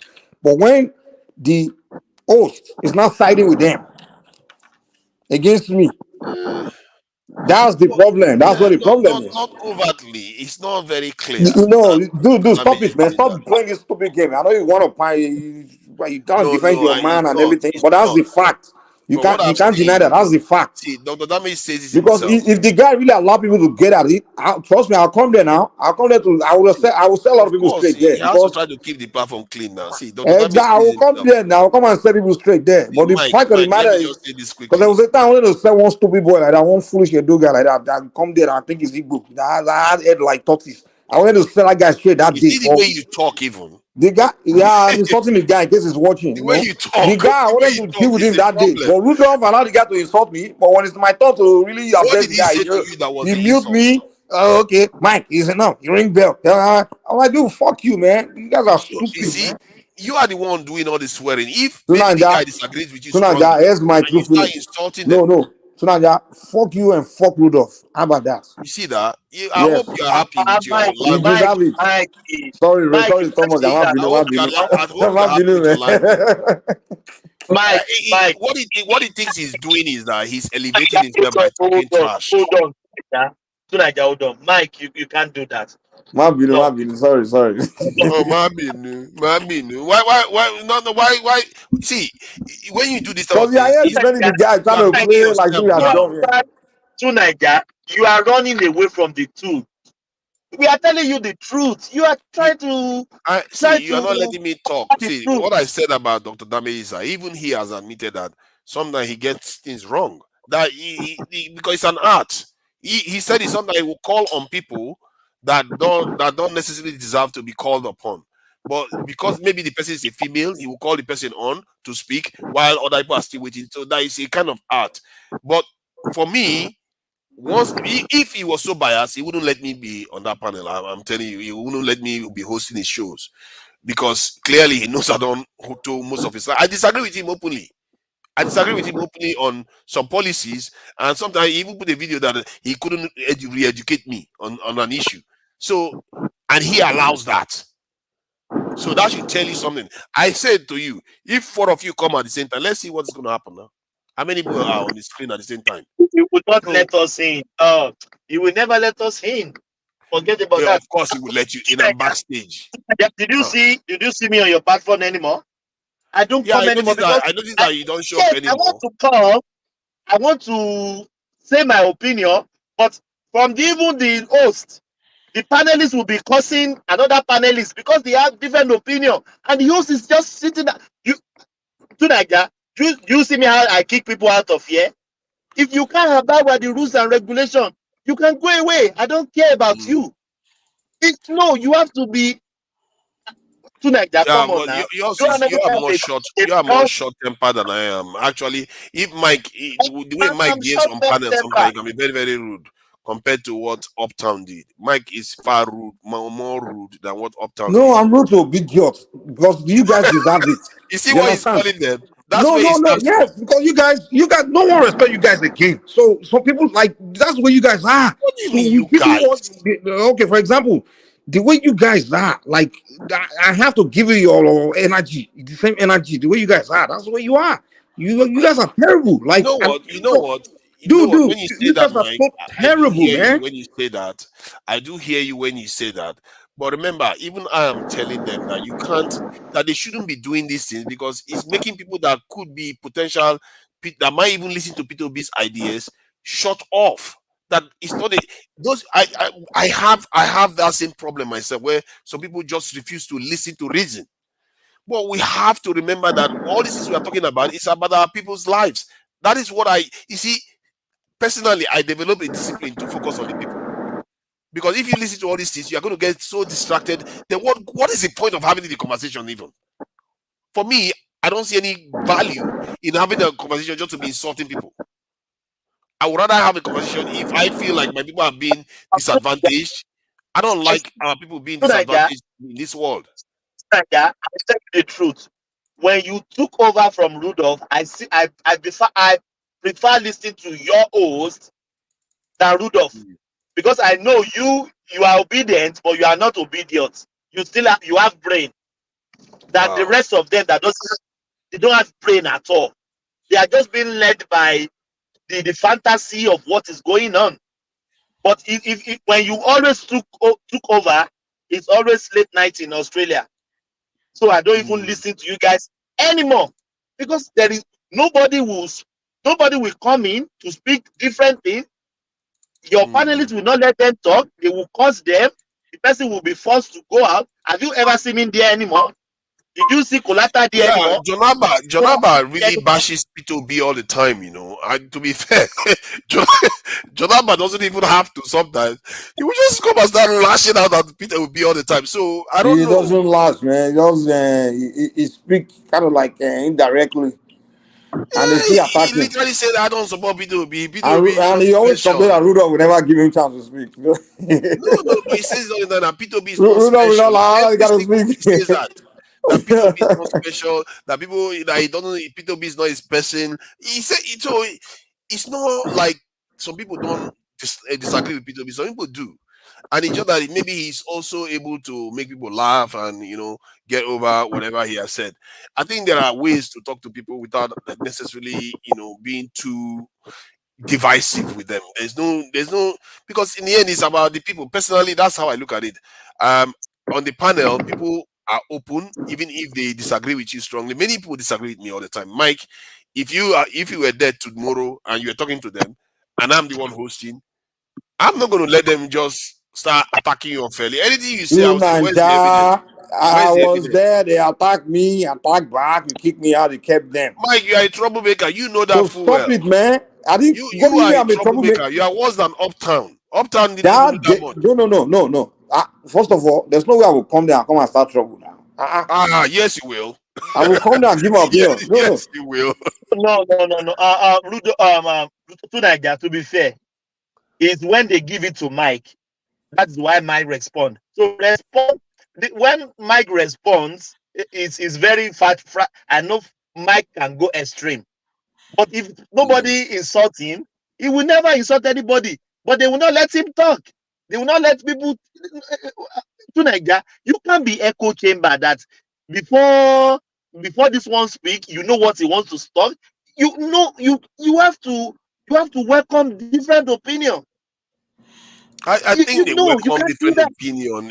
I don't know how can you think that No. Dr. Damages, that is a journalist, will be that opinionated? He doesn't even share his own opinion. Rudolph Rudolph, no. I don't want to say anything bad about Rudolph. He has his own flaw. No.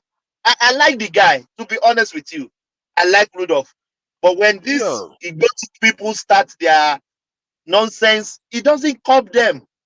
It doesn't. It doesn't cop them. I think if Babati was on that panel, Babati will be fine. I think if Prince Daddy was there, he will be fine. But if Mike was there, Mike is very combative and is very Yoruba centric. So he's not going to. Yeah, it's very No. Yoruba First of all, I won't come on you guys. Yes. Anyway, I won't come on your listening. I'll be.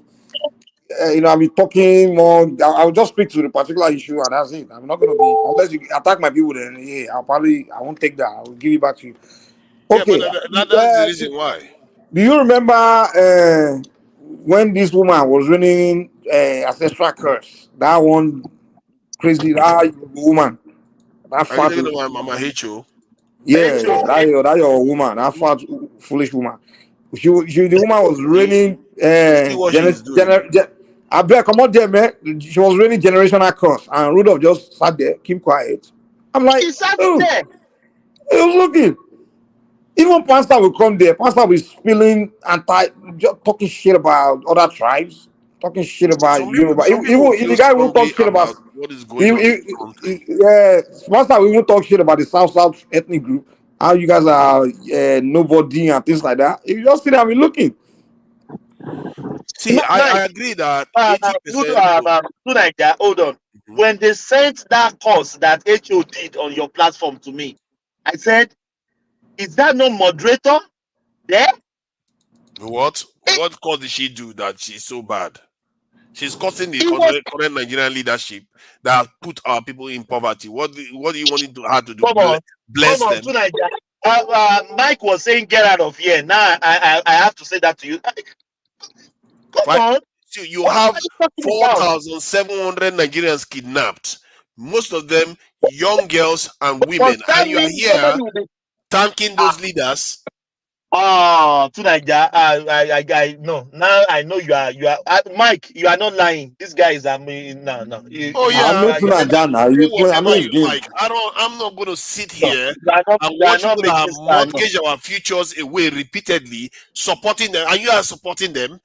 I don't know what is wrong with you. If you are telling me the state of Nigeria right now is worth anything to support, who told you we are supporting them? Then why are you upset that people are cursing them? Why are you upset that people are cursing them? Do you know how annoyed I am with every adult in that Nigerian space? Any grown man, I feel like I need to punch them in the face because they've wrecked our country. Do you think we can curse on this platform as well? Yeah, people But people curse all the time. Mike, we have is decorum cursing here. all the time here. What are you talking about? Mike curses all No, the time here. no, Don't you hear it? no. We have decorum here. We have What? decorum here to checkmate people. Mike You can't curses just all the time here. He just That calls the that's when I'm lady. fighting someone. That's when I'm responding to someone that cursed The me. lady is not Oh, even here. You are abusing her. What are you talking about? You just abusing her just now. No. That your space. You need to do something about it. You really need. I'm not saying this because of anything. You really need to do something. They are not attacking, and they are not bigoted. The people I speak to every day, they are not bigoted anymore, and at least they don't focus on that. If you hear, I don't. Maybe you should listen to more. When you hear some of the discussions we have, it's I on a don't think totally it's really different more about the level. space. Oh no, I don't think it's really more about the platform. I think it's the character of the people of that. Those, I mean, not everyone from there, but it's a typical nature of you guys from that area, that southeast and some part of the south. I mean, The South people are conversation not we're supposed to be like having is that, but high the level South people that conversation. act like that, they want to be influenced by people from the southeast region. You know, When we have discussions, and sometimes Mike, we have if African Edo people to Americans start there, their own, we have if Canadians Edo there, we people have to start people their from all own, over the No, oh I think my God. we have quite a diverse conversation there that is not even based, sometimes not even close to Nigerian politics or even religion. We go and start talking about so many different topics. Yes, you still have people that sound like Mike. You know, you can't miss them. Like you oh, see you keep pastors saying my from time. name. I will have to start insulting you Of now, course, man. Stop, keep saying my name, you are dumbass. you? Come on, Mike. Come on. You see, if they call You're you, stupid now. You deserve insult. When I insult you, you deserve insult because you're a I'm fool. not Look even what you did. insulting you. They're already I insulting say me. F you and Dr. Rudolph because what you did to me in your platform. That's why I'm I'm giving not you the even insult. At insulting least you. when I insult you, I have reason to insult you. Mike, Not for no reason, not because of your Mike, view, but Mike. because of your stupid character. You guys See, have Mike, character of barbarians, man. Mike, do you think that sometimes your perception of reality may be a little bit off? You're Do out you of your believe that? mind. When you treat somebody unfairly, you deserve I didn't insult. even insult you right now. You're just No, I insulting was on left and right. that platform. The guy insult my Oba and I insulted think me, he and I insult the guy apologized. back. I And think you he telling me to apologized. you kick me After out of he the show and apologized, accept and the I asked you guy, to and apologize for you you think refused. you deserve respect. Are you kidding me? I Are you telling think me I'm disrespectful? I called the other guy out, and I No. think maybe he apologized. Then I said, People "You two even should call on make the it show that focus day on to the tell main you that ground." And you what are you refused. doing now? No, they didn't call me out to say that. You are the one that refused to compromise, just like you are not compromising now. You're out of your mind. You're out of your mind, man. Mike, you see, what Mike is doing is that he, like, sometimes they are talking about stuff that happened in the Civil War where, let's say the Southeasterners lost millions of people. Mike will say, "Oh, how about my family, my individual family that lost people and all stuff like that?" They will say, "Yeah, because your individual people lost something, but it doesn't mean that you can compare it to 2 million people losing their life." Mike will refuse to understand. Are you It's like, stupid? you see that? That's what I'm talking about. That's exactly. I mean, listen to what you just said. Okay, repeat that I so lose that my you hear family yourself member. say, You are telling me I should not compare my family that me losing my family member is not comparable to someone else's loss. no, some other people's 2 million. It's not the same thing. It's not the same thing. Yes, it's not the same scale of loss. Yes, Me, I lose my even family member. I even What's be told you more that painful? Wait. no, What's be more painful to me is some other people, right? no. I'm saying that your own loss is clouding your own judgment about the bigger picture. It doesn't mean that your pain is not true, is not real. It is real, and we all admitted it during that conversation. But you refused. You kept equating your own pain to 2 million people that lost their lives, or 1 million people that lost their life, and that just didn't sound like a constructive conversation. Dude, I So, don't think so, you so, you so, understand. for that, so to get what you're saying, so you're observing them because when they cry out or they like it's coming from trauma. That's what you're suggesting, right? So then, No. We are discussing a specific topic right, regarding that civil war, right. and Mike kept bringing his own family into it, and he kind of comparing it to 1 million people. I said that is not the right way. If they said in your own town they killed 1 million people, or even 500,000, or even 100,000 people, you can equate it. But to bring it in, to bring your own personal issue and equate it to 1 million people, it doesn't sound right.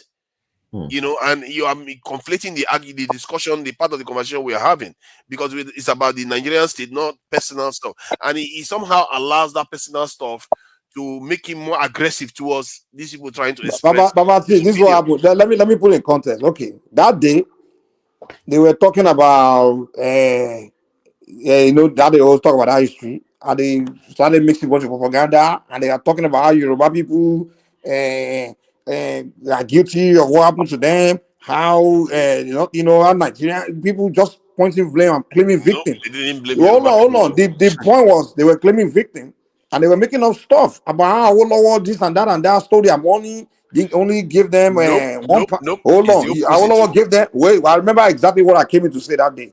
That Awolowo they took their money and gave them £1. Then even all the people that had their million, or every one of them. So I came in and said, no, that's not. Let me correct the facts. And I told them exactly what happened. I know it was Ojukwu that took their money and gave them Biafra currency. And at the end of the war, the Biafra currency had no value.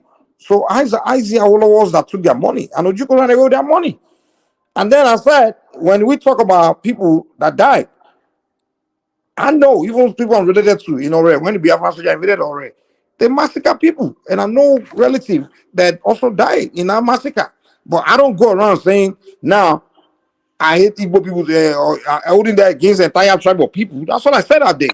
And then you're not telling me that why should I bring up the people that the Yoruba people that they kill? You see, can we equate that to the amount of Igbos that died? I'm like, no. Every people that lost people are also experiencing the same pain. I did And say you're not telling me that. How can I say that? How can I say that? What do you mean I can't say that? I can't talk about my own. Wait. I can't talk about the victim of Yoruba victims in the war. I can't talk about that. Who caused the war? Who caused the war? Who caused the war? That's what they were asking. Is it Yoruba people? They will block conversation. One, they were not accusing the Yoruba people of anything during that. You were the one. What the heck? It was the idea that they were claiming that they suffered a lot. That is what you were against. They were not. They were not talking about Awolowo and the 20 pounds, and then that wasn't part of the conversation that day. Dude, let me explain now because he's when they brought out the war, they don't think that people are going to die before they start the war. They don't think that like that. That is not the point. The point is that the tragedy it's part of the point, man. If you're going to create disaster for yourself, it's nobody's. Wait. First of all, I'm not obligated to be feeling sorry for anybody that created disaster for themselves. You don't have they when they start a war, they create disaster for themselves. What's my business there? Why are you forcing me to be? Are you crazy? And they hate my own people. Wait. They hate my people because of what they created for themselves. Are you telling me I have to be? Are you out of your mind? Okay. Was it Yoruba people that sent them to go and fight, to go and start war, and go and fight Nigerian army? They are attacking Yoruba people because Yoruba people can't get. And I say, come on, what's my people's business? In fact, no, my people are the actual victim. To Nigeria, my Yoruba people are the actual victim because now I hope you all are seeing the reason why that conversation. No, you can go to hell. I'm telling you the truth. You can go to hell. Yeah, you see now. Wait. Tunaja, are you saying my people are not victims? Because you wouldn't even let me talk. That should tell you that you were not being very rational that day. What I was saying then was that they were discussing something else. They were not even discussing relating to the Southeast at all. They were talking about the Nigerian state. You know how some people talk about negative things about Nigeria and how their people were suffering. And when you came into that conversation, your annoyance was that they were talking about their own suffering while they themselves inflicted suffering on your people. And that's the point you came to make, that their people cost your own people, your family members. Dude, I don't even want to go back to that rubbish, but I think you say that you don't remember or you're just foolish. So why did I come in to talk about the money? Why did I come in to correct the money part? Was it not because they were attacking Awolowo was saying he gave them 20 pounds? Dude, let's move on, man. You're full of crap. I don't like that. I hate talking to you because you just have to blah blah blah blah blah. That's what you do. Just forget about this thing you are talking. Let me tell you something. Hold on. Let's hear from Ganu, man. Let's hear from Ganu tonight. Let me tell you something. You can't cause. Let's hear from Ganu. The way the way you go people they do to Buhari, you can't do it to Tinubu. It's never done. We can never. You see, the Yoruba people will not just Can say yes. can we okay? Forefather, can you agree on one thing, that there seems to be a shift from the attention put on Buhari, I think, to the Yoruba, to the Fulani, because I remember You think during Buhari we will stay, we cross our hands and leave you to insult Tinubu like that? We won't stay like that. Never. I'm only asking the question because I believe that some people that are from that part of the country are not. It's more political for them when they go against Tinubu, the same way they went against Buhari. There's just as it is here too. The attention has shifted towards you, but the people are the one bear the brunt of that attack on him because they are forced to defend. They are going after, not the people. Listen to what I'm saying. If you say Agbadorian, or it's a slur, in my opinion.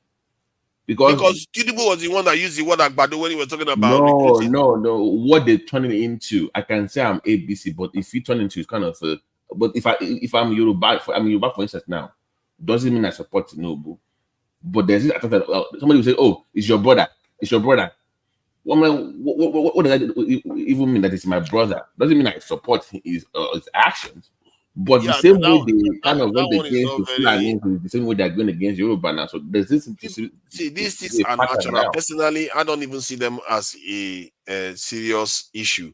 Our biggest problem, because there's division in every country. If you go to America, you see that all the time too. In the end, what I see that is actually affecting us is that we are not doing what we need to do, especially our elite and middle classes. People along your class, and some of you too.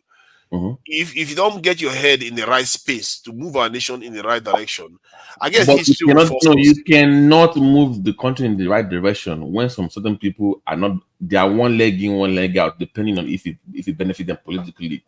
So if you want to, and it's the same game everybody's playing. People that have a Biafra agenda, the people cannot tell me on one end you want Biafra on one hand. You want presidency on the second end. You want your general government. I mean, if you are all over the place, so how can I be something with you for that? It's their way of expressing themselves. It is wrong. Just say that it's wrong. It's not. That's not the right way to do things. See, nobody said it was right. I'm just everybody to focus on moving their region forward. Now focus on your region. We are not doing Kumbaya Nigeria again. Okay.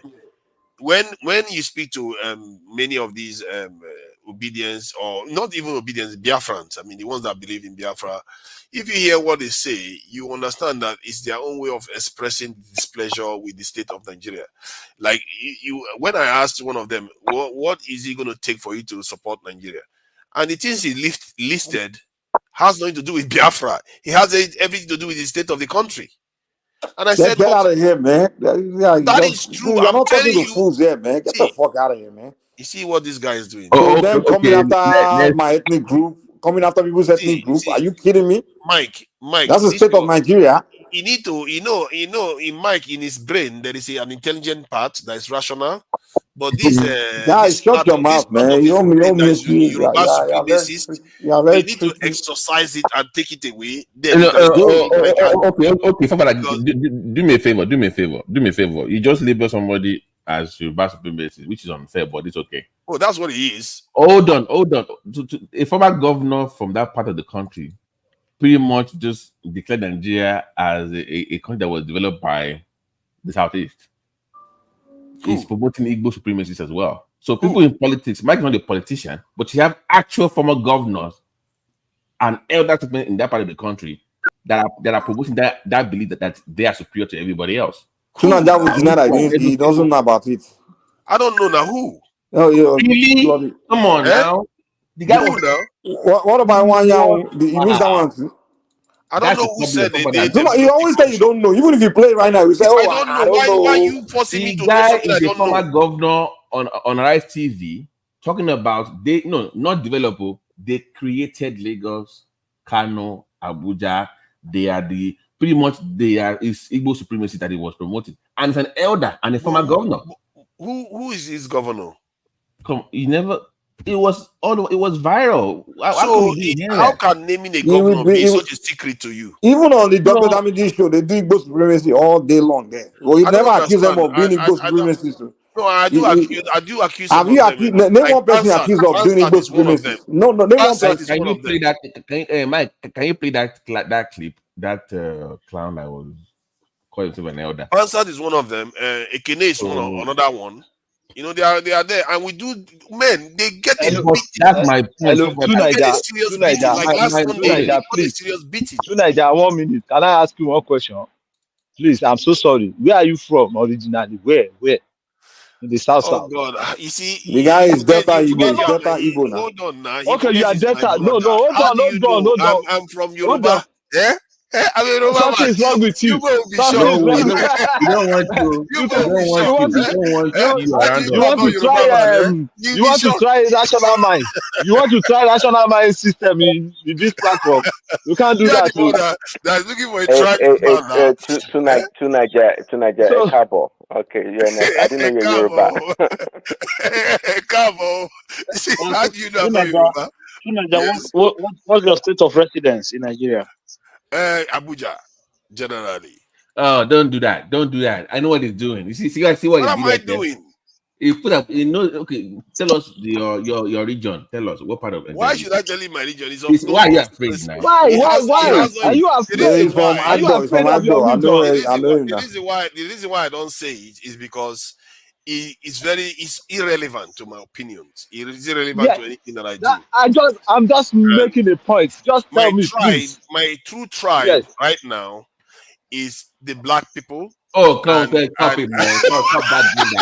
Stop doing that. Black people is your tribe. I've never heard that before. My tribe, and another layer of my tribe. No, black people is my ethnic group, and my tribe is Nigerian. So make your peace with it. Come on. See, how do you think your tribes were created? You think your tribes were created from heaven? I don't know how people just hog tribes as if you're gonna a tribe came from heaven. It was formed just like Nigeria was formed. No, I'm surprised you didn't say your tribe was. I'm surprised you didn't say your tribe was the military. Akim, don't go there. Hold on. Here's my point. There seems to be this belief in that space. That thing also happens in America, though, among Black Americans. They will tell you that they can't be racist. They can say the most shit to you and like, oh, I'm Black, I can't be racist. And I'm noticing like they can say, well, I can't be terrorized because of what happened to me in the 60s of the Civil War. Then I can spew, and if you go back at me, I'm saying, oh, you're attacking me. So you can't be victims and also attack people at the same time. They all have to be called out if you want to be fair. Of course, you have to call everybody out. But you guys don't do that. Oh no, I do. Oh my God. See, last week we eviscerated one of that guy. See, we do that all the time. You can't believe how. Do you even watch it? If you watch some of the things that is going on, some of the cutting statements that are made to people that come out just being tribal like that, you can't believe it. Also, one of the best cases I've seen, and short I've ever heard of anybody make for being a Nigerian was made by a Southeastern person, and that was from Kenneth Okonkwo. When he made a statement regarding why he is good to remain in Nigeria, I've never had anybody make that kind of case before. Not one person, not a passenger. I'm sure I've not listened to all the speeches, but I've never had anybody make that kind of. What did he say? He went from the fact that they are greater when they are part of Nigeria. I don't even know how he put it. You need to go and watch it. He has if you just type Okonkwo or Dr. This is your greatest speech ever. You could not remember what he says in those. No. I can tell you some of this in the outlines, like saying that. Okay, what's the outline?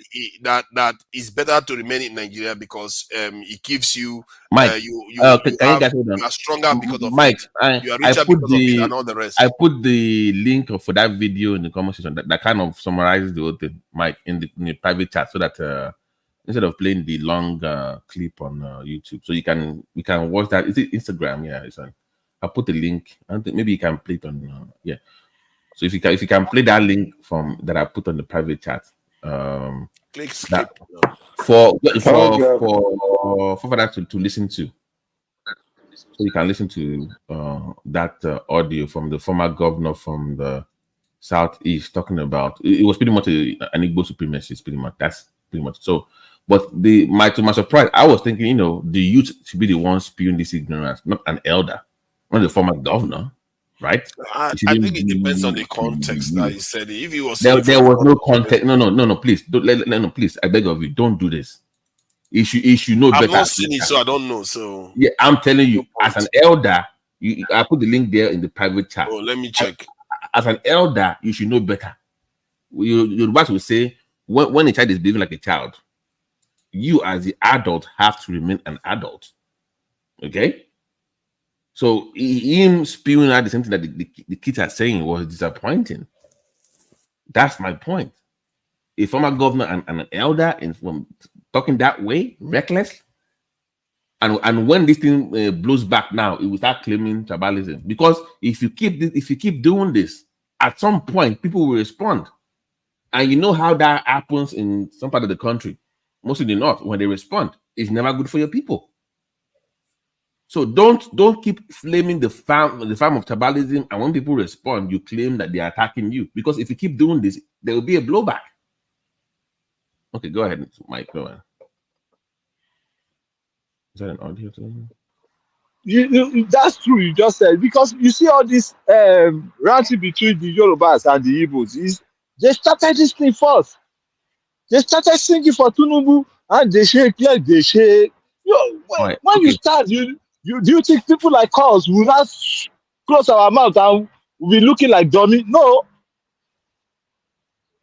we will tell our people. And now you see that vote that Peter Obi got in the West there. Let me tell you, if he got something like 5% in 2027 in the West, just call when I come on this platform. My name is Daniel. Call me bastard. Okay. Yeah, he's not going to see 5% vote in the West anymore, because we are waking our people up every day. Every day, he should go. He should continue going to Kaduna, Katsina, all these Adamawa people to do anything he likes for them. But in the West, he should just not come here again, because we are not going to give him that. We are not going to take that stupid thing from him. Even if all these churches people, when they come up to support him, we can burn all the church away. This is our tribe, and we have to protect it. We are ready to protect it with everything. They are not the only one that has better. Daniel, in the 80s, 90s, when they used to have all these clashes in the north about when the north said, "Oh, leave our land, you are trying to dominate us," we used to like fault them, like, why you keep doing it? Now I think we get it now. Can I say something about that? I've just watched it. Yeah. So a former governor of the region. No? Yeah. He said Igbo created Lagos, Igbo created Kaduna, I think Igbo created Kanu. Then everything else he said after that is basically asking for participation within the national state itself. So we'll give a general on what he said after that. We are telling you the main point. That's what you guys do. You dismiss the main thing we are talking. You have to learn to listen to people, the trust of people's argument. You can't listen to periphery. Yeah, I don't like the way he put it. Periphery, you just lied for the first half of the top sentence. Now you're not saying periphery. What do you mean periphery? No, because it's periphery. The main point he was talking about was basically talking about. Man, you're proper that I'm no, you don't want to listen. No, don't listen because it's got to do with you. No, please. Let me be honest with you. You're not serious. You are playing games. I'm not serious. You are playing games, man. I'm not. You are playing. One person, if a Yoruba man should come out and tell you that he's the one that creates Anambra, he's the one that creates Enugu and all the rest, will you be happy? He didn't say only Lagos. He said other states too. Does it freaking matter? Yes. But it's not true. The point. He lied. You guys just want to make yourself feel better. If it is, Please, this is the reason why people say you have low IQ. If I come here and insult you, insult Babati, insult other people, and then you want to tell somebody that might insult you, and then and the person is not telling that you're not the only one insulted now. You wouldn't even does that make sense? Trust of his argument, which to an extent I even dispute the trust of his argument when he's talking about whether they should allow them to be part of the government, allow them to do everything, which is something anybody within a nation should be asking for. However, I always tell them the idea that the Nigerian state is preventing you from becoming like every other Nigerian is not necessarily true. It's not born in the fact that you are spread all over, your people are spread all over the country. It's not born in the fact that this in Buhari ran for 3 straight elections that he lost, and cried on national TV before he ended up being president. That I tell my Southeastern brothers all the time that just because PWB lost, that doesn't mean a Southeastern person cannot be a president. That is no reason to start thinking that Nigeria rejected you. They rejected Buhari 3 times in a row. So, and that's why even for him, I'm still thinking that the way he's approaching it is also wrong. Because in reality, it's not necessarily born by reality. If you go into the military, people are there. If you go to any corner of the country, they are there. Trading, they are there. So the idea that they are underrepresented in Nigeria is not technically as strongly factual as sometimes some people make it out. It's just wrong. Don't try to use grammar. It's wrong. There's no technically anything. It's just wrong. What do you mean? No, you can. You have to argue. You have to argue the fact that in the last how many dispensations you have had 2 southwestern presidents in Nigeria, while you've not had a president from the southeast, or even the Hausa president who dominated the position. No, hold on. When it comes to appointment, please, who dominated that during the OBJ days? Who was favored with highest? Are you telling me you're not going to be saying the same thing? If you let's have not play this game, man. Why do you expect empathy, but you don't give any? If he was a southeastern person, okay, allow me to talk now. Why are you moving the goalpost? I'm just trying to flip it around and see whether you are going to react the same. Hold on. We on this platform, we invited the PDP. What's that guy that's running with the PDP chairman? What is the PDP head member? Showumi, and he came here and he said he was literally trying to look for a Southeasterner that he can present. That was way before the campaign, everything, to become the next president, because he felt like they are more, it's like kind of like their turn. And then he said he even met with Southeastern elders, top people and things like that. And then even Rudolph was the one that came in to type question to ask the guy, one man to ask the guy that what was the response of those Southeastern leaders. And the guy said, they told him, they said, we Igbos are not interested in presidency. Yeah, and it was clear. They've never shown that. What do you mean? I believe that. That's they have to. even hold on. First of all, Tunaja, one thing you cannot deny. Even during that campaign when the Edo guys on the Niger what you always go to, there were some Igbos that were calling to tell you guys to stop campaigning, that they are not interested in Nigeria, that they want Biafra, that they don't want that Nigerian thing. Those are Nnamdi Kanu. Those are okay. No, those are, what do you mean? Those are majority of people are supporters now. All those people they don't have the majority support. Clearly, P2B. What do you mean they are majority? Are you kidding me? Are you saying majority are not behind those guys? How many people voted for P2B compared to them? Are you saying? Hold on. Are you saying majority of their people don't support the secessionists? They sympathize with them, but they support P2B just as whatever. We have evidence for that. Tunaja, hold on, please, 1 second. Okay, so this idea that I want to quickly just give me a few minutes. Let me just maintain a straight. Which person has the cash fire again? So Tunaja, I want to explain something to you now. You see, in a society like ours, right? When Obasanjo was president, the North came in and picked Obasanjo. They used the military, whatever, to put him into office, whatever. Let's put that aside. But don't forget, in government, you have the president, the vice president, and then you have the Senate president. During Obasanjo government, they literally just zone that it's like they will Senate presidency to the Southeast.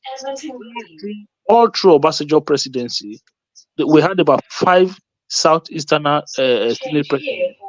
That is one. So in a situation whereby there's that thing is kind of disturbing me. So in a situation in a democratic society like ours, right, politics play itself, and just because certain part of the society did not come on top doesn't mean you don't call that marginalization or they're not brought into it. No, you look at the governance structure. Okay, is there any attempt willfully to kind of push them aside. No, because you have to understand the politics that is in play here. Tinubu orchestrated a plan for himself. That plan had come to fruition. Then you want him to step down for an Igbo man? Are you crazy? Do you know how much the man has spent?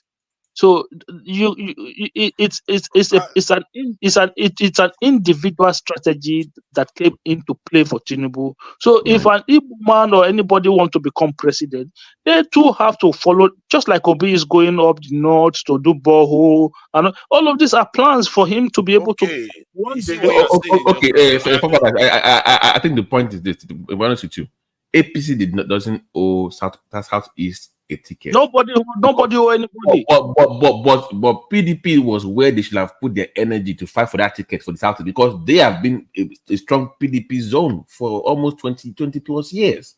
Yeah, so but the energy, I'm not sure any Southeasterner has ever said APC should have given it to a Southeast. No, I'm just saying that I'm looking at the PDP was where. Hold on 1 second, please. Tell me a Southeasterner that you would tell that you think has sowed the seed, right, since 1999 that deserve to be given a presidential ticket in any of those platforms, whether PDP or APC. Just name one. Say, okay, this person had sowed the seed. This person had did the groundwork.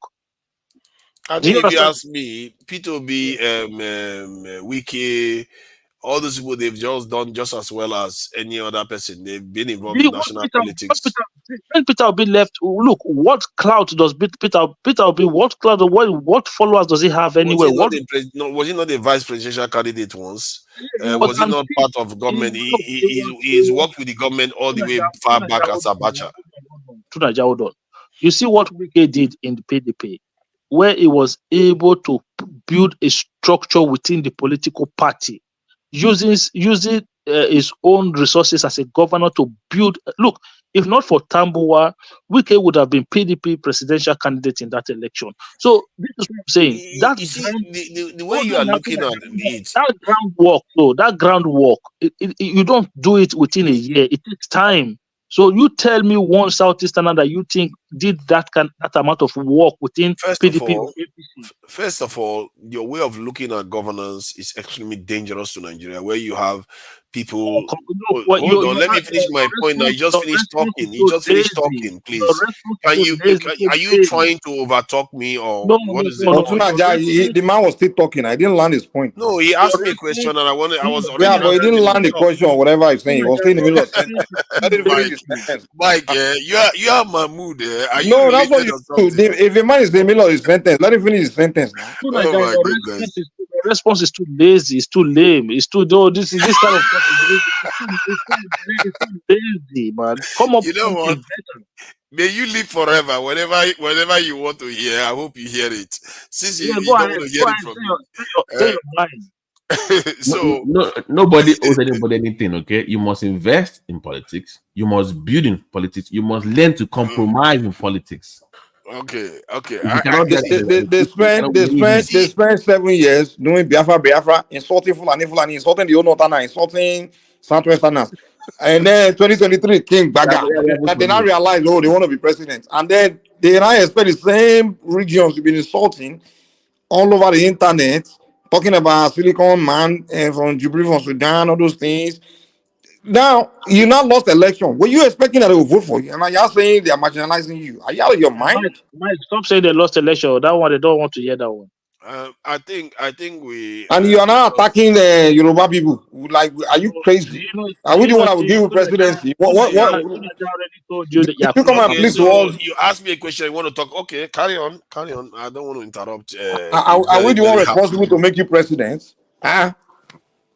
Go ahead. No, they still the worst part. These people still believe that they rigged the election. Tinubu rigged the election. They still believe it till today. They believe it. Two Naija believe that Tinubu rigged the election. This same two Naija that's here, he believed Tinubu rigged the election. You don't know what I think. Well, obviously, you don't want to hear what I think. The question you asked before, I've lost track of it because you went on to talk about whether Tinubu rigged the election. I don't know why Tinubu rigged the election. I even say to the obedience all the time. I said, if you say obedience won it, bring the proof that you wanted. Why didn't you take all the records from the this Naija, thing? please Can I finish what I'm saying? I'm going to give you a video. I'm going to do you the same Am thing I Reno going to did now. allow to finish a sentence? I'm going to do the same thing Okay. Reno did now, right? Go and bring me a video where you say that on Naija Watch or Dr. Damages. Then I'm going to pledge I it. don't need to prove myself to you. If you Oh. don't believe me, don't believe me. The videos are out there on Dr. Damages. I have a long set of videos. The videos I host, they are so long that I don't even watch them. So, but the point is, I say to them all the time, to let you know what I'm saying is, has some credibility to it. I say to them all the time that if you have two major parties in a nation and one party splits into four, and even the four parts that they split into, the major part that still uses the party name is also split. Now you had the G5 governors from there. And then they go on to have an election that even the so-called winning party got 36% of the vote. What are the odds that that election is rigged any part of the world? And just by looking at dynamics of election, the split parties don't stand a chance. The fact that even the split parties split the state elections to about 12 states each is a miracle that they even did that. I think Wagaso is the one that just won one state, but the other two won 12 states each. And that is the first time a president that ended up in office with 36% of the vote. That's the least any president. As a matter of fact, in terms of percentage, is the least. In terms of the number of votes cast, is the least. The president basically, with the genius of Tinubu, as people like to say, he basically limped into office. And the fact that we are not even running a government of national unity tells you the problem of Nigeria, based on that result alone. That winner takes it all and everybody divided. And this is why we are where we are. What do you mean government? What is government of national unity? Where you tap into all the brains in the country to get us out of the mess we are in. Don't you want us to get out of this mess? Oh, but what do you mean tap into all the brains in the country? The people that are working in government. Everybody in the country, the people you have in the country are selected from one section of the country. Government is not going to employ 220 million people. What are you talking about? Is the people that are employed are partisan and basically one section of the country. It's only wicked that you can say, okay, yeah, it's from another party. Osu Tijani was an obedient. He was a Labour Party man. Yes, but that's one. But when you're talking about how many do you want in their government? Don't you know what the government of national unity is? Government of national unity is a government where even the major party leaders are involved, or the second in command. They're all involved in the government to move the country forward. It's crazy that Nigeria has never had that. Nigeria has never had that. No, the UK had it. Yeah, many countries do have it. Listen. I'm sure if P2B had won, he will have done the same thing. What you speak of, he will have done that, right? If P2B had limped into office like that too, I too would be saying the same thing. Whether he's going to do but he wouldn't have done it. What I'm saying, who knows? You don't know that. No, come on. It's Nigeria. He's not going to do that. Come on now. One thing I know for sure is that many of his supporters will be against it. Because they will say the other people are the corrupt. And you know he's scared of them. You know he's afraid of his followers. I'm not so sure how scared he is of them. He's not doing what they want. How many times has he ever done what they want? They wanted to go on the street, he said no. They wanted to take over Labour Party, he says no. He tells them no all the time. Who wanted to go on the street? Yeah, obedience, and they wanted to go and protest now. Stop that nonsense to Nigeria. Who wanted to? Those who say they wanted to go on the street, they say no. Is it Obi that's going to tell you to do to? Yes, Obi told them not to. Is it Obi? Look, let me. Your problem. You don't know the kind of work Obi has done for Nigeria to keep Nigeria stable. Obi that is controlling the obedient, or is the obedient that is controlling him now? I don't understand how you see it. Yeah, you see, man, I've watched Nigerian African elections happen, and you see the opposition that go to court and result in violence on the street. P2B had the same situation occur, and his people are the ones that conducted themselves the best. Yes, they are very, very mouthy and insulting online, but in terms of violence, they never inflicted violence on anybody. They know if they bring their violence. What about what they did? Of course, insulted what they did to our Papa? What about what That's they not did to Apapa? violence. That's what you call It's not violence. violence. That's not They violent. removed Oh my cap from God. his head. They wanted to kill him. Oh my God, they moved cap from his head. That, see, they took obedience to hospital. Some of them, I think some of them died because of what the Tinubu supporters did. And you are comparing it to the same thing. You're out of your mind. Why are you lying? Of Why are course, you we're out lying? of our mind. If I vote But in it's an not election, true. I was hosting a show when this in the two this in obedience were attacked. I'm not even sure they were even obedient just because they were southeasterners. They were attacked in Lagos.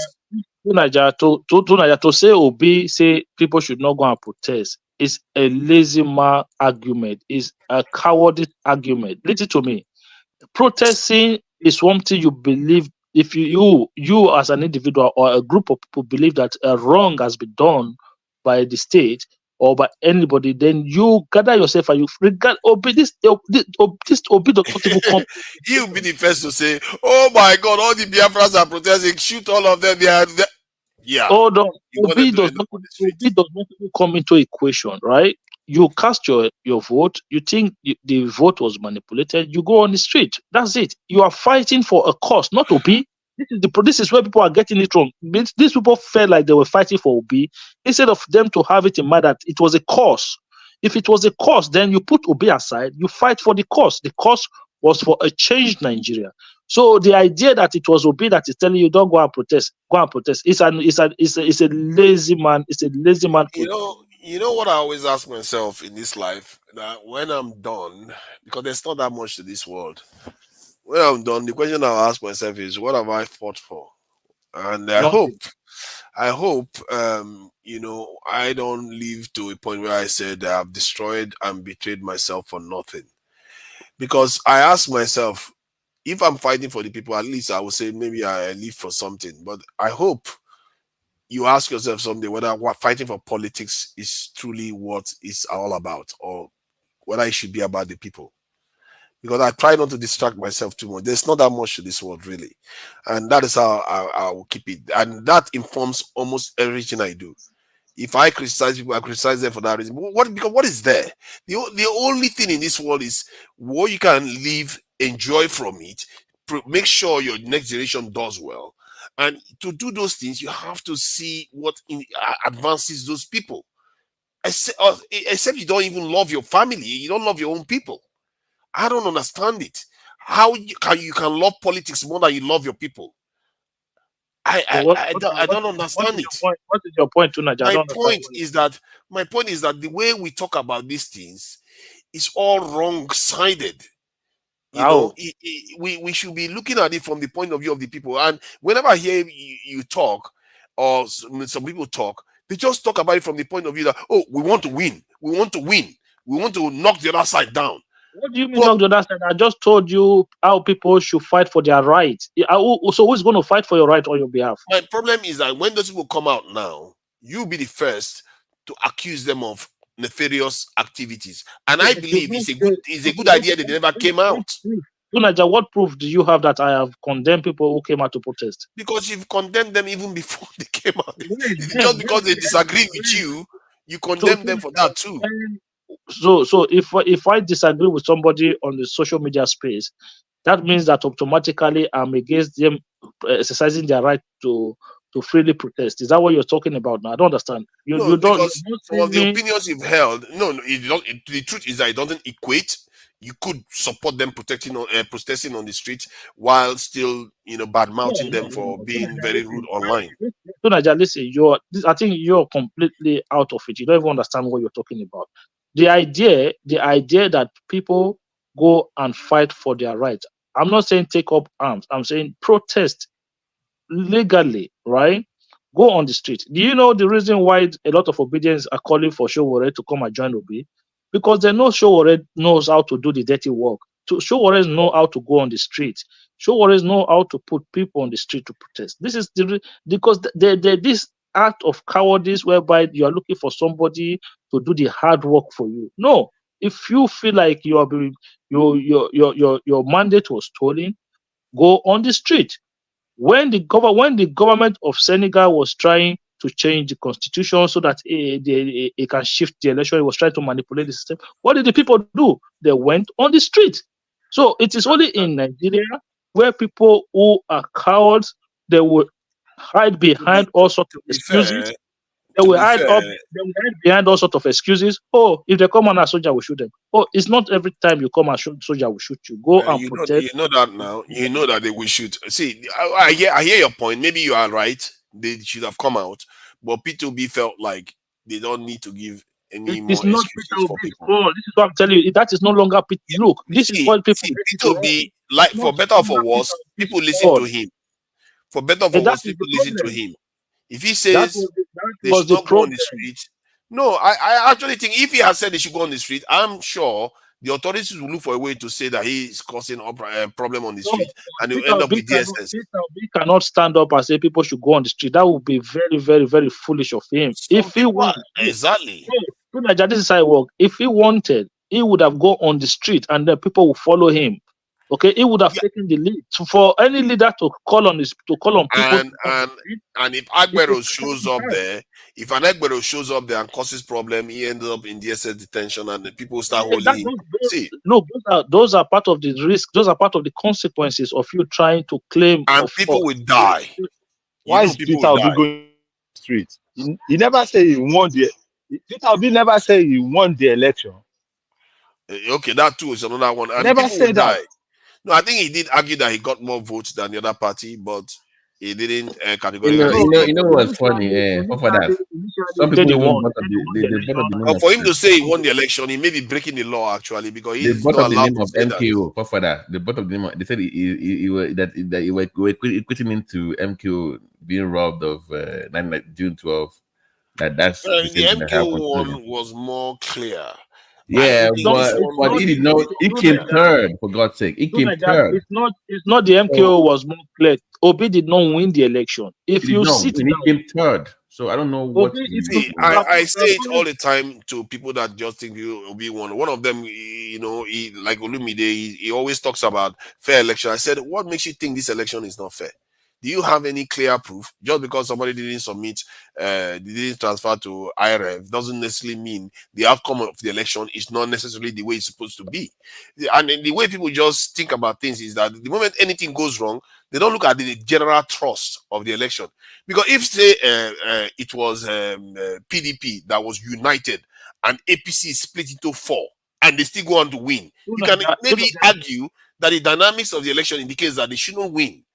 But even hold on, let me finish this, because just to show you how the election result seems to be even more credible to an extent, is that even when the ruling party that had governors from the other party switched to their party, that had some of the strongest political minds in Nigeria working under it, people that have like Tinubu that has been in politics for ages, inside the party, Rufai, all of them pulling in one direction.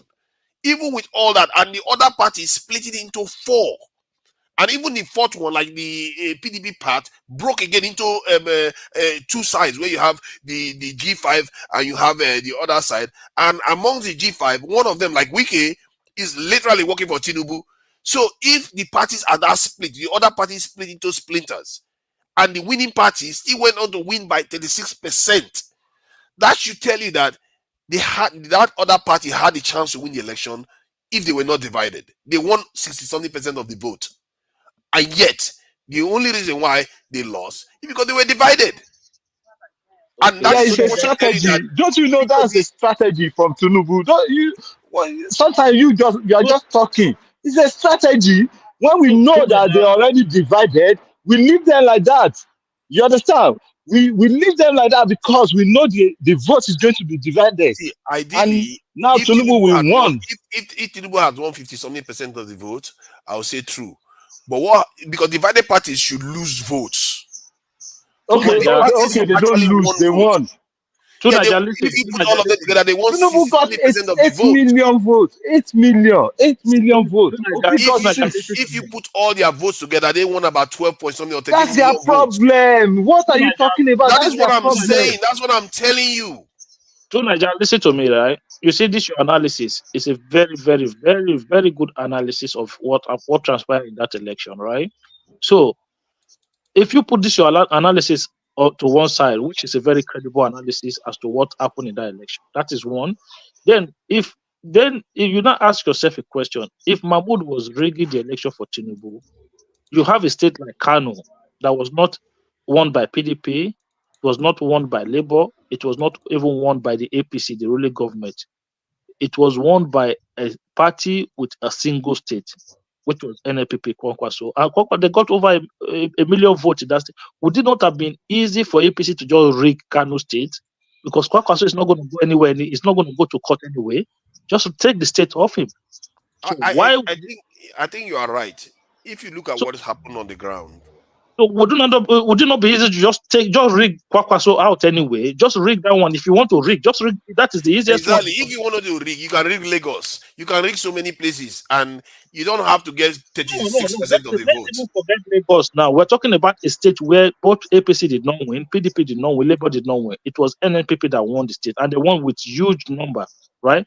Would it not be easy to just steal that state from them? After all, they're not going to. It's not like they're going to go to court or go and challenge it. No. Just steal that one from them. Every single day, as the time goes by, I think even the other side begin to understand, especially when I present the case the way I just did. Because the except you are saying PTM, it was Tinubu that somehow broke the other party off, so it makes him a genius. But if you look at it, it's a self-inflicted problem. Yakub Mahmoud rigged the election. Yakub Mahmoud changing. No, come on, man. Just look at the numbers. Maybe you can say maybe Wike did it. Because if you look at Wike's operation in the PDP is part of the problem that divided the PDP. Wike didn't, because they said Atiku wanted a southeastern candidate, but Wike wanted to make himself, and they said they should open it up for everybody to compete. So because of that, Atiku joined the race, and hence Atiku went on to win it, and Wike went on and did what he did for Tinubu in the Rivers State. So you can say maybe if there's one person that sabotaged PDP, how many? What is the vote difference in Rivers? About 100 and something thousand votes. That's all. That is fallacy. That is fallacy. Obi has already left the party before the primary. Obi left the party before the primary. That Rivers State was rigged. That's like that word is clear. The number is rigged. What is the number? What is the difference? 100 and something thousand votes. I don't think it would have changed the election outcome, because if you look at by any other country and you look at the dynamics of the parties, the ruling party should win. You see that? Because the other party has splintered into four. Even let's say they even gave all the vote in Rivers to Obi, he's still not going to win the election.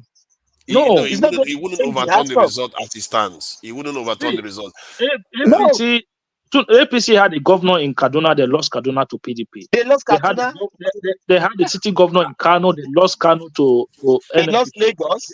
They had a governor in Katsina, and Buhari was the city president, was from Katsina. They lost Katsina to PDP. Nobody should let Atiku near any election again. Atiku, that man is the most useless, human being I've ever seen. Bro, can I be honest with you? When that guy dies, he will still run in that grave. He will still run for it. I'm telling you, Atiku, the guy literally destroyed PDP, and he still showed up for the unbelievable. He completely destroyed the PDP. He wouldn't unite the party. He can't even reach common ground with the G5. He was fighting like the last election was PDP beat to win that election. They're supposed to win that election. They were supposed to now.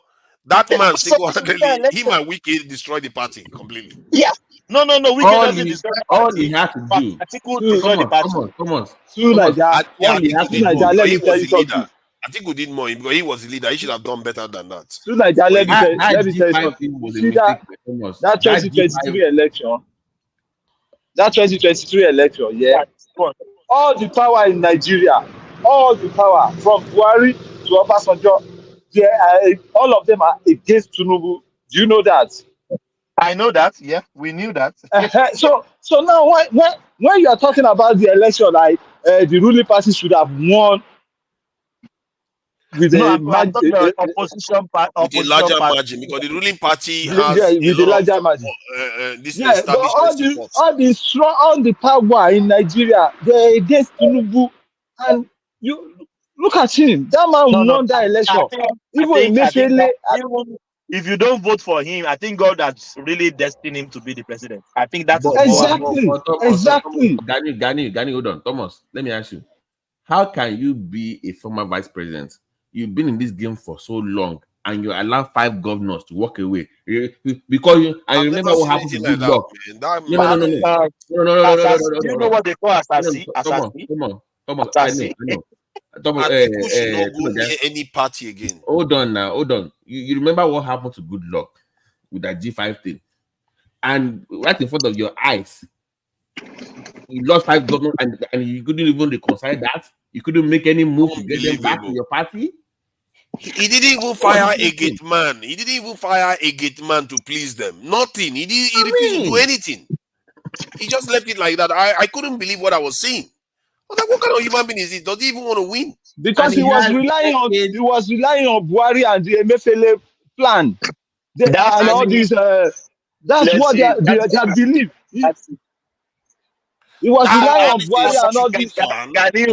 There are some forces that there are some forces that have told Atiku, don't worry. So that's what he's relying on. Like the Emefiele. No. I don't care what force is useless. You cannot allow 5 governors, 3 that are from the south of Nigeria. Potential governor. Your governor now. Kwakwaso left too. Kwakwaso left too. No, don't you? We heard Dele Momodu was saying that then that if all these people know that Buhari is even supporting Atiku, they will not be. You understand? He said it on video. Compared to Tinubu, Atiku is a terrible politician. He's really terrible at it. Because if you look at Tinubu is willing to bargain anything. The father is willing to bargain with Wike to come to his side. And the same thing applies to Obi2. Obi2 is a very terrible politician. You understand? That's why he's going to every church and saying, "Church, take back your country." Guys, do you know something? He thought the Christian are more than the Muslim. That's why he's going every church. Christian, take back your country. Gani, hold on. He did get a lot of votes. Hold on for 8 months. If I'm Atiku, okay, guys, listen. If I'm Atiku, knowing how the primaries ended, the first person you should have met was Wike to resolve that conflict. What happened? That was supposed to be the first, because the guy has a pull in your party. He has followers in the party. Swallow your ego. Just swallow your ego. And that's one thing I know someone like Tinubu would have done. That Atiku is completely like, I don't understand why he could have been president, He could have been president to Nigeria. I've never seen anything like that. I couldn't believe what I was watching. Tinubu knew that they are not going to vote for him from the southeast. He still went to all the Usokalu and started doubling for the mama of all the Usokalu. Then you know, he knew that they are not going to vote for him, but he went there. He doubled for the mama. Because I think Tinubu is a politician that knows how to give way when he's not very forceful. He's not like, I have to hold my position like that. But for me, Atiku surprised me. I can't believe how terrible it is as a leader. And that one wants to live in Nigeria.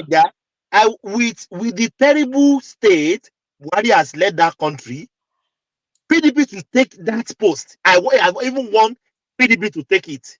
And so you remember, the monetary policy. Yeah. You remember the monetary policy. Everything. People are angry now. People were angry.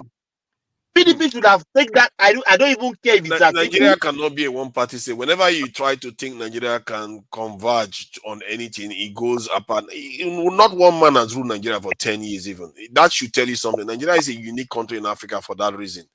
I think in the next 4 years, now 3 years, anything can happen. I think the worst enemy to Tinubu right now, if I was Tinubu, and somebody come and tell me, don't worry, 2027 is over, I will say, shut up, you are enemy of progress. because that kind of thinking, that kind of thinking is the kind of thinking that will cause trouble for him. Tinubu has one nuclear weapon. Do you know what the nuclear weapon is? P2B is nuclear weapon.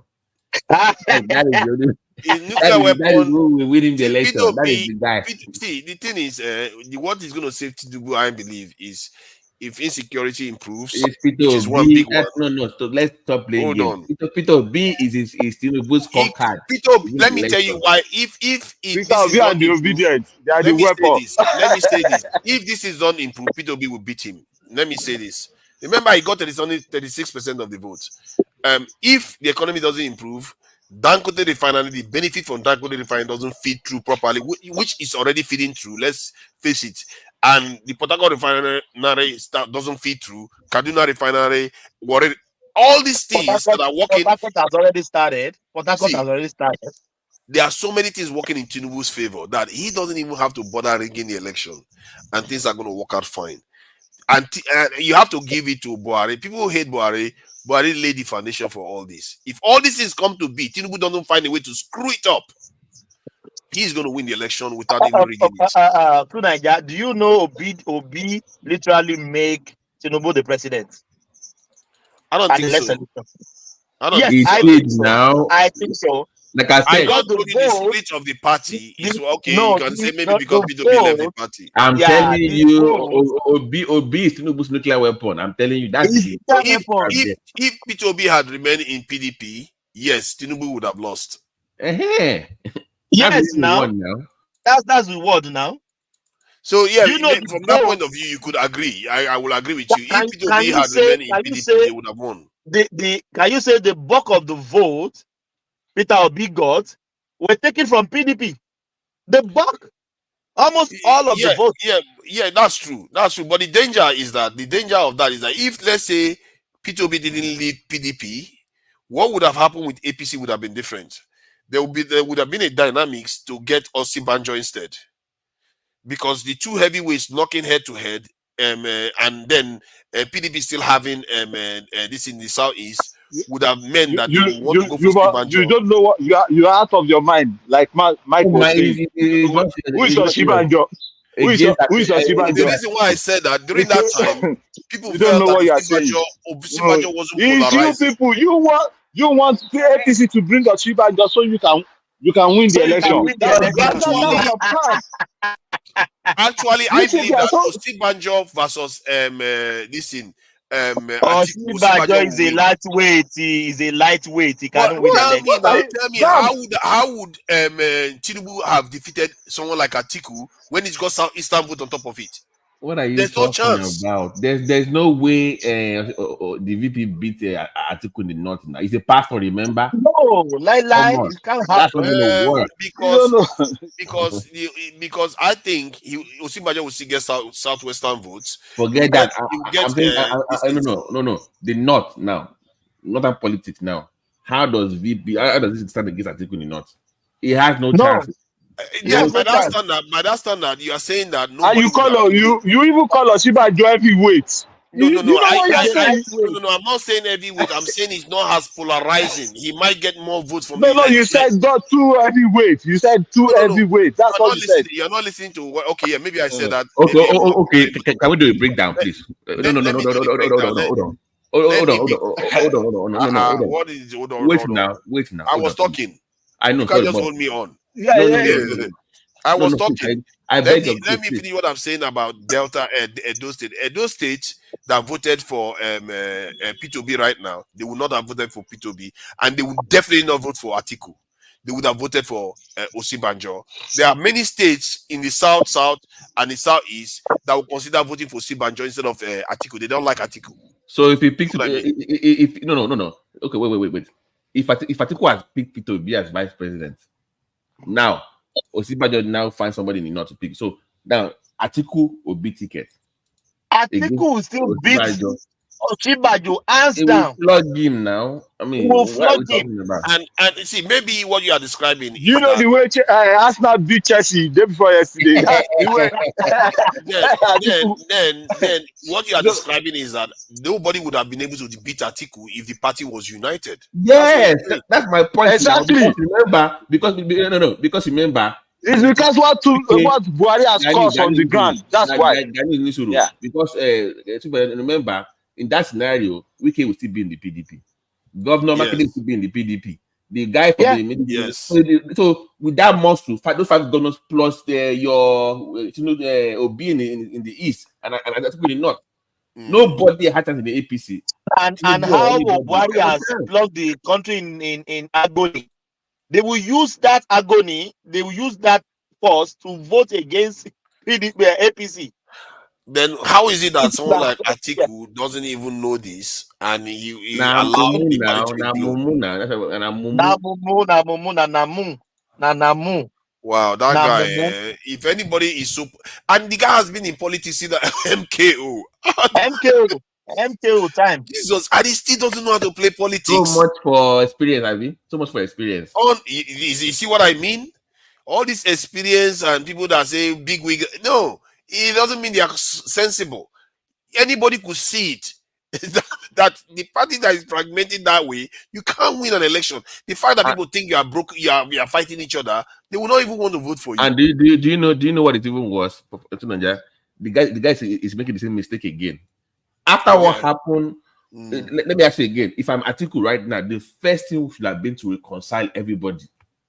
And even after they lost the election, reconcile with Wike.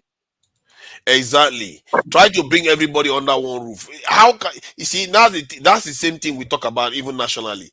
It's common sense to unite to become stronger, but some people he eludes them.